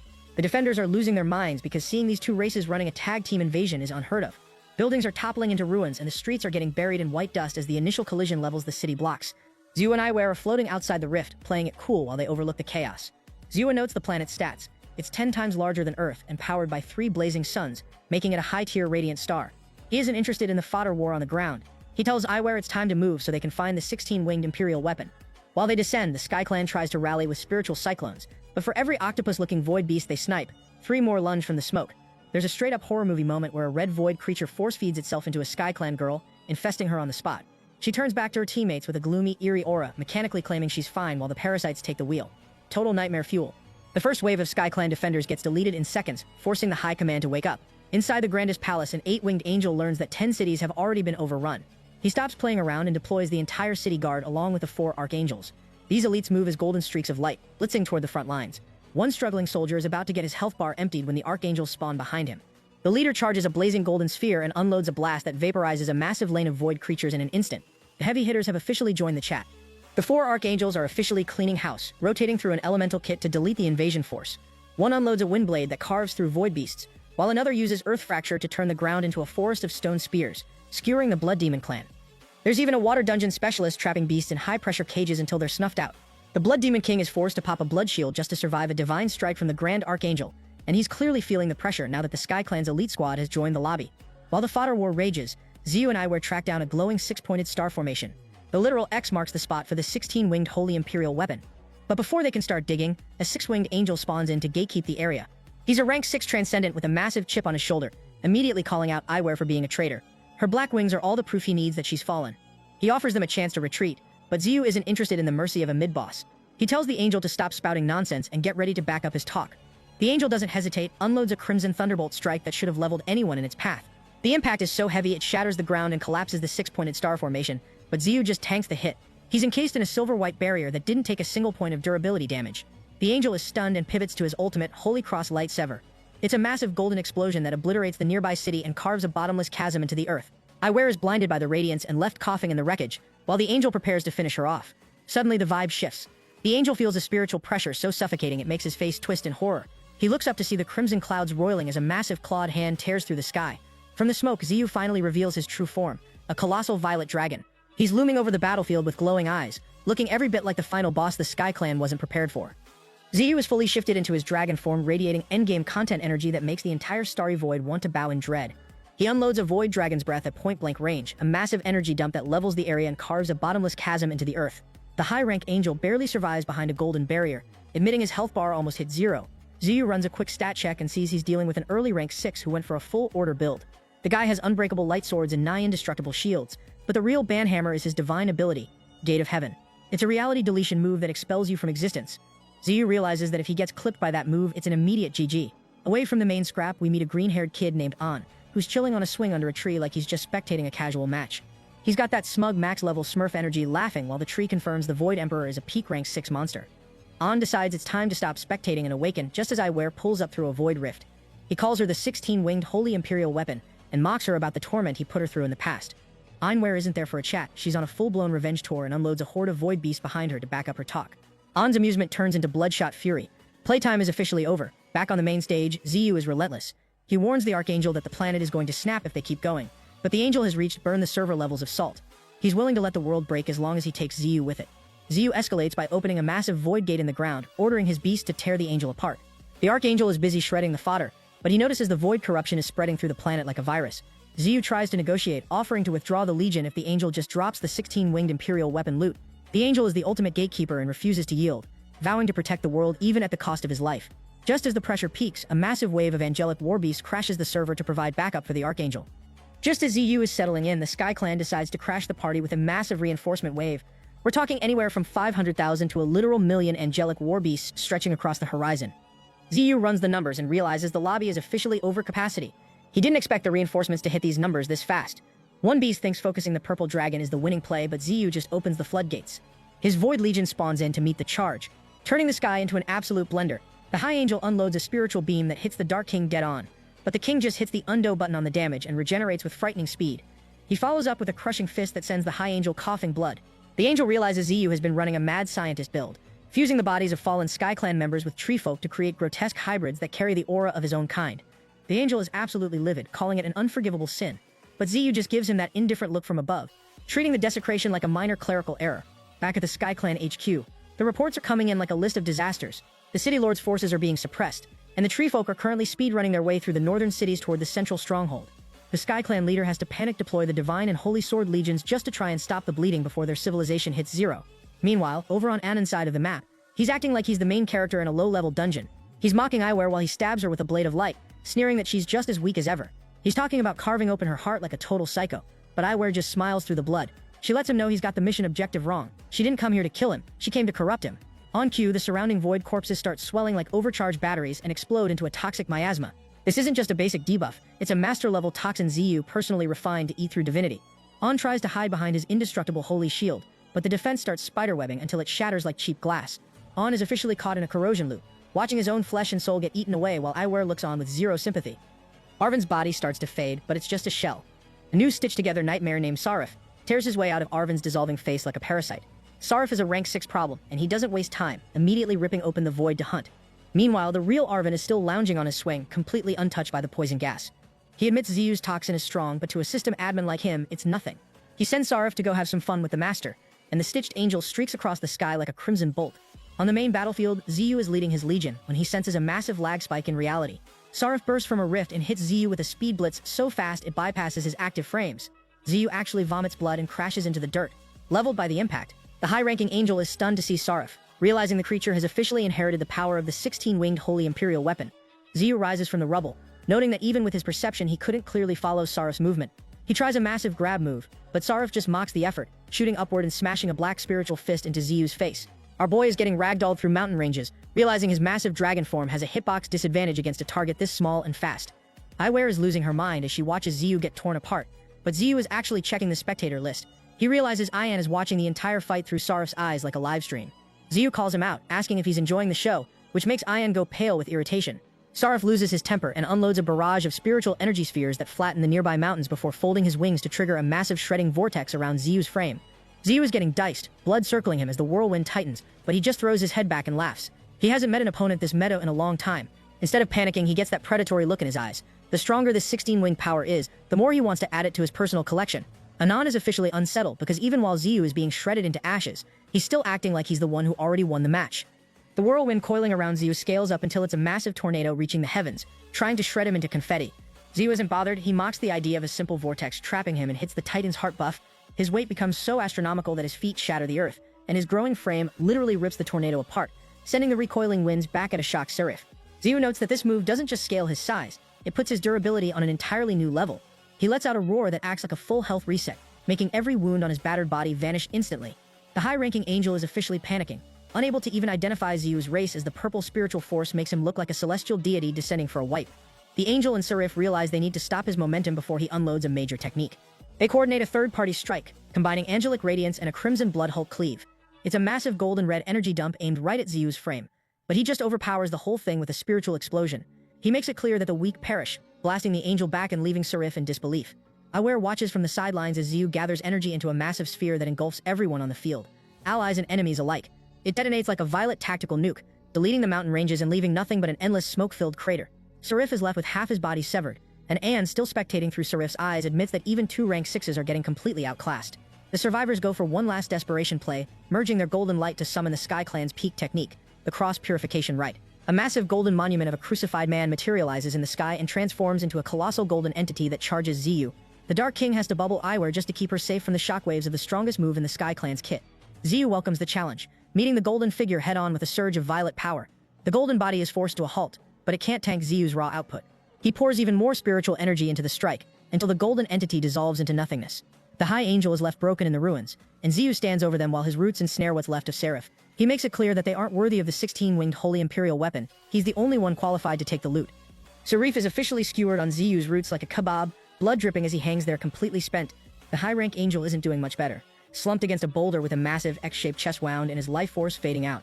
With the local elites deleted, Ziyu's Void Legion and Beast Horde are speedrunning through the rest of the Sky Tribe cities, turning the sacred territory into a demolition zone. Ziyu and Iware dip out of the war zone and head to the Carina Sea, the location of the Garden of Eden. It looks like a paradise, but Ziyu can tell the place is layered with heavy encryption seals. A rank 5 Sin Dragon tries to third-party them on the way, but Ziyu doesn't have time for side quests. He unloads a massive void beast from a rift that just clamps its jaws on the dragon and shreds it in one frame. Obstacle deleted. They reach a floating golden door above the sea. Iware chants the unlock code. The door flares with light, and they burst through. A guardian tries to play gatekeeper, but a second later, Ziyu is walking toward Arvin while casually clutching the guardian's severed head. Arvin is still on that swing, smug as ever, noting that the master finally arrived to collect. Arvin's swing tree transforms into the massive Tree of Good and Evil beast. It tries to stomp Ziyu, but Iware intercepts with a scythe swing that sends the tree beast crashing into the ocean. She tells Ziyu to focus on the main prize while she handles the foliage. Arvin takes a good look at Ziyu's essence and finally realizes he's dealing with a spirit tree. He's actually surprised because hitting rank 6 in only a few decades is a total speedrun record. Usually that level of evolution takes a millennium. Arvin unfurls 4 more wings and matures his form, basically prepping his kit for a high-tier duel. Ziyu shifts into his towering tree-being form, and the collision of their spiritual power sends shockwaves across the sea that make Arvin realize Ziyu's strength is actually offensive. Arvin counters Ziyu's root assault with Winds of the World, creating wind vortices that start dicing through the roots. Ziyu isn't about to let his roots get pruned like common hedges. He throws his head back and triggers a divine art, unleashing a terrifying explosion of spiritual energy to reset the momentum. Ziyu unloads a blinding pillar of light, making the ground shatter under the pressure. On a surprise, Ziyu is packing a light attribute build, but Ziyu lets him know his kit is deeper than anything Anan can imagine. He triggers Summoning of Light, but Anan isn't impressed. He counters with a golden streak that slices clean through the beam and deletes a chunk of Ziyu's body. Before Ziyu can reset, Anan pulls out a massive golden bow and unloads the Arrow of Judgment. The arrow fractures into a bullet hell storm of bolts, blooming across the sky like radiant fireworks. Ziyu counters with Brilliant Galaxy, manifesting countless void blades to intercept the rain. The sea erupts into a wall of water from the shockwaves, but Anan is just too fast, shattering Ziyu's blades and pressing the assault. Anan grows to a colossal size and lands a massive punch that sends Ziyu crashing into the ocean. Ziyu admits this is the first time he's been knocked down, while Anan mocks him, claiming that to take an Imperial weapon, Ziyu needs power that actually surpasses reality. Ziyu isn't done. He binds An with roots and splits into 3 clones, surrounding him for a triple nuke of purple spiritual orbs. The explosion is cataclysmic, but when the mist clears, An is just standing there like he's in creative mode, completely unscathed and asking if that's all Ziyu's got. Ziyu shifts into an even more fearsome state, his strength scaling even higher. Anan finally decides to get serious, turning his spiritual energy into a violent spinning tornado that manifests as a colossal dragon. The dragon thrashes the sea and literally swallows Ziyu's charged energy sphere whole. Meanwhile, Anwar is stuck in a side quest, hacking through the Tree of Good and Evil's 10,000 branches. The tension peaks when a blazing red sphere, a miniature sun, detonates in the middle of the ocean. The blast gouges a massive crater into the sea and half obliterates both Ziyu and Anan. Anan hits an instant reset on his body, regenerating his half-missing frame in seconds just to mock Ziyu. Ziyu matches the flex, weaving his roots into a new body and opening a golden third eye in his forehead. He begins a brand new transformation, his roots extending from his back as his power surges to terrifying levels. Ziyu pops his heavenly eye, and the golden beam is so intense it actually shatters the void. He isn't just summoning a move, he's manifesting the 9 realms of heaven, literal minor worlds that circle the battlefield. An is completely floored, realizing Ziyu has reached the level where he can command entire dimensions. Ziyu doesn't wait for a round of applause. He commands the 9 realms to advance. A purple-hued world drops out of the sky and hits An with a one-shot deletion, leveling the entire terrain and leaving Ziyu momentarily gasped from the massive spiritual drain. The Tree of Good and Evil tries to jump Ziyu while he's catching his breath, but Ziyu puts it in a literal chokehold, slamming its head into the dirt until it's gasping for air. Just as Iware asks if the match is over, An hits a fast-travel respawn inside a golden sphere. He emerges completely whole and immaculate, snapping his fingers to fix the spatial fractures in the sky like he's just repairing a minor bug. He frees the Tree of Good and Evil from Ziyu's roots and casually suggests they sit down for a talk. While they negotiate, we cut to the graveyard in the starry void. It is a total wipe. The first divine pillar is just a floating head. The Thunderlaw King is down to a severed arm, and the elemental race has been scattered like cosmic trash. The Great Emperor is standing at full health, radiating an aura that would break a normal player's mind. He reverts to his massive mountain-sized form and lets out a roar that signals the start of the final phase. He's done with the fodder. He's coming for the exotic tree. Back at the Garden of Eden, the Tree of Good and Evil plants its roots to give Aludar a perch. Aludar gets real with Ziyu, admitting that while his spiritual quality is top tier, his quantity is lacking because he's incomplete. He drops the ancient lore back in an era so old it's almost forgotten. The Imperial weapons waged war against the heavenly Tao itself. Aludar's true body was 50% obliterated in that war, and he's been a legacy item with a permanent nerf ever since. To show Ziyu exactly what he's trying to claim, Aludar drops his disguise. The golden light turns into a violent crimson radiance that paints the sea blood red. Aludar's true form is revealed, a grotesque, monstrous eye with jagged teeth and obsidian black wings. It's a biblically accurate nightmare, and it's officially ready to see if Ziyu has the stomach to actually possess it. On admits that his current eye monster form is the result of his true body being so wrecked it couldn't sustain itself. When Ziyu asks for the backstory, Anin hits him with the brat, "Don't ask questions you aren't ready for" energy. He explains that he's currently running on a mere fragment of his original strength, and even after centuries he's only recovered a sliver. He tries to talk Ziyu out of the acquisition, claiming that even if Ziyu bags him, the power boost would be minimal. To actually fix him, Ziyu would need yin-yang twin chi and Emperor's blood purple metal, high-tier crafting materials that only exist in the treasuries of the Heavenly Court and the Titan clan. Anin basically tells Ziyu that unless he wants to wage a world war for some loot, he should just pack it up and go home. Ziyu doesn't move a muscle. He lets Anin know he didn't come here to leave empty-handed, and then he unloads the ultimate flex. He already has both materials. He tosses the blood purple metal over, and Anin, completely flustered, swallows the cheat code. A massive purple spiritual surge wraps around Anin, and centuries of unhealed wounds literally shrink into a single faint scar. Ziyu doesn't give him a break, immediately guiding the yin-yang twin chi into him. The black and white energy flows into Anin, cutting his 100-year recovery time in half and regrowing his feathers instantly. Anin is floored by the efficiency, but he still tries to hold on to his dignity, claiming that even this isn't enough to buy his loyalty. Eyewear is fuming that Anin is reneging on the deal after taking the buffs, but Anin explains the situation. His master requirement is hard-coded. Since the moment he was created, it was set in stone that only an angel could wield him. To acknowledge an outsider is a literal system error he can't bypass. Eyewear thinks they've hit a dead end, but Ziyu just curves his lips into a smile. He asks if being an angel is the only requirement, then triggers his absolute evolution skill. He wraps himself in a spiritual cocoon and literally hacks his own DNA. In seconds, he emerges with distinct angel features and pairs of jet black wings. It's not a cosmetic skin, he has completely altered his origin. Anin is stunned, realizing Ziyu just bypassed a hard-coded rule by rewriting his own race. He throws his head back and laughs, finally dropping the act and agreeing to merge. As the golden light envelops the island, a squad of Angel Clan reinforcements is racing across the sea, sensing that someone has trespassed into their forbidden zone. They realize they're too late. An overwhelming wave of spiritual power erupts from the island as Ziyu starts to channel the immense force of the 16-winged Imperial weapon. Ziyu hits the equip button on the 16-winged Holy Imperial weapon, and the resulting golden pillar is basically a signal flare for the entire star system. He sends Eyewear back through a spatial rift because he needs the field clear for his next play. When the smoke clears, Ziyu is standing there in a fresh legendary skin. He's now in an 8-winged form with extra eyes embedded in the feathers, looking like a biblically accurate divinity. He's feeling the raw output in his palms and realizes that if this weapon ever recovers its full durability, his power cap is going to be straight up offensive. Anin tries to set some terms of service for the merge. Ziyu can't attack the Sky Clan, and he has to stay in angel form to keep the power active. Ziyu gives a firm "I understand," which is basically him signing a contract he'll definitely find a loophole for later. The local angel squad pulls up, sees the 8 wings, and immediately hits the deck. In their eyes, whoever the weapon chooses is the new CEO of their race. They start calling him Sovereign and Majesty, and Ziyu just rolls with it.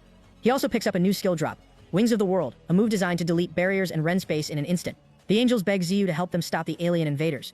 Ziyu is internally laughing because he's the one who scheduled the invasion, but he puts on his best chosen one face and lies through his teeth, claiming he's already started clearing the first wave. Anin is out here in a cold sweat because he can't believe how hard Ziyu is gaslighting an entire civilization.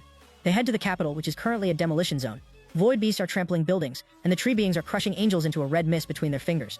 Just as a dying soldier is about to be deleted by a void beast, Ziyu pulls the ultimate hero entrance. He knows he can't just kill his own legion. That's a waste of high-tier units. Instead, he pulls a magician's trick on a planetary scale. He triggers a tactical summoning light flashbang that is so bright the entire Sky Clan has to shield their eyes. While everyone is effectively blinded, Ziyu summons his 9 minor worlds and vacuums his entire army into his personal storage. To the survivors, it looks like their new sovereign just vaporized 1,000,000 invaders in a single flash of divine light. Ziyu finishes the cleanup, vacuuming the last of his void army into the 9 minor worlds. To the Sky Clan, it looks like a divine erasure. One second the invaders are there, the next they've been wiped from existence. Ziyu then closes the void rifts and restores the planetary barrier, fully cementing his role as the savior.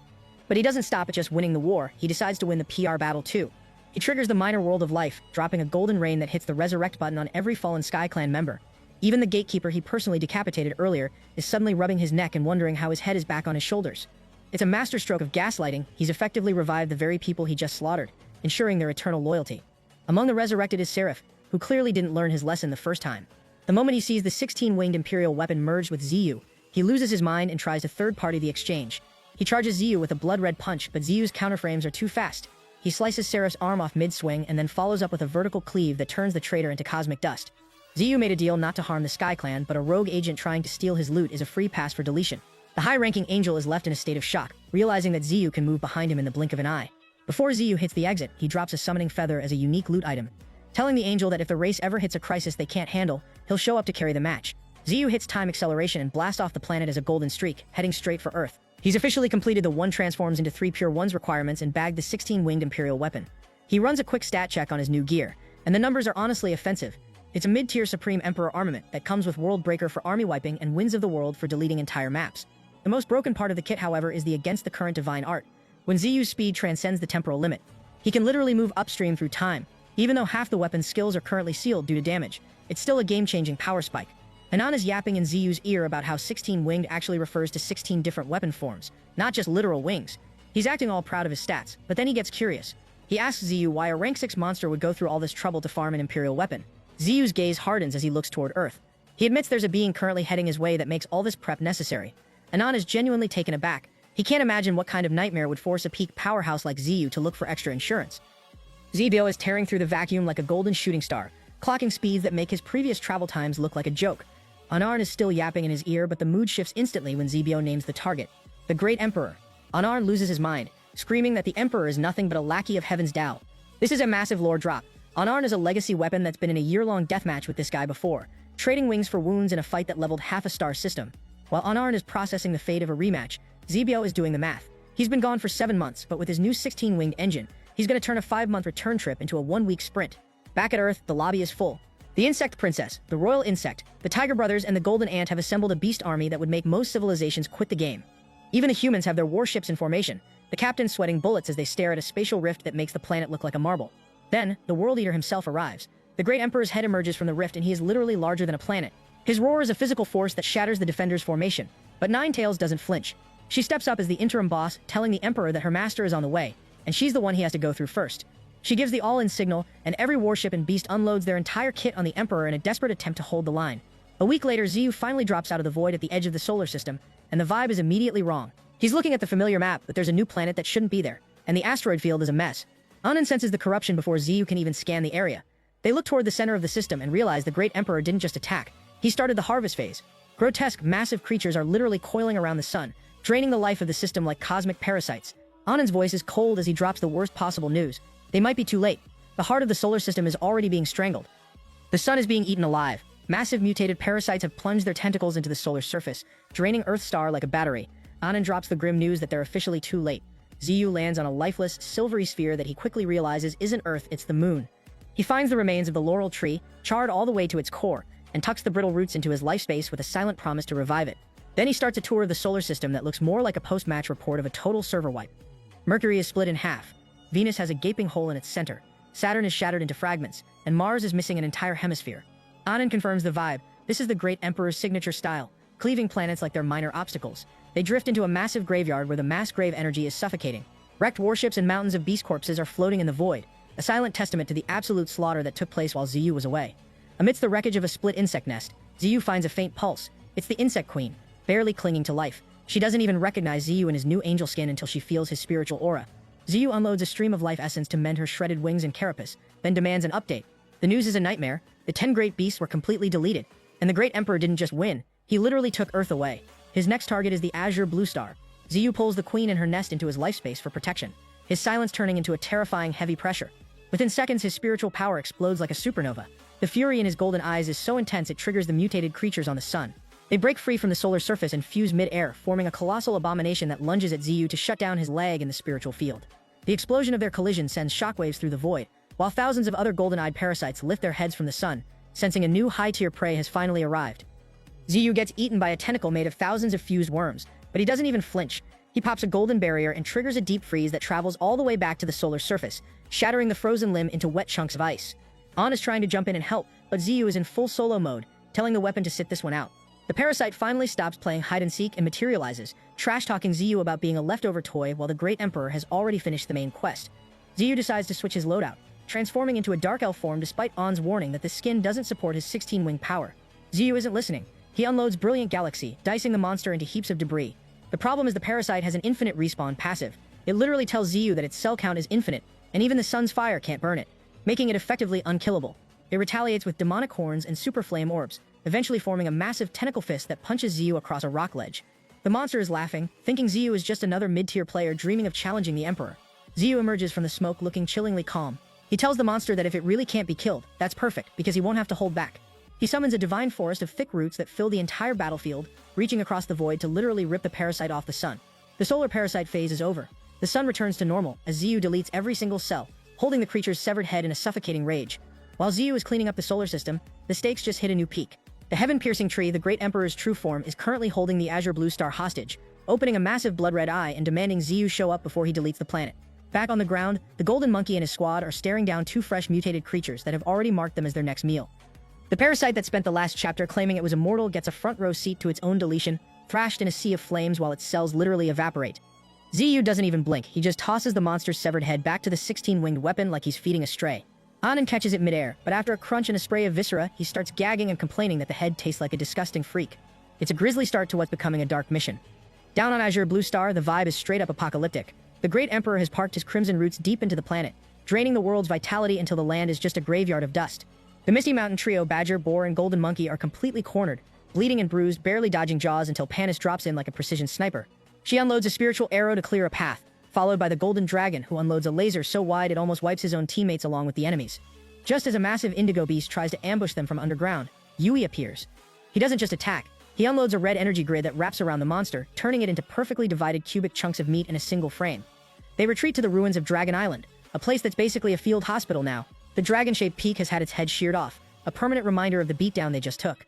Shaji is rocking a half-ruined face, Yui is missing half his organic body, and is running on mechanical parts just to stay in the game, and Pink Dragon is down an arm. The most gut-wrenching sight is the insect princess, who's clutching her brother's severed head and crying for her family. The realization is hitting everyone at once. The years they spent preparing and raising beasts were for a different tier of enemy. They're not just losing, they're being dismantled by a force that makes their best efforts look like a tutorial mission. The situation on Dragon Island goes from a field hospital to an execution ground in seconds. Badger is barely clinging to life, bandaged from head to toe, asking about Xiaoning only to find her submerged in a volcanic crater. She's essentially a living magma statue now, having pushed her overclock so hard her body is stuck in a permanent inflamed state. It's a grim visual of just how much these beasts have sacrificed just to stay in the game. But the recovery time they were hoping for just got cut to zero. The ground begins to shake with the kind of earthquake that signals a server-wide event. The Great Emperor has officially tracked them down. Crimson roots tear through the sky's barrier like a scarlet curtain, and the Emperor steps through in a terrifying rank 6 spirit form. Yui realizes they're out of options and tries to buy the squad a few minutes of exit time. He unloads a fleet of submerged battleships in a desperate defensive play, but the Emperor doesn't even break his stride. With a casual wave of his hand, he deletes the entire fleet in a series of explosions. Before Yui can even process the failure, the Emperor blitzes him, cleaving his body cleanly in half. One of their strongest tacticians is dropped like a torn rag, and the Emperor makes it clear the lobby is officially sealed. Nobody is escaping this island. The remaining beasts try to mount a suicidal charge, but it's like watching a group of level 1s try to raid a world boss. The 5-headed serpent, already down to 2 heads, lunges in, only for the Emperor to use a stolen Thunderlaw King move to slice off another head with blue lightning. He's out here mocking them, literally counting down their remaining lives as he dismantles them. The mermaid gets cratered into the rubble, and Golden Monkey tries a desperation-size buff, pouring everything into a punch that should have leveled a mountain. Instead, his arm shatters against an invisible barrier like cheap glass. Shaji tries her petrification gaze, but the Emperor just spawns a boulder to block her line of sight, rendering the ability useless. He mocks her, promising to take her remaining eye since he already took the first one. Badger tries one last charge and gets flicked away like a nuisance. The Emperor is done playing with his food. He gathers an immense wave of power into a crimson sphere that engulfs the entire sky. He isn't just looking to kill them anymore. He's charging a tactical nuke designed to erase the entire island and everyone on it from the map. The Emperor's spiritual nuke finally shatters the barrier, but it doesn't just break the defense. It causes a total spatial collapse. Dragon Island and Azure Blue Star are now overlapping in a messy dual-layered space. It's like 2 different game maps merging into one, with massive waterfalls from the star crashing down onto the island's terrain. The Emperor stands in the center of the chaos, the water literally repelled by his aura, as if he's a system admin who can't be touched by the environment. Lin Fong tries to jump in for a revenge play, seeking a blood debt for his sister, but the Emperor doesn't even bother to turn around. He just flicks his hand and sends energy spikes through the dark waves, cratering Lin Fong instantly. It's a brutal reminder that the power gap here is purely offensive. The Emperor spreads his arms for a server-wide wipe, declaring that every follower of the exotic tree is scheduled for deletion. Blinding spiritual lasers start erasing the island, reducing everything to ash and nothingness. Xiaoling, still in her molten magma state, throws herself into the line of fire as a shield for the others. She lunges at the Emperor with a devastating spirit palm, but he's playing at a different tier. He fires an energy beam that pierces cleanly through her hand, and then straight through her head in a single frame. Xiaoling's massive body collapses, and the impact is so heavy it causes the entire island to tilt and disintegrate. Pink Dragon realizes the lobby is falling apart, and acts as the evacuation bus, telling everyone to get on her back. The Emperor tries to cut off their escape, but a sudden golden vortex of energy, a mystery distraction from beneath the ground, buys them just enough frames to slip away. Dragon Island, a legendary location that stood for ages, finally plummets into ruins. Pink Dragon is forced to watch her home vanish with a heavy heart, but the fight isn't over. Xiaoling, who should have been deleted by that headshot, is somehow hovering over the Emperor again. He realizes she's hit a pure elemental evolution. essentially turning into a living force of nature. He's intrigued for a split second, then his expression darkens. He's done with the surprises and starts charging a wave of power to finish the job and destroy her completely. The Emperor finally realizes he isn't fighting a regular beast. Xiaoling has hit a pure elemental evolution and she's looking to close the account. Their spiritual powers, a blinding collision of golden and blue auras, smash together with enough force to spiderweb the entire battlefield. Xiaoling isn't playing defensive. She manifests a blazing flame sword and cleaves the Emperor's body cleanly in two. Before his halves can even attempt a manual reconnect, she summons a pair of twin flame hounds to pin the pieces down. The Emperor is actually gasping in disbelief, feeling the burning damage over time searing his immortal flesh. He's being cooked alive, and Xiaoling follows up with a storm of luminous butterflies that act like heat-seeking celestial fireworks, turning the sky into a non-stop chain reaction of explosions. From the back of the pink dragon, the golden monkey is witnessing what looks like a total upset, but the Emperor has a phase too. He tears through the fire and smoke, his arm warping into a mass of writhing roots and jagged tendrils that pierce straight through Xiaoling's chest. He doesn't just stab her, he expands the roots internally, ripping her form apart. Xiaoling resets into a colossal volcanic form, her body literally turning into a mountain of molten rage as she tries to crush him in her grip. This is where the Emperor runs a stat check. He realizes the world is weakening because Xiaoling is acting like a planetary parasite, absorbing the Earth's core energy to fuel her transformation. The Emperor shatters her volcanic shell, but Xiaoling has one more trick in her kit: infinite clones. She manifests an army of molten copies that surround him from every angle, eventually collapsing into a literal sea of boiling lava that swallows the Emperor whole. The landscape is erased, melted down until only a single island remains in a world of liquid fire. Xiaoling pulls herself onto the island, gasping and completely out of mana, only for the Emperor to descend from the sky like a nightmare. He's completely unscathed. He captures her in a tentacle coil, lifting her like a trophy, and begins a forced corruption. He's grabbing her head, unloading a pillar of crimson energy, and making it clear he doesn't want her dead anymore. He wants her as his servant. The Emperor isn't interested in a fair fight. He's looking to expand his roster of servants. He grips Xiaoling's head, pumping her full of a dark, sinister aura until her flesh burns and her eyes flash a predatory crimson.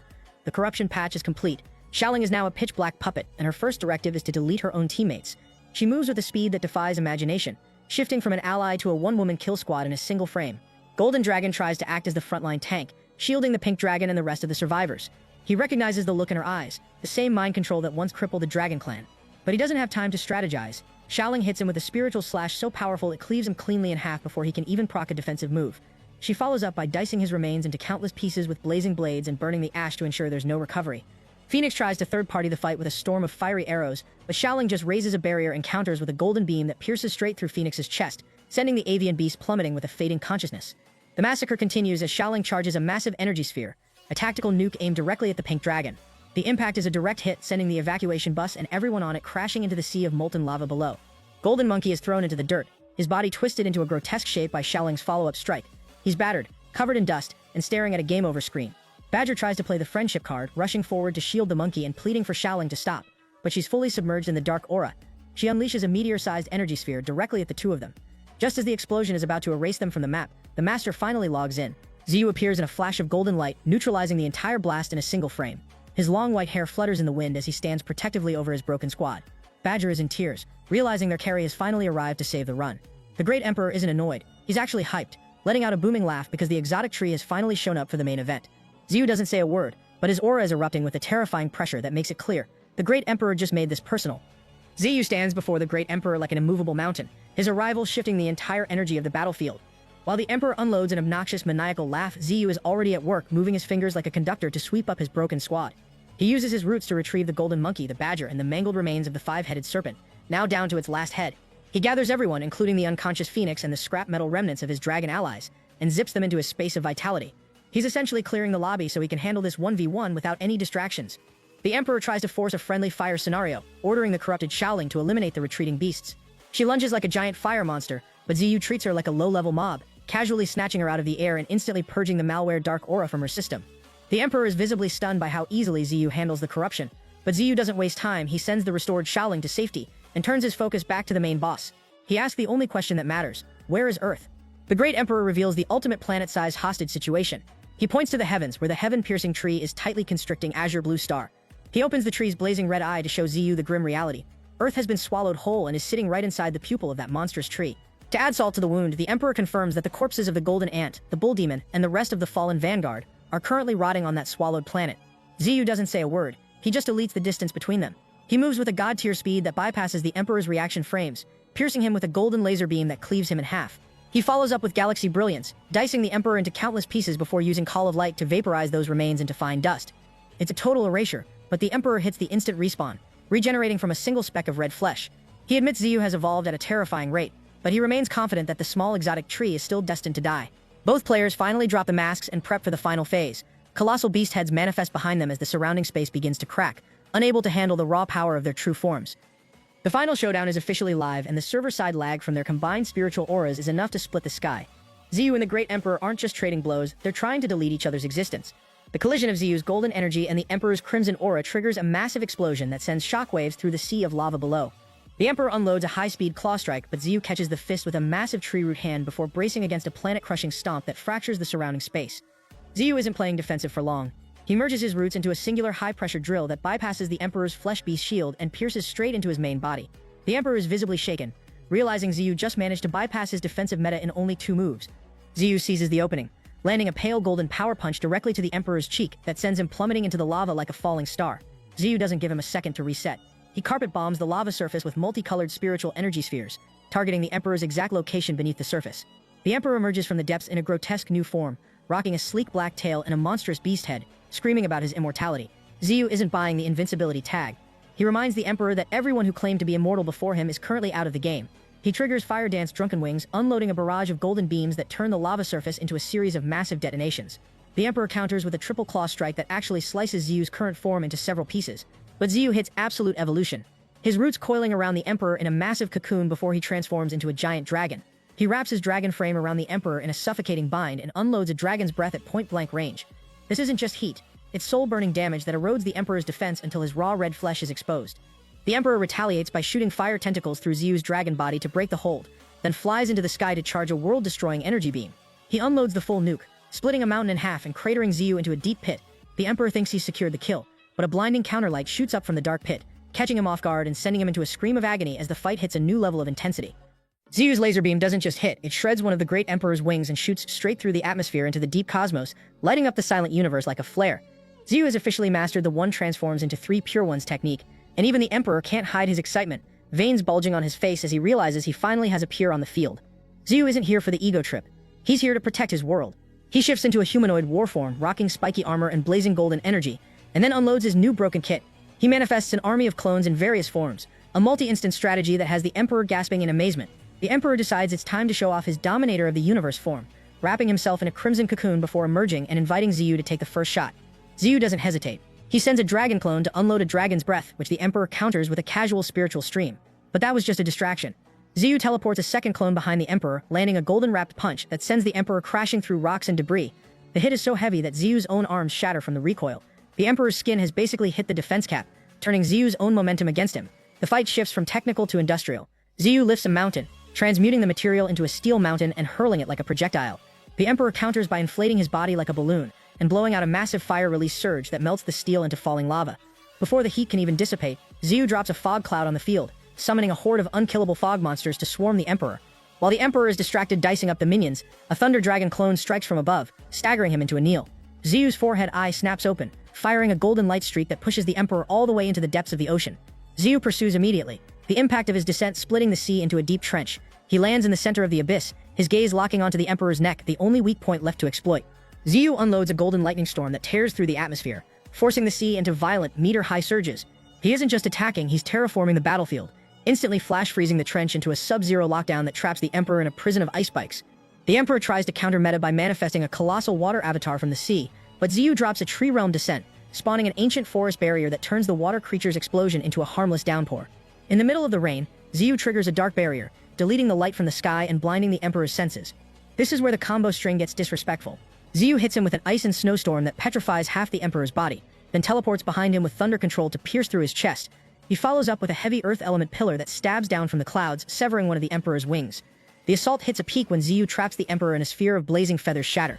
The golden energy detonates with enough raw output to send the Emperor's screams echoing through the void.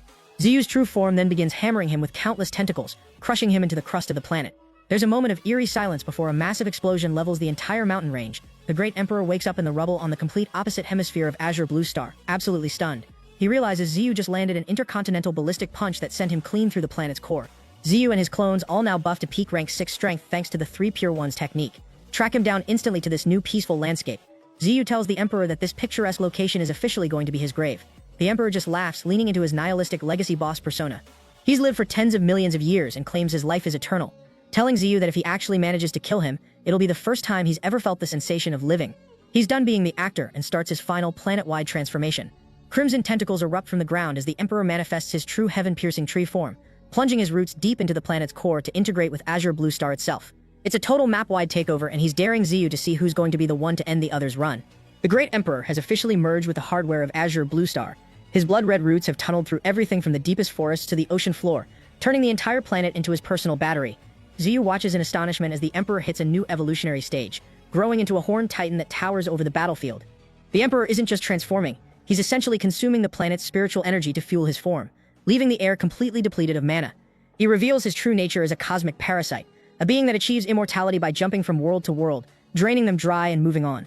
Ziyu doesn't let the monologue slow him down. He unloads a barrage of spiritual energy beams with his clones to obscure the Emperor's vision, while another clone prepares a colossal fist combo from behind. The punches are heavy enough to make the Titan stagger and send massive surges through the ocean, but the Emperor counters with a high-level play. He bursts through a wall of water and literally bites down on one of Ziyu's clones, tearing it apart like a discarded toy. This is where the panic sets in.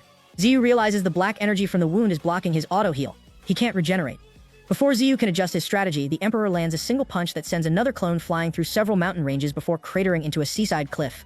Another clone tries to drop a thunder magic strike, but the Emperor just tanks it and counters with a red spiritual beam from his eye. During the chaos, the Emperor manages to split one of Ziyu's clones in half, incinerating the remains with a point-blank blast. He finally reveals the secret to his anti-regen passive. Eons ago, he swallowed a specific planet that possessed the ability to destroy regenerative cells. He's carrying a permanent healing debuff that makes Ziyu's strongest survival tool completely useless. Ziyu attempts to bind the Emperor with his true form's roots, but the strength difference is massive. The Emperor doesn't just break the hold, he physically uproots Ziyu's entire tree form, pulling it out of the ground and lifting it into the air like a prize. He wraps Ziyu in a cocoon of blazing red tentacles, effectively taking the exotic tree out of the fight. Ziyu tries a desperation play in his dark elf form, stabbing directly at the Emperor's eye, but the strike doesn't even leave a scratch. The Emperor just mocks the effort, telling him to stop struggling because the match is already decided. Ziyu's desperation punch against the Great Emperor's glowing eye does absolutely nothing. The Emperor just swats him into the dirt with a single hand, the impact causing a literal explosion of earth. He lifts Ziyu's weakened dark elf form with 2 fingers like he's picking up a household ant, mocking the exotic tree for having such a low power ceiling. But Ziyu isn't panicking. He gives the Emperor that protagonist smirk, letting him know that if anyone else were in this match, it would already be a game over. Suddenly, a massive Ziyu clone bursts through the void and unloads a hungry energy beam that engulfs the Emperor's entire frame. The Emperor doesn't even move. He just fires 5 streams of spiritual energy in a counterstrike, calling the move a minor distraction that barely blinded him. The blast pierces the clone's defense and deletes its physical form, sending Ziyu crashing into the rubble. But that was the bait. While the Emperor is busy clearing the trash, Ziyu's main true form hits a total limit break. Golden light starts leaking through the tentacle cocoon until Ziyu erupts with world-destroying power, resetting his position and escaping the Emperor's grip. Ziyu doesn't waste a second, triggering 1,000 branches, 10,000 tendrils to swarm the Emperor. The Emperor just slices through the mass of roots with a single wave of energy, calling the whole effort boring. He decides to end the round by summoning a meteor shower of massive boulders that rain down at terminal velocity. Ziyu's barrier spider webs and shatters, leaving his true form exposed as the rocks puncture his massive tree trunk. Just when it looks like the Emperor has secured the win, Ziyu hits his indignation phase. He stops playing defensive and unloads a rainbow of elemental spheres, each one carrying enough raw power to bypass the Emperor's hard-coded defense. For the first time, the Emperor is genuinely shook as one of his arms is completely severed. He's forced to trigger a diamond transformation just to stand still and tank the assault. Ziyu isn't done. He procs absolute evolution to create a clone that bites down on the Emperor's remaining arm, coiling around him like a python to keep him in place. Then comes the third-party play. A spatial crack rips open and a massive void octopus emerges, wrapping its tentacles around both the clone and the Emperor. It's a total see you in the lobby maneuver. Ziyu is using the octopus to drag the Emperor into the void, sacrificing his own clone just to ensure the Emperor gets tossed out of the current server for good. Ziyu's kamikaze octopus play backfires. The Emperor isn't getting dragged into the void that easily. He recognizes the tactic instantly, knowing Ziyu is trying to sever the connection to his true form. He pops a massive spiritual barrier that deletes the clone and turns the void octopus into calamari. He's gassed and breathing heavy from the massive energy output, but he thinks the match is finally over. He finds Ziyu's fractured true form sitting in a golden bubble, and since the anti-regen debuff is still active, he assumes it's a safe meal. He swallows Ziyu whole, only to have his mouth turned into a blast furnace. Fire erupts from the Emperor's throat, and as the gray smoke converges, An, the 16-winged holy imperial weapon, is standing there with a confident smirk and bright white teeth. An reveals that Ziyu is his new host, which is a major problem for the Emperor.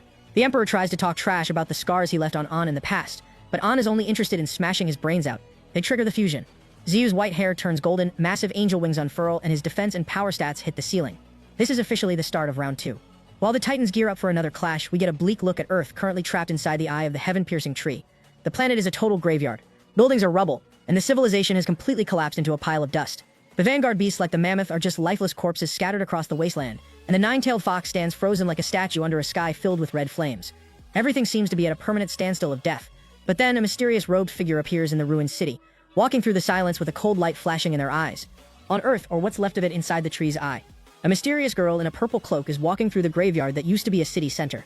She looks at the fallen vanguard and basically tells them their nap time is over. Suddenly, massive silver-white roots burst from the concrete, and a giant aged face emerges from the ground supported by the root system. She's out here trying to hit the reboot button on the Misty Mountain Squad, but Ninetales is still stuck in statue mode, and the whole city is currently a gloomy, desaturated gray. Back in the main arena, the fight is hitting a high-speed orbit. Ziyu and the Emperor are moving like streaks of light. The Emperor tries to trap Ziyu in a spike cage that double procs as a bomb, but Ziyu just folds his wings and tanks the blast before flying high to reset. He counters with holy wings, raining down golden feathers, but the Emperor's shield is too thick for that level of chip damage. Ziyu then unloads Wind of the World, a massive vortex that actually sends the Emperor flying backward. The Emperor recognizes the move. Apparently, Ziyu's wind is just as hateful as he remembers from their past encounters. Ziyu is worried about Azure Blue Star literally cracking under the pressure of their fight, but the Emperor doesn't care. Destroying the planet is his actual mission objective. Ziyu throws a blue spiritual asteroid that deletes the Emperor's entire top half, but the regeneration speed is still disgusting. Ziyu realizes he needs to up the intensity, so he hits Godspeed and unloads a golden beam into the Emperor's chest. The force is so astronomical it drags the Emperor through multiple mountain ranges, tracing a light streak that looks like it's slicing the planet in half. Ziyu follows up with two massive drilling tornadoes that fracture the ground. But Achin pops in to remind him that this level of damage still isn't going to finish the job. Ziyu agrees and pulls his real trump card, a spatial rift to the void. He isn't interested in a fair 1v1 anymore. He wants the Emperor in a dimension where he can be finished off for good. The Emperor wakes up surrounded by planetary fragments and a literal army of snarling void creatures. Ziyu's aura is now a massive pillar of light, and his face is terrifyingly sharp. He hasn't forgotten about his fallen subordinates, and he's ready to collect. He points forward and gives the swarm the all-in command, turning the fight into a void raid with the Emperor as the world boss. Ziyu starts the raid by swarming the Emperor with wood-type roots and a pack of savage exotic beasts. It's a chaotic dogpile where one beast actually manages to lock onto the Emperor's neck from behind, giving the others an opening to start tearing into his armor. The Emperor hits the panic button, unleashing a massive red spiritual pillar that clears the field by shredding those beasts into literal confetti. Just as the smoke clears, Ziyu pulls a nothing personal move, materializing a spiritual blade and landing a horizontal cross-slash that actually draws first blood. This is a massive turning point. The Immortal has officially been cut, and the sight of his own blood raining through the void sends the Emperor into a pure ego-fueled rage. He counters with a meteor shower of red-hot spheres, attempting to bury Ziyu in a non-stop chain of explosions. Ziyu doesn't just play defensive. He manifests a golden tornado that drills through the meteor storm and slams into the Emperor, knocking him back and forcing a literal howl of pain. The Emperor retaliates with a heavy kick that punts Ziyu through a small asteroid, shattering it into fragments. As Ziyu stands up from the debris, he drops the void lockdown lore. His spiritual energy is acting as an auto-repair for the dimension's walls. The Emperor isn't just in a fight, he's in a cage match, where the only way out is through Ziyu. Ziyu brings out the angel true form and unloads holy radiant light.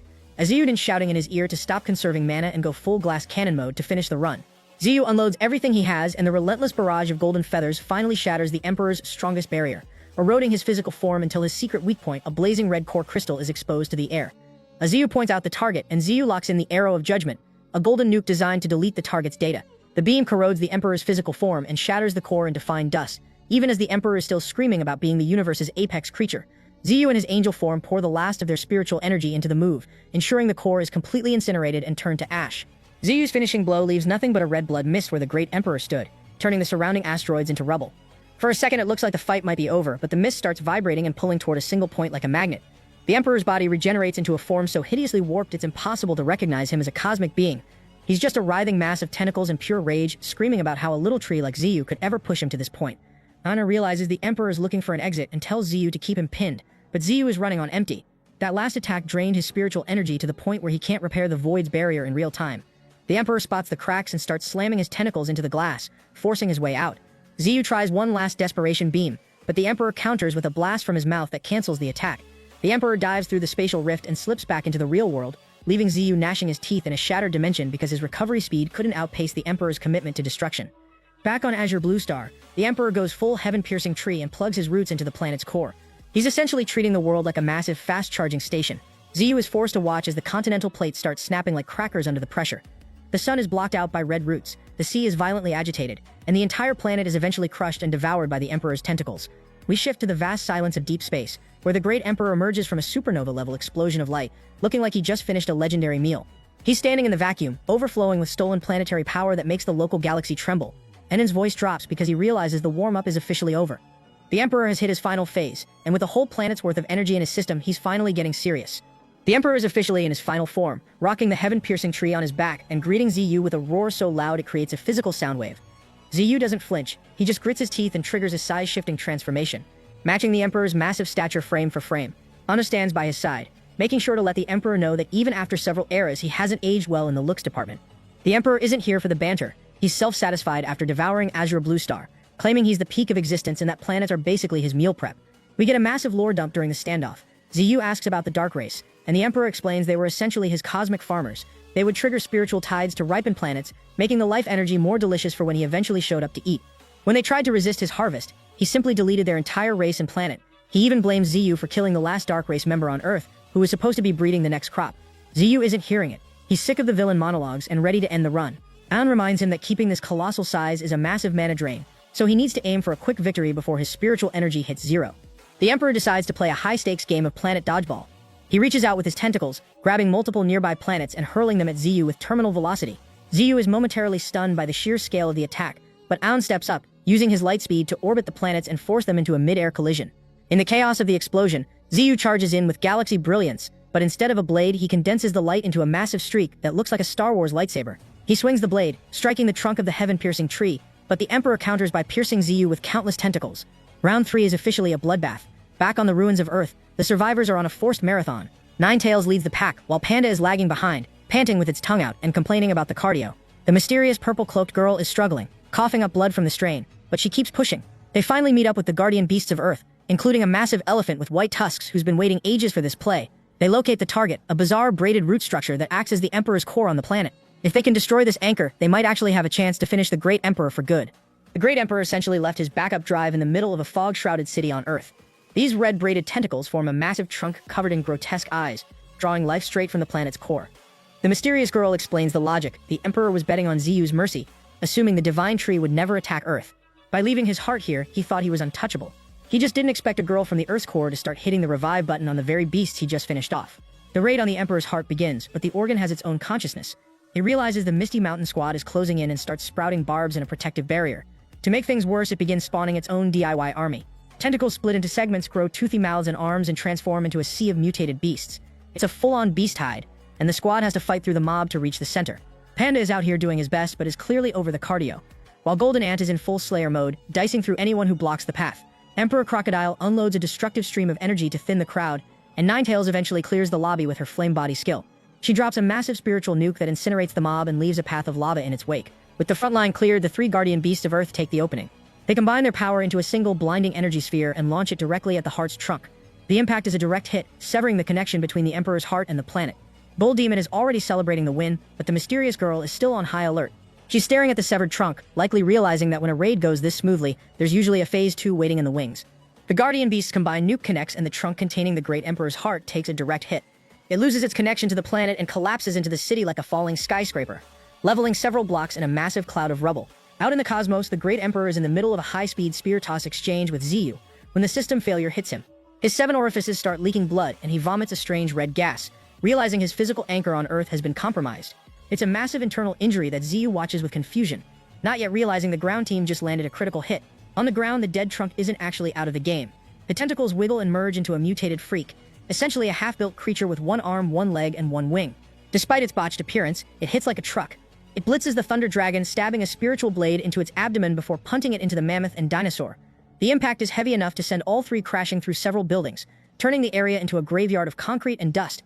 Bull Demon tries to pin the creature with a 1,000-fold gravity well, and Golden Ant moves in with a 10-fold slash, but the freak unloads a sonic roar that stalls the entire squad. Panda, White Tiger, and Jin Shi try to dogpile the thing, but they are instantly repelled in a massive explosion of spiritual energy. Emperor Crocodile unloads a beam that levels everything in its path, but when the smoke clears, the mutated creature is standing there completely unharmed. Even worse, the main heart trunk behind it is starting to regrow its tentacles. It's a race against the clock. If they don't delete this thing immediately, the Emperor's heart is going to hit full health again. The creature fires off a volley of spiritual arrows to keep the squad at bay, but Ninetails tries to capitalize on the distraction with a sneak attack. She unloads a stream of fire, but the creature is fast enough to tear through the flames and reach for her head. Just as the grab is about to land, the mysterious girl intervenes, severing the creature's hand in a single move. She's done being an observer, and as she stands over the freak, that silver-haired ancient face emerges from the ground behind her. ready to provide the heavy support for the final push. The Great Emperor is having a total meltdown in the cosmic void, lashing out with tentacles so heavy they're literally shattering the fabric of space. He's roaring in a blind rage, but back on Earth, the mysterious girl is already moving to checkmate him. She's done being patient with the mutated heart beast and triggers her endgame. The ancient white-haired creature behind her unloads its hair like a massive, invisible spiderweb, functioning like a high-tensile net that catches the beast mid-charge. With a flick of her wrist, she plays the role of a lethal puppeteer, pulling the strings taut until the mutated beast is shredded into thousands of pieces. She doesn't stop there. She sends the white hair swarming over the Emperor's heart trunk, dicing the backup drive into scrap. As the planet begins to fracture under the sudden loss of the heart stability, the girl reveals she's been cooking this plan for hundreds of thousands of years. The white hair expands at a speed that defies logic, wrapping around the entire globe like a protective shell. She activates Great Teleportation, a secret technique that essentially rips Earth out of the Great Emperor's eye and hot swaps it back into its original coordinate in the solar system. 1 second, Panda and the mammoth are standing in a bleak gray wasteland, and the next they're bathed in familiar sunlight. Earth is finally home, but the cost is astronomical. The mysterious girl is literally falling apart, her life force draining away as she reminds the squad that the mission isn't over until Ziyu finishes the fight in the void. Out in deep space, Anne panics when he sees the Earth-sized hole in the Great Emperor's chest, assuming the planet was just deleted. Ziyu keeps a cool head and fires up his heavenly eye, a cosmic GPS that allows him to see across the galaxy. He locks onto the solar system and spots Ninetales, confirming the planet survived the teleport. The Emperor, meanwhile, is losing his connection to his nutrient source. Without the heart on Earth to feed him, his spiritual energy is leaking and turning chaotic. Ziyu realizes the Emperor's admin privileges are glitching and seizes the opening. He's done with the millions of years of drama and decides it's time to close the account. He triggers his final ultimate, 9 realms. He's not just using one minor world, he's merging all 9 of his personal dimensions into a single blinding golden nuke. Onan can barely believe the scale of the power, as the light becomes a singular world-ending flash. The Emperor gathers the last of his chaotic energy for a final counter-barrier, but it's clear the heaven-piercing tree is running on fumes. The Emperor triggers his final ultimate, the Heavenly Emperor's Eye, a massive red rift in space that pulses with a lethal intent and recognizes from the eras of old. This is the same move that ended Ziyu in his previous visions, and the raw output is so intense it sweeps away everything in the immediate vicinity. Ziyu isn't blinking. He's fully committed to his own endgame, a blinding golden sphere created by fusing all 9 of his minor worlds into a singular sun-like nuke. This is uncharted territory for Ziyu, and the pressure is so high his own armor starts flaking off as his body struggles to contain the massive energy surge. Anan warns that the collision could potentially shatter the cosmic barrier itself, but Ziyu is past the point of caring about property damage. He launches the sphere and it slams into the Emperor's purple beam in a grapple that threatens to cleave the galaxy in two. The feedback is catastrophic. The void barrier shatters like a broken mirror and both titans are left howling in pain as the energies feed back into their systems. Ziyu's body is nearly erased by the shockwave, leaving only a fraction of his form that he has to force regenerate in a desperate attempt to stay in the match. When the smoke finally clears, the Emperor is gone, leaving only a mangled remnant of red flesh floating in the wreckage. Anan calls the fight, sensing zero life force from the target, but Ziyu knows the immortal tag doesn't expire that easily. He merges with Anan to trigger the Sword of Judgment, raining down thousands of spiritual blades to delete the leftover meat. It looks like a cleanup job until the dead flesh suddenly coils around one of Ziyu's swords. The Emperor has one last dead man switch ready to pop. The Emperor detonates the stored energy of the hundreds of millions of planets he swallowed over the eons, triggering a massive, growing black hole. It's a total suicide bomb intended to drag Ziyu into the abyss with him. Ziyu tries to hit the speed of light exit, but the black hole reaches out with gravitational tentacles, snaring him and pulling him into the darkness. Ziyu is swallowed whole, expecting the cold vacuum of the void, but instead finds himself surrounded by shifting masses of flesh and glowing crystals. Realizes the horrifying reality. They aren't just in a black hole, they've been pulled directly into the inner workings of the Emperor's remains. The space is contracting, crushing them inside a living tomb of muscle and spirit. Ziyu and An realize they are currently sitting inside the Emperor's internal organs, and Ziyu immediately hot swaps back into his dark elf form. He's running dangerously low on mana, and maintaining a skyscraper-sized body while being digested is a resource drain he can't afford. He remembers a similar locked room scenario from his past and realizes that being swallowed isn't a game over, it's just a different level. He starts opening void cracks like a spatial GPS, teleporting them through the Emperor's anatomy until they find the main server room, the brain. They find a pulsing blood-red mass connected to the rest of the body by glowing threads. Hidden inside a flesh cave at the center, they discover the Emperor's ultimate insurance policy, a miniaturized fetus-like true form that's been drawing power to keep the main body immortal. This is the cheat code that's been preventing a permanent kill. Ziyu manifests galaxy brilliance into a handheld weapon. Ignoring the two guardian beasts, the brain spawns as a last-ditch defense. He pierces the tiny fetus form, sending the Emperor's essence into a final roar of agony before the tiny body dissolves into spiritual dust. A massive white explosion rocks the cosmos as the Great Emperor's physical form finally hits 0 HP. Ziyu and Aran emerge from the spiritual blast into the open void, looking absolutely drained but grimly satisfied. Back on Earth, the mysterious girl senses the legacy boss aura has finally vanished from the galaxy. Ziyu notices a rare loot drop in the wreckage, a meteorite crystal. His system panel confirms this item is a planetary repair kit that can also be used as a delete button for worlds. It's exactly the tool he needs to fix the damage left behind by the war. Ziyu opens a spatial rift and returns to Earth. greeted by the 10 fierce beasts who are relieved to see their master back in one piece. He checks in on the squad, thanking them for surviving the meat grinder, and then turns his attention to the mysterious girl. He's curious how she managed to resurrect Ninetails and the others, but he stops when he sees her health bar is bottoming out. He tries to dump his essence of life into her to stop the drain, but even his high-tier healing can't stabilize her. She's aging rapidly right in front of him, calmly explaining that his efforts are useless because she's actually been dead for a very long time. The mysterious girl is coughing up blood, dropping a bombshell that stops Ziyu cold. She's been a ghost since the day humans took out Lingling, the OG system user. Her own father was one of the people who jumped Lingling, thinking he could loot the system to buff his sect. It was a massive miscalculation that only brought ruin to his people. She spent hundreds of thousands of years in a seal, foreseeing a dark timeline where Ziyu would fight and lose this battle alone. But Ziyu changed the script. She looks at Ninetails and the rest of the survivors, acknowledging that this reality is much better than her pessimistic vision. She leans against the rock, satisfied that the planet is safe from cosmic predators. Her mission is done. Ziyu tries to heal her, but she's ready to move on and rejoin Lingling. She and the massive withered tree behind her dissolve into light, leaving Ziyu with the responsibility of the planet. Down on the surface, bunker doors are creaking open. Humans are crawling out to find that the extermination event was officially cancelled. Ziyu decides to finish the job with a global reconstruction project. He manifests a massive sphere of essence of life that makes the atmosphere look like a healing potion. He unloads rays of energy that hit every corner of the globe. Barren land turns green, dead birds on the ground take flight again, and even the mangled beasts in the ocean get a full health reset. The squad gets their own personal patches as well.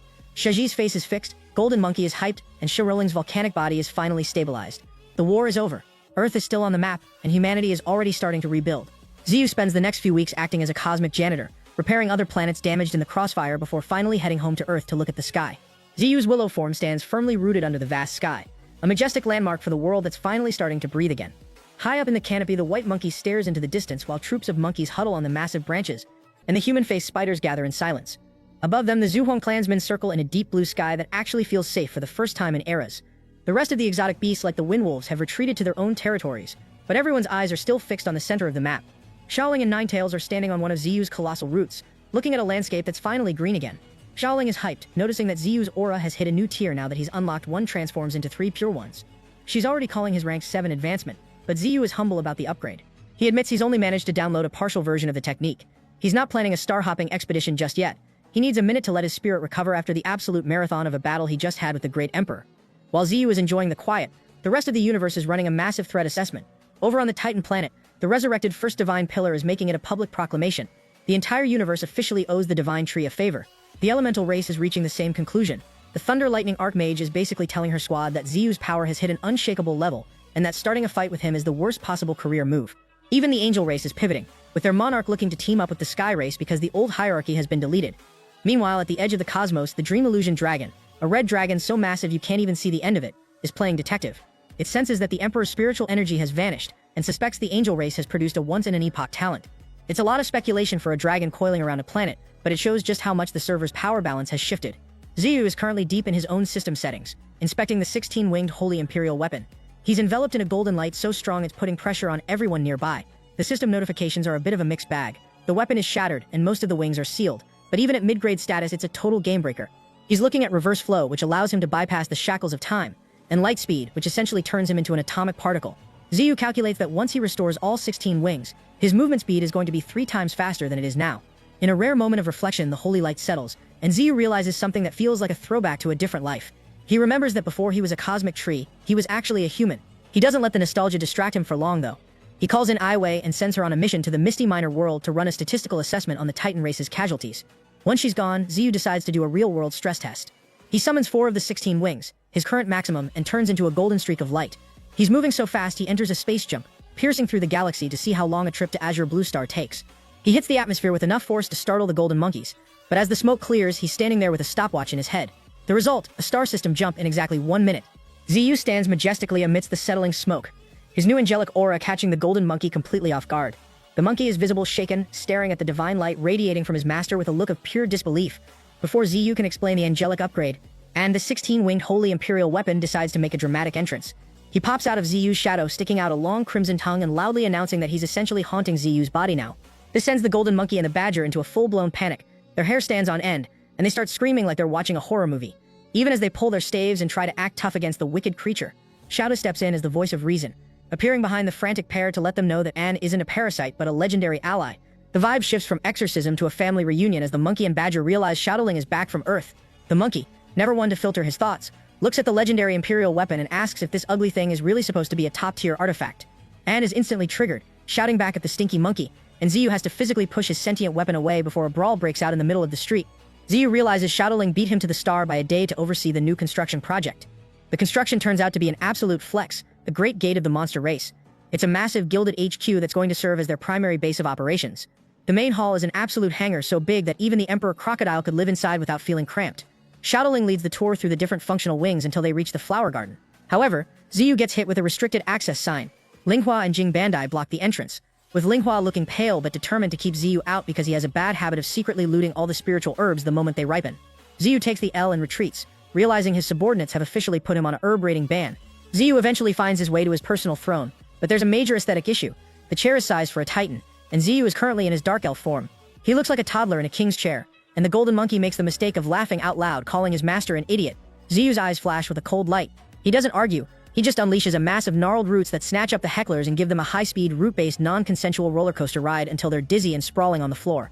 Ziyu then transforms into a larger, more imposing shape that actually fits the furniture, finally looking the part of a supreme ruler. The atmosphere turns professional when Aiwei, the fallen angel, drops through a spatial crack to deliver the war report. The numbers are grim. The Void powerhouses took a 60% loss, including over 30 level 5 elites. The Treant race, however, is winning the survival of the fittest game, only losing about 10 to 20% of their numbers. In fact, many surviving Treants are on the verge of a breakthrough because they've been power leveling by devouring everyone on the battlefield.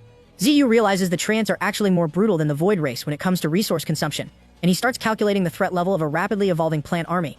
Ziyu dismisses the squad to check his loot screen, and the number is staggering: 100 billion evolution points. Participating in a galactic war is officially the fastest way to farm currency, but the massive points come with a massive debuff. Ziyu notices a thick red aura wrapped around his body, a sign of Ilman or karma. This is the blood on his hands from the war, and it's a disaster for a cultivator. If he tries to ascend to rank 7 with this much karma weighing him down, the heavenly tribulation will likely turn into a summary execution. Anir, sensing Ziyu's internal panic, suggests a quest: find the Azure race. Legend says they possess the pure world Red Lotus, a supreme artifact that feeds on karma like nourishment. It's not an imperial weapon, but in terms of utility, it's even more broken. The Red Lotus can effectively cleanse a person's record by absorbing their karma, making it an unparalleled tool for anyone looking to survive a high-level breakthrough. Ziyu realizes that if he wants to hit rank 7 without getting deleted by the universe, the Red Lotus is his next mandatory objective. Abed explains that if Ziyu can't find the Red Lotus, he's essentially looking at a 1,000-year AFK grind to naturally clear the blood off his hands. Ziyu isn't exactly thrilled with the idea of a 10th-century meditation session. He puts on a devoted Buddhist act, clasping his hands and joking about doing good deeds to finish off his karma. But Anix isn't laughing.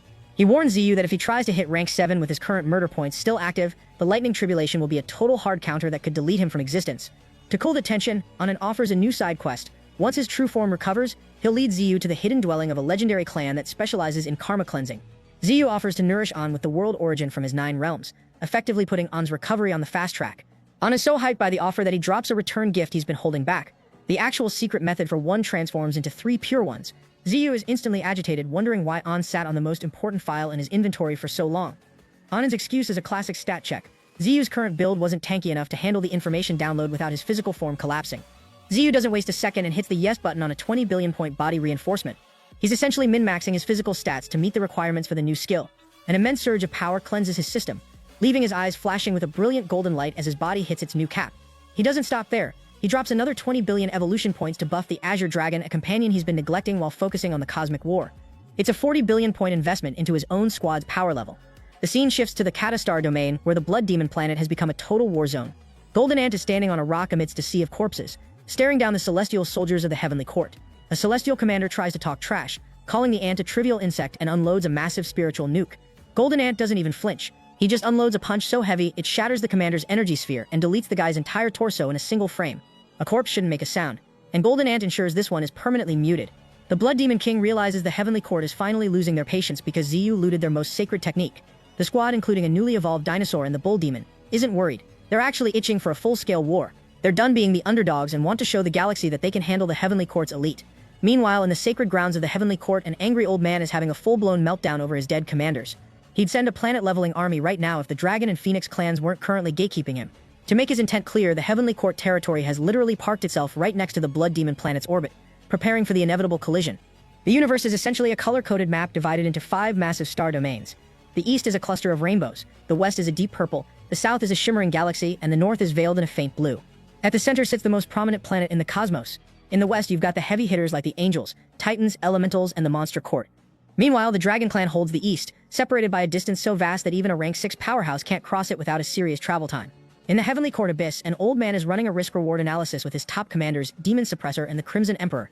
They're itching to retake a minor secret realm that fell into enemy hands, specifically to recover the fragments of the Taiji diagram and the secret method for one transforms into 3 pure ones. They realize the Blood Demon planet isn't just a demon outpost anymore. The Void Race has moved in and started nesting there.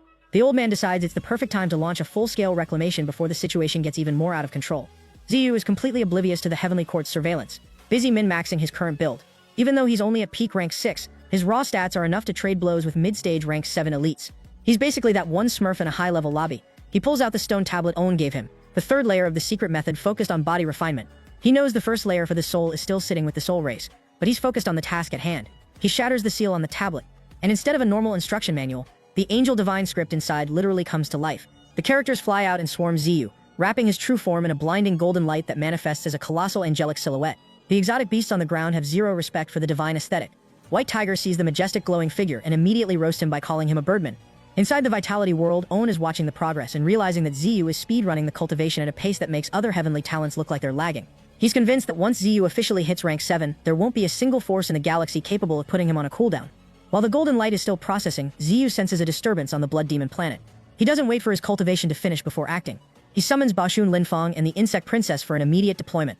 He opens a spatial rift right in front of them, bringing in Zillian as the designated taxi to ferry the squad to the front lines. The war for the Blood Demon planet is starting, and Ziyu is making sure his heavy hitters are already on the field. Ziyu briefs the reinforcement squad on the situation, explaining that while Golden Ant's group is ready for a fight, he's sending in Boshun, Linfeng, the Insect Princess, and Zelian as extra insurance. Eiko suddenly pops up, offering to join the party. He's been living on Azure Blue Star since his artifact was destroyed and feels it's high time he settled some old debts with the Heavenly Court. Ziyu watches the 4 of them streak out of the atmosphere like shooting stars, comforted by a new system notification. Divine Resurrection.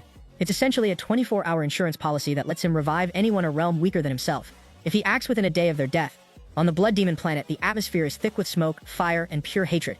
The Heavenly Court forces are raining down golden spears from their secret realm, forcing the Blood Demon race to howl in pain as they try to close the distance. One Heavenly Court commander is out here flexing with the Silver Phoenix Spear, clearing out the front line with a massive explosion and calling everyone trash. He gets a rude awakening when Golden Ant blitzes him from behind at a speed that defies logic, using a tenfold attack that shatters the commander's spiritual phoenix and pierces right through him. Golden Ant doesn't slow down. He leads the charge into the enemy ranks, dicing through them while the rest of the beasts follow his lead. The Heavenly Court tries to pivot, targeting an exotic beast with a full-force spear launch. They expect a kill, but the smoke clears to show the spear didn't even scratch the beast's steel-hard skin. The beast responds by swatting the attacker out of the air and crushing him into the dirt.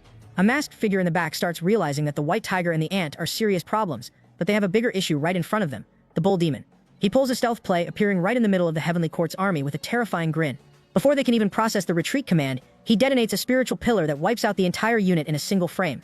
On another corner of the map, a few Heavenly Court soldiers decide to target the platypus, assuming it's the weakest and most foolish member of the squad.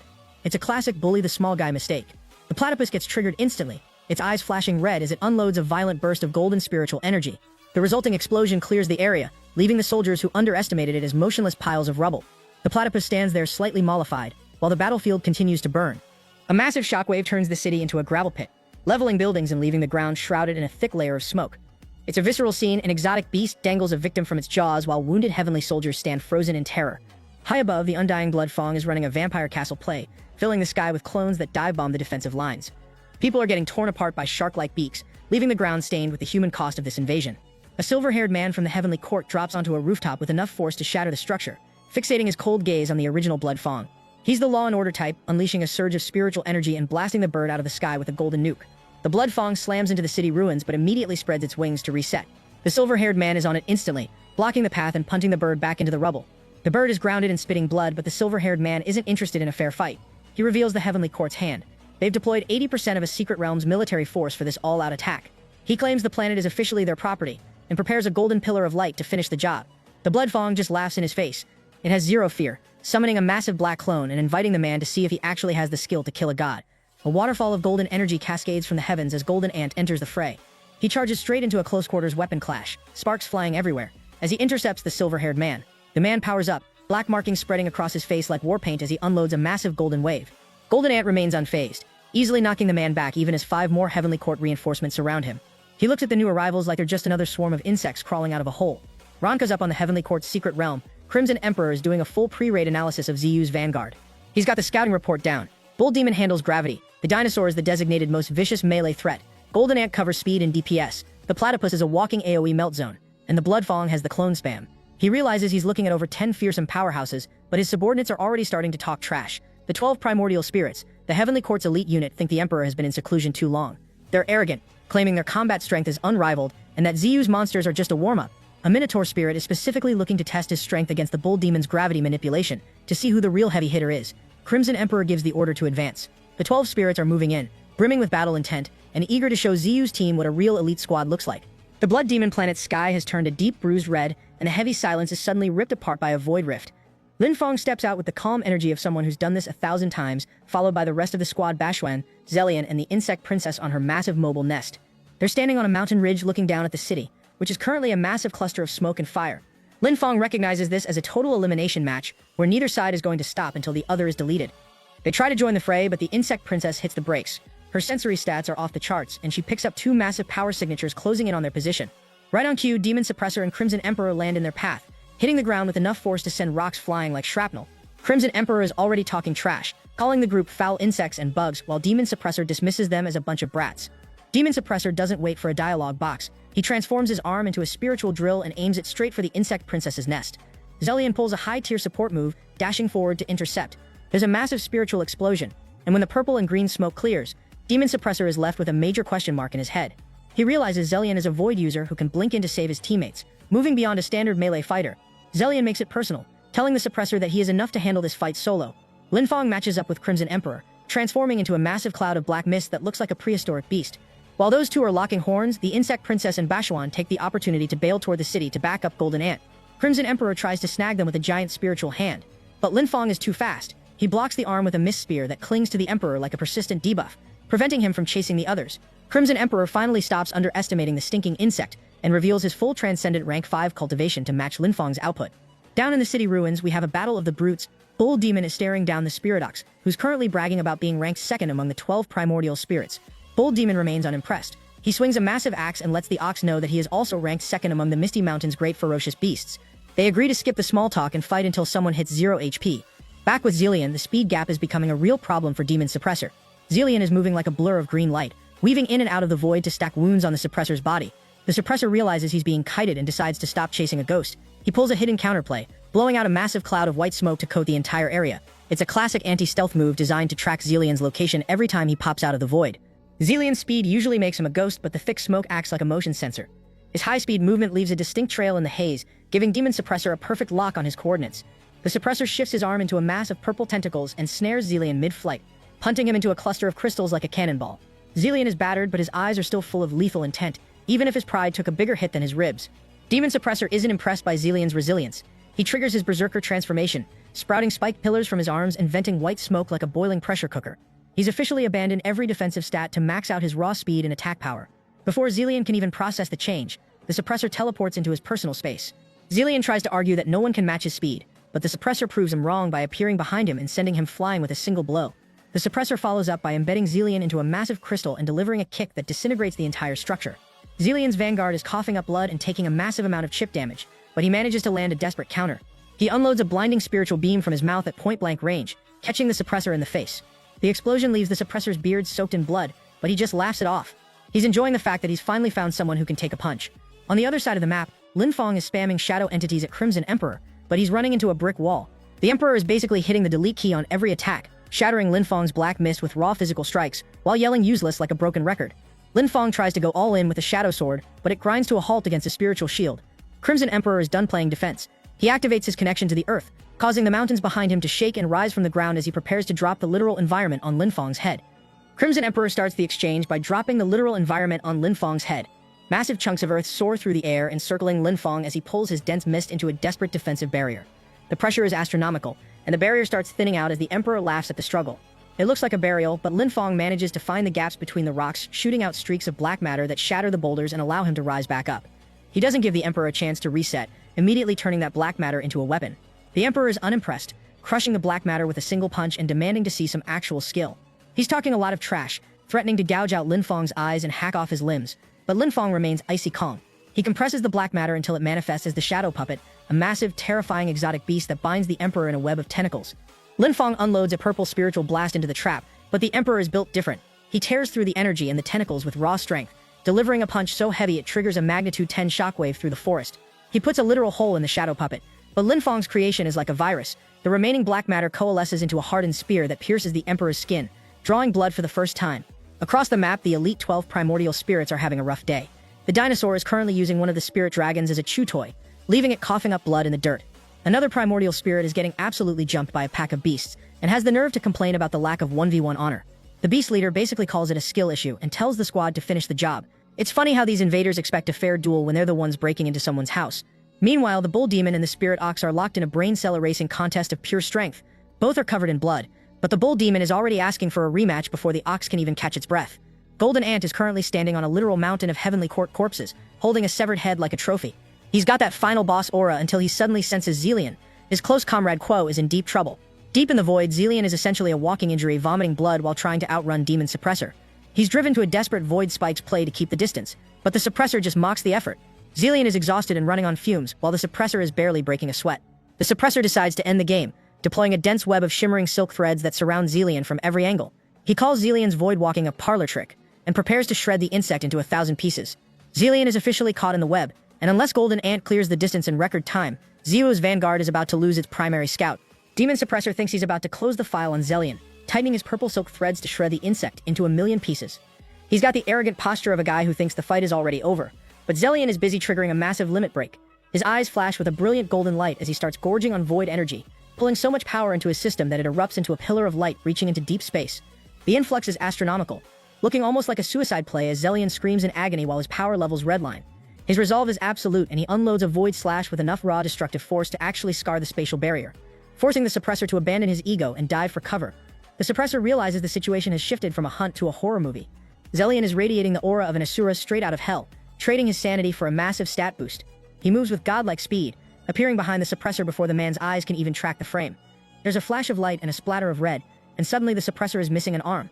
He hastily retreats, gasping in disbelief as Zillion blinks through the void and delivers a direct blow that slams him into the spatial barrier, cracking it like a spiderweb. In the city, the rest of the Mist Army is feeling a massive difficulty spike. Lin Feng is gasping for air and soaked in sweat, struggling to keep his shadow puppets active against the Crimson Emperor. He's currently the underdog in a high-stakes struggle, facing a gap in power that's becoming harder to ignore. Meanwhile, Bull Demon catches the Spirit Ox, worrying about his teammates, and punishes the distraction by dropping a 500x gravity zone directly on his head. Then we have the Platypus, the group's resident goofy powerhouse who turns into a walking volcano the second you mess with his bill. He's unassuming until a primordial spirit makes the mistake of kicking him in the face. That disrespectful move sends the Platypus into a psychotic meltdown. His eyes burn red as he condenses a giant spiritual nuke around his body and lets out a roar that shakes the heavens. The resulting explosion clears the area, leaving a trench of molten lava and black smoke where his opponent used to be. The rival beast is left gasping in the rubble, realizing the Mist Army's combat power is way higher than the scouting report suggested. The climax hits when a massive void rift tears open in the sky. The Heavenly Court forces are expecting their leader to step out in triumph, but instead the battered body of Demon Suppressor is punted through the portal like a ragdoll.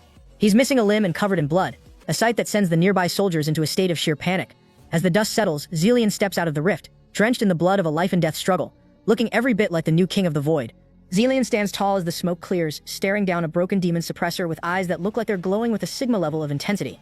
The beast that the Platypus just finished cooking is frozen in terror, realizing the power scaling in the room has shifted entirely. Demon Suppressor is barely holding himself together, coughing and gasping, before he finally makes the call every invader hates to make: retreat. He realizes they are simply outmatched, and suddenly, blue teleportation halos, the rings of shame, start appearing on the Heavenly Court's forces across the entire map. The retreat isn't exactly a graceful exit.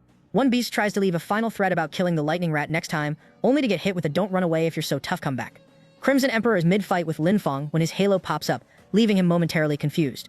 Lin Feng tries to capitalize on the distraction with a forest-slicing strike, but the teleportation ring is a total hard counter, pulling the Emperor into the air.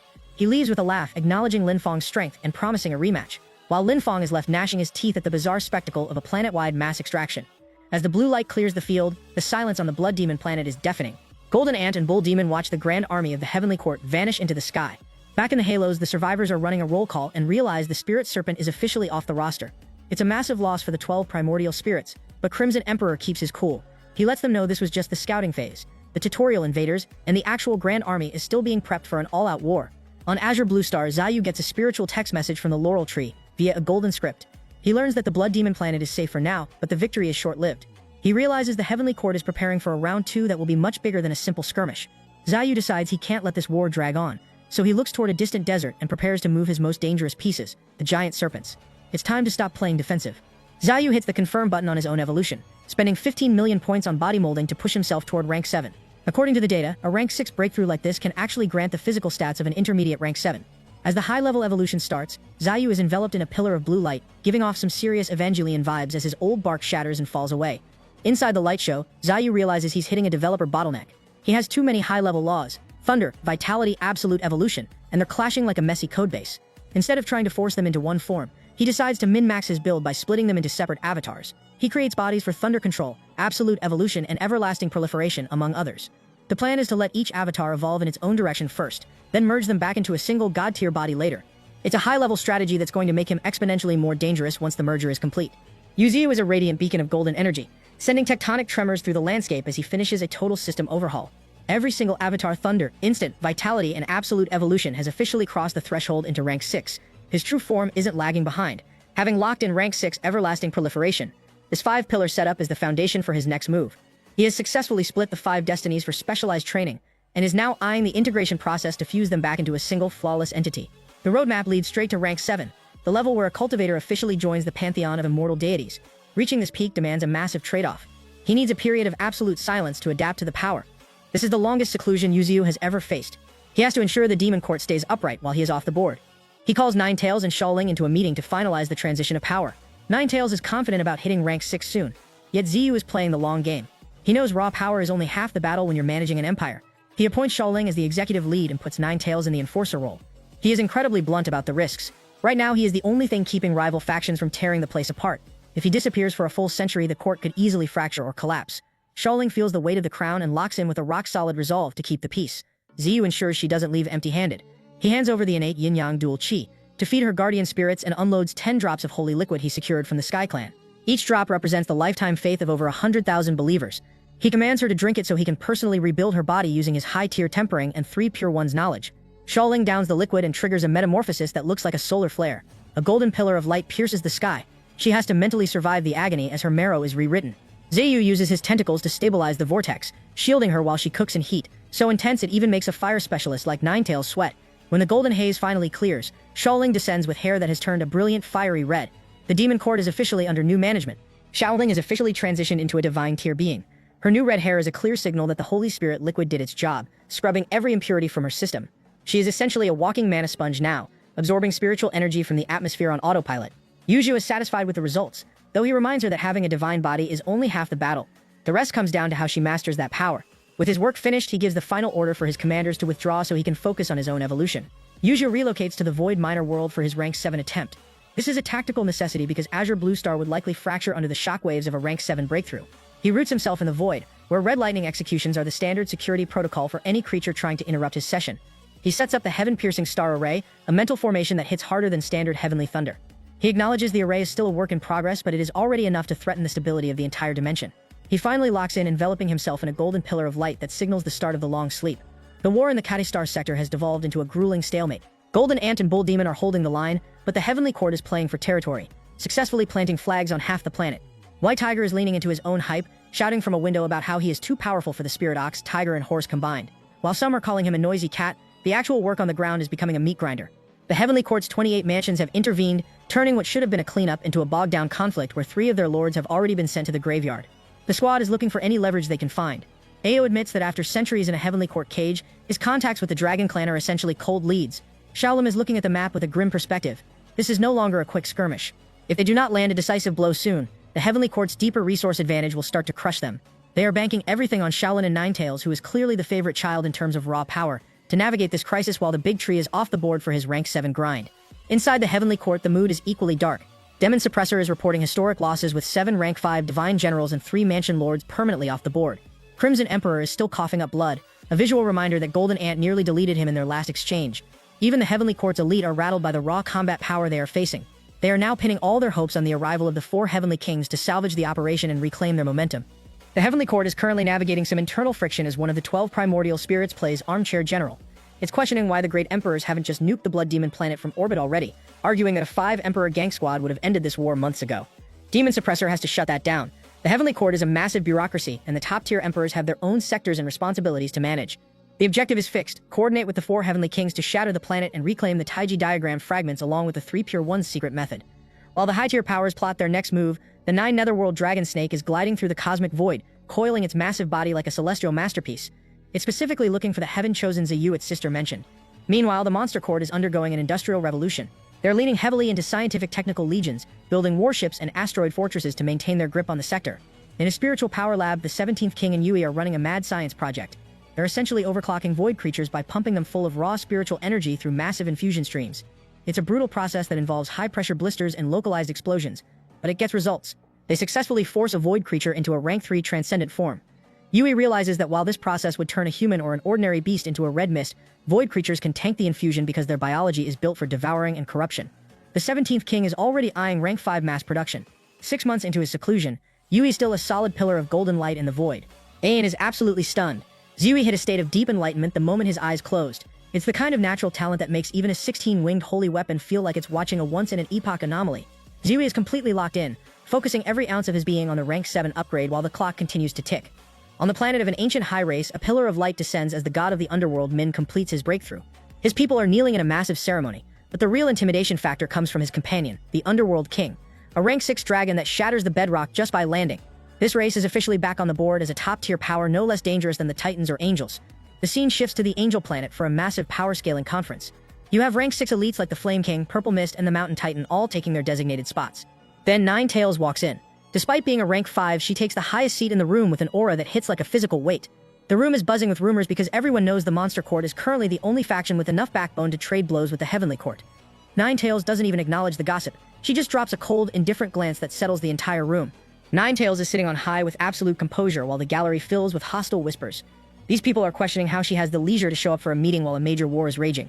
She narrows her golden pupils and unloads a surge of spiritual energy that feels like a physical weight, telling the crowd they are far too noisy. The beasts below are visibly terrified, realizing her power fluctuations are on a completely different level than their own. One man isn't intimidated and steps forward to challenge her directly. He admits her energy is formidable, but he openly doubts her squad has the guts or the strength to actually take down a great emperor. Before he can even finish his arrogant pitch for a duel, Emperor Crocodile appears like a force of nature and slams a colossal hand down on him. Crocodile makes it clear, if you want a piece of the boss, you have to prove you're even worthy of an entry-level match with the muscle. The room goes dead silent after that.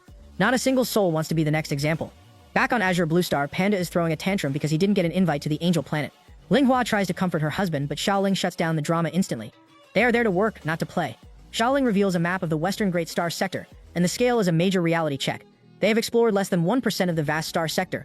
Even with their current power, their territory looks like a tiny point of light on a map dominated by massive, unexplored civilizations.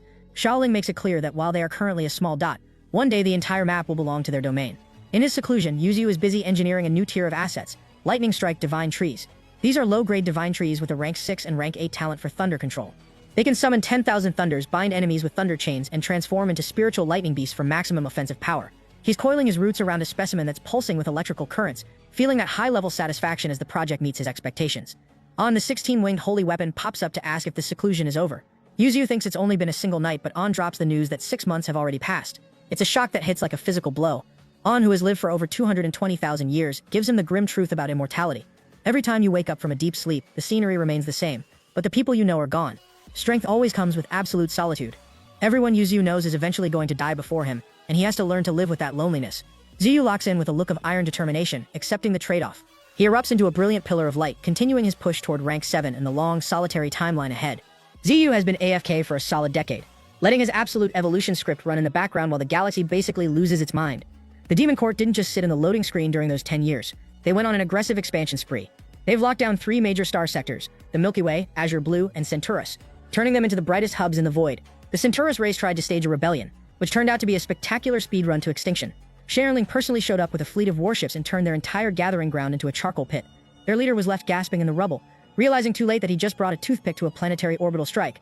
While Ziyu was busy power napping, the Demon Court and the Heavenly Court remained in a permanent stalemate. The biggest he's him moment of the decade belonged to Golden Ant, who used a rank 5 cultivation to actually hand a rank 6 transcendent in L. It's the ultimate stat check that made the Monster Court's name legendary across every sector. Meanwhile, at the border of the Dark Star sector, the Angels and Titans are essentially spawn camping the Nether race.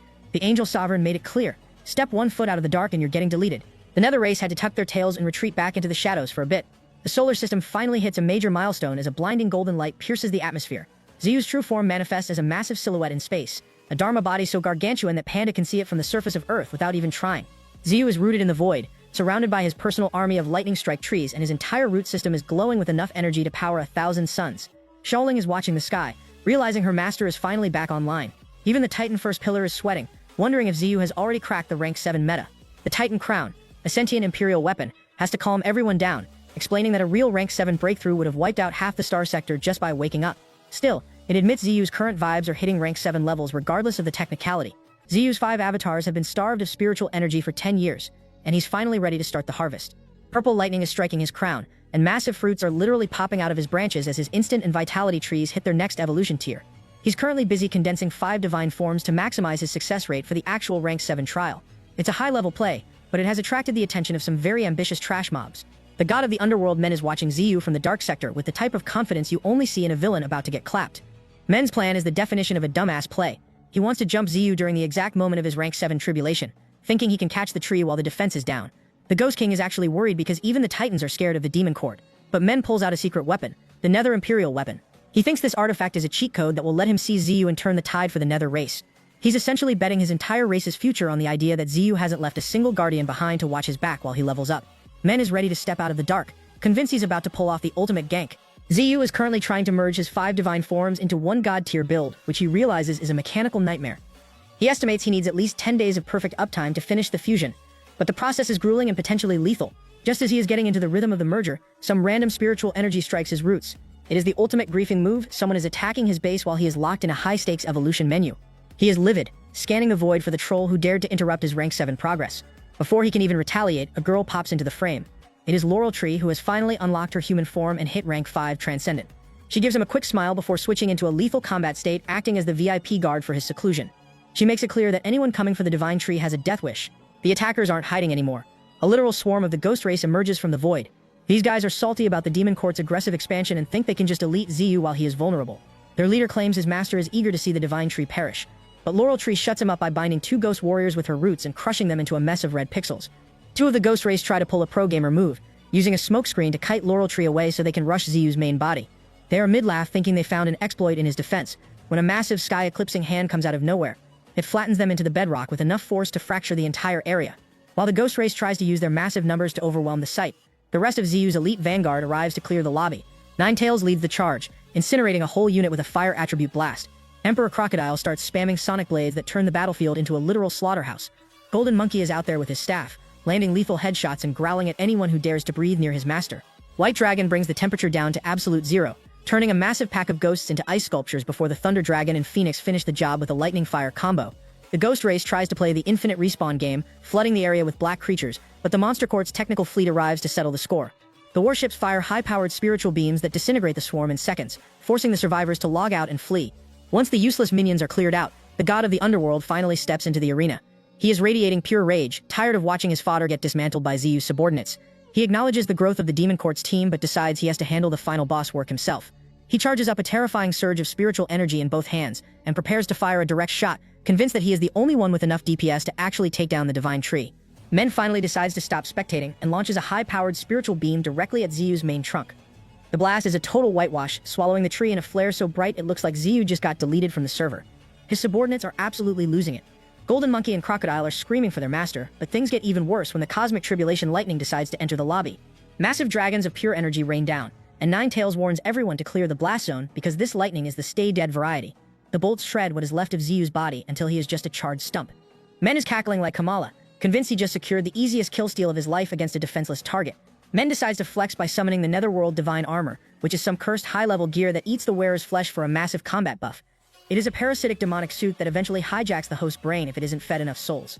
Even the Titan First Pillar starts feeling the spiritual pollution and decides he has to investigate the mess personally.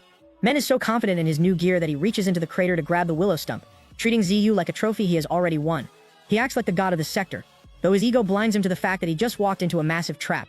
An eye suddenly opens on the stump, and Ziyu reveals that he has been baiting this exact move the entire time. His roots instantly snap shut around Men's arms like a pair of high-tensile handcuffs. The god of the underworld tries to power through it, pretending he is still in control, and offering Ziyu a chance to surrender his soul to avoid destruction. Ziyu is completely done with the trash talk. He starts with some light summoning to test the armor's HP, but Hassan warns him to shut the fight down before the armor's bloodlust passive kicks in, and the demonic spirit takes over completely.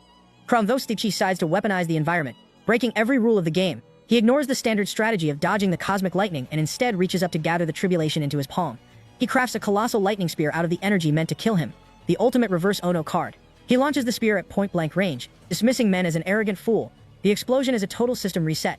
When the blue light fades, Men's invincible armor is shattered and his body is a broken mess. The Demon Emperor title everyone is whispering about is looking like an official rank now. Men's body is essentially a pile of scrap after that lightning spear, but because he is wearing a top-tier Imperial weapon, his HP starts regenerating at an absurd rate. He is turning into a mindless beast as the demonic spirit in the armor takes over the controls, causing his spiritual energy to become violently turbulent. Aon warns Ziyu to be extremely careful because the madman inside that suit is about to fully wake up. Men is losing his mind to the erosion of his own consciousness, desperately trying to drag Ziyu down with him before the demonic spirit finishes the hijack. He lunges forward like a starving animal, but Ziyu is ready. Ziyu deploys the 9-star Sunlock, shooting pointed iron chains out of green orbs that pierce Men's body and lock him in place. Ziyu is completely unimpressed, questioning where a guy with such meager strength found the arrogance to target him. He treats Men like a battery, thrusting a root into him to begin a massive life-drain combo. Men can only roar in a hunter's trap, warning Ziyu that he is inviting his own death if the armor fully awakens. At the same time, the rank 7 tribulation lightning is still raining down, forcing Ziyu to tank world-ending bolts while simultaneously maintaining a high-stakes 1v1. The first pillar of the Titans and the Angel Sovereign are spectating from the cheap seats in the void. The Angel Sovereign realizes that if Ziyu successfully clears this tribulation, he becomes the undisputed king of the Western Star Sector. The Titan is worried about the consequences of a failed gank, noting that their entire race will be deleted if they miss the shot. They decide to play it safe for now, claiming they won't kick a man while he is down, mostly because they still owe Ziyu a debt of gratitude. However, the Thunder Dharma Queen from the Elemental race decides to skip the gratitude and start griefing. She doesn't even care about Ziyu's main body. She is just here to loot the Lightning Strike Divine Tree for herself. She summons an ancient Imperial book, unleashing a violent eruption of spiritual energy that takes the form of massive lightning dragons. Ziyu snapshots the new threat, realizing that a second Imperial weapon has entered the lobby. The Titans and Angels are panicking as they watch the Elemental race ignite a full-blown war over territorial expansion. The Queen's lightning dragons charge in, but Ziyu unleashes a darkness domain that completely stalls the attack. The backlash is so heavy that the Thunder Queen is left spitting blood, having completely overextended her spiritual power. Ninetales is in awe of her master, watching him suppress 2 high-tier opponents while undergoing a rank 7 evolution at the same time. Laurel Tree thinks the fight is already won, but she is about to be hit with a massive reality check. A new red entity enters the lobby, pulling a stealth play and appearing directly behind her. He mocks the idea that this is a 1v2, declaring that the game has shifted to a 1v3. He grabs Laurel Tree by the throat, hoisting her up as a human shield and forcing Ziyu to watch his subordinate suffer. Laurel Tree is in a bad way, losing consciousness while her captor tells Ziyu to take a good long look at her. Ziyu loses his cool, spamming several light beams to try and snipe the kidnapper.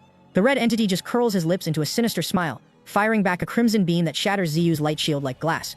The energy continues its path, landing a direct critical hit on Ziyu's central eye. The explosion is astronomical, shaking the entire sector, and the intruder lets out a triumphant, bone-chilling laugh. He thinks he just landed the finishing blow on the Demon Emperor, and the look of pure malice on his face says he is ready to finish the job. The attacker who just struck Ziyu is a member of Heaven's First Pavilion, the most powerful assassin organization in the universe. This is a formidable force, strong enough to rival great powers like the Monster Court, Angel Planet, or the Titan Realm. As the identity of the attacker is revealed, the situation on the battlefield becomes incredibly tense. Opposite them, Ziyu has just been hit, his entire body shrouded in dense smoke and dust, leaving everyone uncertain of his fate. Witnessing this, the 16-winged Holy Imperial weapon widened its eyes in shock and cried out, "That man is from the Shadow race." At the same time, Emperor Crocodile showed clear panic, loudly calling out for his master. Amidst that thick atmosphere of anxiety, a powerful surge of life force suddenly erupted. As the dust settled, Ziyu's form emerged. He was using 2 massive roots to block the opponent's weapon point, calmly reassuring his subordinates. "I am fine." He opened his eyes wide, staring directly at the enemy, and exclaimed, "Today is indeed a special day. I am merely breaking through to rank 7, yet so many powers have brought mighty Imperial weapons to harass me. It is truly eye-opening." His attention now fixed on the sharp weapon trying to pierce deep into his body. That weapon is called the Shadow Blade with the technique Shadow Ambush, allowing the user to turn into a shadow and conceal their aura to kill in the darkness. Its attack carries a bleeding effect, making wounds created by this blade impossible to heal. Simultaneously, it possesses the ability to bypass most defenses by turning the blade into intangible matter to pierce through tangible physical layers. Notably, its dark erosion power carries a terrifying darkness force that can block all forms of recovery. Witnessing the fearsome power of that Imperial weapon, the exotic beasts could only stare intently at Ziyu floating in the void. With a serious expression, Ziyu said, "Just now, if I had been hit by the Shadow Blade, even if it weren't a fatal wound, In this state of undergoing a tribulation, it would be enough to fall into eternal damnation. The 16-winged holy imperial weapon standing beside him also quickly warned, "Brat, that is the leader of the shadow race, the Lord of Shadows. Do not underestimate him." The Lord of Shadows, a rank 6 transcendent, snorted in disdain. He wore a sinister sneer and extended his hand toward Yuziyu, warning loudly, "Exotic tree, do not struggle in vain, for you cannot possibly stop this ultimate kill move of mine." As soon as he finished speaking, a powerful attack shot from his palm. That surge of power tore through space with the speed of a predetermined hit. The attack carried immense force, striking directly at Yuziyu and creating a massive shockwave explosion. While attacking, the Lord of Shadows spoke with full confidence. "I have waited for this moment for too long. For someone undergoing a tribulation like you, with the god of the underworld responsible for pinning you down and the Thunder Dharma Queen helping to distract you, this is the perfect assassination opportunity. Today, you will surely perish at my hands." To end the battle, he decided to unleash his strongest strike, emphasizing, "This attack has consumed all of my power." With those words, he exerted even more strength, using the imperial weapon to tear a hole in the void, creating a small sphere in front of Yuziyu. The next second, the sphere suddenly expanded and exploded. Terrifying spiritual energy madly poured out and began to ravage his body. Sensing victory, those accompanying the Lord of Shadows also began to pour their strength into the assault. The god of the underworld, his face full of malice, shouted, "Exotic tree, it's my turn!" Meanwhile, the Thunder Dharma Queen exerted even more effort into her attack. She roared fiercely, just as the Lord of Shadows channeled all his remaining power into a final strike. The rolling spiritual energy continuously slammed into Yuziyu, but he stood perfectly still, enduring the full brunt of the combined attacks from all three opponents. Just as the enemies thought victory was within their grasp, a sudden turn in the confrontation occurred. The Lord of Shadows flashed a smile full of malice and bellowed, "Die!" At that exact moment, Nine Tails unexpectedly appeared behind him. She gathered spiritual energy in her mouth and unleashed a terrifying blast. On the other side, the white dragon opened its maw wide, utilizing the technique, Absolute Zero, to attack the Thunder Dharma Queen. The sudden intervention of Yuziyu's exotic beasts completely overturned the tide of the battle. Caught off guard, the Thunder Dharma Queen spun around, gritting her teeth with a face full of impatience and fury. Simultaneously, a surge of spiritual energy carrying immense power aimed straight at the god of the underworld. Sensing danger, he startled and looked toward the source, but in an instant, the energy swept past, madly devastating his body. Emperor Crocodile narrowed its eyes, with traces of the recently fired spiritual energy still lingering in its mouth. On this side, the leader of the assassins had yet to realize the change within his own grasp. Nine Tails' spiritual energy swirled into a small orb of fire, but the Lord of Shadows tore through it from within, laughing in disdain. This kind of attack is utterly meaningless. However, he was immediately struck with shock when he saw Laurel Tree, whom he had just been holding captive, suddenly appear in Nine Tails' mouth. Having been rescued, Laurel Tree slowly opened her eyes. The Lord of Shadows tightened his hand, which now only held a few stray strands of her hair. Thinking in amazement, "When did that fox snatch her from my hands?" Just as the enemies fell into a state of bewilderment, Yuziyu officially launched his counterattack. Yuziyu interrupted the Lord of Shadows' thoughts. "You calculated so much, yet you failed to account for one thing." In the distance, a flash of white light suddenly flickered, catching the Lord of Shadows off guard. Standing opposite him with a grim expression, Yuziyu growled a single word. Instant. With that one command, the entire surrounding space seemed to fall into a state of frozen stagnation. As instant was activated, the space around Yuziyu completely changed color, everything ground to a halt, leaving the Lord of Shadows frozen in place.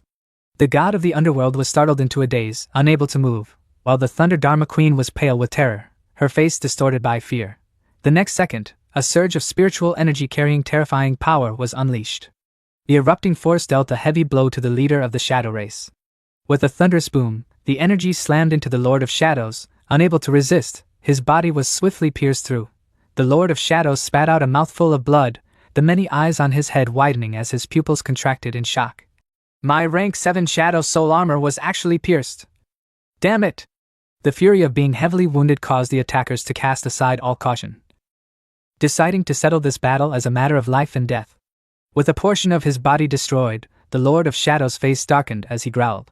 I originally wanted to give you a quick death, now, it seems there's no need. He turned toward the god of the underworld and the Thunder Dharma Queen, shouting, If you two don't fight with everything you have, we will all die. The god of the underworld immediately erupted with staggering spiritual energy in response. I know that without you telling me. In this life or death moment, each enemy began to manifest their strongest forms of power.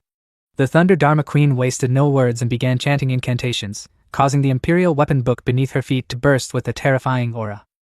With every word of the chant, the spiritual energy around her became denser, transforming into a colossal body and finally forming a Thunder Dragon King that threw its head back and roared fiercely. Simultaneously, the god of the underworld radiated a somber aura, muttering, "With my blood, I sacrifice to the demon spirit. Let my soul become the netherworld." Immediately after, he transformed his body into the netherworld demon king, wielding spiritual power that made everyone recoil in fear. The battle reached its climax as everyone finally unleashed their ultimate trump cards. At this moment, the Lord of Shadows spoke with a sense of grim satisfaction. "That's more like it.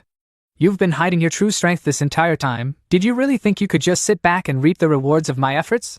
As soon as he finished speaking, he used his razor-sharp claws to decisively slash a deep wound across his wrist, causing blood to spray out violently. It was at this very instant that he sacrificed his life force to manifest his supreme power. With him at the epicenter, countless pillars of light erupted into existence all around him. The dark spiritual energy created by the Lord of Shadows gradually spread across the space, enveloping the solitary figure of Yuziyu as he faced three powerful enemies at once. Witnessing this overwhelming sight, the observers couldn't hide their terror, whispering among themselves, "It seems these three great beings have finally become truly serious." They cast their eyes toward Yuziyu, who was slowly falling into a disadvantage, and sighed.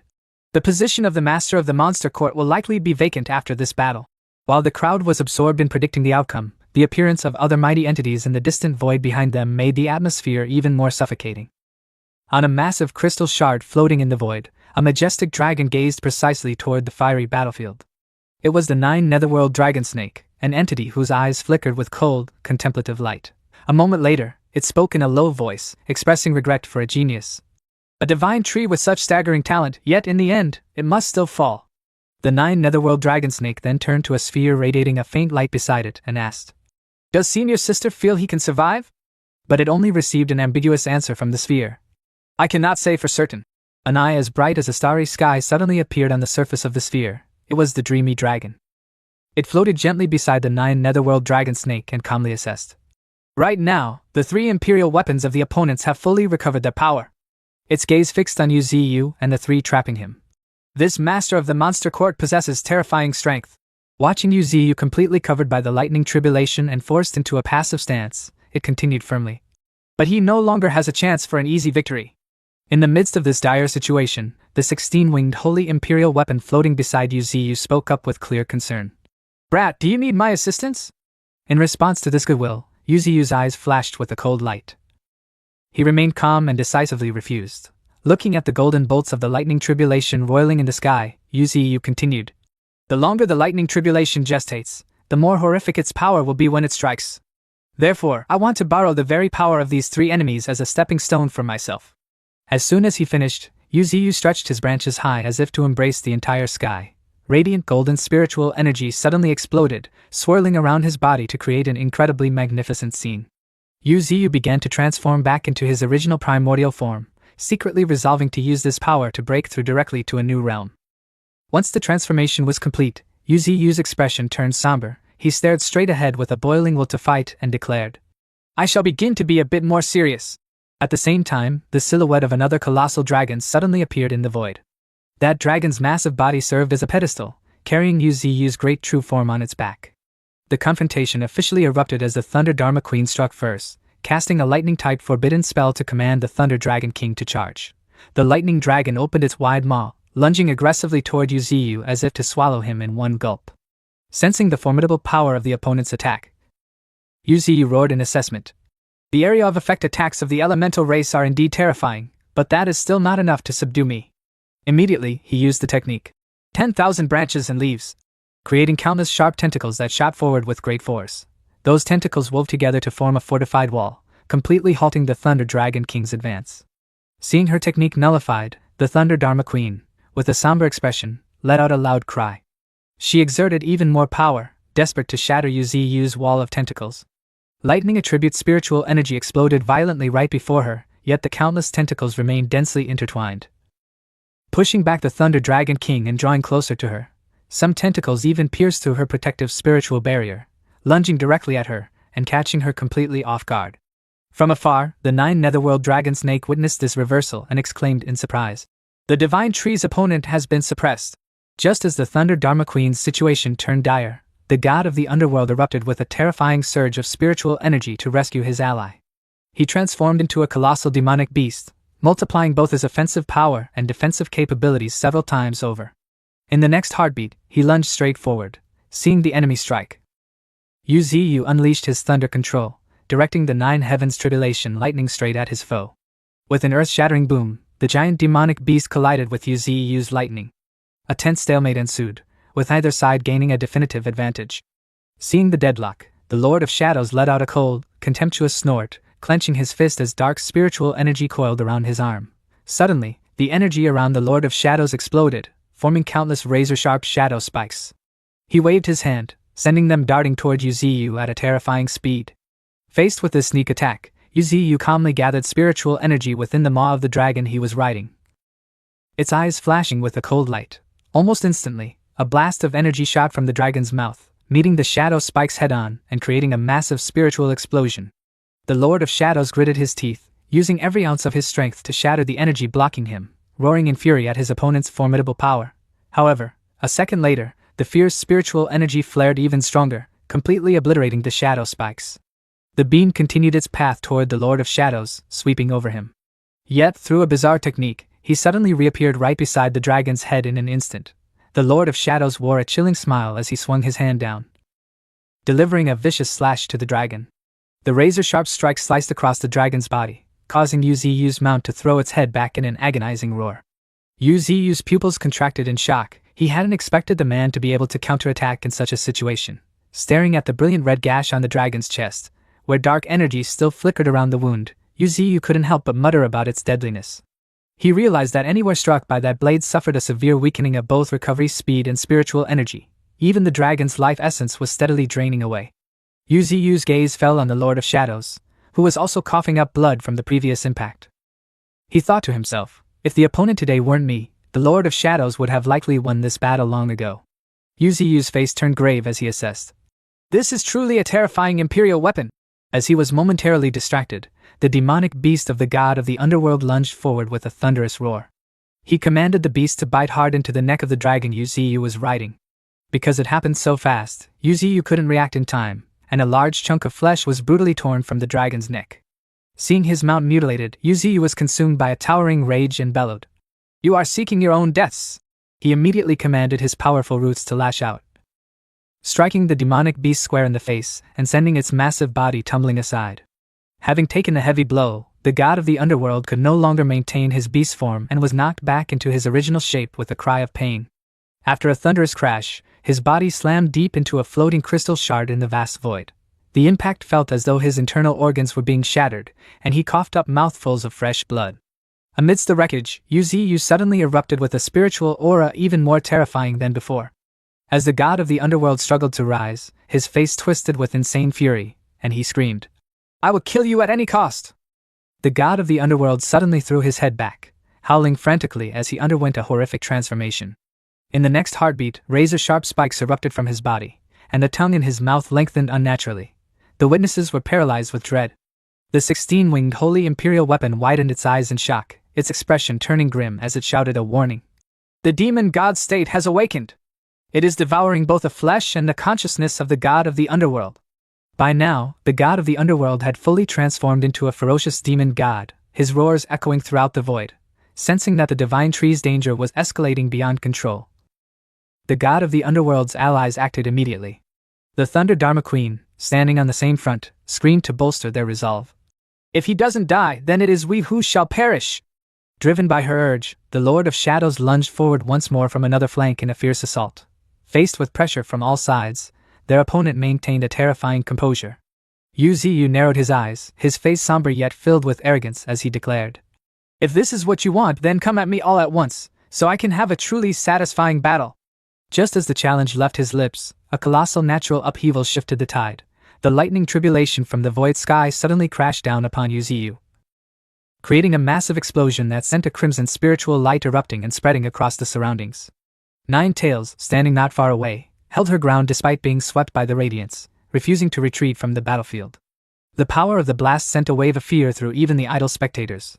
The void creatures watching nearby cried out in terror as they felt the horrific power emanating from the red light lightning tribulation. While attention was diverted by the lightning, the direct confrontation continued with extreme intensity. As the Lord of Shadows lunged at Yuziyu, he was suddenly lashed by the tree's iron-like roots. The Thunder Dharma Queen gave Yuziyu no room to breathe. She unleashed the Thunder Sea technique, firing a surge of spiritual energy carrying terrifying power directly at him. In an instant, the powerful thunder attribute energy closed in right before Yuziyu.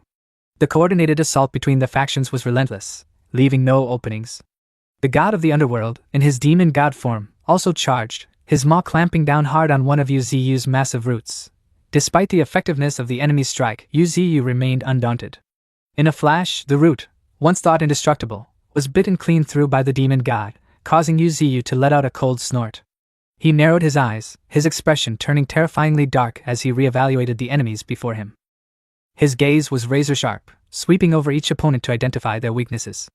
Yuziyu's eyes settled on the Thunder Dharma Queen. He thought to himself that as a member of the elemental race wielding the Book of the Demonic Path, her current spiritual energy must have reached its limit due to the immense mental burden. This sharp analysis quickly shifted to the next target. Yuziyu moved his gaze to the demon god, concluding that if he continued to use the netherworld divine armor, he would soon be devoured entirely. His face darkened as he calculated, I only need to drag this out, sooner or later they will defeat themselves. Finally, he focused on the last remaining threat. His eyes turned toward the Lord of Shadows with the thought, as for him. Yuziyu hesitated no longer. His entire body suddenly radiated a brilliant golden light as he bellowed.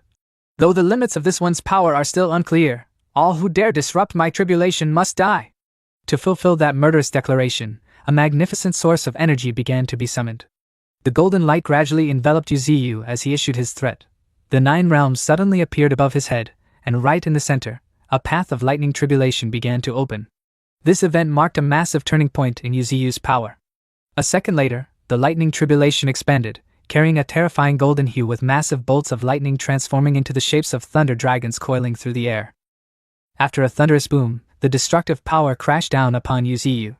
He opened his eyes wide, focusing on his breakthrough, and whispered to himself, I am almost there. Gazing at the lightning tribulation and the 9 realms surrounding him, he couldn't help but exclaim, I have opened the 10th world, the 10 realm. Even the angel sovereign, witnessing this scene, cried out in shock at the terrifying prestige. Realizing the situation was turning dire, the opposition was forced to exert every ounce of strength for a final strike. The Lord of Shadows, sensing imminent danger, roared to urge his allies, insisting they must stop Yuziyu at all costs and never allow him to complete his breakthrough. This call triggered a series of the most forbidden and cruel ultimate techniques. Instantly, the demon god threw back his head and roared, activating the demon spirit resurrection, causing spiritual energy to surge violently around his body. The Thunder Dharma Queen swiftly changed her tactics as well, utilizing her golden aptitude to transform her spiritual energy into a brilliant gold, filled with lightning bolts that could not be underestimated. The madness reached its peak when one chose to sacrifice his very self. The eye in the center of the Lord of Shadows' forehead suddenly leaked blood as he decided to perform a blood sacrifice. In an instant, the void behind him was slashed open like a crescent moon. After a scream of blood torrent, a crimson liquid as red as blood poured down upon him incessantly. This horrific sight left Yuziyu's loyal subordinates in a state of extreme unrest. Emperor Crocodile and the Golden Monkey, standing nearby, showed clear anxiety on their faces.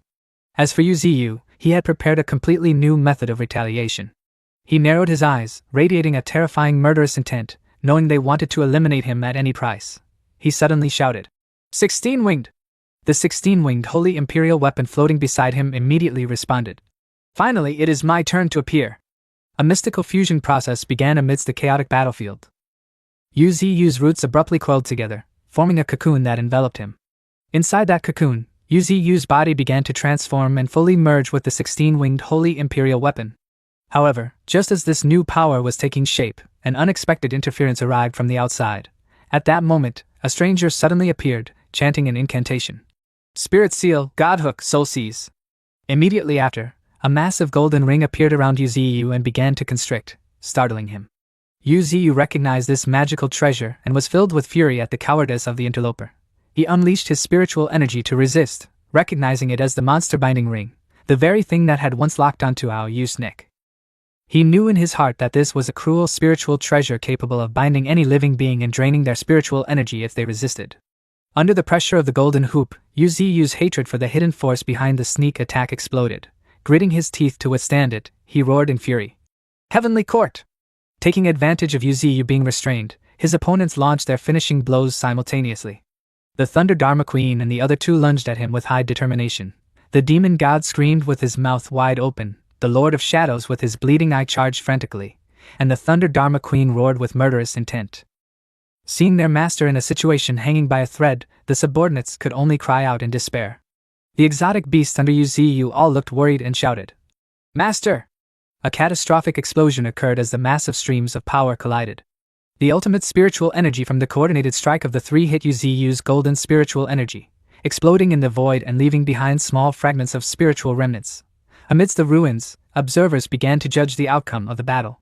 The 9 Netherworld Dragon Snake, standing afar, said excitedly, "The divine tree still failed because of that heavenly court treasure used to bind the dragon clan." The first pillar of the Titans, watching on, also muttered, "The master of the monster court has lost." While the enemy was immersed in a false victory, the truth gradually emerged. The Lord of Shadows was smiling triumphantly, but his smile suddenly vanished, and the words he intended to speak were choked in his throat by an unexpected sight. The place where Yu stood was covered in a thick veil of dust. When that hazy curtain lifted, the truth of Yu's absolute power was finally revealed. Yu's steady figure appeared clearly inside a massive bell made of spiritual energy. His entire body was completely intact, having suffered no harm whatsoever. Yu stood in the middle of the void, his body shielded by a massive bronze bell that prevented the monster binding ring from constricting any further. The Lord of Shadows stared at this scene, his eyes wide as he cried out in shock. "That is impossible! How could it appear here?" The swarms of exotic beasts that had been watching the battle from the start shouted in agitation. "How can this be?" They stared, unable to believe their own eyes. "Is this a joke? How is the divine tree completely unharmed?" The great bell protecting Yu suddenly vibrated, releasing a surge of radiant golden spiritual energy that expanded outward, instantly repelling the monster binding ring. The 3 combatants facing Yu recoiled in astonishment at the sheer power of the golden bell. The Lord of Shadows couldn't help but exclaim, "Why did it have to appear at this exact moment?" His gaze fixed on the suddenly manifested golden bell. It was the Donghuang bell. Letting out a roar, he unexpectedly released a terrifying surge of spiritual energy and lunged forward once more. In the next second, he struck the Donghuang bell with a powerful punch. The spiritual energy, carrying formidable force, exploded and radiated outward. Seeing that he could not pierce the Donghuang bell, the Lord of Shadows screamed in fury. "Damn it! I was clearly just one step away from taking the exotic tree's life." As soon as the words left his lips, he frantically concentrated his spiritual energy into a single point, desperate to shatter the bell. White light flashed, and his energy was violently deflected back at him. The god of the underworld, now transformed into a demon god, charged forward, roaring in a frenzy. "This can't be! Die! Die!" He began to rain frantic attacks down upon the Donghuang bell protecting Yu. Just then, a blinding golden speck of light appeared on the surface of the bell. The speck grew larger and larger before firing a massive beam of spiritual energy directly at the god of the underworld. In an instant, the golden radiance enveloped and incinerated him. He let out a pained shriek. "Ahhh!" Finally, whether it was the god of the underworld or the demon spirit controlling his body, unable to endure the agony, he screamed, "Lord Donghuang! Lord Donghuang! I won't do it again!" The Thunder Dharma Queen, witnessing this, froze in place, not daring to make another move. The Donghuang bell surrounding Yu suddenly expanded. Before long, it grew large enough to touch the monster binding ring that had been hovering outside, waiting to restrain him. Even upon making contact with the ring, the Donghuang bell showed no signs of stopping. It continued to grow until the monster binding ring, unable to withstand the pressure, began to develop a web of cracks. In the next heartbeat, the monster binding ring was shattered into countless fragments by the Donghuang bell. The shards flew in every direction, creating streaks of light across the void like falling stars. 9 Tails looked up as the fragments scattered across the cosmos. The Thunder Dharma Queen, standing atop her own imperial weapon, was struck with terror. She gritted her teeth, cold sweat pouring down her face. A flicker of resentment passed through her eyes as she thought, "I no longer have any chance of defeating him." She stared at Yu and made a silent decision. "I must flee, otherwise I won't have another chance." The first pillar of the Titans, watching from the sidelines, cried out in amazement. The Imperial Weapon Monster Binding Ring was crushed by the Donghuang Bell. as expected of a primordial imperial weapon. To think I would see it with my own eyes. Beside him, the angel sovereign was drenched in cold sweat. He spoke with intense agitation. The Donghuang Bell can not only reflect the attacks of any imperial weapon but is also completely immune to all divine abilities and magic. His gaze remained fixed on the brilliantly glowing bell as he continued. Legend has it that the Donghuang Bell possesses infinite mystery and creation. It can freeze time and suppress space itself. Even the 16-winged holy imperial weapon standing beside Yu Ziyu couldn't hide its shock, exclaiming, Donghuang Bell. Kid, you really hid this well. Yu Ziyu maintained an expressionless face as he spoke. No. Even I didn't know why it was here. The next moment, both Yu Ziyu and the 16-winged holy imperial weapon suddenly heard the Donghuang Bell reply. You are the chosen one. Assisting you is only right. The 16-winged holy imperial weapon broke into a cold sweat, its eyes widening in amazement. Does this mean he has been recognized by the Donghuang Bell? In the sky, Yu Ziyu's 9 realms appeared clearly above his head.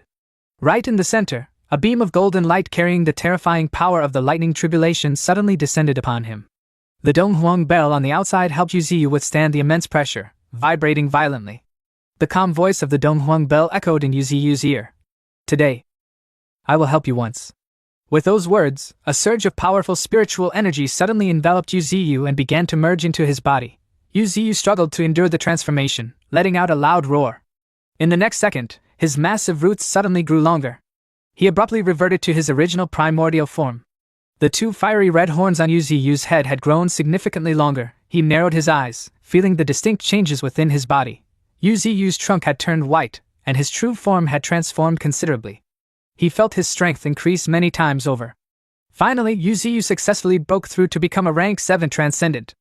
Witnessing this scene, 9 Tails couldn't help but exclaim excitedly. It's a success! White Dragon also cried out in astonishment. Master, a rank 7 transcendent! Yu Ziyu cast his gaze toward the speck of light in the distance. He heard the Donghuang Bell say to him, Wait until you are a bit stronger, then come to the end of the starry sky to find me. Yu Ziyu repeated expressionlessly. The end of the starry sky. Just as the words were spoken, the Donghuang Bell that had been protecting Yu Ziyu suddenly disappeared, revealing his colossal form inside. The angel sovereign shouted in surprise. This spiritual energy! The first pillar of the Titans said in terror. It's even stronger than before! Yu Ziyu narrowed his eyes, his entire being suddenly radiating a terrifying murderous intent. Next, it's time to settle all my debts with you, isn't it? With that, a beam of golden light suddenly shot up from Yu Ziyu. It transformed into the 10th world, positioning itself squarely in the center, surrounded by the remaining 9 realms. In the next second, Yu Ziyu suddenly manifested 2 massive hands and lunged straight forward. Seeing that the situation was dire, the god of the underworld, in his demon god form, hurriedly turned to flee, screaming in fear. No! With a loud thwack, his body was suddenly struck by one of Yu Ziyu's massive hands and crushed into the ground. Unable to move, the Thunder Dharma Queen gritted her teeth and quickly turned to accelerate her escape. I must run now! That lightning strike of his just now was even more terrifying than the thunder I summoned with the Imperial weapon. Yu Ziyu narrowed his eyes, his face turning frighteningly grim. The Thunder Dharma Queen flew away at full speed, moving so fast she left only a streak of lightning across the void. I must leave this star sector immediately. From behind, Yu Ziyu suddenly released a beam of spiritual energy and shouted, Strike her down! Sensing the danger, the Thunder Dharma Queen jumped in fright, glancing back momentarily in distraction. Before she could do anything, Yu Ziyu's terrifying spiritual energy pierced through and directly destroyed her body. The battle reached its conclusion as Yu Ziyu decided to show no mercy. He compressed his entire murderous intent to unleash a surge of spiritual energy carrying the power of absolute destruction. This energy was not wasted, it aimed straight at a single target, the silhouette of the Thunder Dharma Queen, who was frantically searching for an escape. The killing intent was so thick that she immediately felt the scythe of the death god at her throat. She turned her head, her face filled with resentment and terror. However, every effort became meaningless when, in the next second, an earth-shattering explosion rang out. The horrific spiritual energy struck her body head-on. In the moment her body began to disintegrate. A supreme irony struck her, causing her to scream in dread. I, the one who claims the title of Thunder Queen, am being finished by the very power of lightning. A blinding white light completely enveloped her vision, carrying Yu Ziyu's thunderous power to ravage every corner of her soul, leaving her only enough time to utter her final words in agony before being killed. The fall of such a high-level powerhouse created a massive psychological shock for the exotic beasts watching. leaving them stunned by the sheer disparity in strength. Immediately, UZU's system confirmed the result with a notification. Slaughtered a rank 6 elemental life form, received 2 billion evolution points and the domineering ability Heart of the Thunder Peak. The disappearance of the Thunder Dharma Queen caused the scales of battle to tilt entirely to one side. Now, only the Lord of Shadows remained, trembling in extreme terror. With no will left to fight, he immediately poured all his strength into his legs, transforming into a streak of light to flee from the blood-soaked battlefield. The Lord of Shadows' choice was wise. He decided to pierce through an independent dimension, his own inviolable sanctuary, to hide. Feeling safe behind the spatial barrier, he couldn't hide his smugness and laughed loudly, reassuring himself. I have just survived a most perilous tribulation. In his heart, the Lord of Shadows firmly believed, this alternate dimension is an invincible fortress. He began calculating his return to Heaven's first pavilion to nurse his wounds, rebuild his forces, and wait for an opportunity for revenge. However, that confidence soon turned into a nightmare when the dimension he took pride in was suddenly torn open by an invisible force, creating tremors that made his very soul shiver. When he looked up, a horrific sight appeared. A colossal dragon was frantically tearing the space apart, exposing his tiny body to the light of day. The Lord of Shadows was completely frozen by a scenario he had never imagined, stammering in disbelief. How could my space be broken so easily? His gaze was fixed on the massive creature continuing its destruction of the spatial barrier. And when the dragon's eyes met his, the despair in his heart reached its peak. In a fit of agitation, he roared a questioning cry. Why can you still locate my secret hiding place? Witnessing his final spatial defense crumbling in large chunks, the Lord of Shadows' arrogance completely collapsed, replaced by fear of a level of power beyond explanation. Right behind UZU's true form, a giant eye appeared like an omnipotent observer, tracking the prey's every movement. UZU narrowed his eyes, his expression turning darker and more terrifying than ever, as he issued a proclamation to his opponent. There is no corner in this world that can hide from my eye, though at a dead end. The Lord of Shadows still tried to unleash a final spiritual attack with the faint hope that he wouldn't have to die here. However, the colossal dragon simply opened its mouth and lunged, devouring all his resistance without suffering any harm. The dragon god's wide maw enveloped the entire space, blocking every escape route for the Lord of Shadows, leaving him only enough time to let out a cry of resentment before everything sank into darkness. As the dragon's powerful jaws snapped shut, the silhouette of the one who once ruled the darkness officially vanished from the world forever. After dealing with the prey, UZU showed clear dissatisfaction at letting the 2 imperial weapons slip away. He snorted coldly, promising himself to reclaim everything after completely annihilating the Shadow race and the Elemental race. His train of thought was suddenly interrupted by a significant memory that made UZU's eyes snap wide open. A powerful surge of rage erupted as he roared the name, Heavenly Court, like a direct declaration of war against the force behind it all. Looking out into the vast void where no trace of the enemy remained, UZU felt a distinct sense of resentment at letting them escape right before his eyes. Utilizing the presence of the surrounding exotic beasts, he began to expose the Heavenly Court, the power that had slept for many eons and had now resurfaced with the ambition to enslave all races. With the stern aura of a monarch, he declared, "No race will ever accept a life constrained under the shadow of the Heavenly Court." His voice echoed throughout space, warning of the terrifying expansion of the Heavenly Court as they turned races like the Nether race and the Elementals race into their minions, a power that a single individual could hardly suppress. Skillfully, UZU planted a monumental choice in the hearts of the exotic beasts, join him in an alliance to ensure the survival of all races. This proposal carried the weight of 1,000 tons, plunging the surrounding crowd into absolute, stunned silence. No one dared to speak. Only the first pillar of the Titans saw the bigger picture. Understanding that UZU intended to forge a heaven-smiting alliance to overturn the world order, the silence was finally broken when the Angel Sovereign became the first to voice support, affirming, "The Angel race will stand with this alliance." Following that spirit, the first pillar also made a firm resolution. The Titan race joins as well, viewing this as an opportunity to repay the Divine Tree's kindness and settle our debts.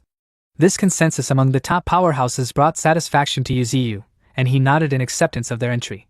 Like a domino effect, cheers began to erupt from the Hungry Beast and Fire Wolf tribes, creating a powerful wave of support for the coming war. However, some remained cautious, choosing silence over hasty decisions. A representative from among them stepped forward, using the excuse of needing to consult with their elders to delay their confirmation. UZU did not force them, he calmly agreed but simultaneously issued a heavy reminder that no one could ignore. Using his dragon claws, he hoisted the broken body of the god of the underworld high into the air, turning the defeated foe into living proof of the price of opposition. The sight of such a powerhouse in such a pathetic state ignited extreme fear in the hearts of the exotic beasts. frantic whispers broke out as they began to dimly realize the tragic fate awaiting those who dared go against Yuziu's will.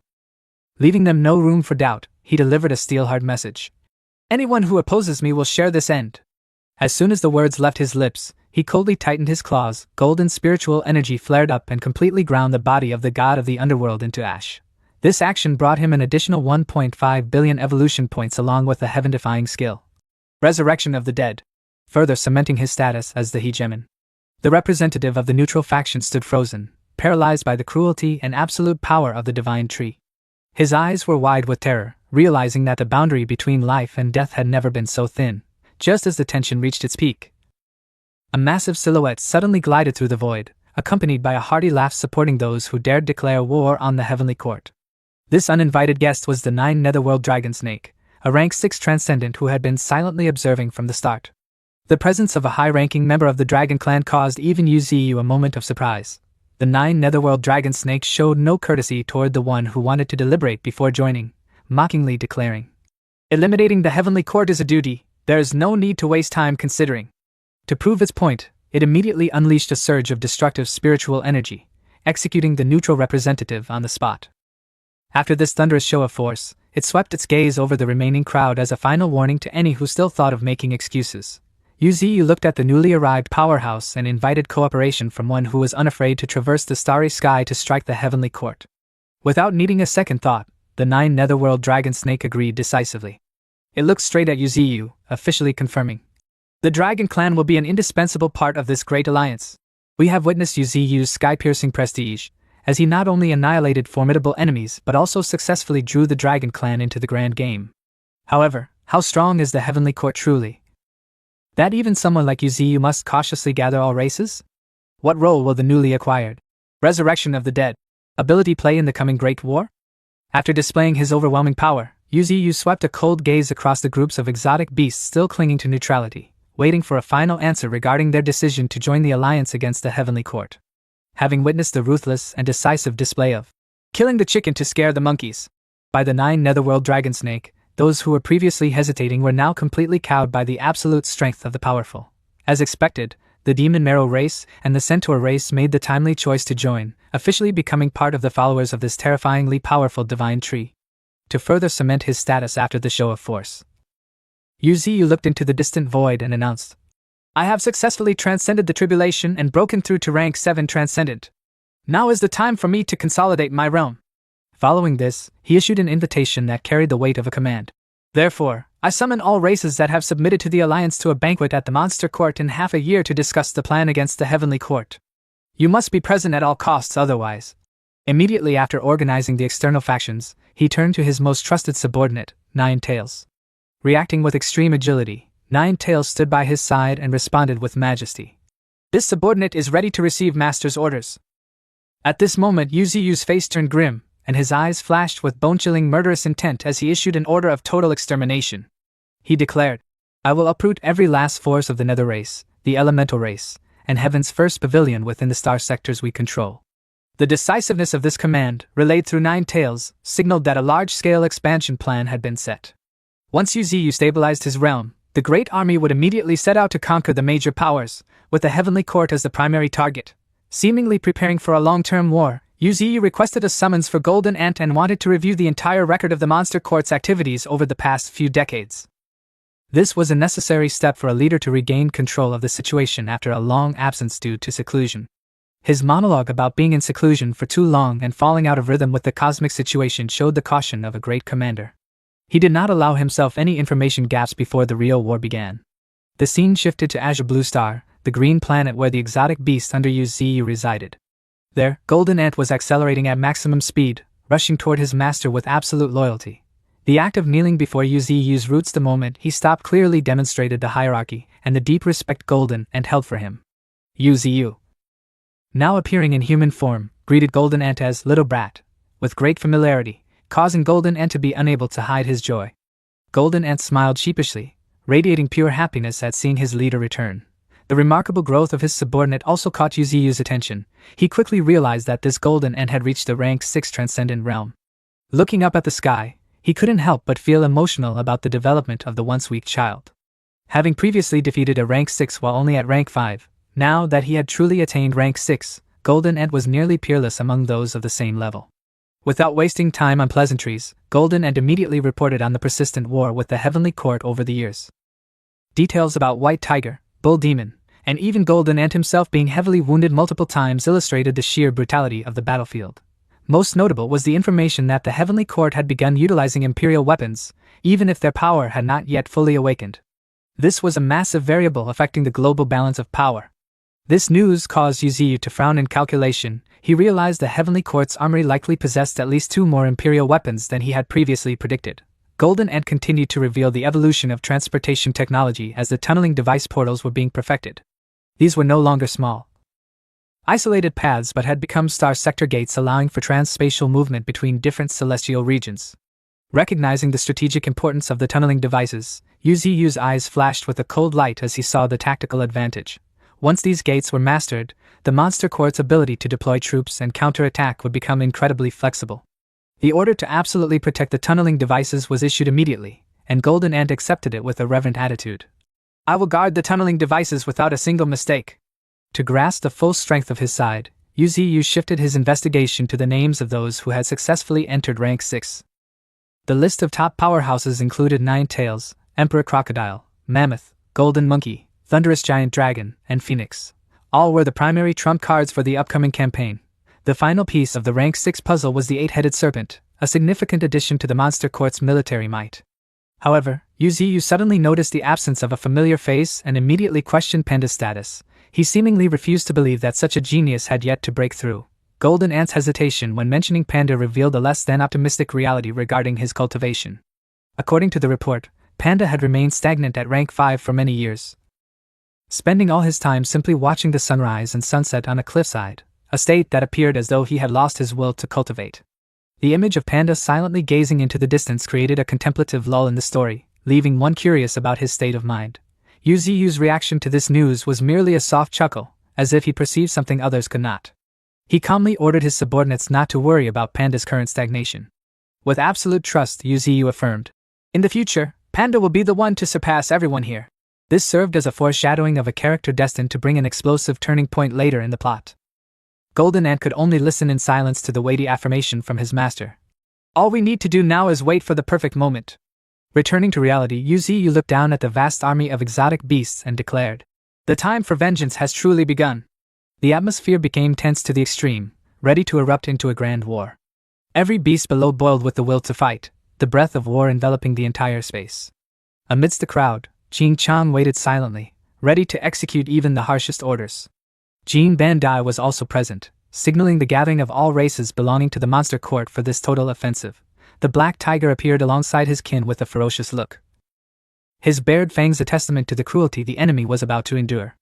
Meanwhile, in another location, the elemental race was still peacefully cultivating in their star sector, entirely unaware of the calamity about to strike. Beneath the surface of an elemental planet, a massive green entity began to stir as it detected the presence of intruders. It manifested a colossal face, shouting in fury, questioning the violation of its territory by uninvited guests. When the entity realized the figures in the sky were from the angel race, the tension was pushed to its peak. The leader of the angels responded with an arrogant tone, declaring, "War is no longer a prospect, it has officially begun right here. Right now." Reacting to the provocation, the green entity erupted with power, lunging straight at the opponent with the intent to kill instantly. Simultaneously, on other planets owned by the elemental race, horrific explosions shook the ground, with thick dust and smoke obscuring the sky. Amidst the rubble, members of the elemental race frantically tried to use their tribal tokens to send emergency distress signals. However, that hope was swiftly extinguished by a powerful punch that buried the messenger completely into the earth. The brutal attack stripped the elemental tribesman of his life force instantly, showing a massive disparity in power. The one who struck was none other than the first pillar of the Titans. He calmly withdrew his hand as if he had just crushed an insect. He looked down coldly, adding mockingly, "All efforts to save yourselves now are far too late." On a planet radiating the purple light of elements, Yenu stood on a high crag with extreme unease as he received a flurry of distress signals. He realized the elemental orbs, his tribe's final method of communication, were flashing incessantly, something that only happened when facing a genocidal disaster. Yenu's face turned more somber than ever as he grasped the gravity of the situation. Confusion was evident on his face as he saw countless orbs lighting up at once, signaling a full-scale invasion on all fronts. Immediately, A colossal pillar of golden light crashed down from the sky onto Yennu's position, creating a horrific aftershock and a cloud of dust. Amidst the white smoke, Yennu stood motionless, seemingly facing an incredibly oppressive pressure. His eyes widened in utter shock as he saw the identity of the person who had just appeared. The angel sovereign revealed himself with a subtle, cryptic smile. Yennu could not believe that the angel race was the one behind the direct assault on his people. However, the angel sovereign's response revealed an even more terrifying truth. This was not merely the action of a single race. Standing behind him was the entire combined force of the angel race, and the true identity of the attacker was the heaven-smiting alliance. The angel sovereign spoke without emotion. The Thunder Dharma Queen dared to strike at the monster court. She allied with the Shadow race, the Nether race, and the Heavenly Court in an attempt to assassinate the Divine Tree during his breakthrough to rank 7. However, she failed, and her actions led to the complete destruction of her body and soul. Hearing this, Yennu asked in shock, "Is that why even those of us in the elemental race who did not participate must face this calamity?" Meanwhile, in the eastern Milky Way sector, members of the elemental race gathered to discuss their situation. One person shouted in agitation, "From what I know, the Monster Court has joined forces with the Angel Sector and the Titan Realm to declare war on us. Those are 3 colossal powers. We stand no chance of winning this war." Others immediately suggested, "We must flee quickly to avoid the extinction of our race." At that moment, a group of exotic beasts from the Heaven-Smiting Alliance suddenly emerged. The leader asked coldly, "Where do you think you are going?" He narrowed his eyes, his blood-red pupils shrouded in a faint murderous aura, staring at the elemental tribesmen as if they were already dead. In just a few short days, countless forces throughout the starry sky had raised the banner of purging the Heavenly Court's minions to hunt the elemental race, and this was likely only the beginning. As a top-tier power, the Monster Court possessed enough influence across the sectors to manipulate an entire region. Over the past few decades, with the participation of armies from other factions, the Monster Court's forces had matured, reaching tens of billions of soldiers. They also possessed thousands of warships, a terrifying fleet that was now slowly closing in on the elemental star sector. Elsewhere, 2 figures knelt upon the ground beneath Yuziu's roots, shouting, "Greetings, Master!" Yuziu cast his gaze upon them. "Who are you?" Xiaoling appeared beside him at an unknown moment. She looked up at him and replied, "They are undercover intelligence agents I planted within Heaven's first pavilion." Seeing her, Yuziu expressed surprise. Xiaoling continued expressionlessly. "When I learned of this organization's existence, I immediately sent people to infiltrate it before they could guard against our influence." Yuziu praised her. "Very clever. You have done well, Xiaoling." Xiaoling looked toward the man dressed in black and heavily masked, kneeling below. "He is Achi from Earth, hailed as the strongest assassin on the planet." She then turned her gaze to the red-haired girl kneeling beside him. "This is Luo Yue from the Dark Night Elves. She is an expert in assassination, a natural-born killer." Xiaoling looked up at Yuziu to summarize. "Currently, they are like fish in water at Heaven's first pavilion. They have firmly established themselves within the organization." Yuziu showed his appreciation. "Well done. With intelligence from within the enemy organization, this campaign will be much more convenient." He looked down at Achi and Luo Yue. "Tell me everything you know." The 2 bowed respectfully. "Yes." Achi spoke first, his face grave. "The structure of Heaven's first pavilion is very complex. However, the core power is the Shadow race." Yuziu listened as the voice continued. "Outsiders, even those with great strength like us, find it difficult to enter the inner circle of power." Luo Yue added coldly, "Although we have been with Heaven's first pavilion for a long time, what we have learned is quite limited. While the Shadow race is the core, they only account for about 40% of the combat strength. The majority of the organization's power actually comes from outside races." Achi honestly reported, "Even if we annihilate the Shadow race, Heaven's first pavilion will not be completely destroyed." Yuziu narrowed his eyes, thinking to himself, "It is normal for outsiders like you to find it hard to enter the center of power." He then spoke to the 2. "I do not expect you to become high-ranking members right now. Just know that in the future, once I destroy the core of Heaven's first pavilion, you 2 will become the core of that organization." Achi and Luo Yue replied in unison, "We understand. You may leave." Yuziu ordered. Xiaoling watched the silhouettes of Achi and Luo Yue disappear into the sky. She turned back to Yuziu. "Master, I shall also take my leave." Yuziu did not intend to keep her. "Very well." Once Xiaoling had left, Yuziu muttered, "System." The system interface rapidly updated before him, displaying a wealth of information following his successful breakthrough. The Extremity Divine Tree, Status Report, Status, Rank 7 Transcendent. His life tier has evolved, now rivaling, and even surpassing, the legendary 10 Great Divine Trees of Myth. Evolution points, 25 billion. Innate talent, the 10th world. By transforming his own body into a world, the host's power increases exponentially as the world grows more formidable. Origin treasures, lightning strike divine tree, gestated within the 10th world. It manifests heavenly tribulation lightning, becoming the first lightning tree of this existence. Instant divine tree. Time origin flows through the world to form this tree, standing silently at the end of the river of time. It allows the host to manipulate the flow of time within the 10th world. Myriad manifestation divine tree. Capable of ever-changing transformations, it plunders abilities while simultaneously augmenting the host's raw power. Immortal tree. Hard for heaven to destroy, hard for earth to bury. It possesses inexhaustible spiritual energy and eternal life force. Life divine tree. Drives the evolution of all species, accelerating their ascent to higher life tiers. Abilities attributes. World authority. Can suppress an entire realm and continuously expand the 10th world. World force. A horrific high-level power superior to spiritual energy. It can buff the host or project the power of the 10th world's divine trees, lightning strike, myriad manifestation, etc., into the starry sky. Rank 6 immortal leaves. Translucent as jade, they can clear the mind, settle the spirit, and cure all ailments. Rank 6 immortal roots. Each branch can transform into a flood dragon, converting all matter into nutrients. Rank 6 immortal fruit. Consumes massive energy to gestate, capable of resurrecting the dead and granting 10,000 years of longevity to mortals.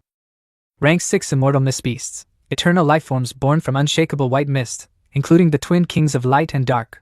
Ultimate divine arts. One chi transforms into 3 pure ones, splits one body into 4, maximizing combat power through the logic of 3 begets all things. 9 realms of heaven. Small success evolves 9 subworlds where origins are born and destroyed in cycles. Elemental tide. Great success commands the boundless elements of asteroid belts to become roaring cosmic oceans. Size alteration. Great success as large as a star or as small as dust at a single thought. Yu opened his eyes in astonishment at his luxurious attributes. I now possess the power of the 5 great divine woods. He thought. As my body grows stronger, the 10th world will become truly terrifying. Feeling the millions of spiritual energy units coursing through him, he felt a surge of pride. I am no longer inferior to the peerless geniuses of ancient eons. In the next moment, Yu's colossal true form vibrated violently as a pillar of golden light erupted from his body. This golden pillar flared brilliantly, completely enveloping him. Exotic beasts standing a short distance away stared with wide eyes, stunned by the commotion. In the blink of an eye, that golden pillar transformed into a vivid Shuemo ink painting manifesting behind Yu. He cast his gaze outward. The 10th world, the spiritual energy within is actually derived from the remaining 9 realms. The lifelike strokes of the painting struck Yu's eyes with profound clarity. Today's Decarealm, though its heaven and earth are complete, its laws are still incredibly fragile. Yu narrowed his eyes, his gaze brimming with determination as he spoke firmly. There will come a day when a civilization emerges within this great world. At that time, a prosperous race will develop, strong enough to destroy the entire starry sky. While Yu was tempering himself, the star sectors surrounding the elemental race were a scene of absolute siege.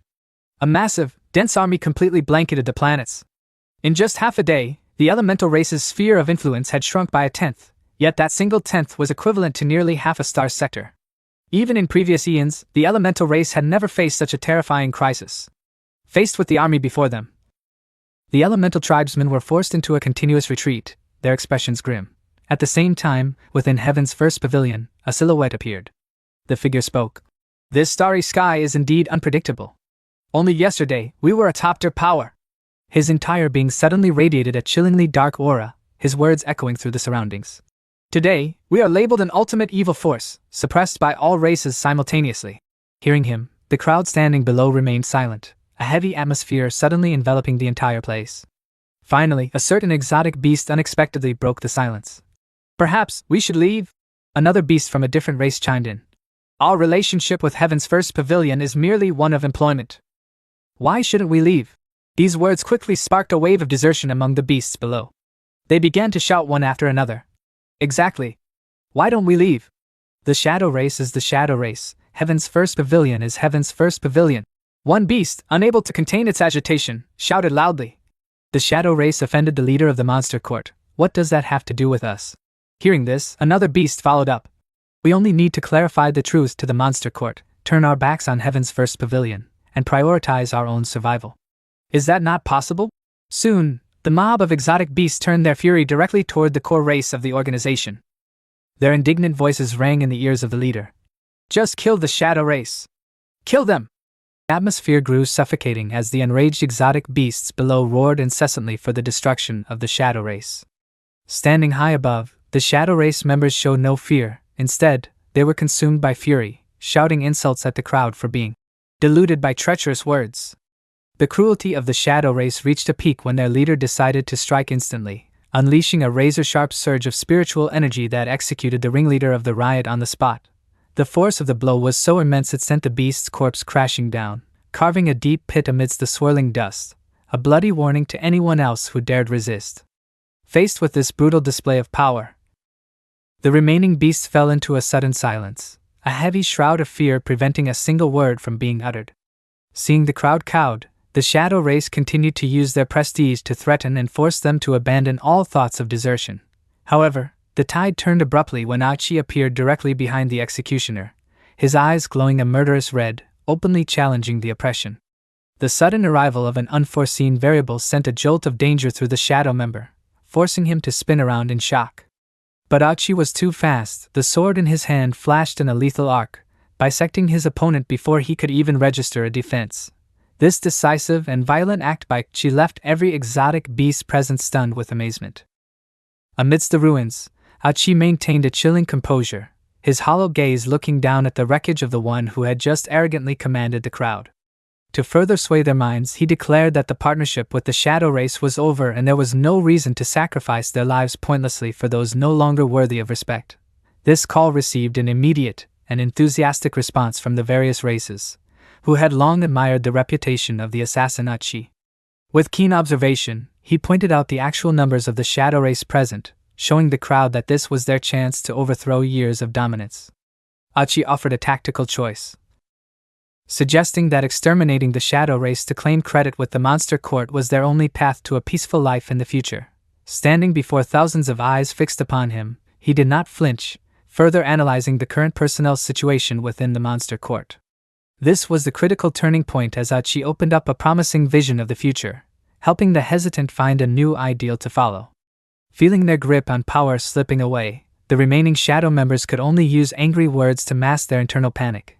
But it was too late. The exotic beasts had been completely swayed. They chose the path of combat to save themselves rather than waiting for death. In an instant, the air grew thick with the intent to kill, all aimed squarely at the shadow race members. The explosion began as the vanguard of beasts led the charge, signaling the start of a massive purge. The thunderous explosions rocking the halls of Heaven's first pavilion were testament to the collapse of a once mighty power. Achi stood tall amidst the rubble and smoke, a symbol of the changing eras. The killing intent radiating from his red eyes showed that this war would have no room for leniency. Cracking from within under the pressure of the monster court, the alliance of Heaven's first pavilion, once thought to be solid, disintegrated completely in a sea of fire. In desperation, a shadow member lunged at Chi, blaming him for the entire collapse. Though the attack carried enough fury to shatter the earth, Achi blocked it with terrifying calm. The shadow member screamed in agony, claiming that without Achi's interference, the situation would never have turned this dire. To all these accusations, the black-clad assassin offered only a defiant and indifferent question. With a masterful dodge, Achi caused his opponent to lose balance and destroy the very ground beneath his own feet in a cloud of dust. Shock was etched across the shadow member's face as he realized Achi's weapon had shattered, a sign that seemed like defeat, but was actually the beginning of the end. This was the moment the Thousand Blade, Achi's Grade 5 spirit weapon, unleashed its true power. Each fragment transformed into thousands of sharp streaks of light capable of tearing through anything. These lethal rays of light swarmed the target, leaving no path for survival. The outcome was sealed as countless blade fragments pierced through the enemy's body, turning his world into a singular shade of bloody red. After taking down the obstacle, Achi immediately ordered a total offensive to wipe out the remnants of the shadow race. Upon receiving the signal, the exotic beasts surged forward like a broken dam, their cheers echoing across the sky. Extreme panic gripped those of the shadow race as they realized they had become the prey within the very domain they once dominated. While the fierce battle raged on the ground, the story abruptly shifted to a mysterious corner of a distant green planet. Here, the leader of the Heavenly Court was deeply anxious, realizing that the Heaven-smiting alliance was completely overwhelming his forces. He could not hide his indignation at being labeled demons by the enemy, who were calling upon all other races to join in suppressing the heavenly court. The lingering regret over the failed sneak attack created a somber pressure that filled the entire room. Another member of the leadership had to admit that their delay had allowed the opponent to grow too quickly, and now they faced a brutal vengeance, standing on the edge of the abyss. The heavenly court began to consider unleashing the Eternal Strike, a destructive final move intended to take the enemy down with them. The one-eyed elder, his face full of worry, explained that this was their ultimate trump card, though it was highly risky for Imperial weapons that were no longer intact. The price of this full-power attack was the total collapse of the Imperial weapon itself and the entire foundation of the Heavenly Court's power. Hereditary treasures like the Taiji diagram and the monster binding ring had now become their last hope, yet also their greatest burden. In their minds, the image of Yuziyu loomed like an unshakable phantom. Their pessimism only grew knowing the opponent was protected by the Donghuang Bell, making the chances of victory, even with the Eternal Strike, extremely low. Furthermore, the power of an Imperial weapon, even a flawed one, was enough to turn the entire Milky Way into stardust, a consequence they could not take lightly. In stark contrast to the anxiety of the Heavenly Court, deep within Azure Blue Star, Yuziyu was also taking time to reflect on this very issue. He questioned the true capability of the Eternal Strike and whether all Imperial weapons possessed this final secret technique.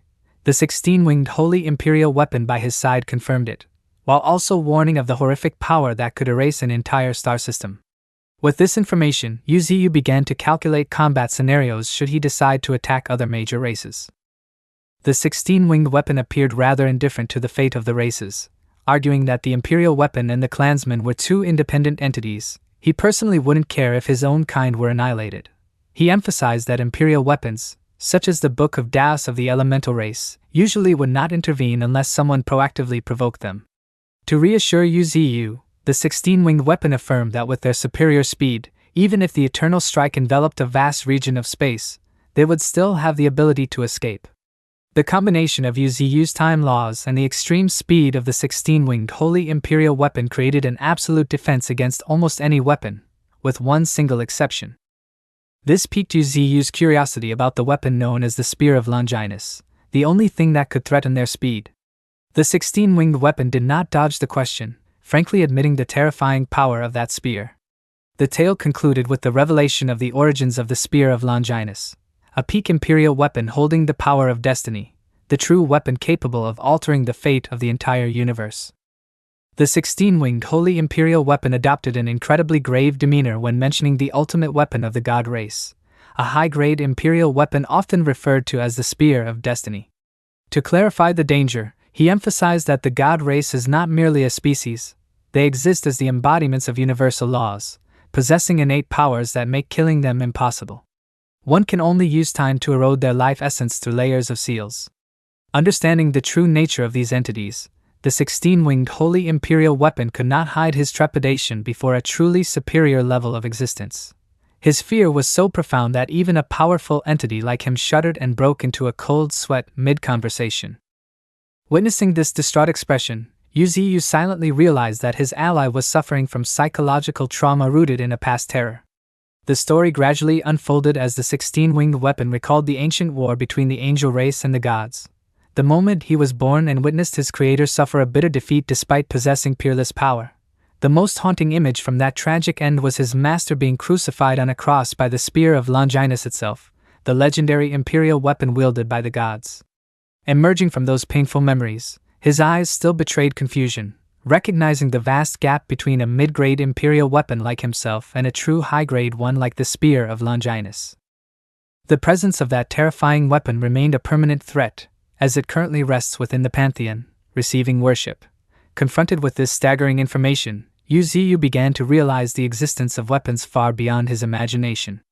Though he had grown quite formidable, he looked at his tentacles swaying in the wind and silently admitted that he was not yet capable of a direct confrontation with treasures of that caliber. Reassuring his allies' anxiety, the 16-winged weapon affirmed that the god race has not yet truly returned, and he would certainly sense it immediately should they appear. However, past hatred still simmered as he emphasized the irreconcilable grievances between himself and the factions of the gods. Just as the atmosphere grew heavy, the sudden appearance of Xiao Ling in the form of a beam of light interrupted their thoughts. Recognizing the newcomer, Yu Ziyu was slightly surprised and called her name to confirm her presence.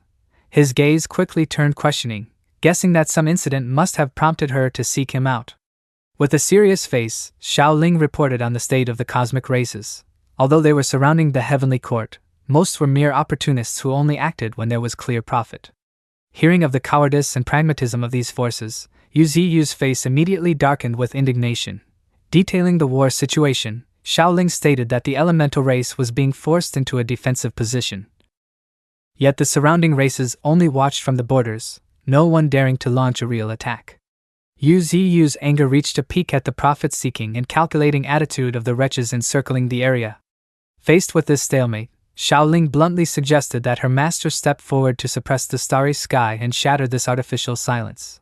Agreeing with his subordinate, Yu Ziyu realized this was the perfect time for him to officially reveal himself and restore order.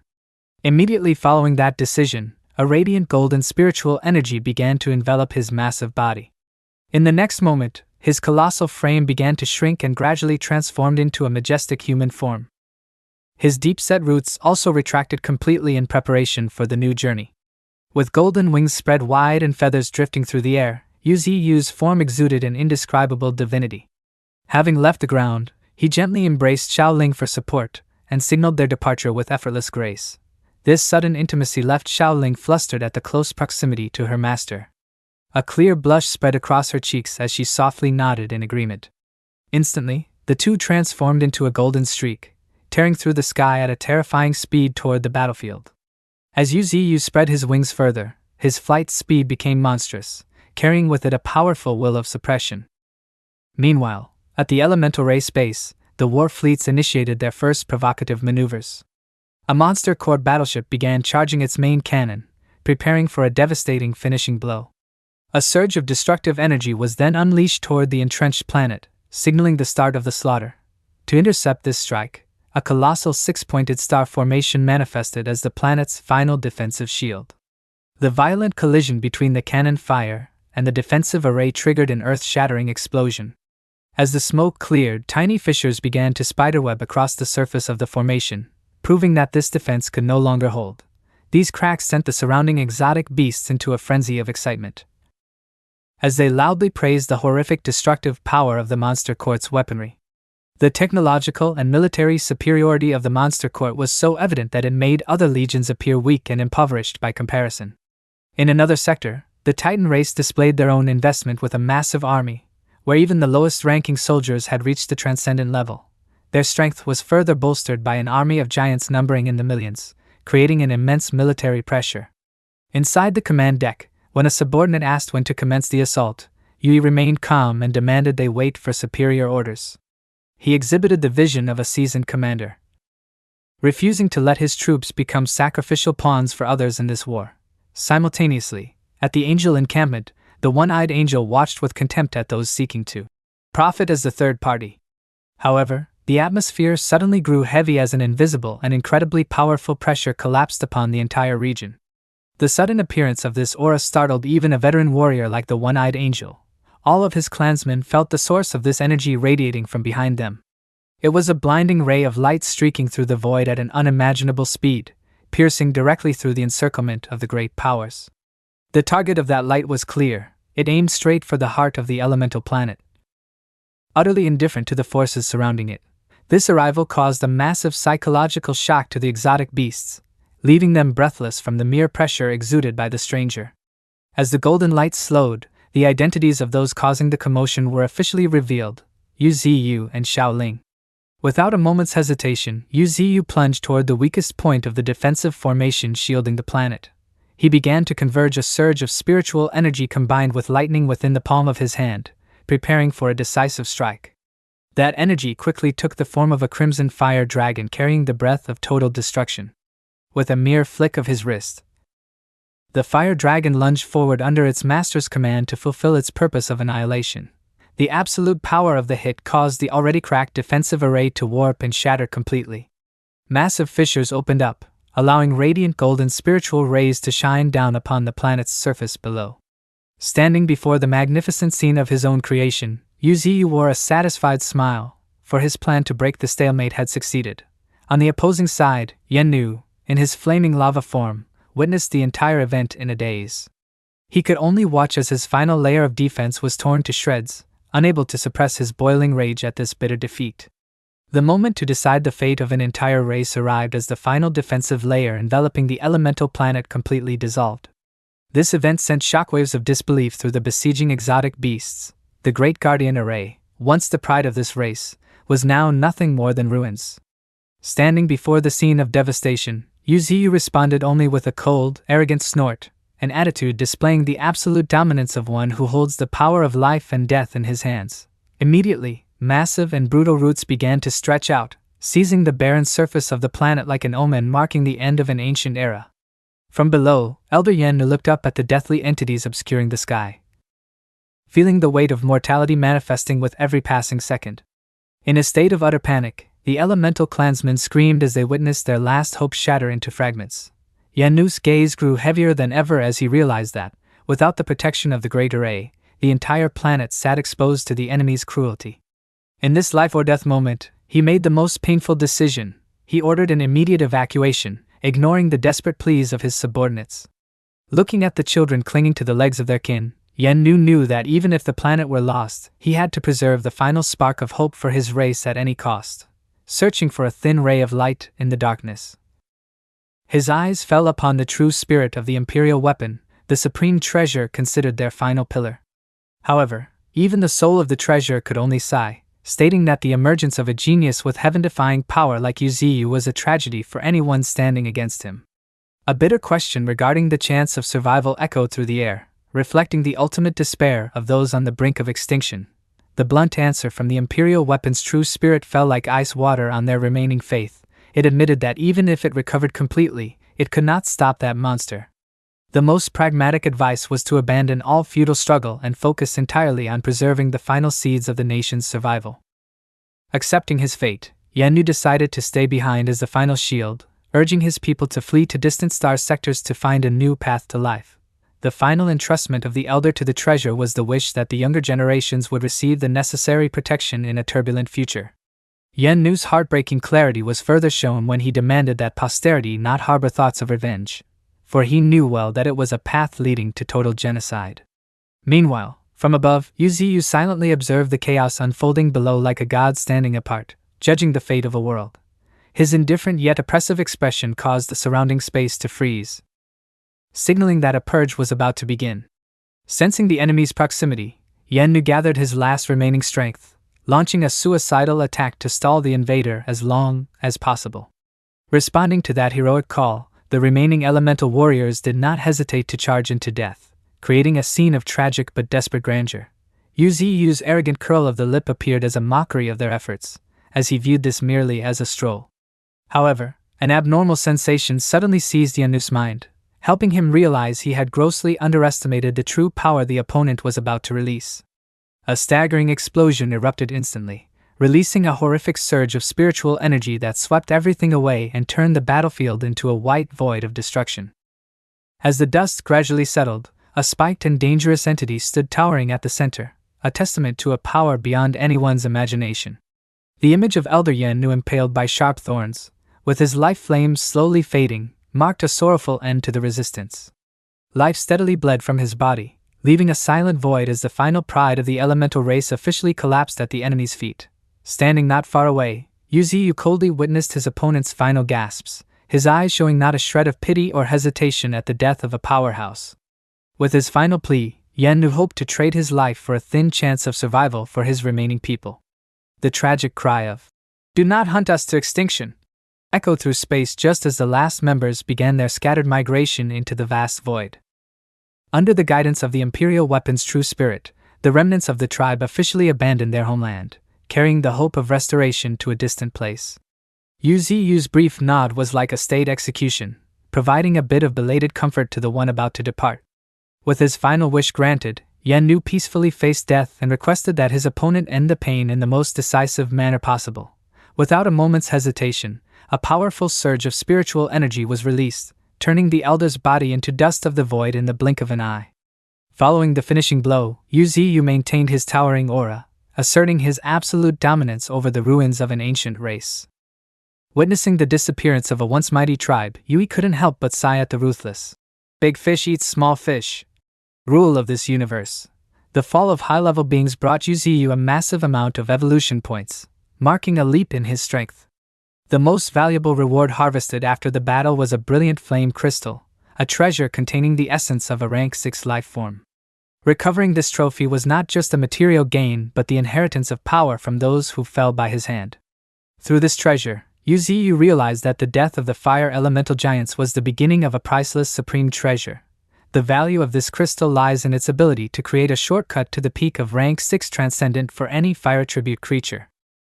With unlimited ambition, Yuziyu began summoning his subworlds to prepare for a large-scale looting of the entire planet. All resources and heritage accumulated over thousands of years by the elemental race were now being swept into the winner's vortex of ambition. An absolute order was issued with a somber face, affirming that he would take everything considered a treasure on this planet. However, at the height of the harvest, an unexpected variable from his intuition caused Yuziyu to suddenly stop. The appearance of a completely new source of spiritual energy from afar piqued the curiosity and high alertness of the master of the monster court. Not missing any secrets, he immediately transformed into a golden streak of light and flew toward a cave to discover the truth behind that energy. The mystical light emanating from deep within the cave was like an invitation to a space filled with mystery and isolated from the outside world. Exploring deep into the earth, he encountered a wonder with a clear underground spring, a serene scene completely opposite to the ruins on the surface. Yuziyu's gaze stopped at the top of a sharp rock, where a strange entity was emitting small, captivating specks of light. The confirmation of this object's existence in Yuziyu's mind showed that this was exactly what he had long predicted and expected. The thing resting on that sharp rock was the mana source. This was the solution to the problem of a lack of spiritual energy for cultivation, allowing Yuziyu to break through his limits without worrying about energy depletion. As the sunlight shone into the cave, he began outlining the next plans for pacifying the remaining forces, such as the Nether Race and the Shadow Race. The appearance of the name, Heavenly Court, in his thoughts indicated that the upcoming wars would be many times more fierce and large-scale. Choosing the Nether Race as the next target showed Yuziyu's clear strategy, destroying each opponent one by one to unify the entire star sector. News of the elemental race's rapid collapse quickly spread to the Angel Planet, causing a psychological earthquake for those watching from afar. The terrifying conquest speed, destroying a race in a single month, left the leadership there stunned by the Monster Court's unstoppable power. Information regarding the next target, the Nether Race, further increased the tension as the Phantom of War now closed in on the strongest races. The shock was evident on the faces of the leaders as they realized that Yuziyu's decisiveness and speed were beyond any initial calculated scenarios. In the Dark Star sector, the atmosphere is more strained than ever as the Nether Race officially enters a state of red alert, deploying a massive, fortified defensive formation to cover their entire territory. Amidst the eerie silence of the defense system, a member of the race couldn't hide their anxiety, questioning whether their natural supreme formation could withstand the horrific power of the master of the monster court. Immediately, another voice arose to reassure the internal ranks. They believed that even if Yuziyu possessed peerless strength, deciphering such a complex natural formation would take hundreds of years, assuming he lacked expertise in formation arts. However, the psychological phantom of the elemental race's collapse weighed heavily on their minds, leaving the faint-hearted praying they wouldn't be crushed in a single touch like those before them. In reality, this fear was not misplaced. The Dark Star sector is an extremely complex hazard beneath the stars, where 3D and 4D dimensions intertwine and shift constantly to create a completely isolated space. In normal theory, such a natural formation would be enough to make any intruder, even Yuziyu, get lost in the dimensional cracks with no hope of escape anytime soon. However, the variable lies in the fact that Yuziyu now possesses the 16-winged Holy Imperial Weapon, an imperial artifact with power far beyond conventional logic. At this moment, he is present just outside the elemental planet. There, he begins deploying spatial power by summoning his subworlds with the intent to completely devour the planet held within his sight. Witnessing this aggressive move, the 16-winged Holy Imperial Weapon accompanying him voiced its astonishment at his ambition to drain an entire planet. But Yuziyu calmly affirmed this was the fastest way to upgrade the spiritual energy for his 9 realms. Alongside this grand plan, he didn't forget those by his side, telling Xiaoling she could freely collect any treasures on the elemental planet that caught her eye. While Yu Ziyu was sweeping up the spoils of war, the 16-winged Holy Imperial weapon offered a strategic suggestion, seizing the life source of the elf race to perfect their future resources. According to the 16-winged weapon's explanation, the combination of the elemental well, the light well of the angel race, and the life source would create a terrifying resonance of power between spiritual energy, faith, and life. If these three sources could be converged into the subworld, it would create a true revolution, helping the subworld evolve into a complete great world. However, this remains a very distant realm that Yu Ziyu cannot yet reach, so the 16-winged weapon set the topic aside for a more appropriate time. Setting aside future visions, Yu Ziyu returned to reality with a cold gaze, affirming that the priority now is to completely suppress the nether race and purge the headquarters of Heaven's first pavilion. After instructing the entire army to return to Azure Blue Star, Yu Ziyu reverted to his original giant tree form, sinking his roots deep into the earth to stabilize his foundation. In that peaceful space, his leaves swayed gently in the breeze, creating a tranquil scene in stark contrast to the recent war. To prepare for the next steps, he ordered Zhu Juan to immediately summon the thunderous giant dragon. Upon receiving the order, Zhu Juan transformed into a streak of golden light, tearing through the sky to execute the task swiftly. Yu Ziyu then turned his attention to Nine Tails, who was waiting below, signaling that he had a special gift for her. The mystery of her master left Nine Tails curious, her mind filling with countless questions about the gift. Not making her wait long, Yu Ziyu used a tentacle to bring forth the flame crystal, the most precious spoil of war recently taken from the elemental race. Feeling the dense fire spirit power radiating from the crystal, Nine Tails was utterly stunned by its immense value. Upon contact, the crystal suddenly erupted into a brilliant flame, enveloping Nine Tails' body and beginning a deep fusion into her bloodline. This was a rank 6 crystal containing the entire life essence of an elemental race elder, a priceless treasure that helps the user achieve breakthroughs in comprehension. After granting the treasure, he kindly reminded her to enter seclusion immediately to fully absorb this power. Honored by her master's expectations, Nine Tails bowed reverently and promised not to disappoint him. The scene shifts to another corner of Azure Blue Star. Under the clear blue sky, the arrival of a special guest shattered the peaceful atmosphere.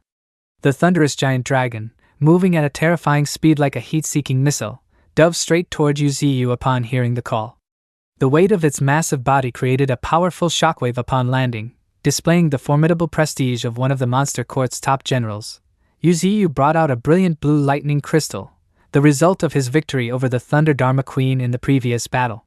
Before the astonished thunderous giant dragon, he commanded it to refine this crystal to advance to the mid-stage of rank 6 before returning for new missions.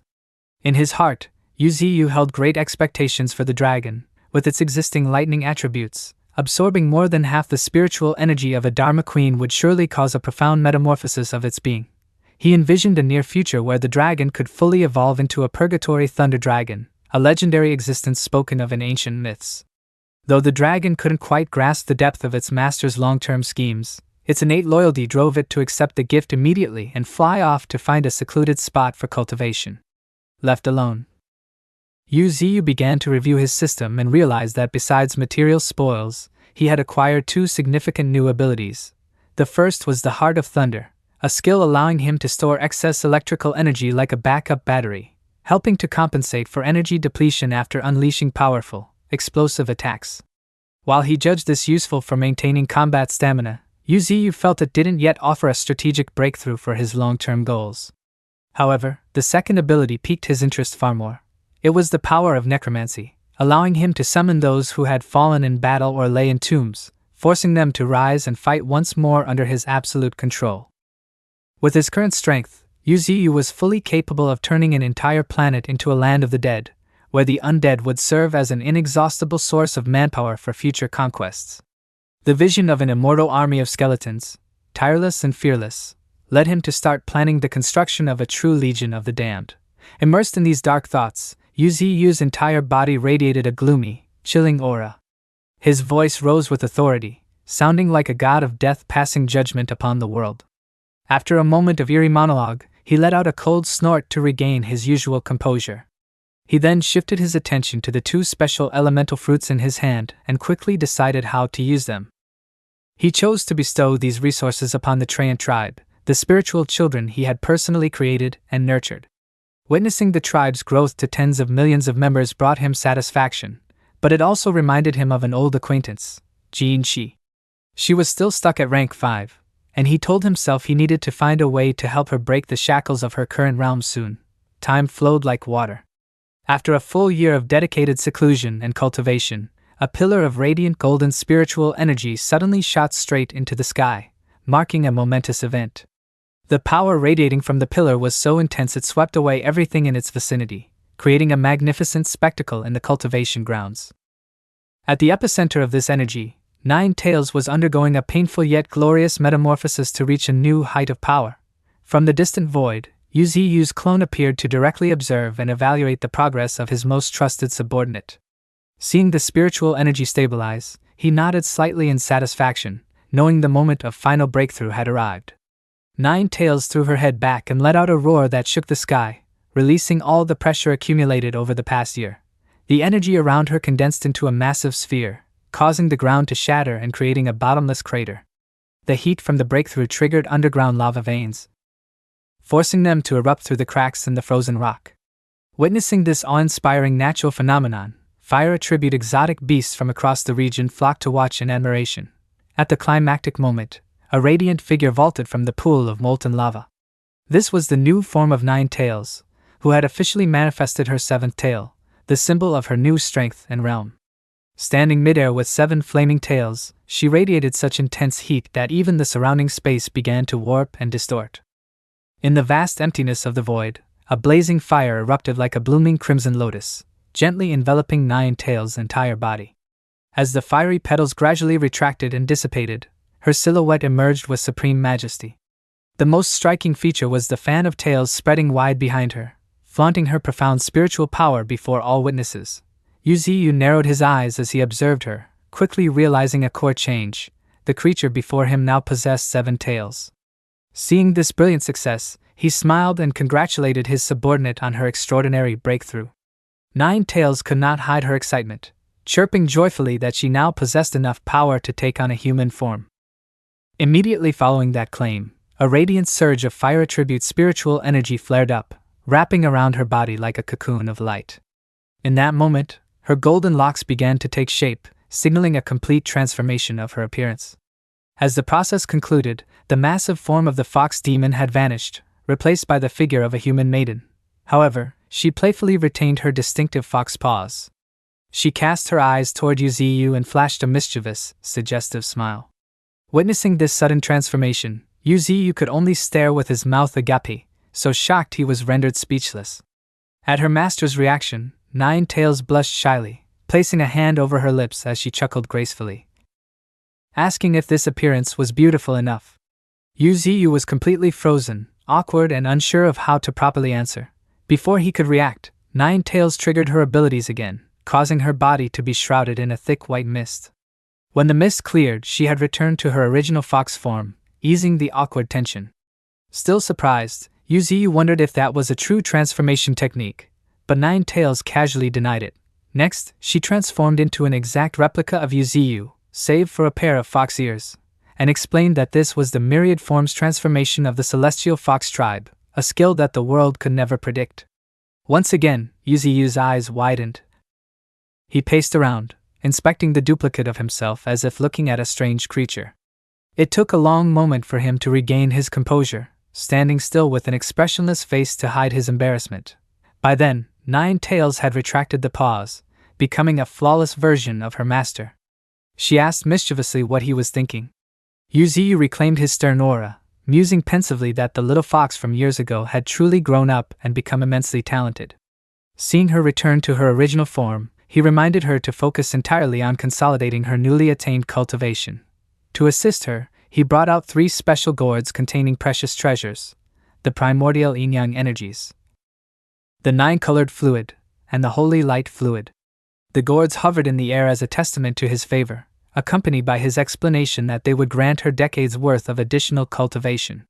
Leaving a final word regarding her training, Yu immediately retracted his head back into the void rift as fast as a gust of wind, almost as if he were fleeing from Nine Tails' teasing.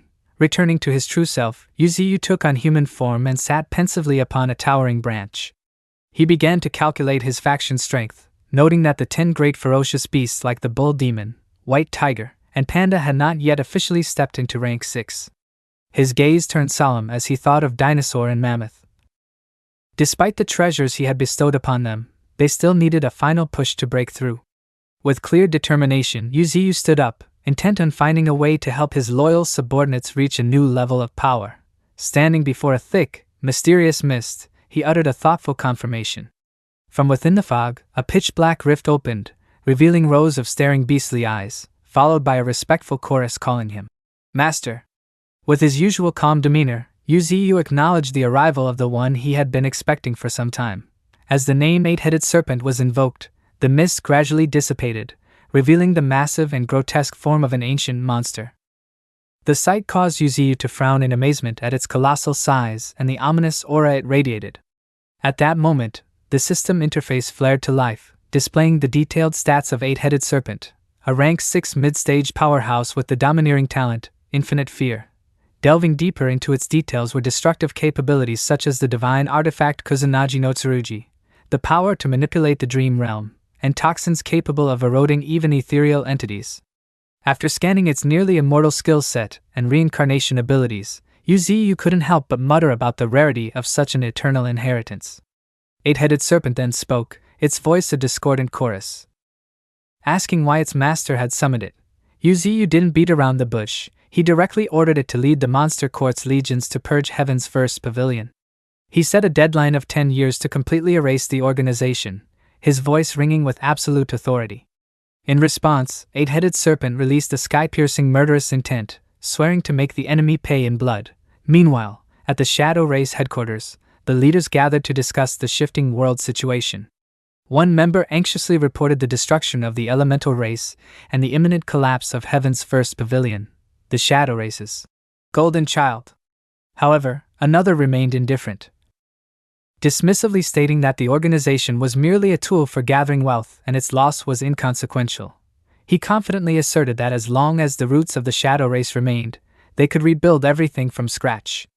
Some even arrogantly believed that no matter how terrifying the master of the monster court was, he could hardly touch them. Nevertheless, a more sober voice advised the clansmen to withdraw and act with extreme caution for the time being. As the reminder ended, the assembled Shadow members shouted their submission in unison, creating an atmosphere of cold calculation. The scene then shifted to a distant green planet, where a Shadow Race expert was being held captive, in a miserable state. Despite possessing the eerie ability to turn into a shadow to negate attacks, he could not escape the monster court's sealing circle. The sudden arrival of Eight-Headed Serpent, with its staggering weight, caused the entire region to quake, sending plumes of dust into the air. The massive commotion startled 2 nearby exotic beasts, who hurriedly turned to investigate. Recognizing the powerful lord, they immediately bowed in agitated reverence. Eight-Headed Serpent slithered close to the prisoner, coldly inquiring about the progress of extracting information from this stubborn captive. The human-faced spider stepped forward to report that despite using the most cruel methods, they had harvested nothing. Brutal tortures, from flaying to acid baths, had been executed, yet the result remained 0. Looking at the Shadow member's body, mangled to the point where white bone was exposed, the human-faced spider admitted that even the 108 ultimate tortures and soul-searching techniques were useless. Helplessness was evident in the report regarding the Shadow expert's unnaturally resilient will. Hearing this, Eight-Headed Serpent's eyes flashed with a chilling light, signaling that a far more horrific punishment was about to begin. With eyes full of murderous intent and slitted pupils, it growled an order for all subordinates to withdraw so it could deal with the prisoner personally. We witnessed the arrogant defiance of the Shadow Race prisoner, even as he remains impaled upon the pillar. He lets out a cold, contemptuous snort, challenging his captors by implying that this interrogation will yield the same fruitless results as those before. His body seems to have reached its breaking point, drooping without a spark of life, yet he still manages to utter a weak warning. Do not waste energy, for anyone who comes to interrogate him will meet the same wall of silence. With lips moving in a difficult flutter, he does not forget to mock the impotence of the monster court, noting that despite their brutal torture, they have harvested nothing of value. Facing this stubbornness, the Eight-Headed Serpent simply observes with a chilling gaze, silently acknowledging that the prisoner's willpower is indeed remarkable. However, that recognition quickly shifts into a terrifying threat as the serpent narrows its eyes, hinting that such resilience only lasts until it takes action. The serpent's voice begins to echo in the prisoner's ears like a deathly melody, reminding him that he has not yet truly tasted the worst. The most frightening detail is the serpent's glowing red eyes, flickering like fires within the mist, accompanied by a low growl asserting that a true horror is about to descend. As the words finish, the massive silhouette of the eight-headed serpent lunges at the target with terrifying speed. So fast that normal sight catches only a fleeting black shadow. The impact leads to bone-deep agony, stripping away the prisoner's calm as he throws his head back in a desperate scream. His face changes visibly, turning pale with terror as the eyes on his body bulge unnaturally within their sockets. A thick, black mist now envelopes him, devouring everything and leaving only piteous screams echoing from within the darkness. Witnessing this horrific scene, two nearby exotic beasts are struck with terror, quickly turning to flee to avoid being caught by the black fog. The human-faced spider explains the danger of the mist. It has the power to amplify every sense 100-fold, especially the victim's fear. The beast beside it trembles, sharing its own terrifying experience of feeling absolute dread after merely touching a small patch of the fog. Meanwhile, at the heart of the punishment, the shadow prisoner has completely collapsed under the overwhelming psychological and physical pressure, screaming in ultimate agony. The comments from the observing beasts clarify the severity, emphasizing that even the resilient shadow race cannot endure being at the center of that black mist. Only after a long time does the freakish fog begin to thin, returning clarity to the surroundings. Seeing things settle, the two beasts finally stop their flight and turn back as the mist vanishes completely. At that exact moment, the shadow prisoner suddenly erupts with a loud scream toward the sky. He uses a frightening burst of power to completely shatter the thorns impaling him to the stone pillar. The force is strong enough to cause a massive explosion, creating a screen of white dust that he uses as a shield to escape. The sudden turn of events causes the human-faced spider to cry out in panic, fearing that the situation has worsened by letting the prisoner flee. However, as it moves to give chase, the eight-headed serpent abruptly blocks its path as if everything was pre-calculated. The serpent calmly orders them not to worry about the escaping captive. Its eyes flash with a cold, calculating light, revealing that it actually needs the prisoner to act as a guide to lead them to the Shadow Race's base. As predicted, the prisoner is now entirely governed by fear, madly dashing toward his sanctuary without realizing he is falling into a trap. He moves like a flash of lightning through the void, leading the way to the mystical shadow realm that no one could find. But for the eight-headed serpent, as long as an individual harbors fear, it can track their spiritual trail to the target. The serpent's plan is profoundly insidious. It will not only shadow the fugitive's every step but also use him to sow the seeds of terror throughout the entire shadow race. The scene shifts back to Yuziyu. Lin Feng stands respectfully atop one of the massive roots, awaiting orders. The system immediately displays his detailed status. Lin Feng possesses the Grade 5 Dark Shadow talent, granting him incredible flexibility in materializing and shape-shifting. Yu Ziyu looks down and acknowledges Lin Feng's hard work, having spent a long time caring for the various exotic beasts on his behalf. As a reward for his loyalty, Yu Ziyu uses a tentacle to bring out a unique item called the Mask of Hidden Shadows. As the mask is brought before Lin Feng, a surge of dark energy suddenly erupts.